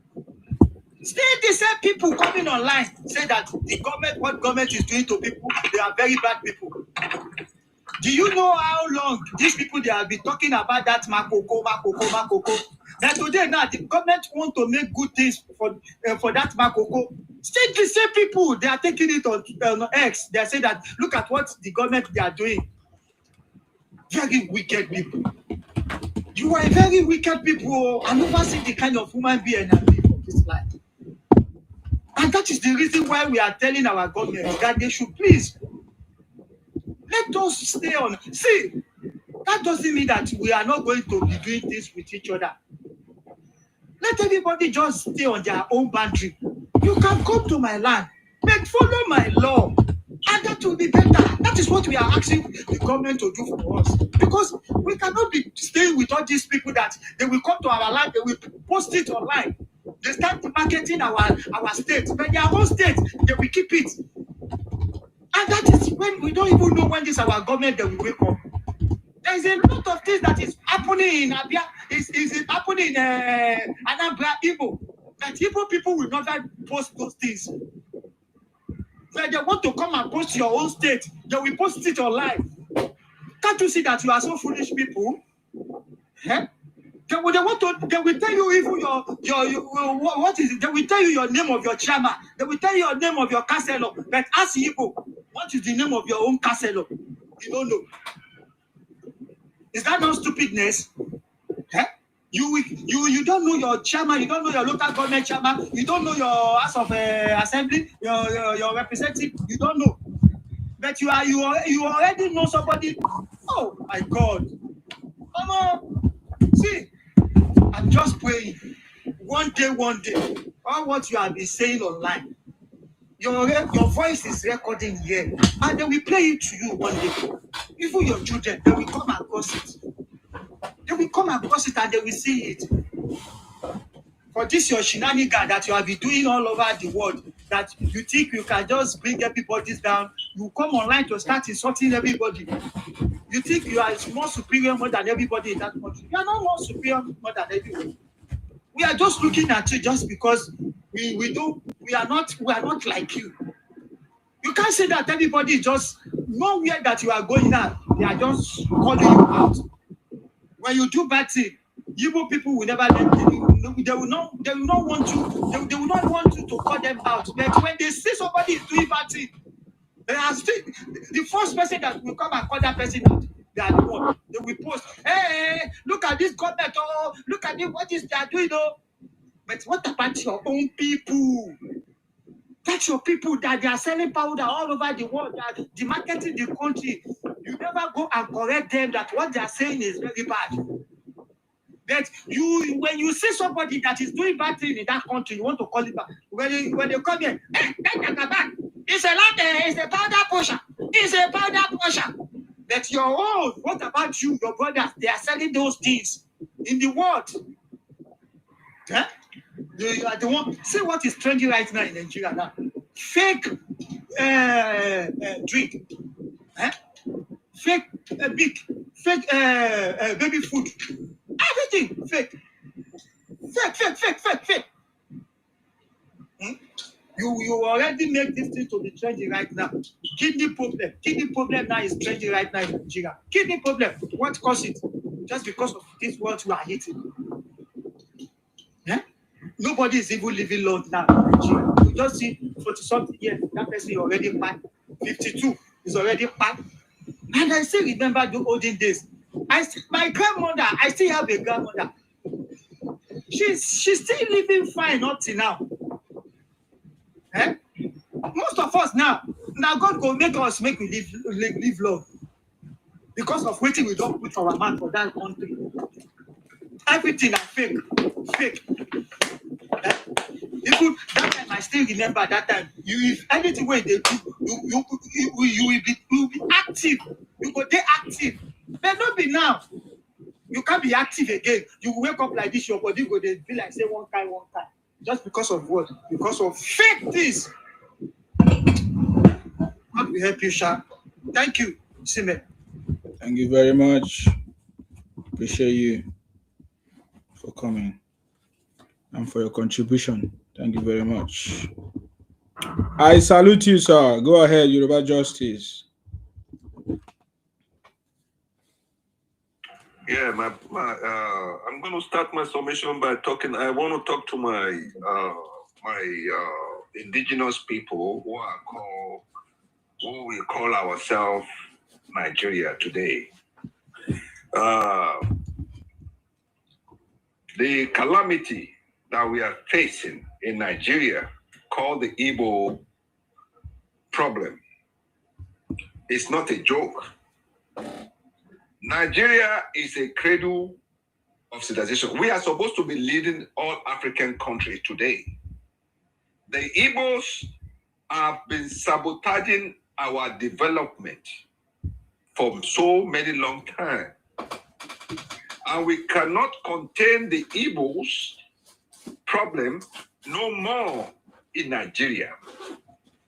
The Igbos are not Nigeria. The Igbos are not indigenous to Nigeria. The Igbos do not have any history in Nigeria. The Igbos do not have any civilization in Nigeria.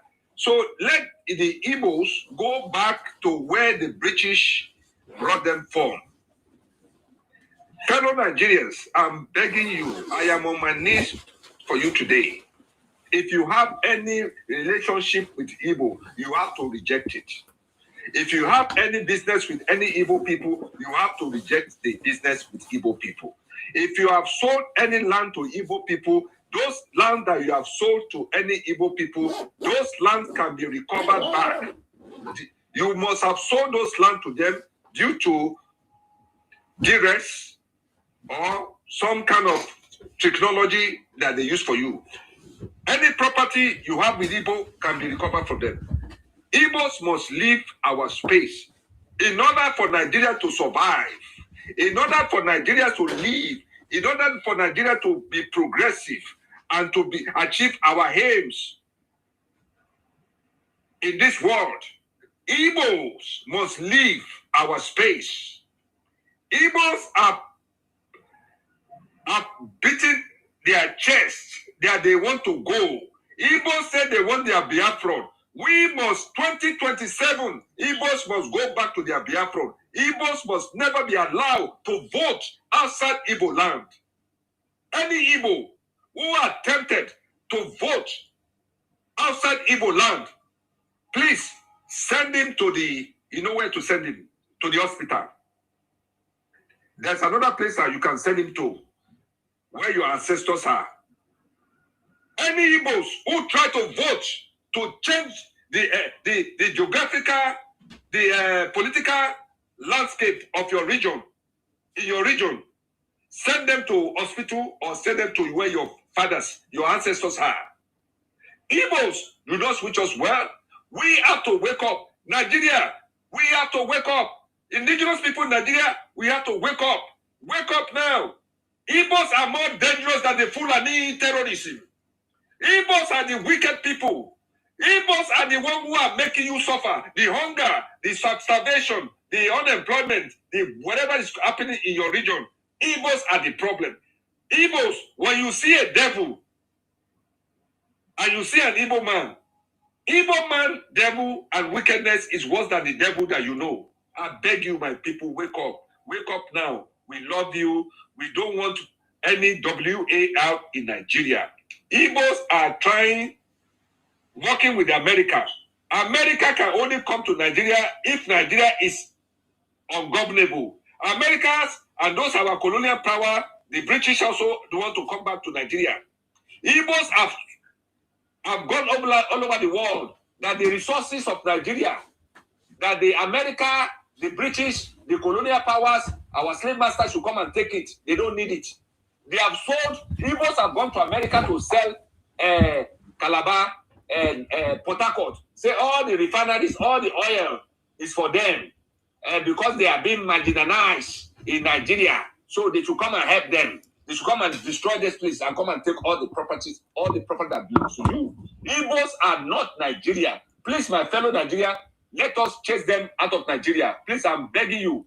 The only internal enemy we have in Nigeria is Igbo. They do not wish us well.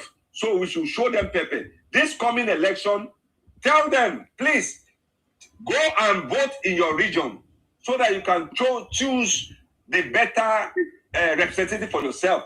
Stop putting your mouth in other people's affairs in Nigeria. Focus on your region. And if you refuse to do that, we have, by God's grace of Nigeria, the God of Nigeria, the God of the indigenous people in Nigeria, we are going to remove you. The British brought you US to make calamity in Nigeria. We know all those things, and we are forgiving you. You took up arms to fight us. We are forgiving you. Now, no more forgiveness. Whatever property you have that you think you have acquired through all kinds of crooked means in every people's region.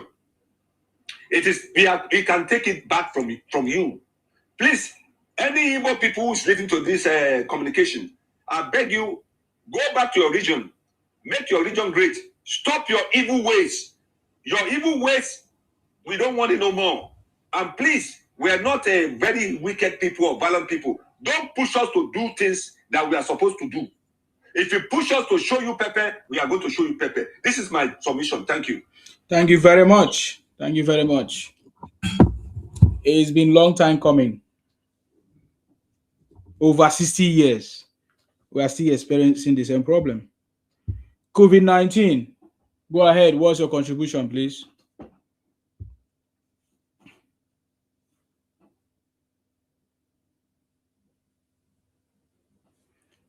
COVID-19. Can you unmute yourself?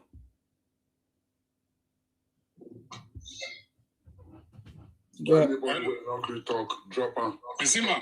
Yes. Isima, good morning, sir. I salute you. Good morning, sir. You're welcome, sir. Yeah, Isima.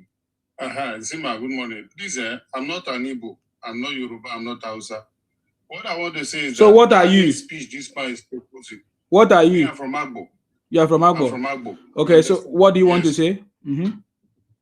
Isima, what I want to say is this. I'm in the Western world, just like you. You're in the Western world just like me. Yes. Isima, what I want to say is this. Yeah. All these, we are all Nigerians. All these hate speech. Who are those? Who are those? We are all Nigerians. Who are those? That's what I'm saying. We are all Nigerians. You don't know what you are talking about. He mentioned names specifically. Oga, no, they talk rubbish for where are they. He mentioned names specifically. The Igbos that are demarketing Nigerians, are they Nigerians? It's not the Igbos now. It's not every Igbo that will say. We are talking about the Igbos that are demarketing the country. That's what we are interested in. What are you? Have you seen any Igbos that are against the people demarketing the country? Have you seen any other people? So, Oga, you are wasting my time. I'm not here for all those nonsense. That is what we want to do right now. If you don't understand, you watch it happen. We are going to make sure that we treat Igbo Biafra, everybody demarketing our country. They say that Nigeria is not working. Therefore, why should we buy from people who say that Nigeria is not working? I'm asking you. Why should we give houses to people that say that Nigeria is not working? Wait. You are talking nonsense. If you don't have important thing, don't waste my time on this platform. I said don't waste my time on this platform. If you don't have anything tangible to contribute, you can go to open your platform and talk. Don't come and talk nonsense. You don't just estimate. You just estimate. You are very, very stupid. That is why you are stupid. You are a very stupid Igbo person. You are very, very stupid. You are very, very. If you want to talk to me, if you're a real person, open your camera. I say you are very, very stupid because you don't understand English. I say you are a stupid person to come to my platform to come and talk rubbish. Did you not see my topic? You are Igbo criminal. You are Igbo. You are Igbo man. You are Igbo criminal. Don't come and waste my time. I don't have time for criminals. Please, I need the next person to talk. If you are very, you cannot read what I wrote on the board on my topic after 60 years. I know. That's why he said it's not Igbo, it's not this, it's Agbo. You are stupid person.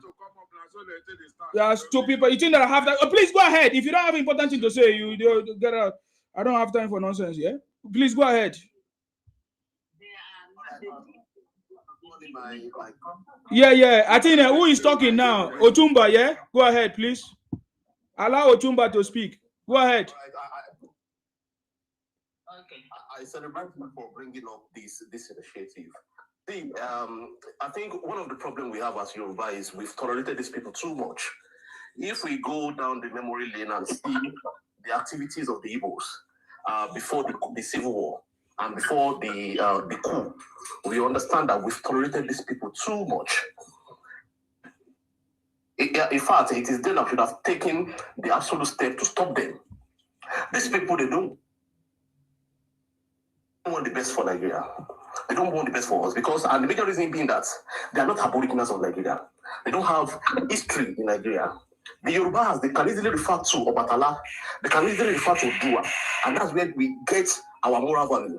But Igbos, let them mention one person they can refer to as their ancestors in Nigeria.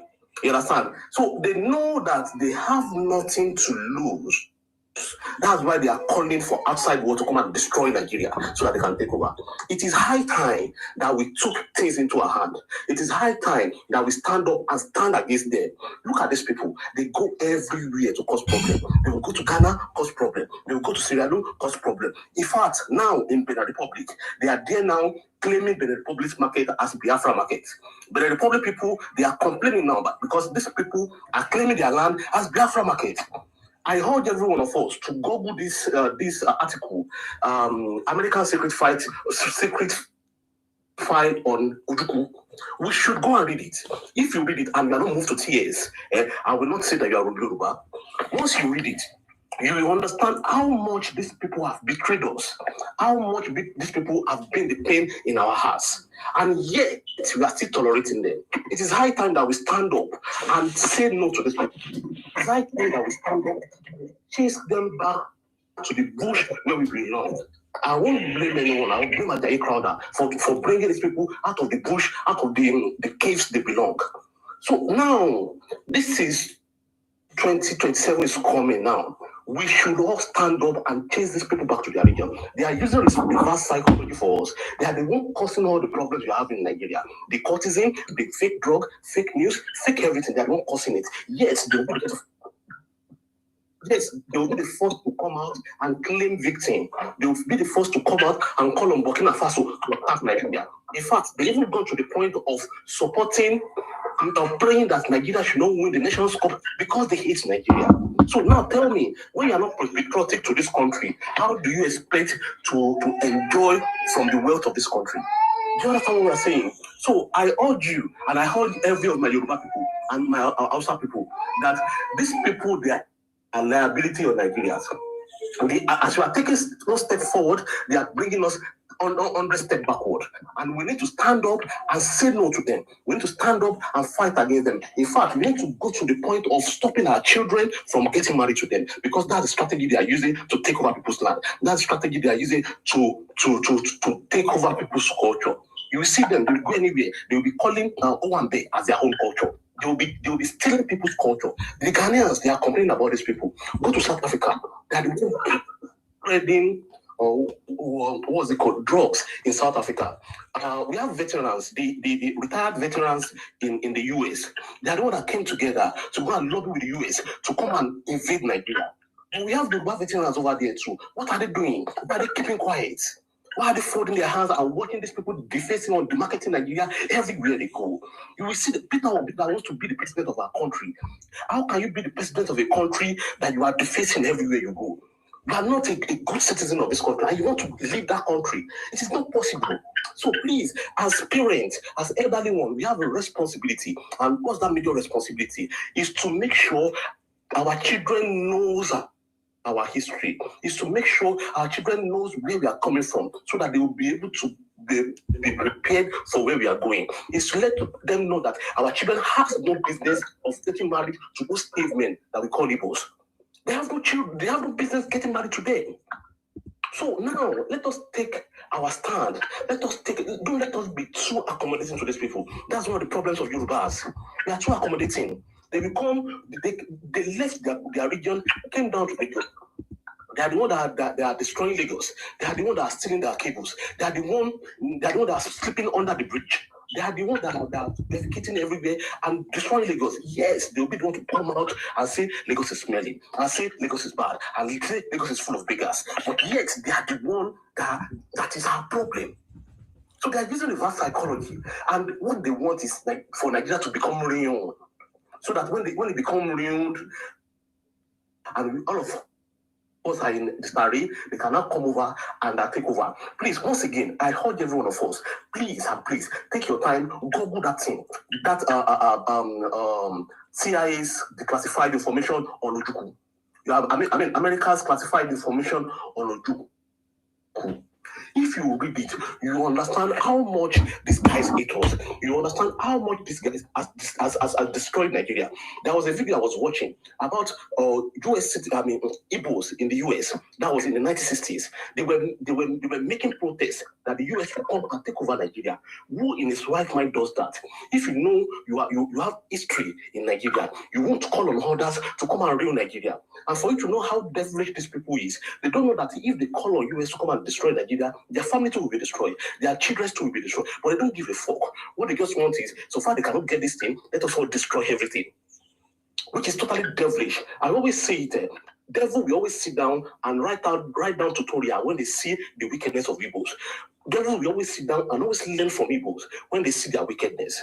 So let us stand up as one. Let's stand up as family and kick these people out. If you've sold land to them, let's come together as a community and collect back our land. That's their strategy. They want to go everywhere, steal culture, steal land, steal name, and everything. Look at them saying Ilefe belongs to them. It's not because we've tolerated them too much. It's because we've tolerated them too much. That's why they have the audacity of saying that Ilefe belongs to them.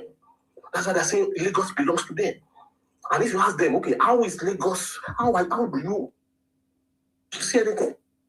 Instead of them to give you logical answer, they will be abusing you. They will be cursing you every now and then. If you go to China now, they are the one fighting in China. They're not defacing in Nigeria and China. Go to Malaysia. We have thousands of them in Malaysian prison.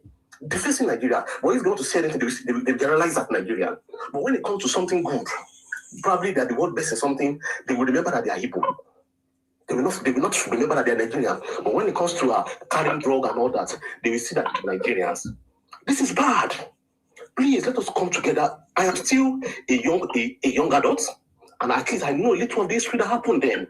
But our children, they don't know all this. Our children, they cancel this history in school so that they can forget what happened then. And it is our responsibility as parents to bring this history back to them. Teach our children to read. Teach our children to read history.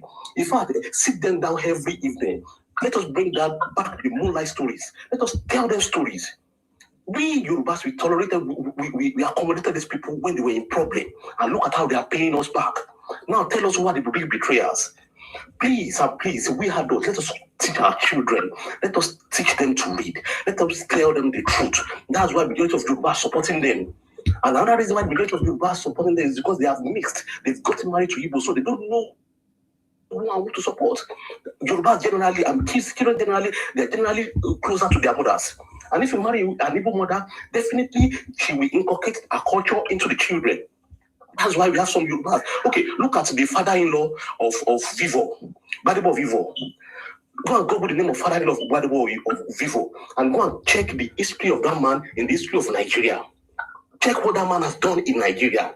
Then you will regret ever getting married to Igbos, and you will forbid your children from getting married to Igbos. So these people, they have campaign, they have agenda.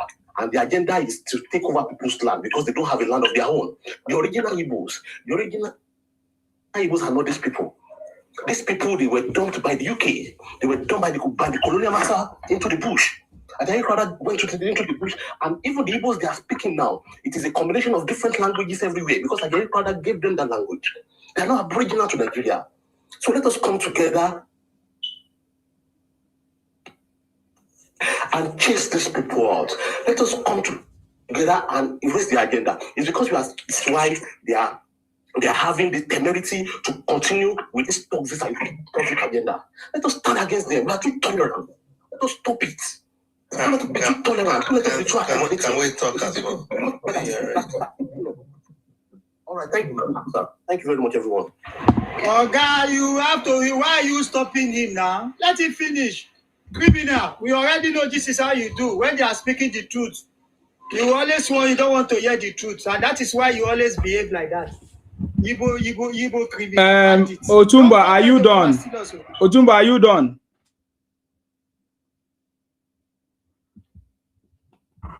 Sorry, I'm not Igbo.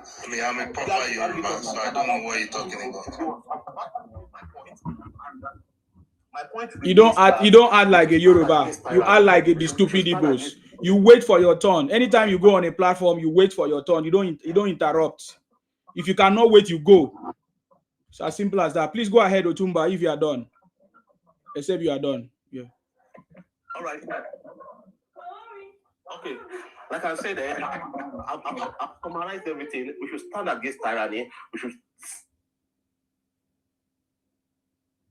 stand against intimidation. We should stand against land grabbing. We should stand against culture grabbing. And it is high time that we reduce our tolerance attitude.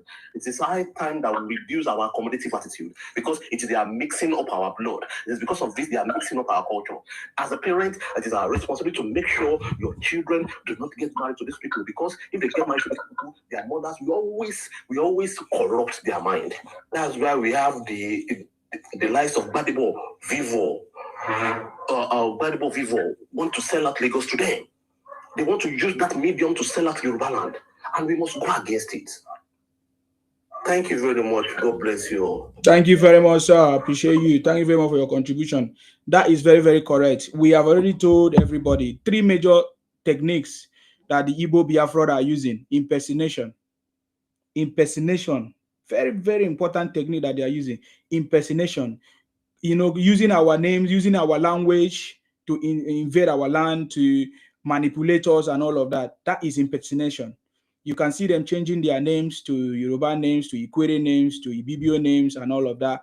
Some of them can also speak the language, and that is the technique that they're using to penetrate us.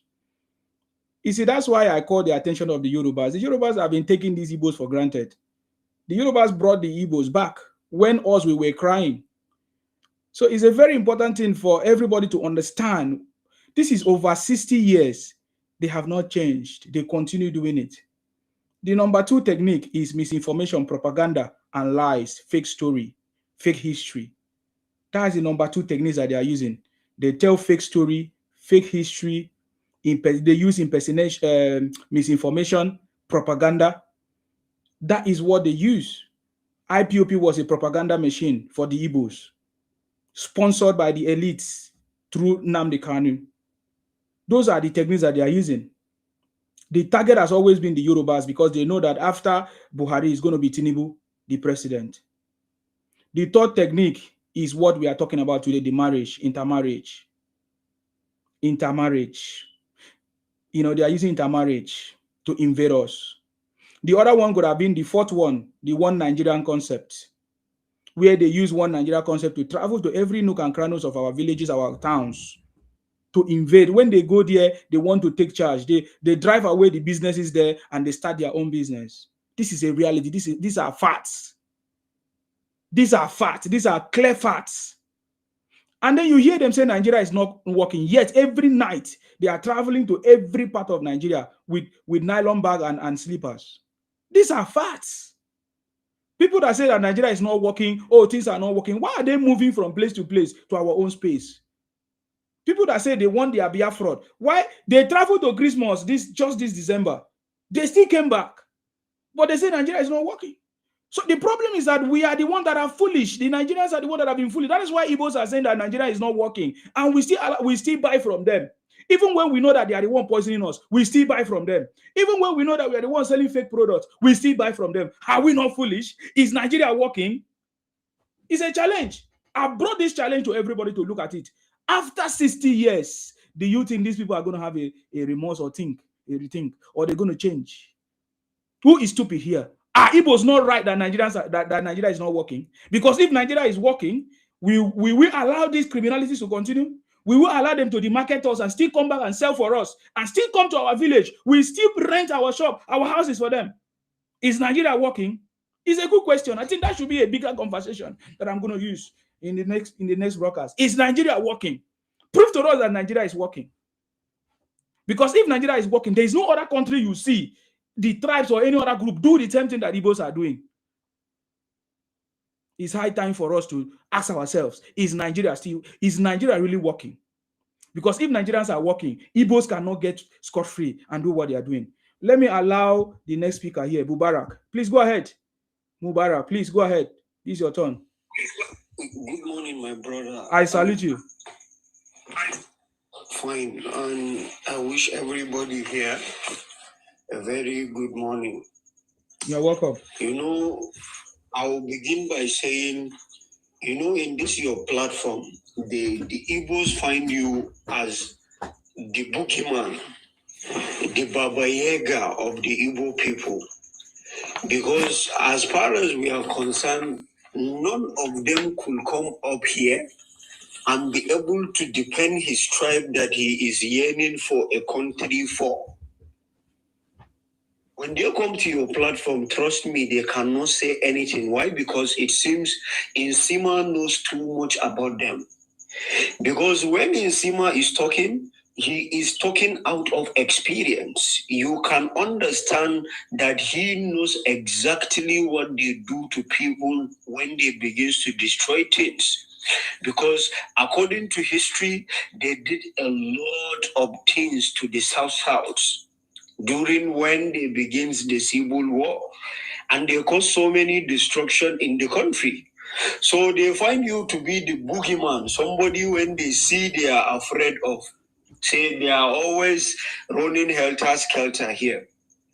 And the Igbos should understand something. They are saying Nigeria is not working quite all right, and they are always saying that the country is a zoo. Not only the country is not working, but they are saying Nigeria is a zoo. Yes. However, now their leader is being imprisoned in that zoo, and we will tell them something now. Let them understand there are big politicians from their own region that they find Nnamdi Kanu to be a threat for their political existence. So they are interested in him being in that prison for a very long time, trust me. Because you cannot have somebody in your region, pushing people to sit down at home, unaliving your citizens, and unaliving policemen and around this, the region, and they are saying that they are civilized people and they are going places to places in order to civilize people. How could you civilize the people of Nigeria if you cannot table your matter? We have House of Representatives, we have Senate House. If you want to go, why can't you follow the right channel to do things? But because you are always betraying your ancestors, that is why you can never make it in life. Who is the first person in the 50s to champion the oneness of Nigeria? Is it not Dr. Nnamdi Azikiwe? He champions that. Chief Obafemi Awolowo and Sardauna of Sokoto, Sir Ahmadu Bello, they insisted at the 50s that we should have, in the constitution where the regions will have a power more than the central government in order to govern themselves. But Dr. Nnamdi Azikiwe betrayed them with the Europeans as at the 50s. He makes sure that Nigeria remain a single entity, and now you are fighting what your ancestors fought. You can never make it. These are things you should be understanding. Always we are telling you that the purpose of history is to know the past in order to adjust the present and plan for the future. But you used to corrupt your history and then promote propaganda as a history of yours. So you can never make it in all ramifications. That is the naked truth. Until and unless you realize that you are not psychologically stable, until and unless you realize that you are not thinking the way real human being think, you can never do anything good. Because you are all over Nigeria in all villages. See, in Sima, my village, my mother's village in Bauchi State is Nasarawa Sea. That is the village where the present king of Bauchi State, his mother is from. In that village, a very far village like this, trust me, there is an Igbo chemist there. You are all in and out of places. However, when you go there, you spoil the woman of that place. You spoil women and they become Ashao because you are the biggest Ashao region in Nigeria. That is a fact. And you are the biggest tribe that do Ashao across the globe. That is a fact. So you spoil the name of the country in the first place all over the world. After you spoil the name of the country, then within the country you do rituals, and outside the country you do money rituals. You bring all sorts of things, kidney factories, you can trace it in your origin. You have so many problems and you are still saying that this country is not working. How would a country work with an Igbo person? Trust me, it cannot work because your atrocity, no tribe in Nigeria commit atrocities to humanity as the way Igbo people do.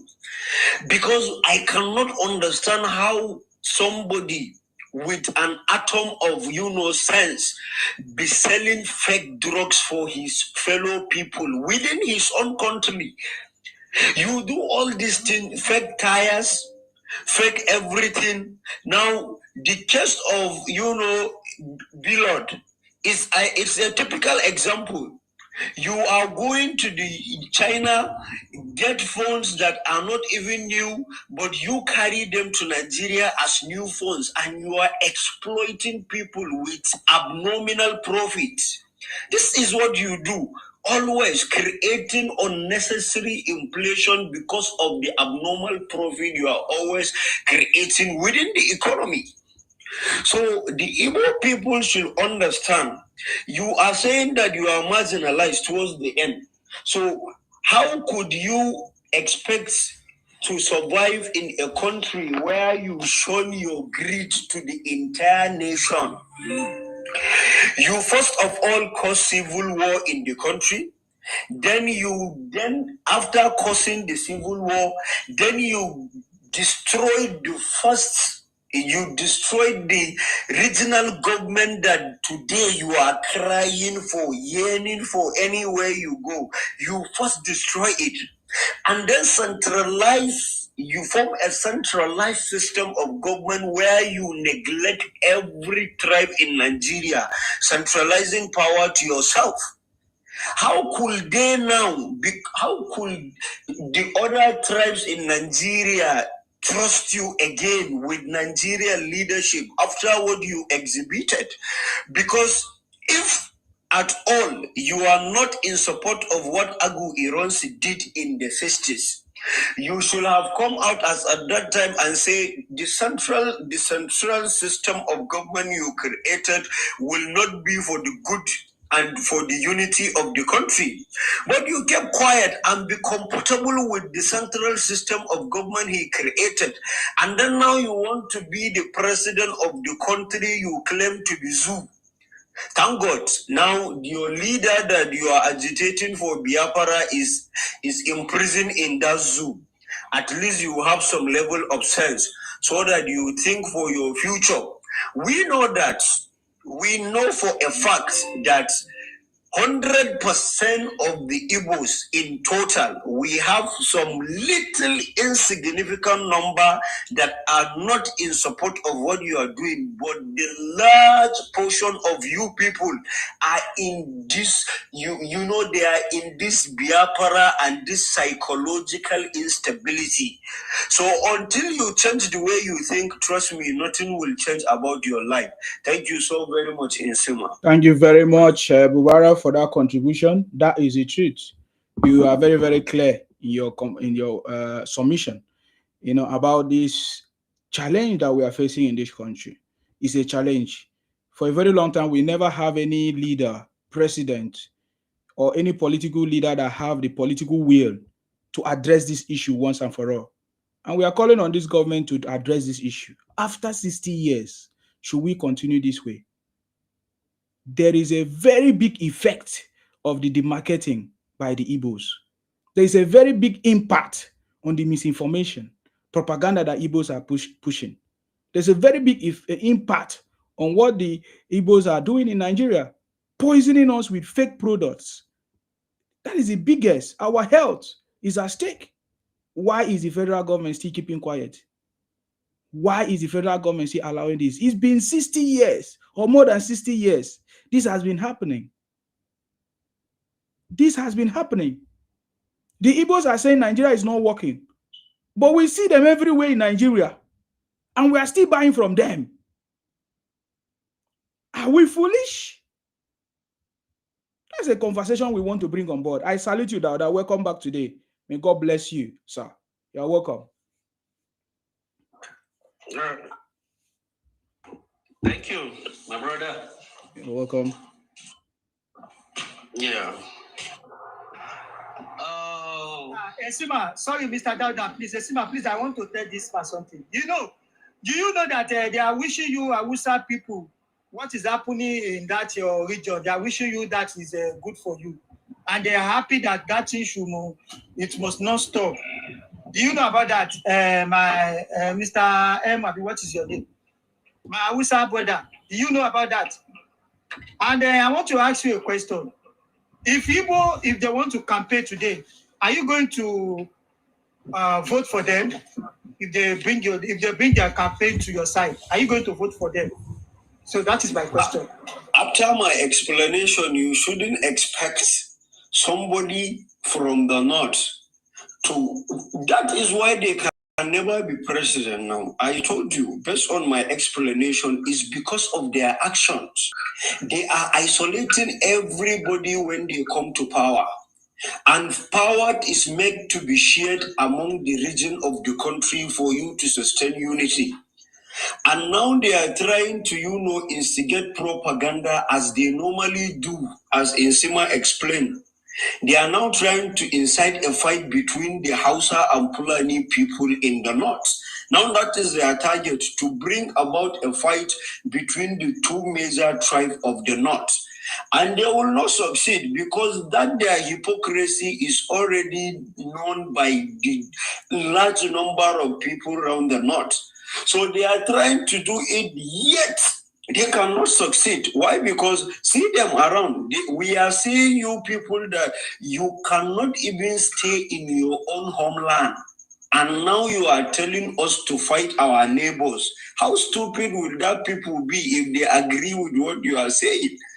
I think I have answered your question. Thank you, sir. You did answer the question. Everything we are talking about Nigeria today started in the north. The first fight that happened, it was the Igbos who started to fight the Northerners and fight their leaders. That is where everything started. So I don't know, the Northerners understood the Igbos even more than us in the South. That is why you don't see the Igbos joke with the Northerners. Please, Dauda, sir. Go ahead, sir. I salute you. Yeah, thank you very much. You see, left for me,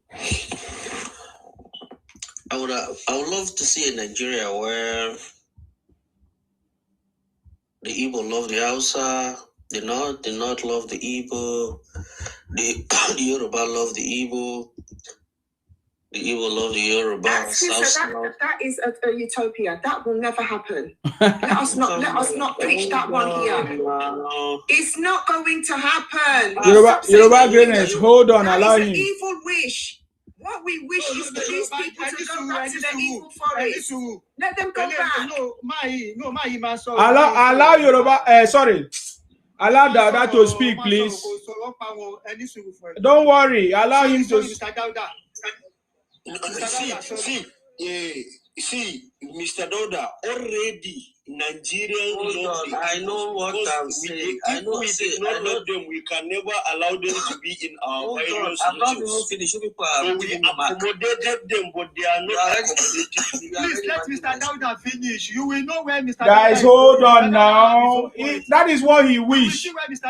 Do we not wish to live together in peace and love? That is what he's talking about. But that is not what is happening. And I think that's where he's going. Thank you, sir. Yeah, that's what I'm saying. You see, that is to see. But that is not what is happening, right? The level of the demarketing of Nigeria, see, it pained me so much. It pained me so much. And I have to start using my scholarly networks to really make people understand the Nigerian situation. You see, when they took up the genocide issue, we know, yes, in northern Nigeria, there's a killing. There are unaliving, of people. But the group of people that took it to the social media and blew it, we are not concerned about those being unalive in the north. That was not their concern. Their concern was to give Nigeria that bad name, using that circumstance. And when that information flew, and the West accepted it,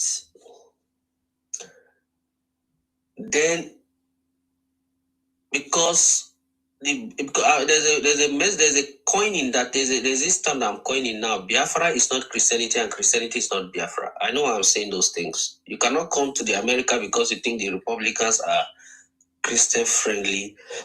You want to present the Biafran struggle as if it's a Christian struggle. Just because you want to gain sympathy and think you can use that to bring Trump into Nigeria to come and divide the country.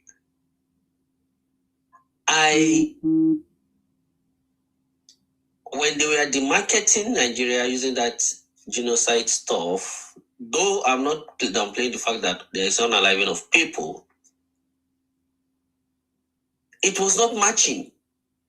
What they wanted to use it for was to advance Biafran struggle, but it wasn't matching in terms of location. And I was in one platform, and one guy came, I was saying something. That was when I said, man, if people have run mad to use anything to blackmail, you just pray for the person. With what is happening, to make the context match with the Biafran narratives, the guy said, even the churches that are being attacked in the north are Igbo churches. I was so angry. I was like, when they took it up, see, before now, there have been some unaliving in northern Nigeria. But these people have not showed concern. In fact, I've even mocked the people because they are attributing the people to Gawan and who is this now? Taraba, Chuaida Juma, who played role against the civil war, right? So because they were unaliving the people, is it not you people that fought for one Nigeria? But because they wanted to use it at this moment to advance the Biafran struggle, give it a Christian name, they took it up as if they were speaking for the people. When the context was not matching, they were trying to say, oh, even the north is the Igbo church. I said, oh my God, I made sure that I left that platform that day. That is a bad thing. You may take a simple propaganda, or that is very bad. That is very, very bad. Now, I wish we are speaking for a particular group of Igbo, and I know why I'm saying so. You see, these IPOP guys, they don't want the West to understand that sit at home is a force, not a choice. They don't want the West. See, propaganda, if people think they are good at propaganda, we'll teach them how to do it. And I will not call it propaganda to be a fact. The IPOP does not want America to know that sit at home is taking place in the Southeast and weapon is being used to force people to comply. They don't want the West to know. And it is good for the West to know. Let's speak for those. There are many Igbos that they want to come out and work on Mondays, right? But they are afraid of, we have seen where people were not because they came out. They know now that they are trying to push Donald Trump, say there are people in that region that they cannot go out on Monday because non-state actors unalive them. Let America understand what is going on there. That the insecurity we are talking about, they are pushing the insecurity to the north. No, there's insecurity there. No. And in that aspect, is Christian unaliving Christian. And you can see our people on social media are so silent about that. They allow it to. They don't want that narrative to come out, and we allow it to remain so. We need to bring it out. The West should know that there are people in the Southeast that want to go to do their work. They want to go to do their businesses on Monday, but they are afraid. And I'm telling you, the IPOP guys wouldn't want to hear this. Propaganda is rubbish.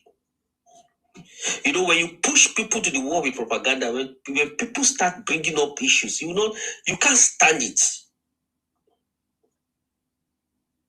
It's time to stop this demarketing of Nigeria.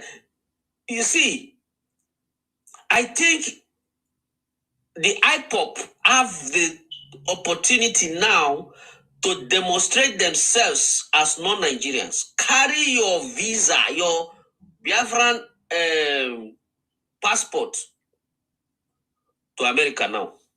After you have demarketed in the country, they have placed Nigeria on ban. This is the right time you now distinguish yourself from Nigeria to say that ban doesn't affect us. Our own passport is different.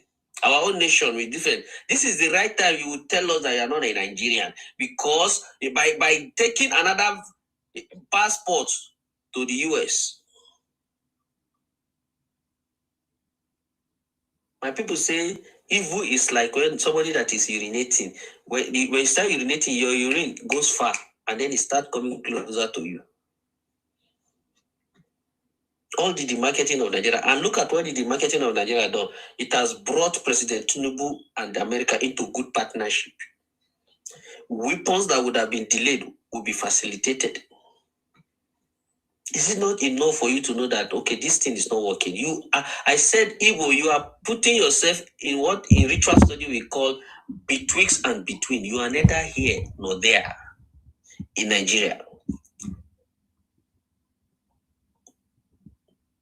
And the people that are instilling these ideas in them are few with guns. Few with guns. The videos are there. Is there gentle? Is it the things he carries? Is it not an evidence? The videos of people that were unalive during sit at home, is it not an evidence?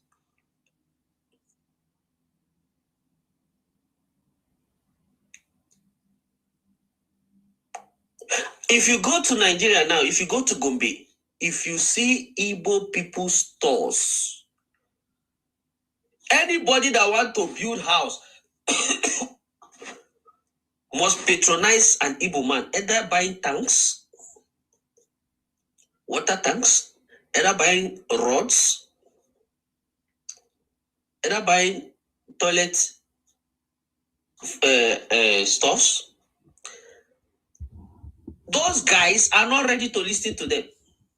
They cannot abandon their businesses for Biafra to go there. They say country called Biafra. I keep saying it. They want me on their platform that I shouldn't say it. I know that is why they don't want it to be out. But I will say it. My friend Uche went to Southeast.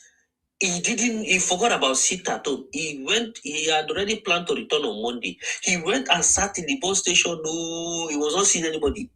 Until he started asking questions, then he realized that it was Sitato. There and there, he started telling them that this is not good. You people are killing our economy. He said they challenged them. They challenged him until they now said, oh, Uche, you have been brainwashed by Northerners because he stays in the North.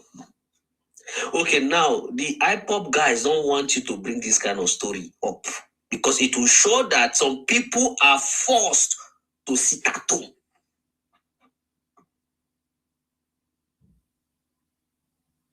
It will show that sit at home is not a choice, it's a force. And then the other thing, associating Biafran struggle with Christianity, that is what they are pushing. When they need the favor of Israel, they say they are Jews. They are Judaizers. When they need American favor, they mix it with Christianity. And there is need for us to also be making it clear what that Biafra is not Christianity and Christianity is not Biafra. It must be made clear. And they are forcing me to think of writing a paper and presenting in conferences now. Biafra is not Christianity and Christianity is not Biafra.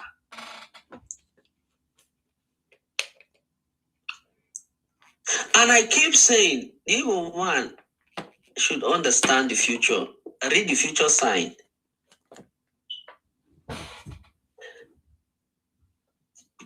Tinubu economic reforms is going to frustrate importation. He's already started a long time. I have been telling them, I said any Igbo businessman that is smart should reposition himself for production. What are those things that you are importing? Start producing them. Nigeria exports ratio is outnumbering imports. Sorry to interject you, Mr. Doughty. We don't even want the imports. Are you not seeing what those people are? That's what we are. We don't want their. That's what I'm saying now. The import is going down. We don't want their production. Are you not seeing what these people are producing? People are telling you that they hate you, and they will now start buying from them, empowering them even more. We don't even want their production. If they want to produce, let them go and produce in their evil forest. We are not going to buy from them. Are you not hearing how they're insulting us? I see. Let me tell you, I have more issues. I have more pain than you have now about what they are doing. But I still want us to understand something. If I want to make a presentation, I won't make a presentation in the world of illusion. I know that the Igbo will not leave Nigeria. I know that. I know that the Igbo will not stop contributing to the economy of Nigeria. So if I give you a presentation to please you today, that will not happen in reality. Let's understand it. If Tinubu is working towards production, anybody that will see, when they say that, when they condemn Nigeria, that Nigeria is, I keep telling them, go and be producers. They said, what? Nigeria does not have anything, no light, no road, no electricity, nothing. I told them that, see, that theory is not going to help anybody in Nigeria, all of us.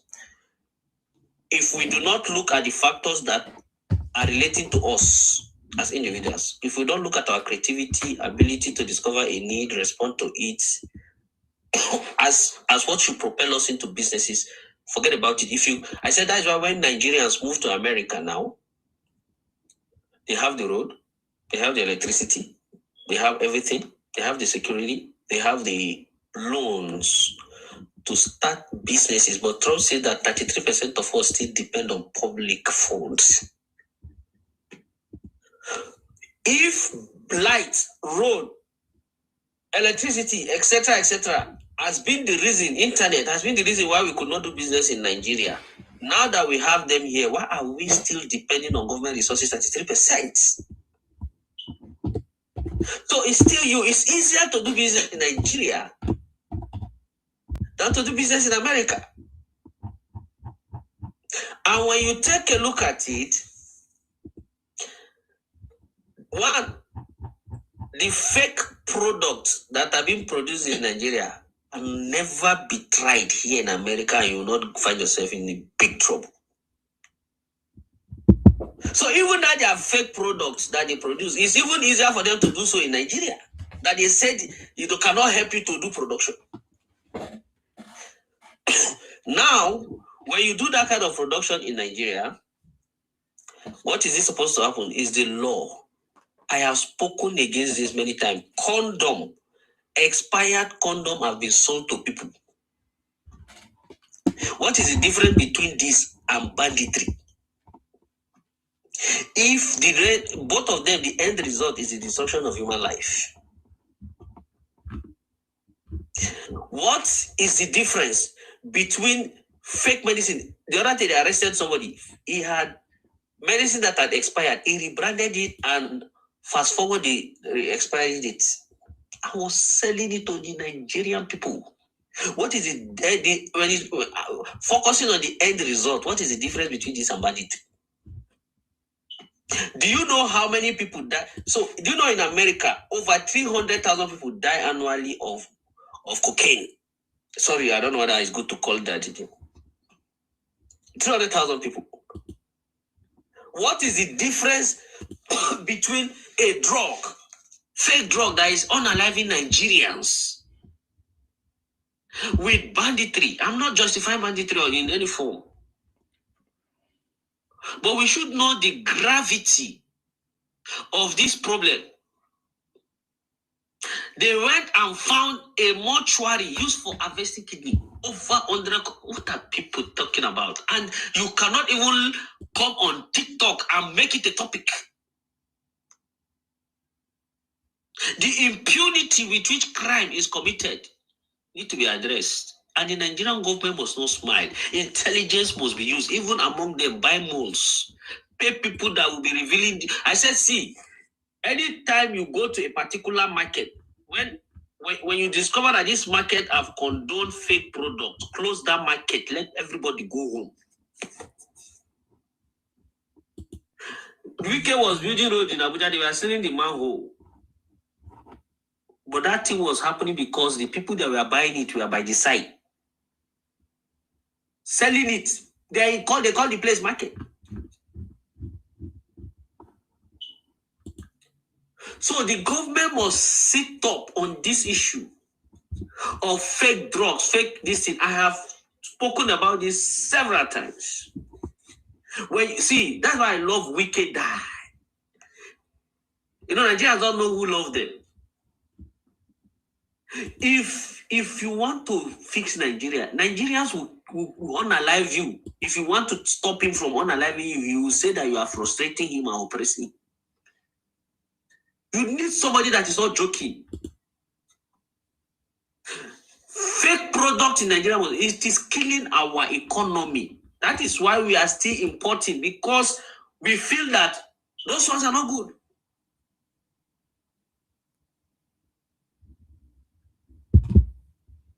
So I understand the pain. See, I understand the pain. I know how many times I'll be reading, because I know how to dictate when a post is about the demarketing of Nigeria and evil intention. I know how it pains me. But we must create that enlightenment. The same means. These guys are not joking. They are hosting protests. All the Western Christian TikTokers or influencers are their friends. They have connected with them. We that have facts. We are calm. We are keeping. We should also understand the process. That's why when they are complaining that Tinubu is spending $9 million to go and lobby, I said, praise the Lord. Tinubu, if the 9 million finish, can you add 10 million? We want him to add $10 million. See, Tinubu every year spend money, go and lobby. You cannot continue to carry our name to places and be destroying us like that, and he will continue to allow it. We are going to use the scholarship front. We are going to use different kind of front. We are going to attend academic conferences. We are going to dissect what all this is all about, layer by layer, how we got there. It's painful. And I've never seen a patient president like Tinubu. People are saying this. They cannot accuse him of authoritarianism. Very patient man. If Tinubu is not a patient man, the things that people are doing, Obi would be jumping up. Anytime you hear Obi on social media, it's one negative news about Nigeria. He wants to turn Nigeria from a producing country, from a consuming country to a producing country. He does not have one tomato farm. And is the highest importer of ketchup and tomato. But he cannot. I said, Obi, just plant 4 sticks of tomato. Tell us, for example, this 4 sticks of tomato can produce 5 tin tomatoes.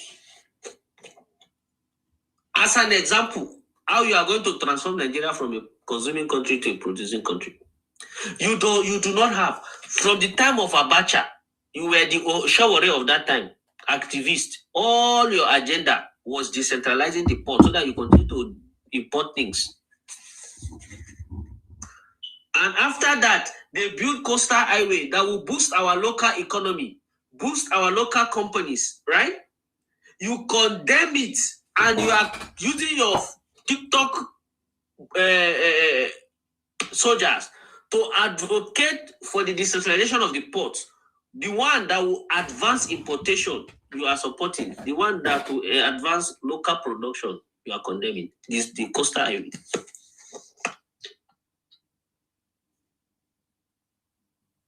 But what I want us to do, these guys are using the social media platform to grab the Gen Zs. We must be intentional about that.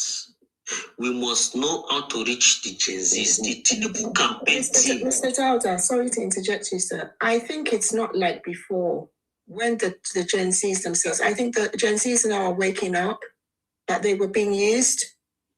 I don't think it's like, because by this time, 2023, we were hearing those, I'm a detribalized Nigerian.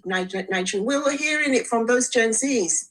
You see, when they did that 2023 election and they celebrated in Lagos, that is when I believe even the Yoruba Gen Zs woke up that, so this is what these people are doing. I think people are becoming more aware. And all their plans are, we're on here. We know that they're trying to reach the diaspora, but we're fouling it. I'm one of those leading the evil agenda, bringing it down to make sure that the demonic agenda does not have its place, does not have its seat anywhere in Nigeria or anywhere in the world. I will continue to campaign against them, their demonic agenda, and to make sure that whatever their plans of expansionist, spirit of expansionism, whatever their evil agenda, it will be brought down.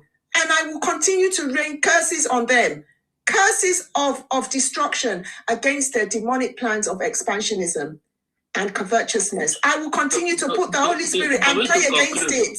For me to conclude, now I know your voice very well. For me to conclude so that another person can speak. When I said the target of the Gen Z should be intentional, see, the Tinubu campaign team should have coordinator for the Gen Zs. He should have coordinator for the Gen Zs. Our Gen Zs don't even, they need to even understand how Tinubu is fighting for their future. All this removal of fuel subsidy, local government autonomy, tax reforms, dollar stability, all these things, now our foreign reserve is $46 billion, are for them. They are the major beneficiaries.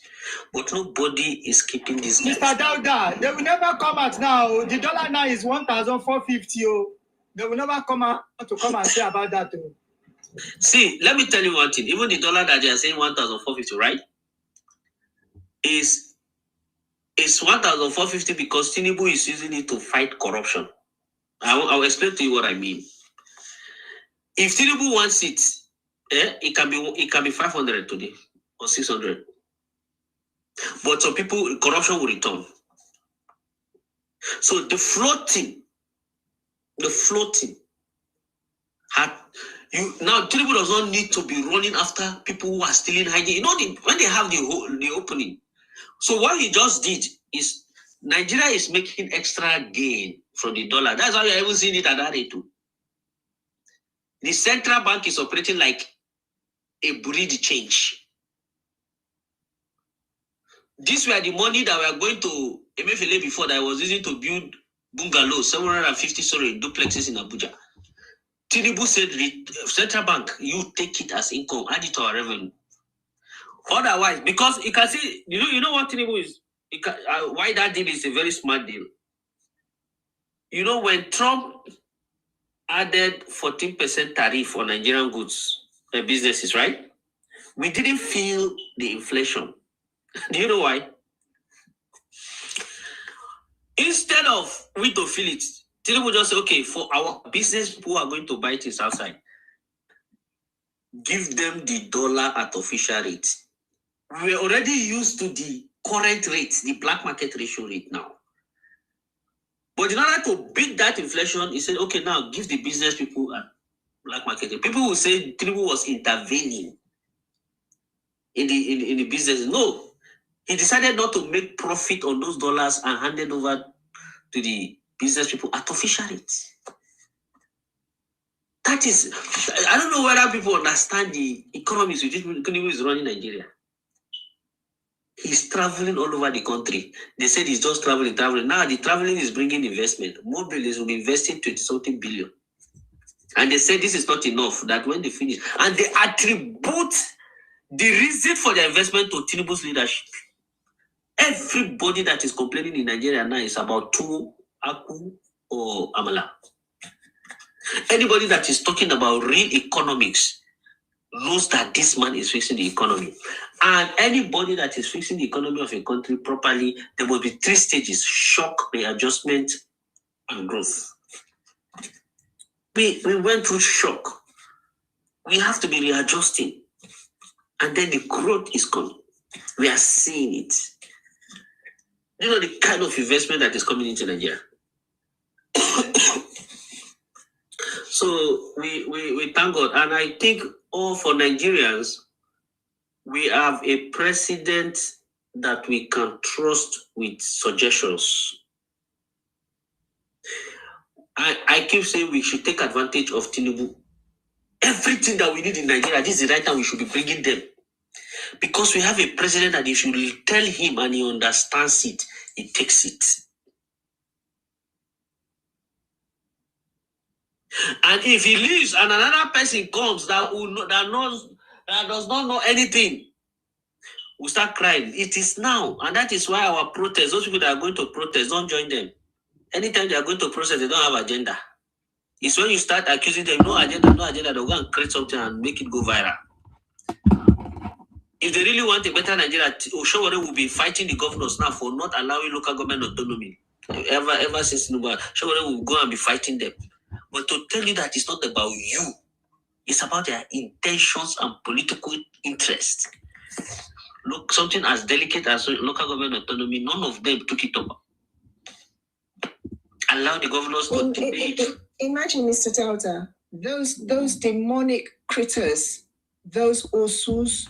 Can you imagine? They're saying they want to go and lobby the Americans to come and remove our lovely Mr. President. Those critters, those guys have been living. parasites. They have been living in the world of illusion for years. Have you ever seen anything they put forward that came to pass? Never. So that's what I mean. When they are doing, I said they are enjoying. The only place they comfort themselves is social media, not reality. So when they are pushing all those things, we will not become angry. Something that you know is not going to become reality, but we're not going to allow it. I said all they push. That's why I said, they must let the West know that Biafra is not Christianity. Christianity is not Biafra. That's what they're trying to use. Biafra is not Christianity, and Christianity is not Biafra. I have written on several places where I'm supposed to write, do not allow separatist movement to influence your thinking. And we need to explain it clearly for them to understand. Thank you. I know I've spoken for so much. Let me allow other people to speak. Appreciate it. Thank you very much, Dawada. We always love listening to you. I mean, that's a conversation. Okay, next person, M. Prince. What is M Prince? What kind of name is that? It's a very good name. What does M Prince mean? It means Emitomo Prince. Okay. So I'm from Osun State originally, Iragbiji, where Tinubu come from. All right, just a quick one. About the, first of all, I have a lot of experience about the Igbos. That's why I joined this platform, just to say one or two words. First thing is that my brother married an Igbo lady. That's the biggest problem. In those years, I was in Nigeria in those years. And what they show us, to the extent that I can't even, my brother that was sending money to us, they stopped sending money. And they turned my brother to like their own breadwinner of their family. My brother have to spend all his money to further education for all the children and all the brothers and sisters of that wife, which is our in-law of those days. Even there, she's not appreciating it to the extent that my brother bought 2 houses. She have to end up claiming one of the houses in UK. She drove my brother off from the house because claiming that my brother assaulted her, and she's doing prostitution, sleeping with other friends of my brother, bringing shame to our family. She doesn't stay at home. She might go for a week, not coming back the next week. So she shows Pepe. This is a big experience, and this goes for many, many years. My mommy shout. In the process, my mommy died. So I have a big experience, and I'm also part of the what they call it, UK Nollywood here, and it's full of the Igbos. They will never, ever, ever help you. Forget it. Every good thing, when they need help, they know you. But once the help comes, they share within themselves. So a very massive experience. They are actually the disgrace of Nigeria in United Kingdom. If all these Oyibo peoples and many other ladies and those who have experienced bad things about Nigeria in UK, that they are now criminalizing Nigerians. When they say Nigeria, they will tell their friends, oh boy, that's in Nigeria, you better be careful around them. Are the Igbos who have caused that. They have duped the ladies. They have fraud these white girls, they have fraud these citizens of UK that are also black from Nigeria, that they think that, oh, let us go after the Nigerian. I mean, my great mama is from Nigeria. I want to date a Nigerian guy. They're always unfaithful to them. There have always been the problems that we are facing here that bring shame to our country in UK. So when we are talking about the Igbos, I grew up among them. So I know a full experience of them. And even my working place, they are there. And they are even my boss. And the shift that's supposed to go around, they will share with it themselves. You never have overtime. So they make the world be like everybody have to serve them. They are the only existing people that are real. Others are rubbish. So this is real Igbos people for you. And the only sad news about Yorubas is that we are not united enough. That is why this kind of Igbo peoples, look at Hausas, they are very united. My mom used to sell things in Bodija, Ibadan. And I grew up among the Hausas. I learned their languages because my mom, they call her Iyaundo. And something I noticed about Hausa is that you cannot know the deep secret between Hausa people. They are so united. Hausa man will back Hausa man from head to toe. That's why we always have this war of Yoruba and Hausa in those olden days in 1994 in Ibadan, in Bodija, Kara area. So because Hausa will not, once you touch Hausa man, all of you are in trouble. Because they support each other. But what is Yoruba? Are we really united?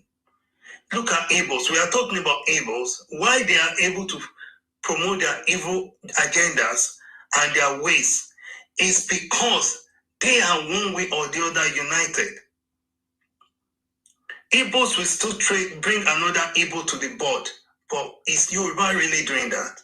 I'm sorry, sir. Can I stop you there? You see, yes, I hate it when I don't like it when the Yorubas say that these Igbos are united. They're not united. They hate themselves. Let me tell you what they're doing. They're running an evil cartel. That is what they're doing. It is a cartel where they are indoctrinating themselves into these demonic businesses that they're doing. So it will now look as if they're united. They are not. Look, you see that apprenticeship that they're doing? They are indoctrinating their young children. Why do you think they're using their women all over the place for Olosho business? Are you not seeing it? They're not. They are used. It's almost like a form of SLAVE that they are running. Do not make the mistake. They are not united, Papa. Don't let them give you a false sense of presentation. It's not unity. It is a cartel that they're running, an evil cartel that makes it look as if they are united. They are not. I believe you, sister, and I really appreciate what you said. But however, something I've noticed, like Benin people, I'll use an example directly at those stage, because I know much about it, but that's where my brother married from. Something they tell me clearly that within them, and I've also did some of them in those days I used before I married, is that they have some certain water they give to them when they were born. And that water hold them together. Please, bro, let me interject you, please. I beg you. Focus on your people. You know what? Please let us move the mic. People. Mr. Yoruba Justice, let us move the mic. Empress, thank you very much for your presentation. We understand what you're saying. If that's all, do you? Yoruba Greatness, I think you're next. Thank you. Oh, yes, the way you look this my profile picture, what's happened? You look with one guy, I say, now bingo with this. I'm a proud of bingo. Please let us not be fooled. Sorry, sir, that you just made your presentation. The Igbos are not united. No. Do not be fooled with that. Even now, they are divided on this Biafroid issue. Some of them will say, oh no, we're one Nigeria. Another will say, no, we are Biafroid. Go onto their platforms and hear them attacking themselves. You'll be surprised the number of them that don't even want to leave Nigeria because they see that the Nigeria is benefiting them, where they can continue to do their illicit businesses of fake drugs, fake drinks. and destroy the core economy of Nigeria with their fake importation of goods. They are the main beneficiaries of this Nigeria. This is why they spread themselves like locusts and parasites across the place. I'm sure if we run that referendum, you will see that a majority of them will say they don't want to leave. Why? Because they cannot stay on their unproductive lands, and they cannot do without putting themselves across the whole of Nigeria. Do not be fooled by their false propaganda that we Igbos, well, they're not united. It's a fake presentation. Let them no longer pull the walls over our eyes for their propaganda and their lies and their evil demonic agendas. For me, I have said, every time I come onto this platform, I will be raining curses and throwing hell and brimstones on their evil agendas. I will be raining curses on it. That whatever the agenda is, may the spirit of the Holy Ghost come against it and crush it, like he crushed the people of the Egyptians when he crushed the Pharaoh when they wanted to attack the Israelites. May that spirit crush their agenda. I will continue to rain curses on their agenda, curses, and put the Holy Spirit against whatever evil agendas that they have. Because they will not succeed. They will not. Do not be fooled by their lies. And look, we cannot continue to patronize, to continue to fuel these people's pockets. Because for each time that we are buying from them, we are selling our houses to them. For each time that we are renting our houses to them, that means that you are empowering the enemy. You do not give to your enemy what you know you can keep to yourself and use it to empower yourself. You do not. We must make sure that all our markets that these people occupy, they will be removed. We must speak to our leaders that they need to go back to their region and start developing their region. Why are they taking over our markets? Why are we empowering these people? They started this. They started the isolation. We will help them to finish it. We must isolate these people to an inch of themselves. When they see that they don't have anywhere to go, all doors are shut. Then then whatever they're doing, the scale will fall out from their eyes, and they will realize that they have used their own hands to destroy themselves. This is where we should lead this thing now. We don't need to talk too much. We need to put actions to our words. We must isolate them and squeeze them into their corner. Squeeze them and squash them.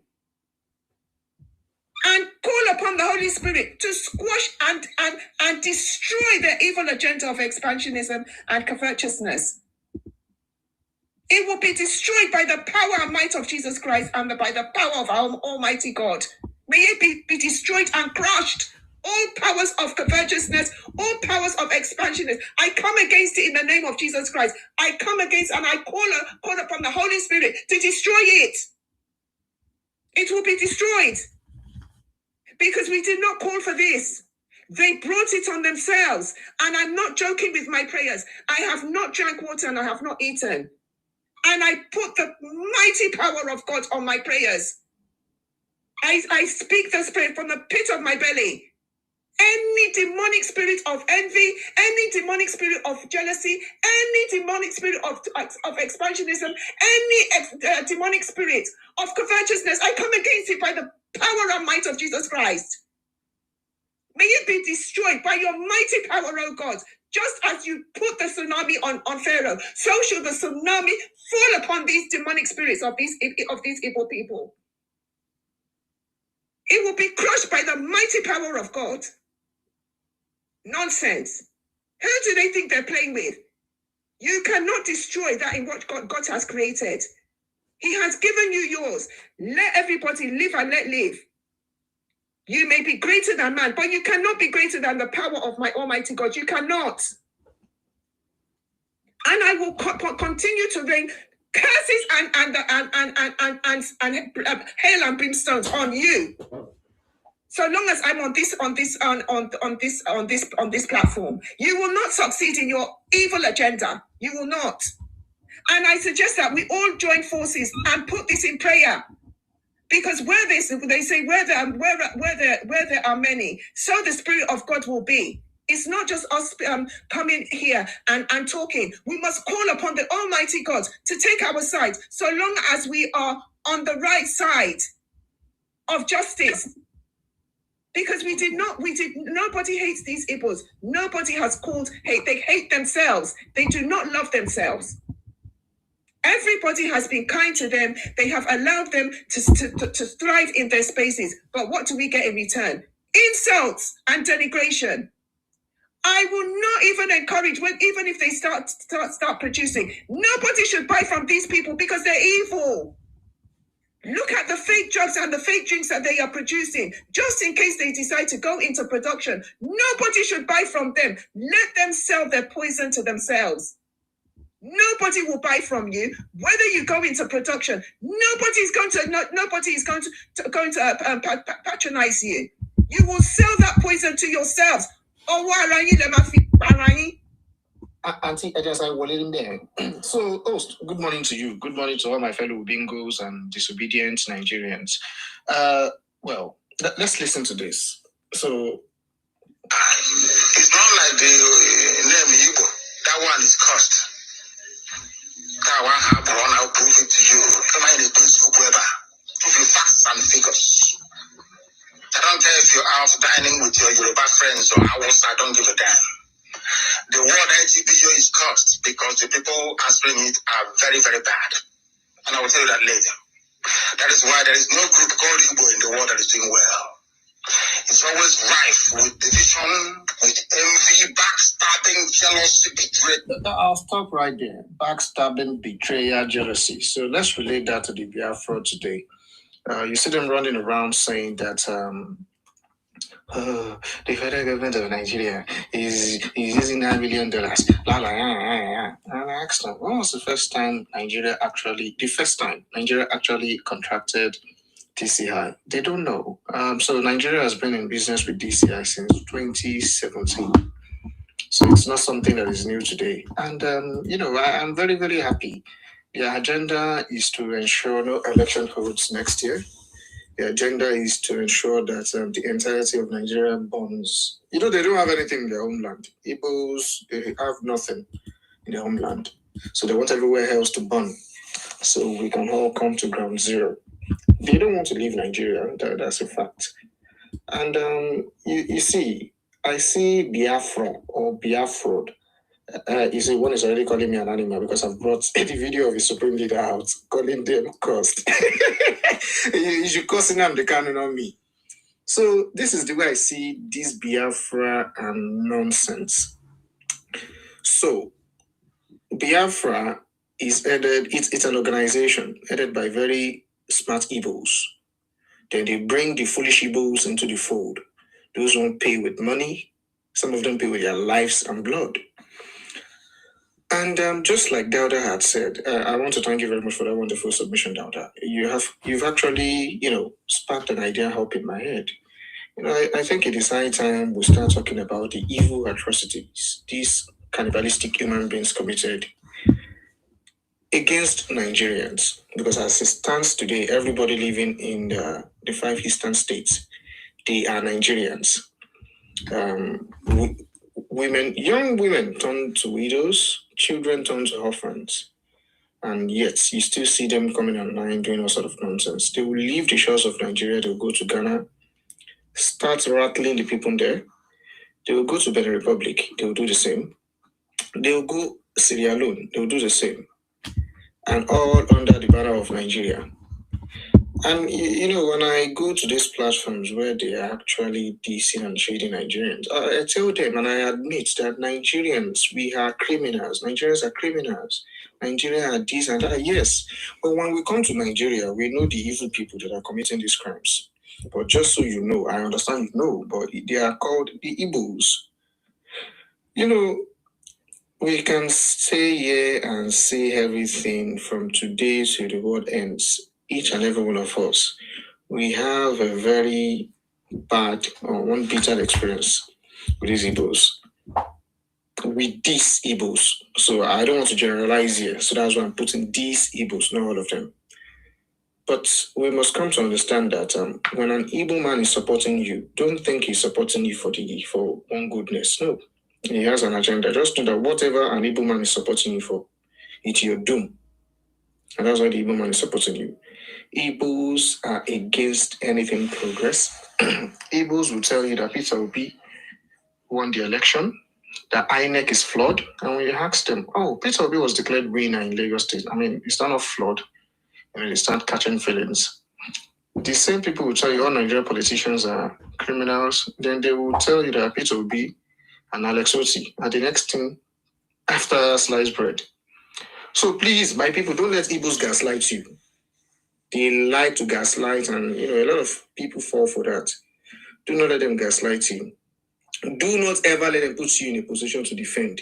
No, never. Igbos are not that intelligent to put you in a place where you'll be the one defending that. I am a Nigerian, but I am a Nigerian. I was born in Nigeria. My father and mother are Nigerian. Countries are created in two ways. Either you create it yourself or they create it for you. Either ways, we are Nigerians.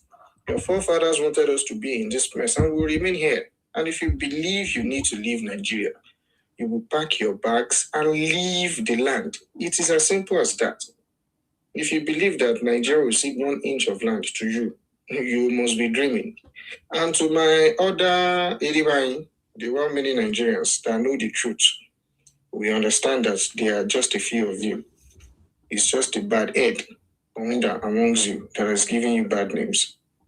Nigeria will overcome this tribulation. I don't believe that God can come and help us solve this problem. We will solve it ourselves.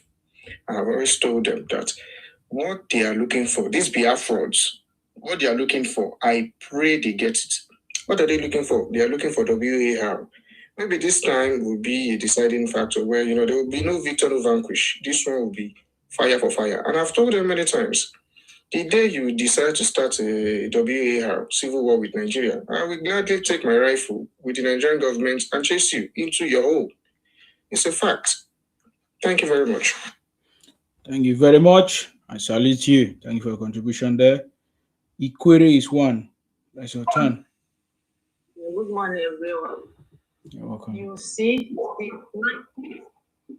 now these people have been lobbying our lovely country, Nigeria, where we not leave these people unpunished. They have been doing all these atrocities since 1960, and Nigeria is preparing. But for we, this generation, will not leave this one they do in our own face. Let's forget the one where they have done in our forefathers' time. But this one they did in our own face by going to America to lobby to destroy our own lovely country. We, this generation, will punish them. And as we will punish them, they will to send them back to their service. These people must go back to their place. They must go back to their service. They will remain there till they come and apologize. They need to, for this havoc they did, this tribe need to come and apologize to Nigerians. If they don't apologize to us, we will cease everything they are doing between Nigeria. We will send them packing back to their side. Our schools, we will remove them. Any part of our state they are handling our business, in our working past status, we will remove them. They must come and apologize. It's because they have committed all this atrocity right from our forefathers. They did not apologize. That is why you see they have the guts continuously. Exactly. Because they forgive them. They do all these things, they forgive them. That is why they'll continue. So if we don't punish them now, that this one happened to our face. If we don't punish them now, you think their next generation will not come and do it. You see, these people, all what they are doing in the media, They are putting all this distort of history. We are the one in Inefe, we are the one in Godomigodo, Ikwere is Igbo, this and that. They are planting this in the social media for their next generation. If we don't know the agenda, they are planting it for their next generation to use to fight our generation. If we don't react and push these people back to their southeast and fence them around, our next generation will still face this thing. That is what I want to contribute. But for them, His Excellency Tinubu will be president in 2031 before you go to law. You see my brother, you see my senior brother, senior president, maybe they will complete their 8 years. No, we not stop. Nothing you will do will stop it. See them, they will complete their 8 years back. So if you like, run your propaganda, cry your river, it doesn't care. See, South will complete their 8 years and they will go to North. And next time president is coming to the South. You will cry river because you have shown that you are a disobedient to Nigerian, and we will put you back in your place. You think we are joking? You putting this generation, those are our forefathers. This generation will give you fire to fire, and we will make sure we put you back to your place. Thank you. Thank you very much. You see, we need to put a full stop to these people. This is not a matter of they will raise their heads again in the next couple of years. This is not a matter of, if they change, in the next 20 years, maybe they can. No. This is permanent isolation. You see, we don't make the same mistake. History is there to teach us that these people will not change. Why open the gate for the enemy when you already know that the enemy is fully loaded? You shut the door and you isolate it. You clamp it permanently. This is what we need to do for these people. First of all, like I said, not meaning to sound like a take me quarter, we need to isolate them. Do not empower them. Do not do any business with them. Do not put them in any of your political spaces. Do not. And then when you isolate them, push them back into the evil forest where they came from. Push them back there and clamp that door. Clamp it, that it may not raise its ugly head again. The next person can speak. Thank you. Saudi.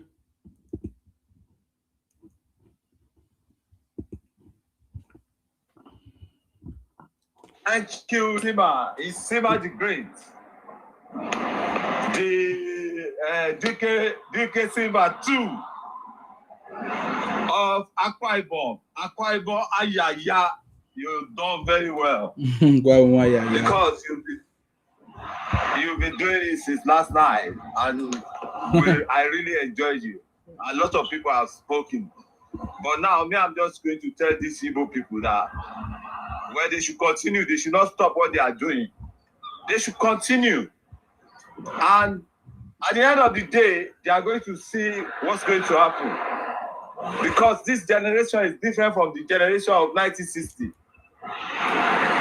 We've had all the information and we've had the history. And we are passing the history to our children to let them know what the Igbo has done to us in Yoruba land or Nigeria entirely.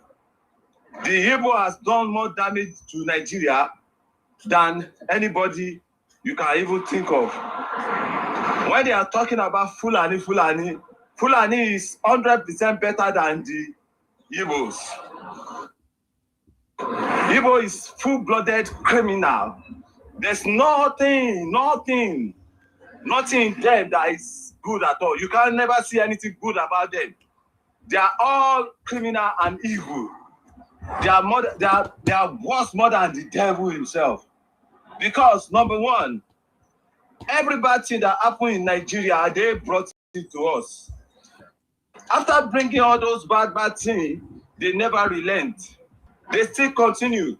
They pie us spiritually, they pie us with fake medicine, they buy us in every angle. All Nigeria now has one disease just because of these Igbo people are living in Nigeria. Because they do fake medication, they do lot of evil things that you can never even think of. They do it for their own people. They don't care. All they know is about money and evil. And now we are tired of this. And Yoruba is tired.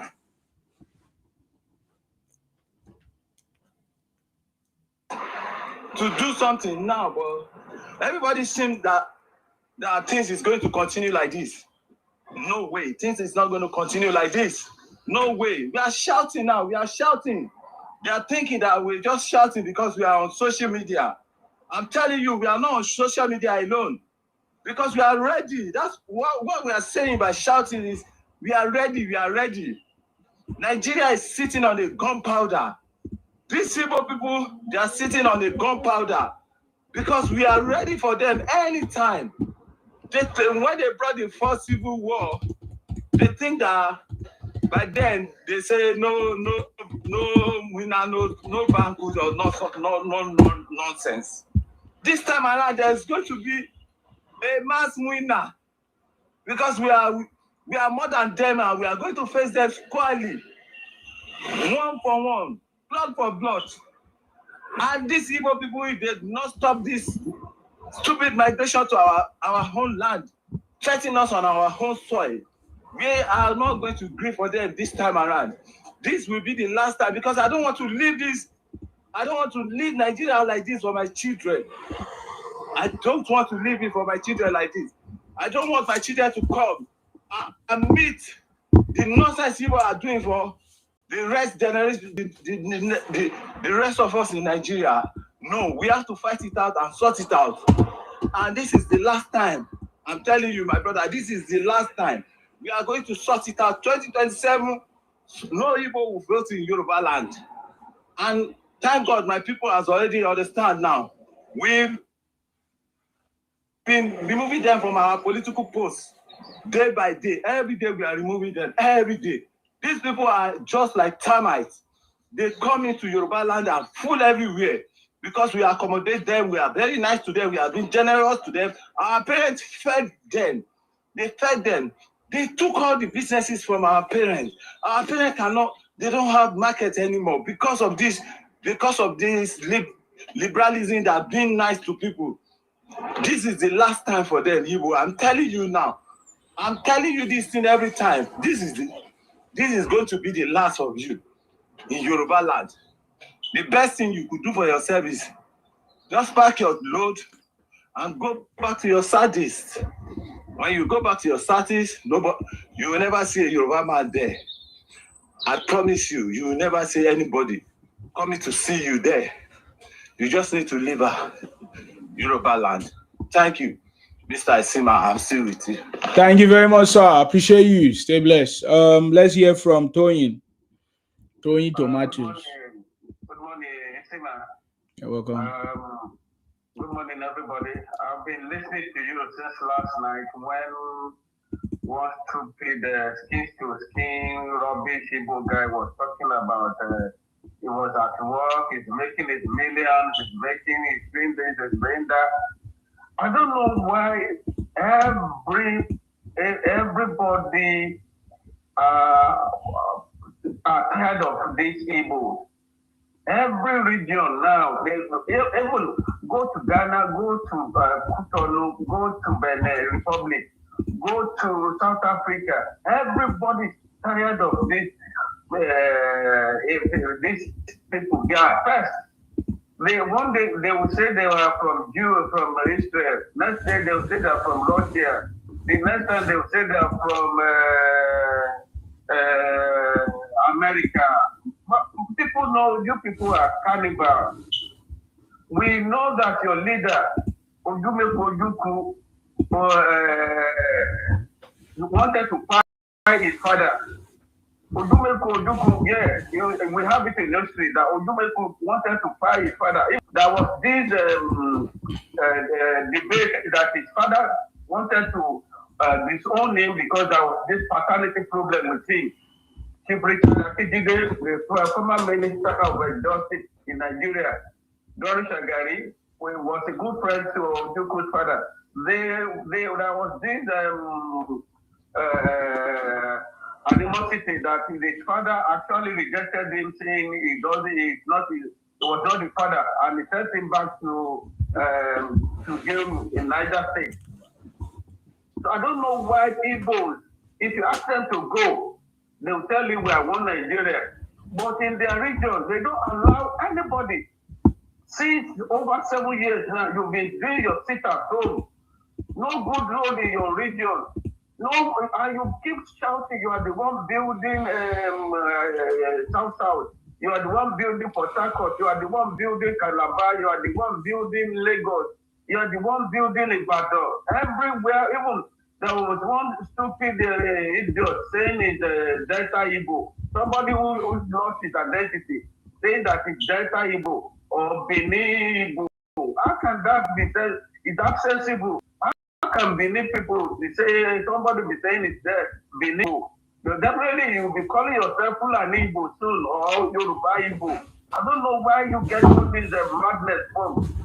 You are very, very good in propaganda, propagating propaganda. You are very, very good in disseminating rubbish, lies online. There's nothing you do in Nigeria, even in UK here. I've never seen a good business which Igbo open. You don't open any company here. It's only you packing all the rubbish in on the street or broken fridges, television. You send bicycles. The one you found on the road, you send it to Nigeria. Those are the things you send to Nigeria. Junks, all those junk things. I've never seen an Igbo business. That is what I'm doing here also, Mr. Toyibo. That is what I'm doing here also. They will go to all these Red Cross. That is what they are doing here. They will go and pack all those bad clothes that all these white people they've already put inside there. They will pack it and they are sending it. Even the fridge. They are even selling the fridge. Even the couch that the wood is already broken. They take it. Now you keep shouting there's no international airport. What about Enugu International Airport? Go online to that you want to travel and you want to take a Etihad or Malaysia Airlines. They will take you from Enugu, but how many people are traveling from your region? All the things you brought from Europe or UK here, you sell it in Lagos. What do you import? Port Harcourt to Aba is 70 miles. It's about 1 hour. And you are still shouting you don't have report. Do you have any sea in your area? There's no sea. Port Harcourt, which is about 1 hour. 1 hour journey to your Aba is 1 hour to Port Harcourt to honest. You don't go there. It's only Lagos. Even what is import, you don't take it to your region. You still sell it in Lagos. You sell it in Ibadan. You sell it in Akwa Ibom. You sell Akwa Ibom there. They have international airport. And they have good stadium. See the way every international match, Nigerian match is always in Akwa Ibom. So what is your region good for? Apart from fake product, fake palm oil, fake medicine, everything fake. Are you think to say Nigeria is not good? Electricity, Nigeria is divided into 6 regions. You have the Enugu disco there. You have the disco there. One of your people is your Mr. Oppo.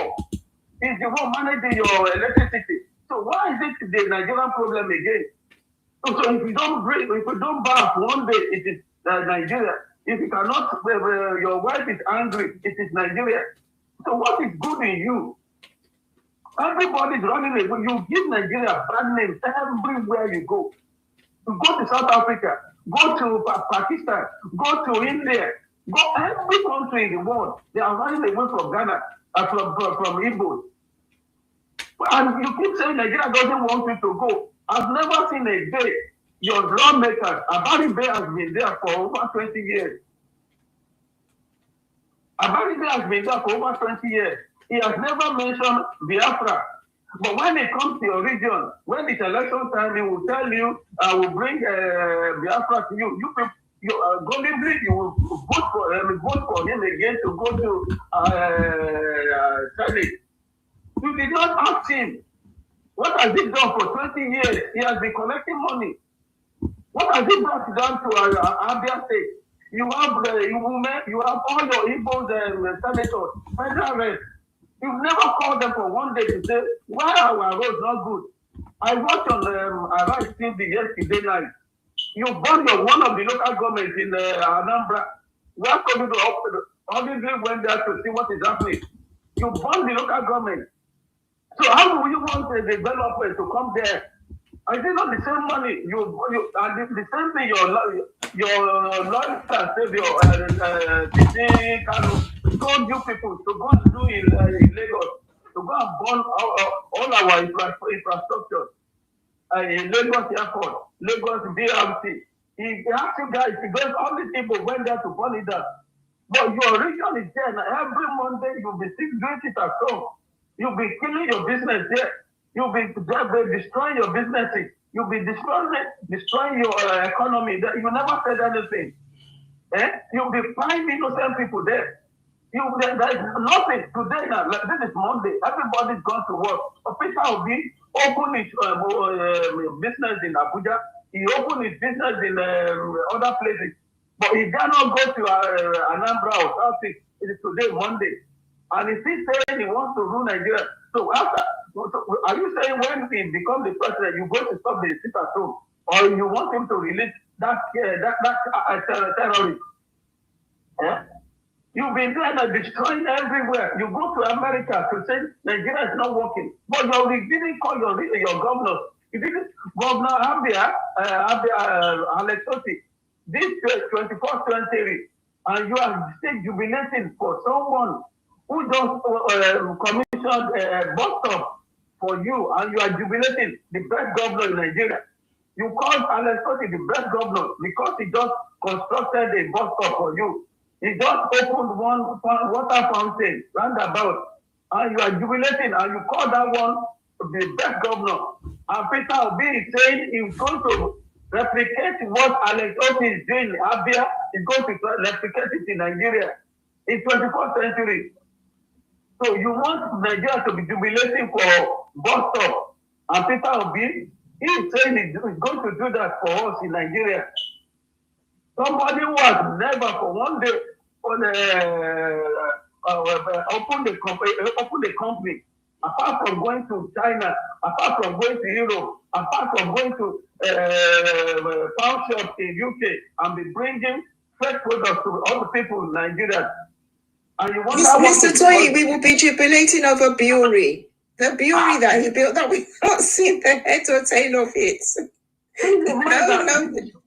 Somebody who was a governor for 8 years, he never conducted local government election. And this man is calling, and you people are jubilating that he's the best Nigeria can produce as a president.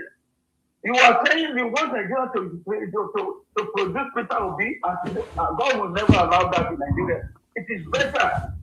We are begging you, continue to press that you want to go. Anybody that stop you not to go, God will punish the family in Jesus' name. This early morning, anybody that force you Igbo not to go, God will punish you. If you don't go, God, everything you lay your hands on in Nigeria there will never, you will never survive it. Go! Let Nigeria continue to build and see whether Nigeria will not survive without you. You never contribute anything to Nigeria economy. Nigeria is giving you more than what you contribute. Or your state alone is generating double what Southeast is generating. Or your state alone is generating double what to the all 5 plus, your 5 plus.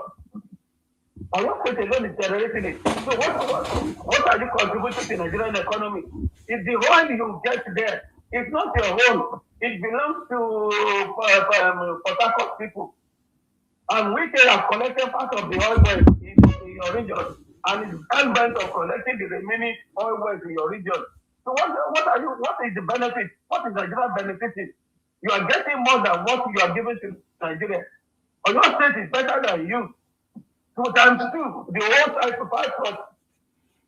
So what are we benefiting apart from you giving us fresh baby food, fresh drugs? No, we cannot go home now to buy energy or buy drink. Everything is fake. Palm oil is fake, and you still do kidnapping. You are the one. Your government openly said 99% of the kidnapping is from your region. Ritualists are there. So what is Nigeria benefiting? We cannot go there. No Nigerian, no Igbo, no Yoruba, no Hausa can establish a company in your region there. Everybody is running away. You are running away from your region there.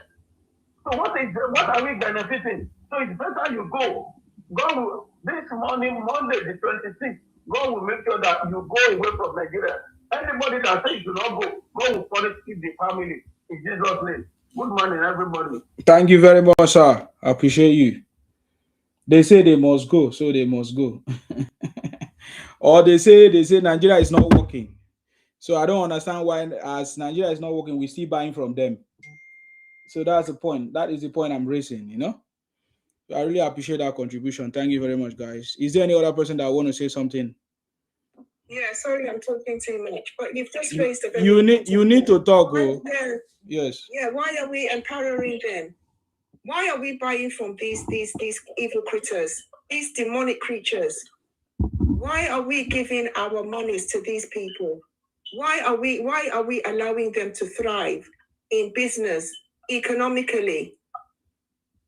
We need to shut down any form of business that they have in our regions. Shut it down. Don't buy from them. Don't sell your houses from them. Don't sell your houses to them. Don't put them in your houses. Don't rent. Shut them down.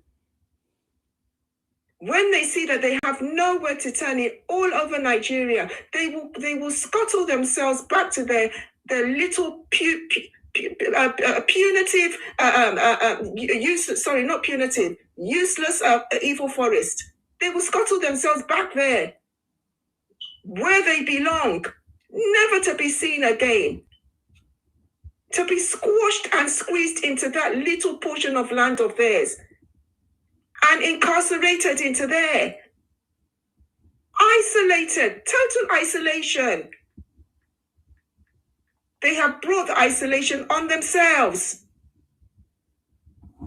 We should not be patronizing these people. We should not be buying anything from them. We should not allow them in our markets. Don't give them any. If they want to, if they come for you for any job, don't employ them. Shut them down. Shut them out. Since they say they hate everybody, it is that hate, that demonic spirit of hate, that is going to destroy them. In Jesus' name. Amen. Amen. I salute you. Oh, Baba Tala. You're welcome. Messi Rende. How about you? Good morning, everybody. You're welcome. I just came up to say something. I know you want to correct that one, Abi. The one that they say Obi built brewery. That's not true. He did not build any brewery. Yeah. He had a franchise. He said it himself. Yes. He has a franchise from South Africa. He built you.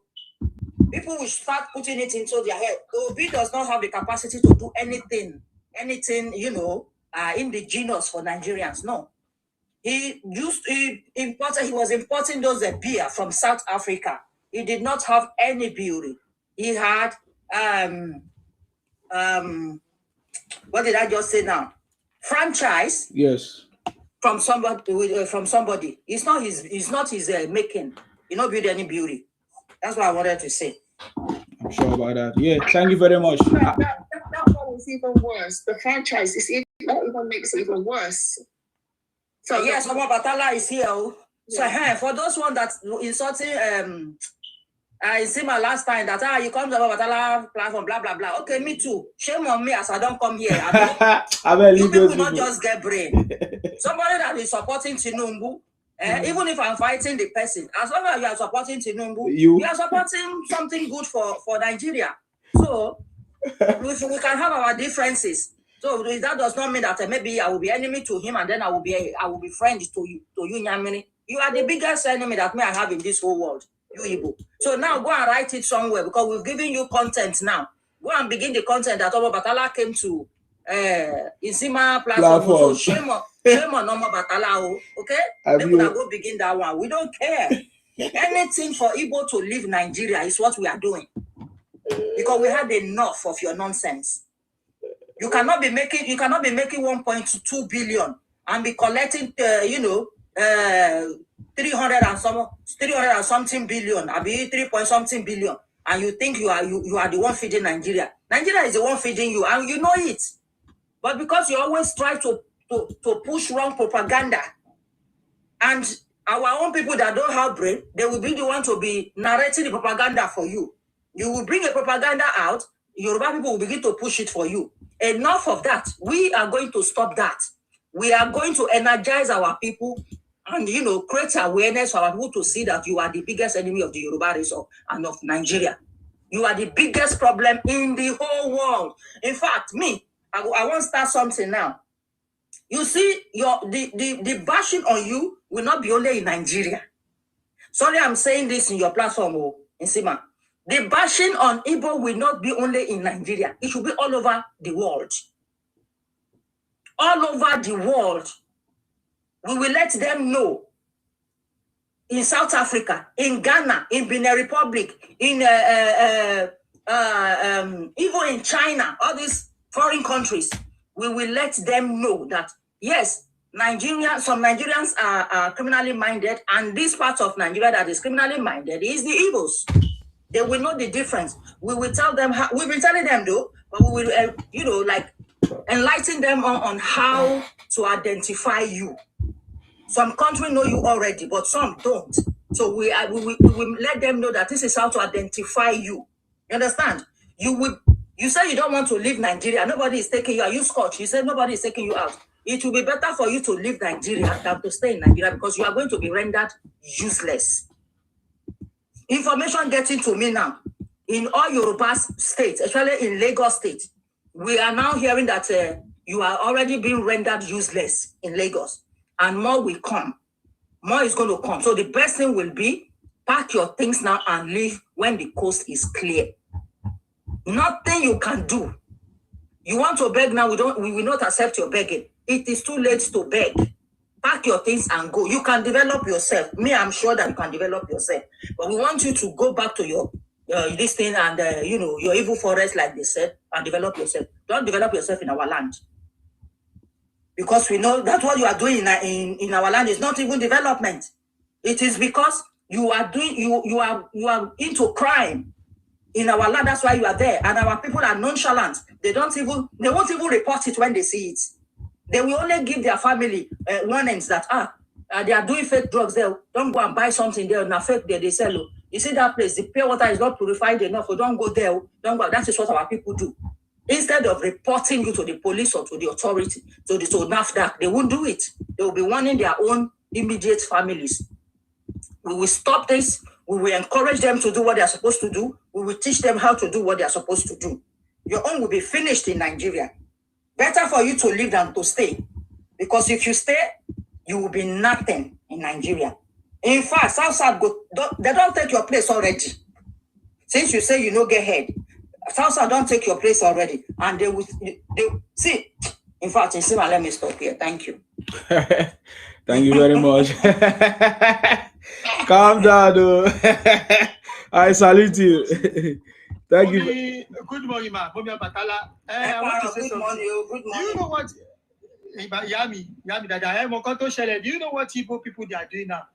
They are not going on. They are taking all these broadcasters so that they are saying that they're inviting some Lagosian. They are telling them that how's the Yoruba land people? They good to you. Some are saying, yes, I like Yoruba people because their Amala is very good. Oh, what they are using to insult us. Now they are using that. They are now using that social media to be using it to apologize to us that I like Yoruba people. They are liberal. You know, when you come to Yoruba people, they accommodate. They don't discriminate anyone. They welcome us. I saw that video. I said, look at these people. Look at what they are doing because it's called gaslighting. There's gaslighting. They are not saying, yes, can you tell us about Yoruba?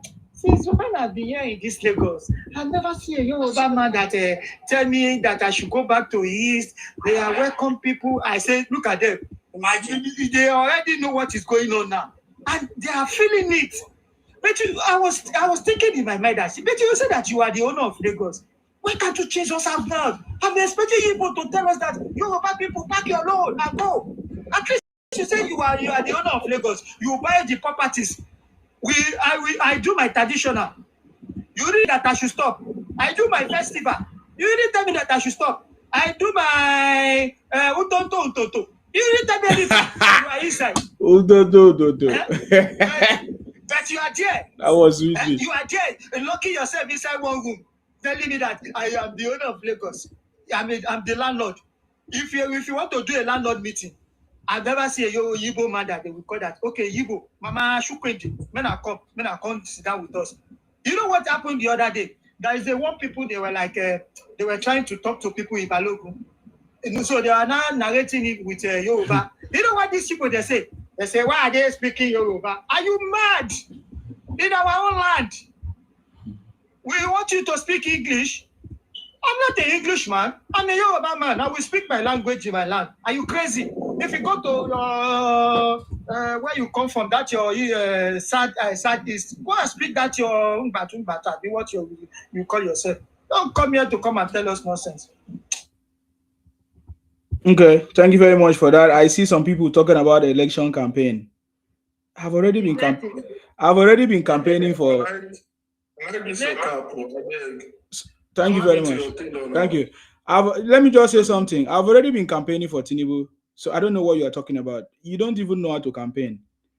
We have already set up the platform, the system already. You go see cap, you go run. You don't know what is happening. I've already told you. Forget it. The city boy is on the throne. It's not no be noise.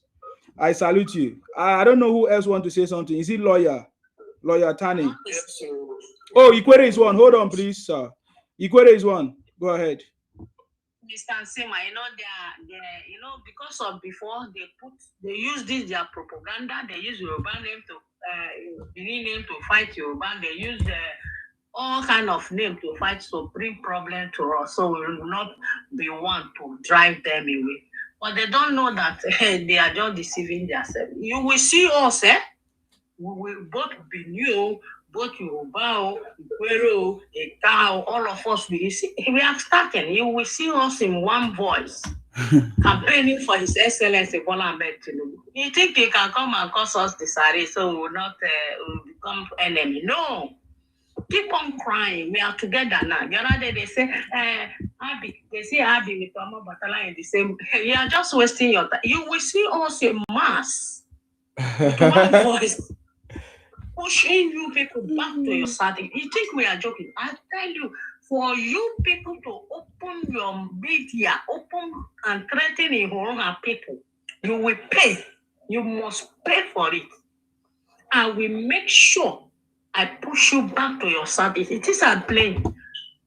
Thank God that on Facebook, I see one of our Ikwere man was telling them this 2026, if they hear, say Ikwere is a lazy man, then they will start to push the other. Trust my Ikwere people. That's why I'm telling you that if this gospel reach to our Ikwere people, federal government will not stop. We will be the first to be pushing them out before other people will join.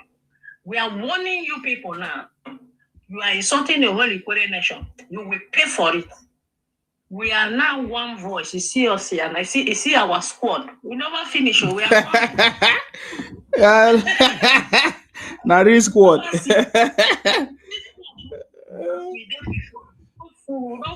Ikwere now now coming on social media now. I saw one guy again yesterday. Now he's from Ikwere. A new recruit. New Shasha. Okay, do you want me to do Ikwere assembly? I can do Ikwere assembly. There are plenty. Eh? What are you talking about? You will see. We are now be the first people to be chasing you people back to your service before other Nigeria will follow. Because you people think you can come and you have monopoly. Look at you. You have been insulted. Do you know why I downgrade these people to zero? After insulting Fulani for 8 years, chasing Fulani out of their land, their own land, but these people are still in Fulani land, making money there. Are you people not ashamed of yourself? You have been chasing Fulani out, abusing Fulani, and you are staying in Fulani land. Are you people not ashamed of yourself? If it is me, we could have chased you people out. Pretty why Fulani people did not chase you people out. Ikwere is one. It will start. Just watch. There will be payback. Serious one. Igbo go cry. Nobody will listen. Unless the Fulani people are bastard. That's how they will not pay them back. They will pay them back. To be honest, in fact, what they did of recent really got me off the hook. Like they went extreme. You know, no, I was surprised. Well, I was not surprised anyway. For them to, write to USA to cause division in the country, that is the height of treasonable offense that if I've never heard. It's the height. Why calling another country to destroy a country just because you hate the country so much? It's crazy. And thank God for the likes of Tinubu's administration. I know if it was a northerner that is in power as we are talking about today, and such a thing happened under the Northern Watch, trust me, I know by now there will be a serious riot up north. They will be fighting, killing, destruction of Igbo properties here and there.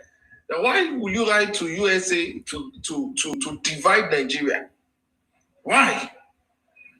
I mean, it does not make any sense at all. And look at that screwdriver man. What's the name of that guy? I can't remember his name from Onitsha. After pulling out different stories, your research, you forgot to mention that there are Christian genocides in your own eastern region. By Nnamdi Kanu, you refuse to say that. I read everything back to back. This guy never mentioned that there are killings caused by IPOP and Nnamdi Kanu right in the eastern region. Please, sir. But you said you gathered the information from blogs, from newspaper, from media houses, blah blah blah, about the Christian genocide in Nigeria, and you were mentioning states like Ondo State, Kogi State, blah blah blah. And I asked one lady here on Facebook. I asked her, who made the Igbos custodian of Christians in Nigeria? Who told them that they are the pioneers of Christians in Nigeria? Now, after making your report, why not concentrate that same report in your own region, that Christians are being killed in your own region by Nnamdi Kanu? And the next thing, the girl told me that I'm talking nonsense. I said, what do you mean I'm talking nonsense? Are there no Christian genocide in the eastern region? So I don't know, bringing up all these fables, all these atrocities, all these issues, just to paint the country so bad. For me, it doesn't make any sense. Same goes to Peter Obi. Every day you demarket this country, you say a lot about this country, you criticize any government, you criticize anybody, and yet you are fighting to become the president of this same country. How? Who in the right sense is going to vote for someone that keeps criticizing the country? That means if that man touch power, I bet you, if you criticize that man can send you to prison. You feel me? So it doesn't make any good sense at all. Now look at what is happening in Benin Republic now. They open the market for them, and the next thing they say is Biafra market. Now that one is causing issues on the internet right now. All the Benin people now, they are angry. And what do they mean by Biafra market? What is called Biafra market? Now, honestly, in fact, if the government can just give them a lasting solution, let these people just go. give them their piece of land and give them their peace of mind, and let them go. And that's what me I've been advocating for all along. Election, no election, but if they want to go, let them go with their 5 states and let Nigeria be. They have destroyed the country's image so much. In fact, this morning my friend sent me a video where they caught some young guys, right, reproducing what's it called, this LG television. Reproducing LG television with fake cartons. And they are selling. That one have been trending since last month now. My friend just told me, I don't even know. In Alaba. In Alaba. I saw the thing. I said, Jesus Christ. A whole 65-inch LG and 310,000, 200,000. I said, what did it happen? How come? And my friend told me, those things are fake that they produce, including iSense. Why? And when they are doing these things, they say, oh, they are the one importing things into Nigeria. No, you are killing the real importers. That means from the company. I told a friend of mine that it's because of these same people. That's the reason why we cannot have all these high-end stores or products in Nigeria. Because they are being cloned already. They are cloned.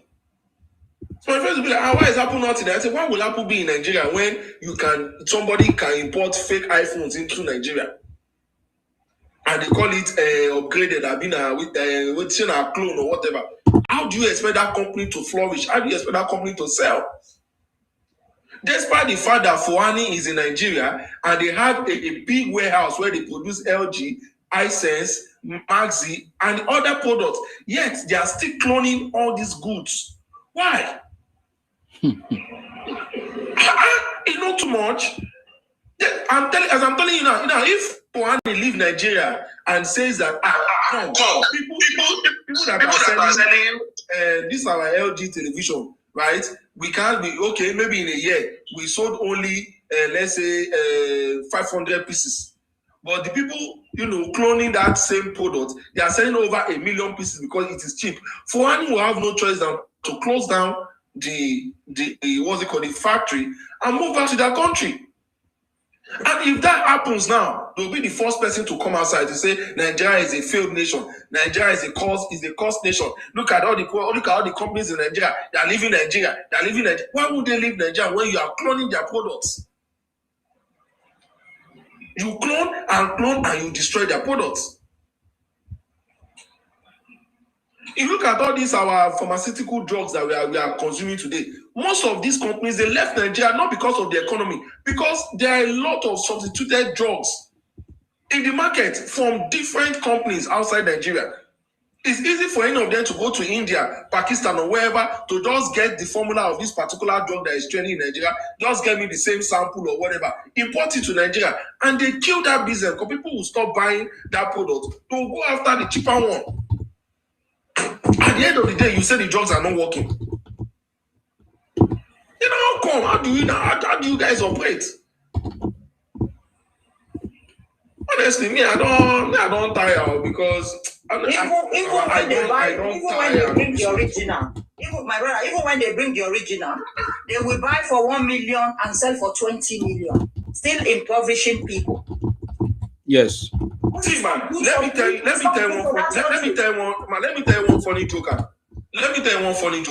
Do you know it's about 4 or 5 or there about years ago. No, I was in one of my friends. We were just an Igbo guy. We are much. We're just talking and talking about business. So it was like I defined dollar for bank, bad. I defined dollar bank rates for dollar. I defined a bad. I was like, why not go meet Abuki, do your business and all that? Now why define? He said no. If I can get either bank rate or CBN rate, that it needs that thing sharply. I was like, okay, what do you want to do with all these rates? He now said, oh boy, look at you.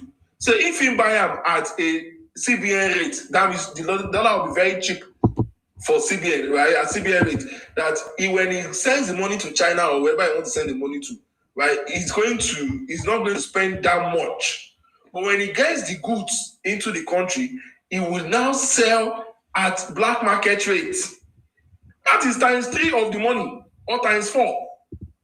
And I was like, come, dude, that is overpricing now. I want to keep people. If bank rates now 500 naira per dollar, and black market is 1,500 or 2,000, I'm killing people now. And that is just the black market rate. You are here to add your profit, your whatever on it. So that means you first collect bank rate for black market, then you now get your own profit, your cost price, everything on another rate. I said, man, that is crazy. I said, dude, that's how the business is. So say, who want to sell for bank rate? So I go buy something $500, $1 to $500 dollars. I'll call the sell them for 600 or 600 and something, or 700. I say no. So boy, 3,000-4,000, and so they go. And I said, dude, man, this is you are exploiting. You are making people feel that these things you are buying, they are just too expensive, and they are not. When my friend wanted to buy a light for a Lexus, right? We imported this thing from AliExpress. This thing cost not less than 90,000-100,000 naira down to Lagos here. But due to the shipping delay and the rest of that, we decided to go to what's it called, Ladipo, to get it. If you see price what they give us, I beg. These guys get this. He gave us not less than 700,000.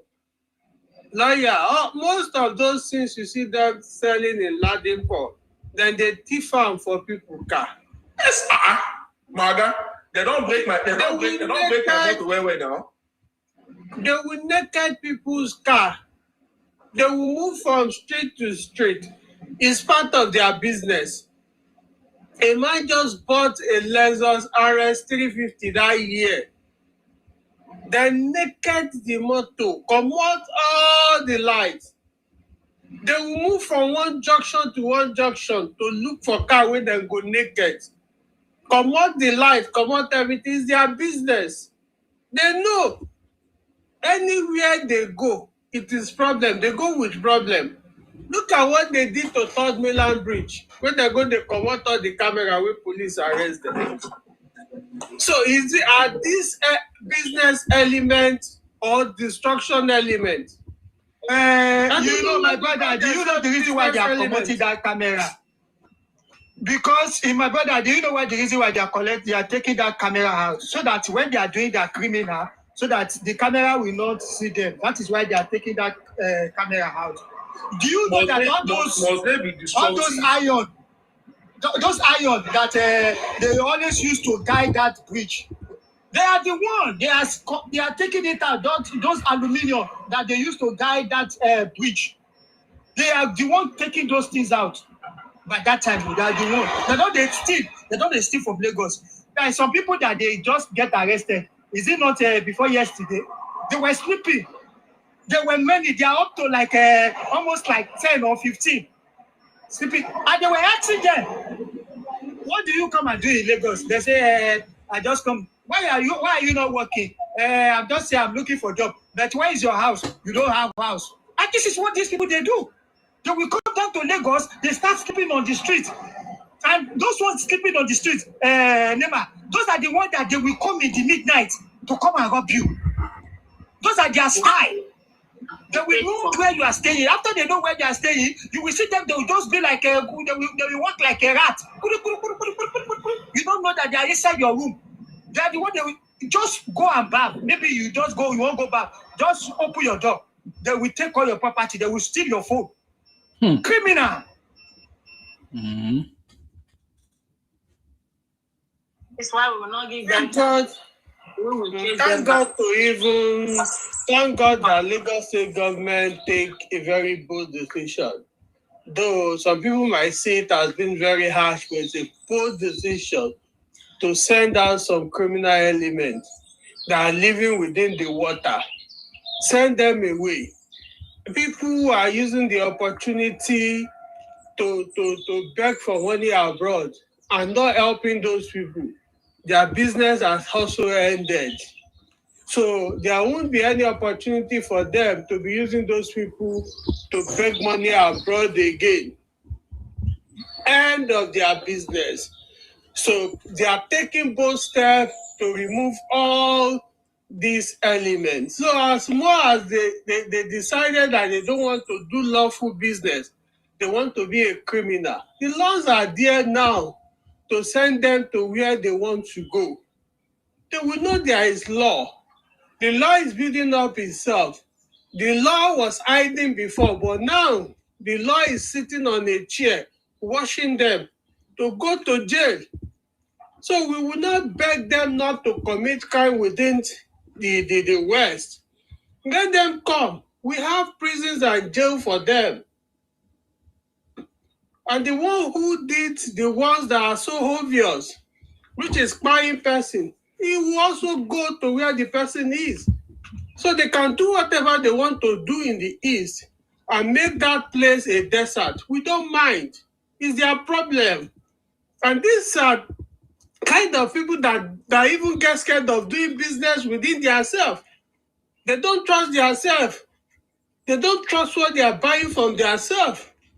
But they come to social media to do eye service. That is what they come to do. We won't let them do it.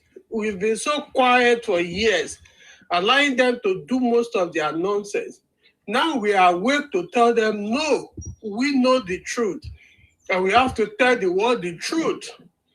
So the one we catch now, who is a criminal element, we have to showcase the person and let the person feel the full weight of the law without sympathy. Okay. Thank you very much for your contribution on that. So I keep asking the same question. Over 60 years, the Igbo Biafra continue, Igbo IPOP continue to demarket the country, even after 60 years. September 1967, we saw them lobby America against Nigeria. In fact, according to the story we have read now with the, is it what they call it? The CIA classified information. Is it the classified information about Ojukwu that even the Americans love Ojukwu, that he was seen as someone that was intelligent? And up to today, we still see the Igbos do the same. And recently we saw them went to America to lobby against President Tinubu and even Nigeria, propagating all kinds of misinformation, propaganda. And they are saying that Nigeria is not working. All their write-ups everywhere, ask even their politicians, they all say that Nigeria is not working. But I'm surprised that Nigeria is foolish to the point that we are still accommodating them in every nook and cranny of the country. We are still buying their product. We are still allowing them to rent our houses and shops and everything. And they say that Nigeria is not, is it not a proof that Nigeria is not working? That we allow criminals to continue to invade our communities and we still allow them. They spit on us, we still allow them. They told us our communities are smelling, we still allow them. They told us that our kings of us are stupid, we still allow them. I don't understand. That is the point. That is the point I'm making. Over 60 years, is it not time for us to do something in order to show that Nigeria is working? Is it not time for us to rise up and say enough is enough? That is the conversation. That is the conversation. Please, is it who is the next person to speak now? Yoruba Justice, please. You're welcome back, sir.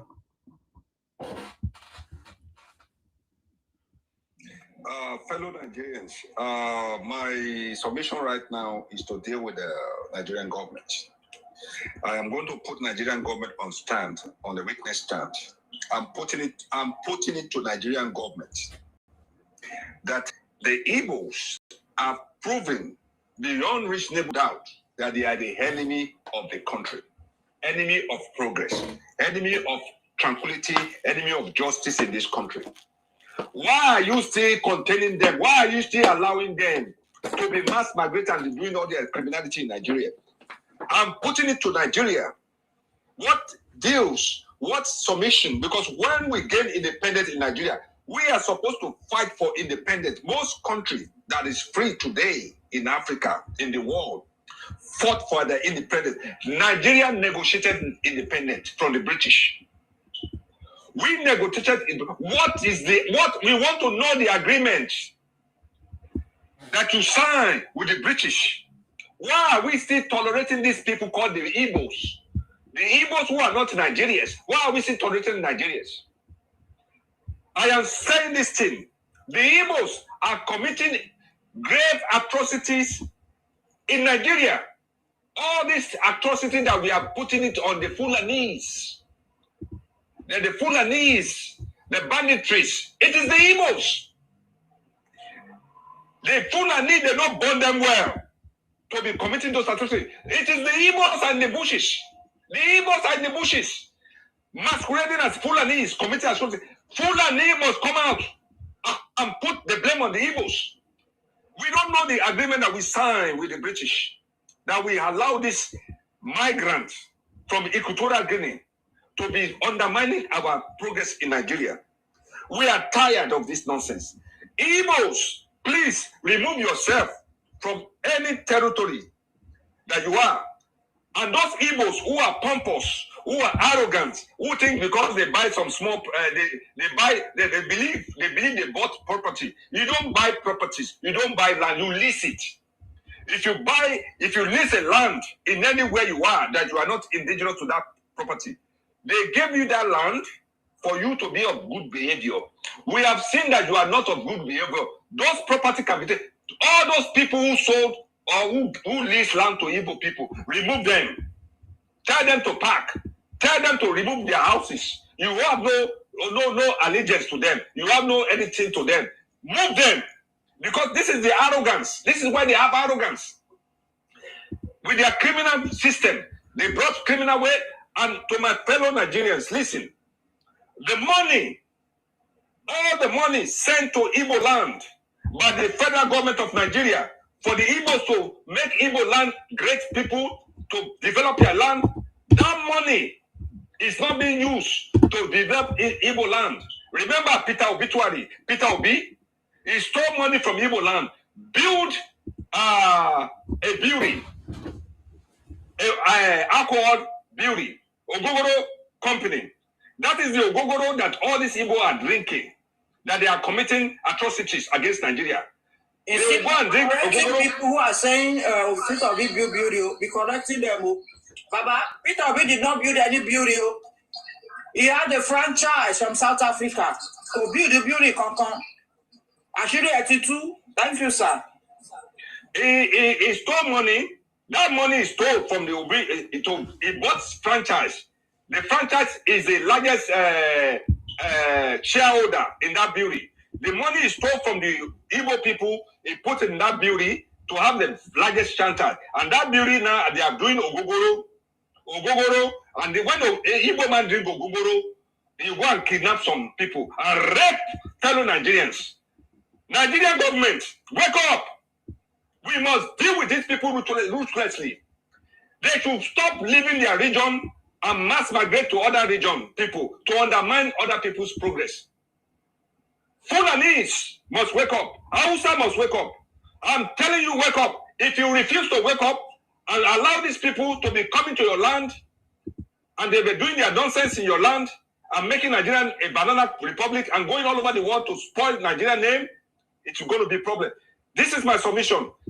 2027, Igbo Electoral Commission, please, one Igbo people must register to vote in Igbo land for their best interest.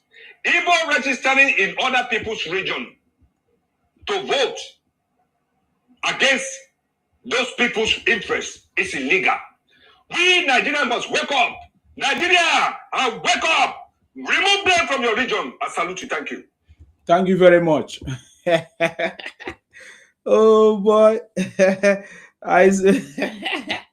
Oh my God. Okay. So I was thinking that the Igbo people will be happy at this point to leave the areas that they say is not working.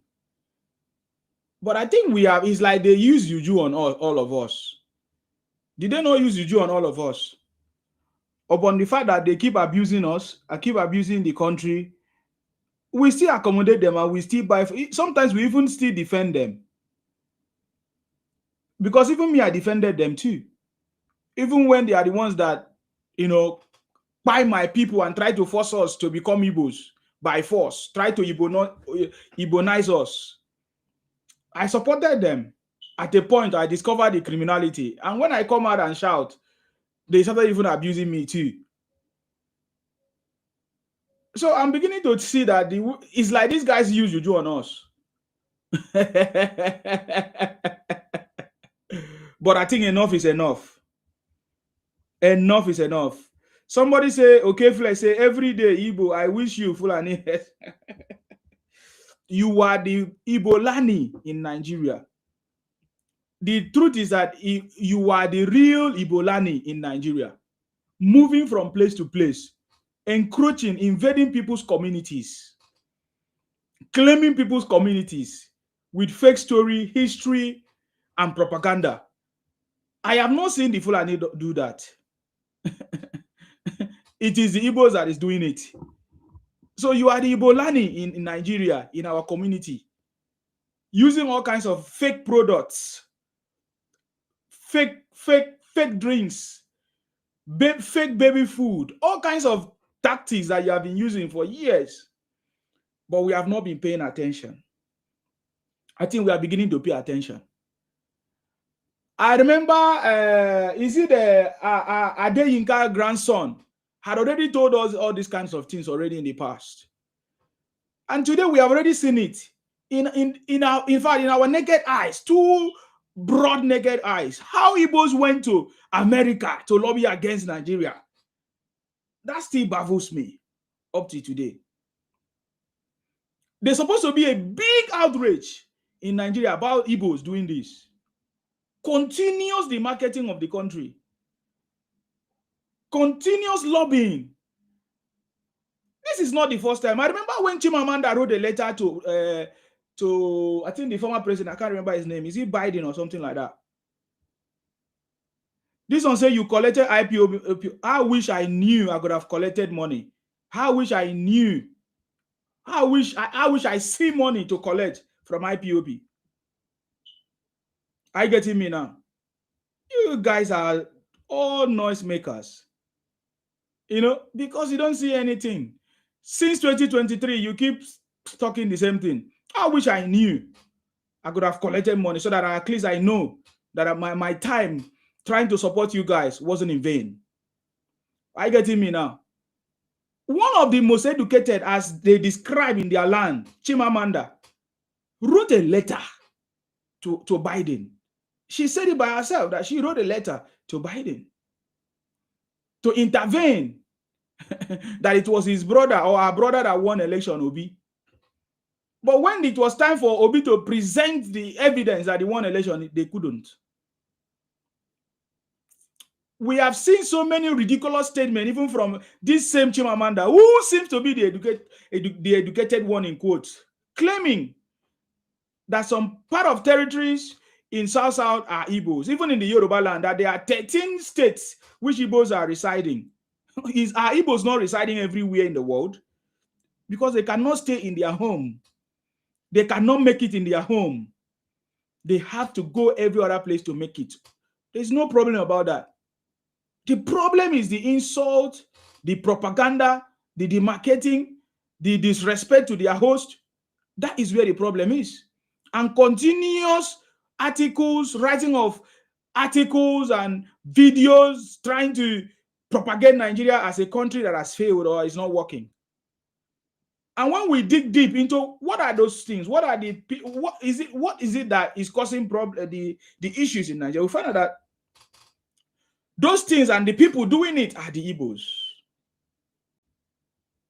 And Nigerians continue to keep quiet. The federal government continue to keep quiet. I think that is where we are having this conversation today, to begin to talk about these things and say, what is the way forward? We are saying, what is the way forward after 60 years? Because if a particular set of people continue doing the same thing after 60 years, even when they say they were pardoned and integrated into the society, giving some money Even they are not even appreciating the money that were given to, or that was given to them. Then, after 60 years, is it that the federal government is not taking note, is not understanding, or is it that Nigerians are not paying attention? Is it that Nigerians are in support of what this set of people are doing, continuously doing in Nigeria? Where is the patriotism? Why should we continue to share our federal resources, give a federal allocation with the people that are not productive or adding value to our economy, to our country? That is the conversation. And even as we are getting ready for this campaign, because campaign is already starting, you don't they start. Why should we vote for people or support people that say that Nigeria is not working, yet they want to be president of Nigeria? Those are the questions we are going to be asking. Why should we vote for people or support people that says Nigeria is a zoo?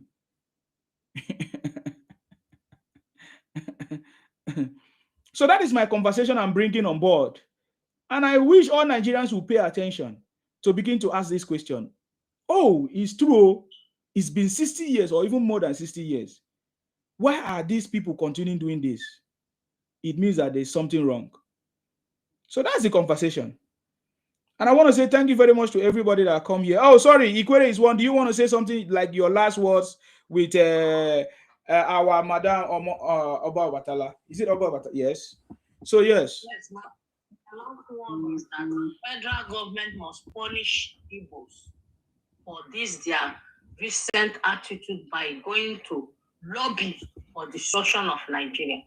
We must punish them. And we patriotic Nigerians must do what? Speak out so our federal government will understand that we, the patriotic Nigerians, are angry. Are really angry for them to act this kind of barbaric act. That is what I want to say. Thank you. Thank you very much. Ikwere is one. Our Ikwere sister. I appreciate you. Okay, Oma Batala don't come out. Okay. Anyways, thank you very much. Ikwere is one for coming. I think at this juncture, I had to call it a morning. I really appreciate you. I've been here for a long time now, so I really appreciate you. I really appreciate everybody that contributed. I think it's what's about the time. I really appreciate everybody that contributed from the beginning to the to this point. We started. Let me see how long we have been here. Yeah, almost 12 hours, but this is around 11 hours 30 minutes. But almost 12 hours. It's almost 12 hours. Yeah, that is the way forward. That is the way forward. For me, I feel like this is time for us to rise up. This is especially the South people. We will never give these Ibotic people chance in South. We have been doing that for so many years, allowing them to use our money, the money from our resources to sponsor different parties, use our resources from the Niger Delta to sponsor PDP and other people and other parties. Yet those people did not do anything for us. Even when they win election, they did not construct road for us. They never gave us any position, even in the administration. But we have seen a man, his name is Asiwaju Bola Ahmed Tinubu, His Excellency, President Bola Ahmed Tinubu, making it possible for us today, recognizing all of us and giving us a voice, is something that we can never forget. Even when the so-called Igbos had a chance, they were the one in charge. You understand me? South must rise up against the criminality of Igbos, against the criminality of any other party who come to use our resources for their campaign 2027. We remember how this same Atiku used the former governor of Delta State, what's his name again, to collect money allegedly for his campaign.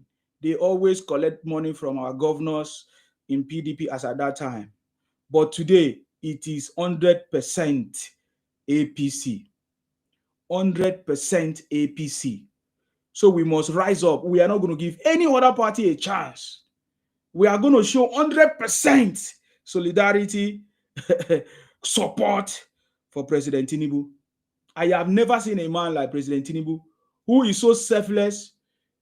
I mean, ready, forget about the pleasure, because President Tinubu is supposed to be enjoying his life right now, but he forgot about his pleasure to come to serve in Nigeria as a president of Nigeria, because even after he has watched other people come to power, he supported other people, like even Goodluck Jonathan.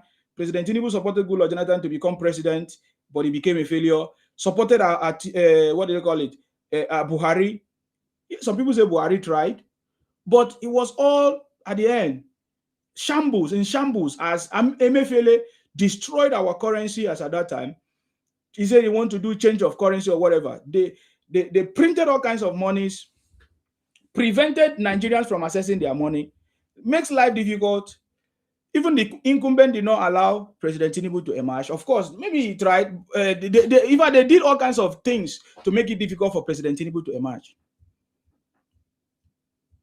He left all those comfort, all his life, his private life, to come and serve as a president. That's why we know that President Tinubu came to, to make sure that his legacies will never be forgotten. So therefore, the South people must rise up. And we have already seen the handwriting on the wall. South people, we must make a statement in this election 2027. We must make a statement, because when you look at the political calculation, you see, when I used to tell my people, the political calculation is very easy. I remember when we all started, even when I started the South movement, so many people were like, oh, Nzima want people to come and support Tinubu, this and that.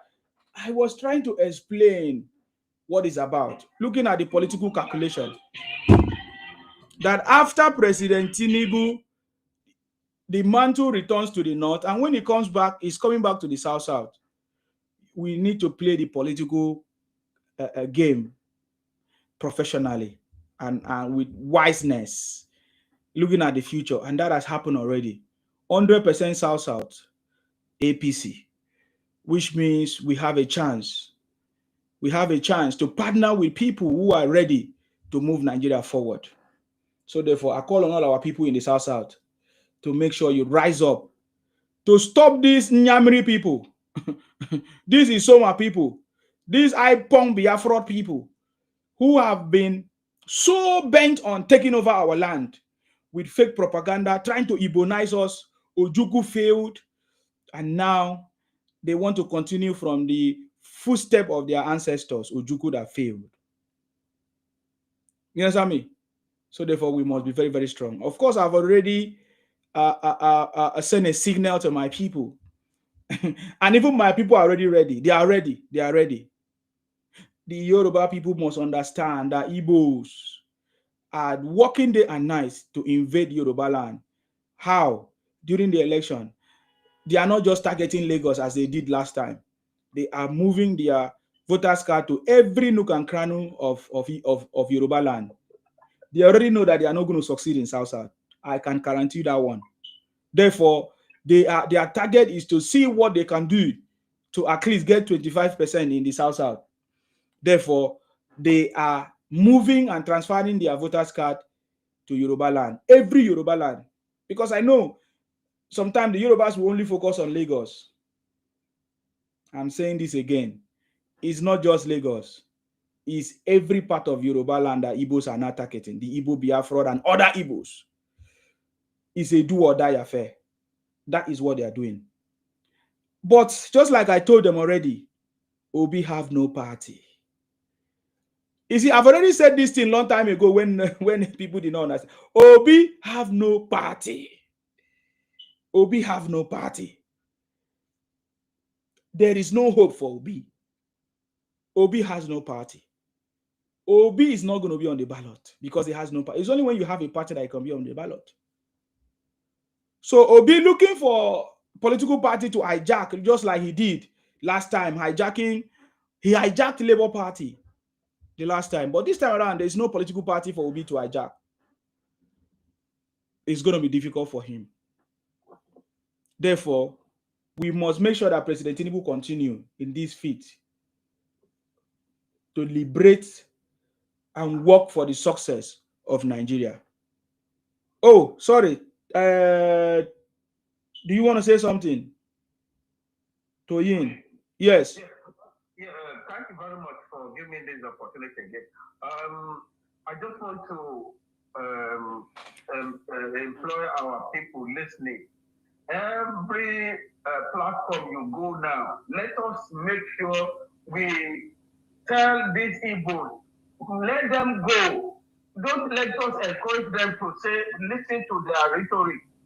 They want to go, so because they keep saying they want to go, don't let anybody preach or do anything. Any platform you go now, don't talk about how Nigeria, just tell them the way people must leave Nigeria. We don't want to listen. For 70 years, since 1967, when the Civil War started, which it was Igbo that started it, and they fight so many South people.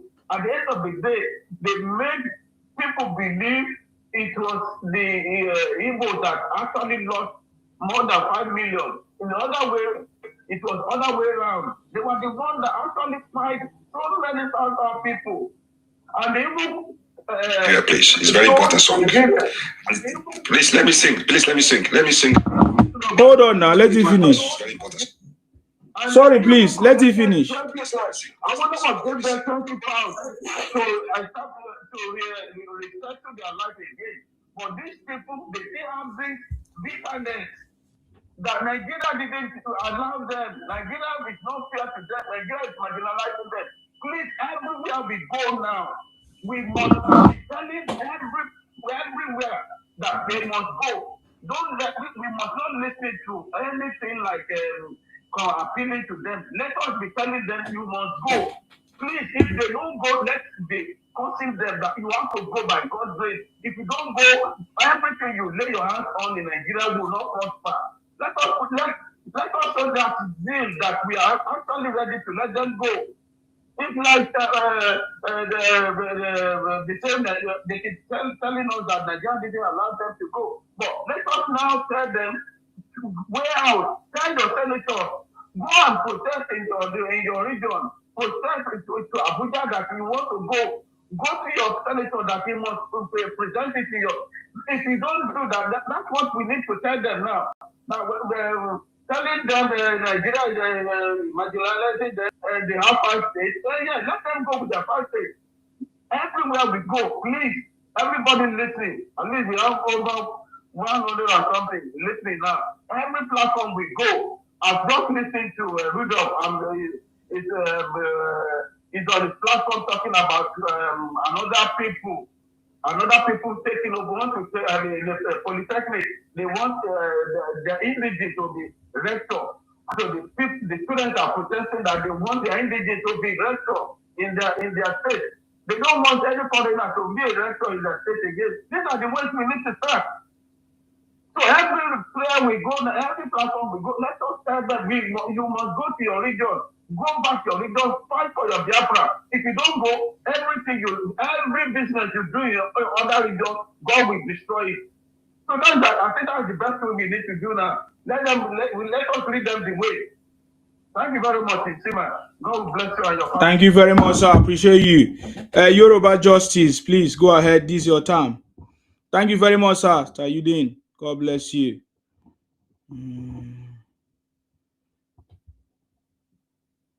Can you unmute?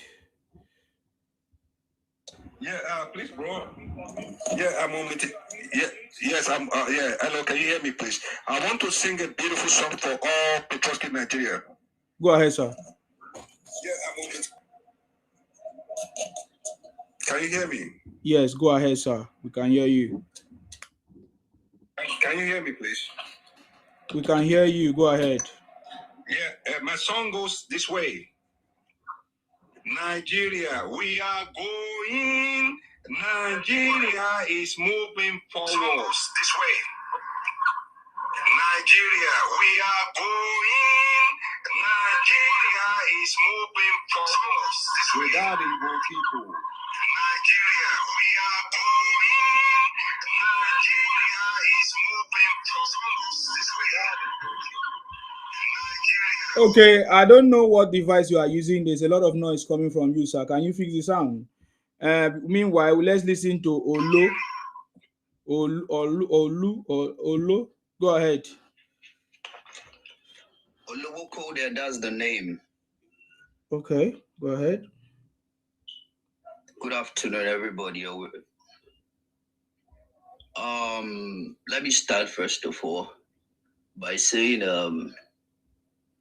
I really don't know what we are preaching here, but with what the narrative I'm getting, I see it's all about being antagonist towards the eastern region, because I can hear the Igbo must go, the Igbo must go. If we are saying that we are still Nigerians, and we have a majority of those that are also from the eastern part who still believe in the entity Nigeria, I think we should not be pushing for division. I've always said it. You are very stupid. You are very, very stupid. You are very mad, sir. You are very, very stupid. God punish you. God will punish you like the Igbo criminals. God punish you. Yes, yeah. You are not being paid to come and talk that one. Igbo criminal. God will punish Igbo criminals. Please go ahead. Let me hear from you. Good morning. I salute you. Igbo criminal. God will punish you people. You think that we are joking here? Thank you for your good work. You see, I'm from Edo State. We need to, as a people of the South, going forward, in every election cycle, we need to have deals with the other tribes, like majority tribes like Yoruba and Hausa. If we must support any candidate, it is this idea of Wazobia, which they use in the sharing power, we should not conform to it anymore. Tinubu has altered that status quo by giving us the Senate president.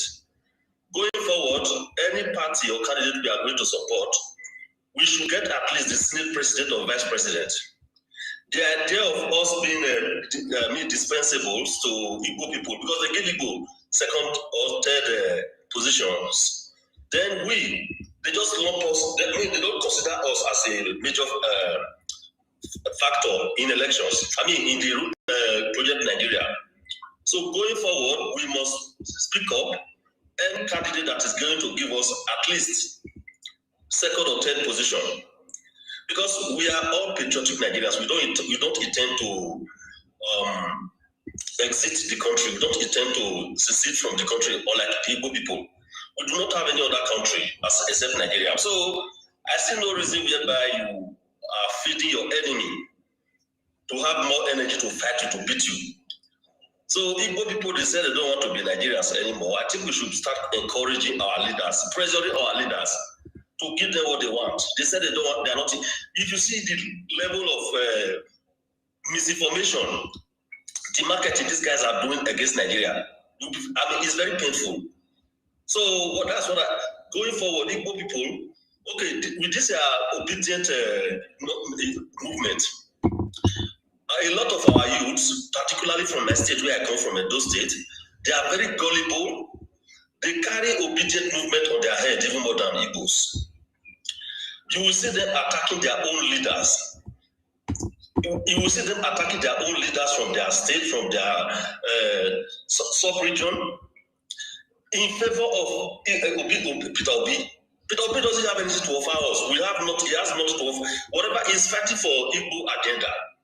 The Igbo agenda is fighting for, it does not have any benefit for us. So that is what I have to say. What I have to say. Thank you very much, sir. You're on the right path. You're on the right path. That's it. That's what we are doing.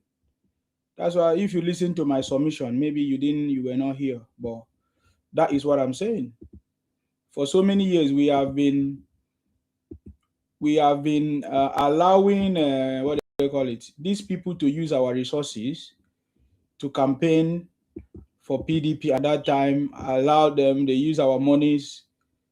From the revelation of what do they call it? The former governor of Delta State, how he regretted ever using the resources of the state to fund allegedly campaign of Atiku campaign. He came out and confirmed that he regretted it, that he wouldn't have used the resources. It was the money from the Niger Delta that they use, and they always have that technique. They use our money and campaign, and they won't give us any tangible position or all of that. But President Tinubu did it differently. And that is why we must show 100%. And of course, you're already seeing what is going on through our governors.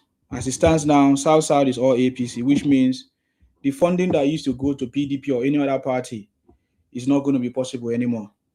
That is a very strategic calculation. And it's already happening. So we must make sure that we fight to maintain that level. All of us. And of course, just like you have said, President Tinubu have changed that narrative. Completely changed that narrative. So we must rise up to support the president during this election. And just like you said, many people have been carried away.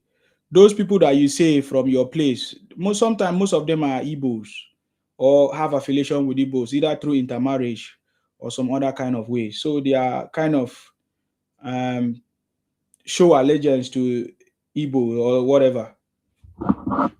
And one of the ways, just like you are saying, in Nigeria setting today, if you don't speak up, you may not have a chance. And that is why we have not been speaking up. For so many years, we have not been correcting the narratives of Igbos. You know that Igbos know how to run propaganda, misinformation. We have not been speaking up. Many people that did not know the truth, they believed the narrative of the Igbos. They believe the propaganda of the Igbos. How will other people know the truth? They will only know the truth when we speak up. You understand me?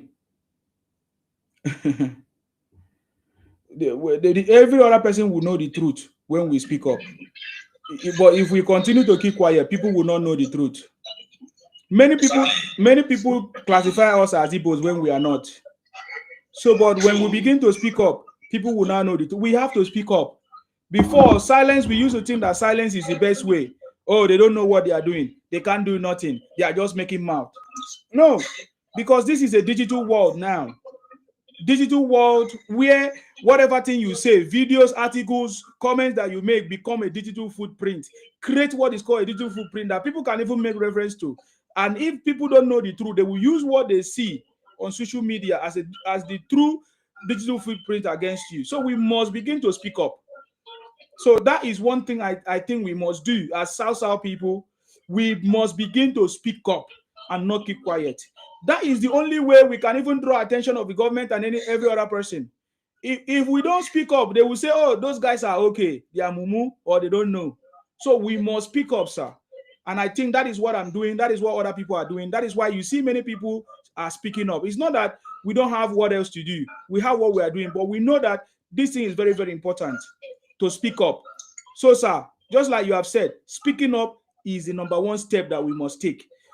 Speaking up is the number one step that we must take. Thank you very much, sir. Do you want to say something? So some people often say the Igbos that are constituting nuisance on social media and the ones that are causing problems are in the minority. They are not in the minority.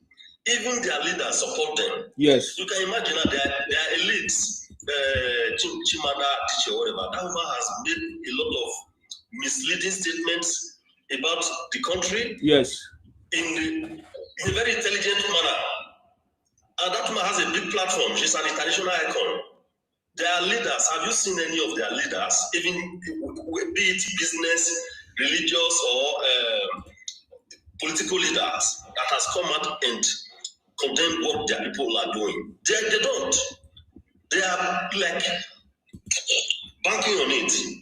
They are trying to gaslight the whole country so that power will be handed over to them on a platter of gold. And power is never handed to anybody in such manner. You have to fight for it, build bridges, like with the other tribes. Your people are on social media. They are bullying the whole country, insulting every tribes on expansionist agenda. None of their leaders has come out to speak against it, which means it is an Igbo agenda. It is not just the IPOB. During elections, IPOB transforms into obedience. After election, they go back to IPOB. The same country you want to destroy, you want to rule it. How is that possible? So these people, they know what they are doing. They think every other persons are stupid. So we must prove to them that we know their game. We know what they are up to, their agenda. They fought against the country. They staged the war against the country. 10 years later, in 1979, this guy, Alex Ekweme, became a vice president. In this democracy, they have produced at least 4 Senate presidents. South, this is the first time we are producing a Senate president. And we have never bullied anybody that we are being marginalized, despite the fact that the economy of the country relies on South. These people, they are using this propaganda of we are being marginalized, they hate us, they this, they that, to just gaslight the rest citizens of the country. Okay, there is a video where a South African lady, she was trying to visit Nigeria. She idolizes Igbo musicians. She likes Igbo music. She's presently in Nigeria now. If you see what Igbo people were telling her on TikTok, don't go to Nigeria, they will kidnap you. Nigeria is a dangerous country. How can you move from heaven to hellfire? I was so heartbroken. I posted it. Igbo people still came, my friends. Now they came and started defending the girl that is Nigeria not a useless country? Is Nigeria not this? Is Nigeria not that? So people, they have staged a war against every Nigerians. I agree to my brother. Thank you very much, sir. You are correct. Thank you very much, sir, for coming. I was about leaving. That is why. Okay, Yoruba Justice, are you there? You still want to? Have you fixed your sound? If you want to say something, I'll give you a few space because I'm already leaving. Thank you, sir. Thank you very much, OTA. Okay. All right. I just have to. Okay, I will see you later, sir. Okay. Thank you very much.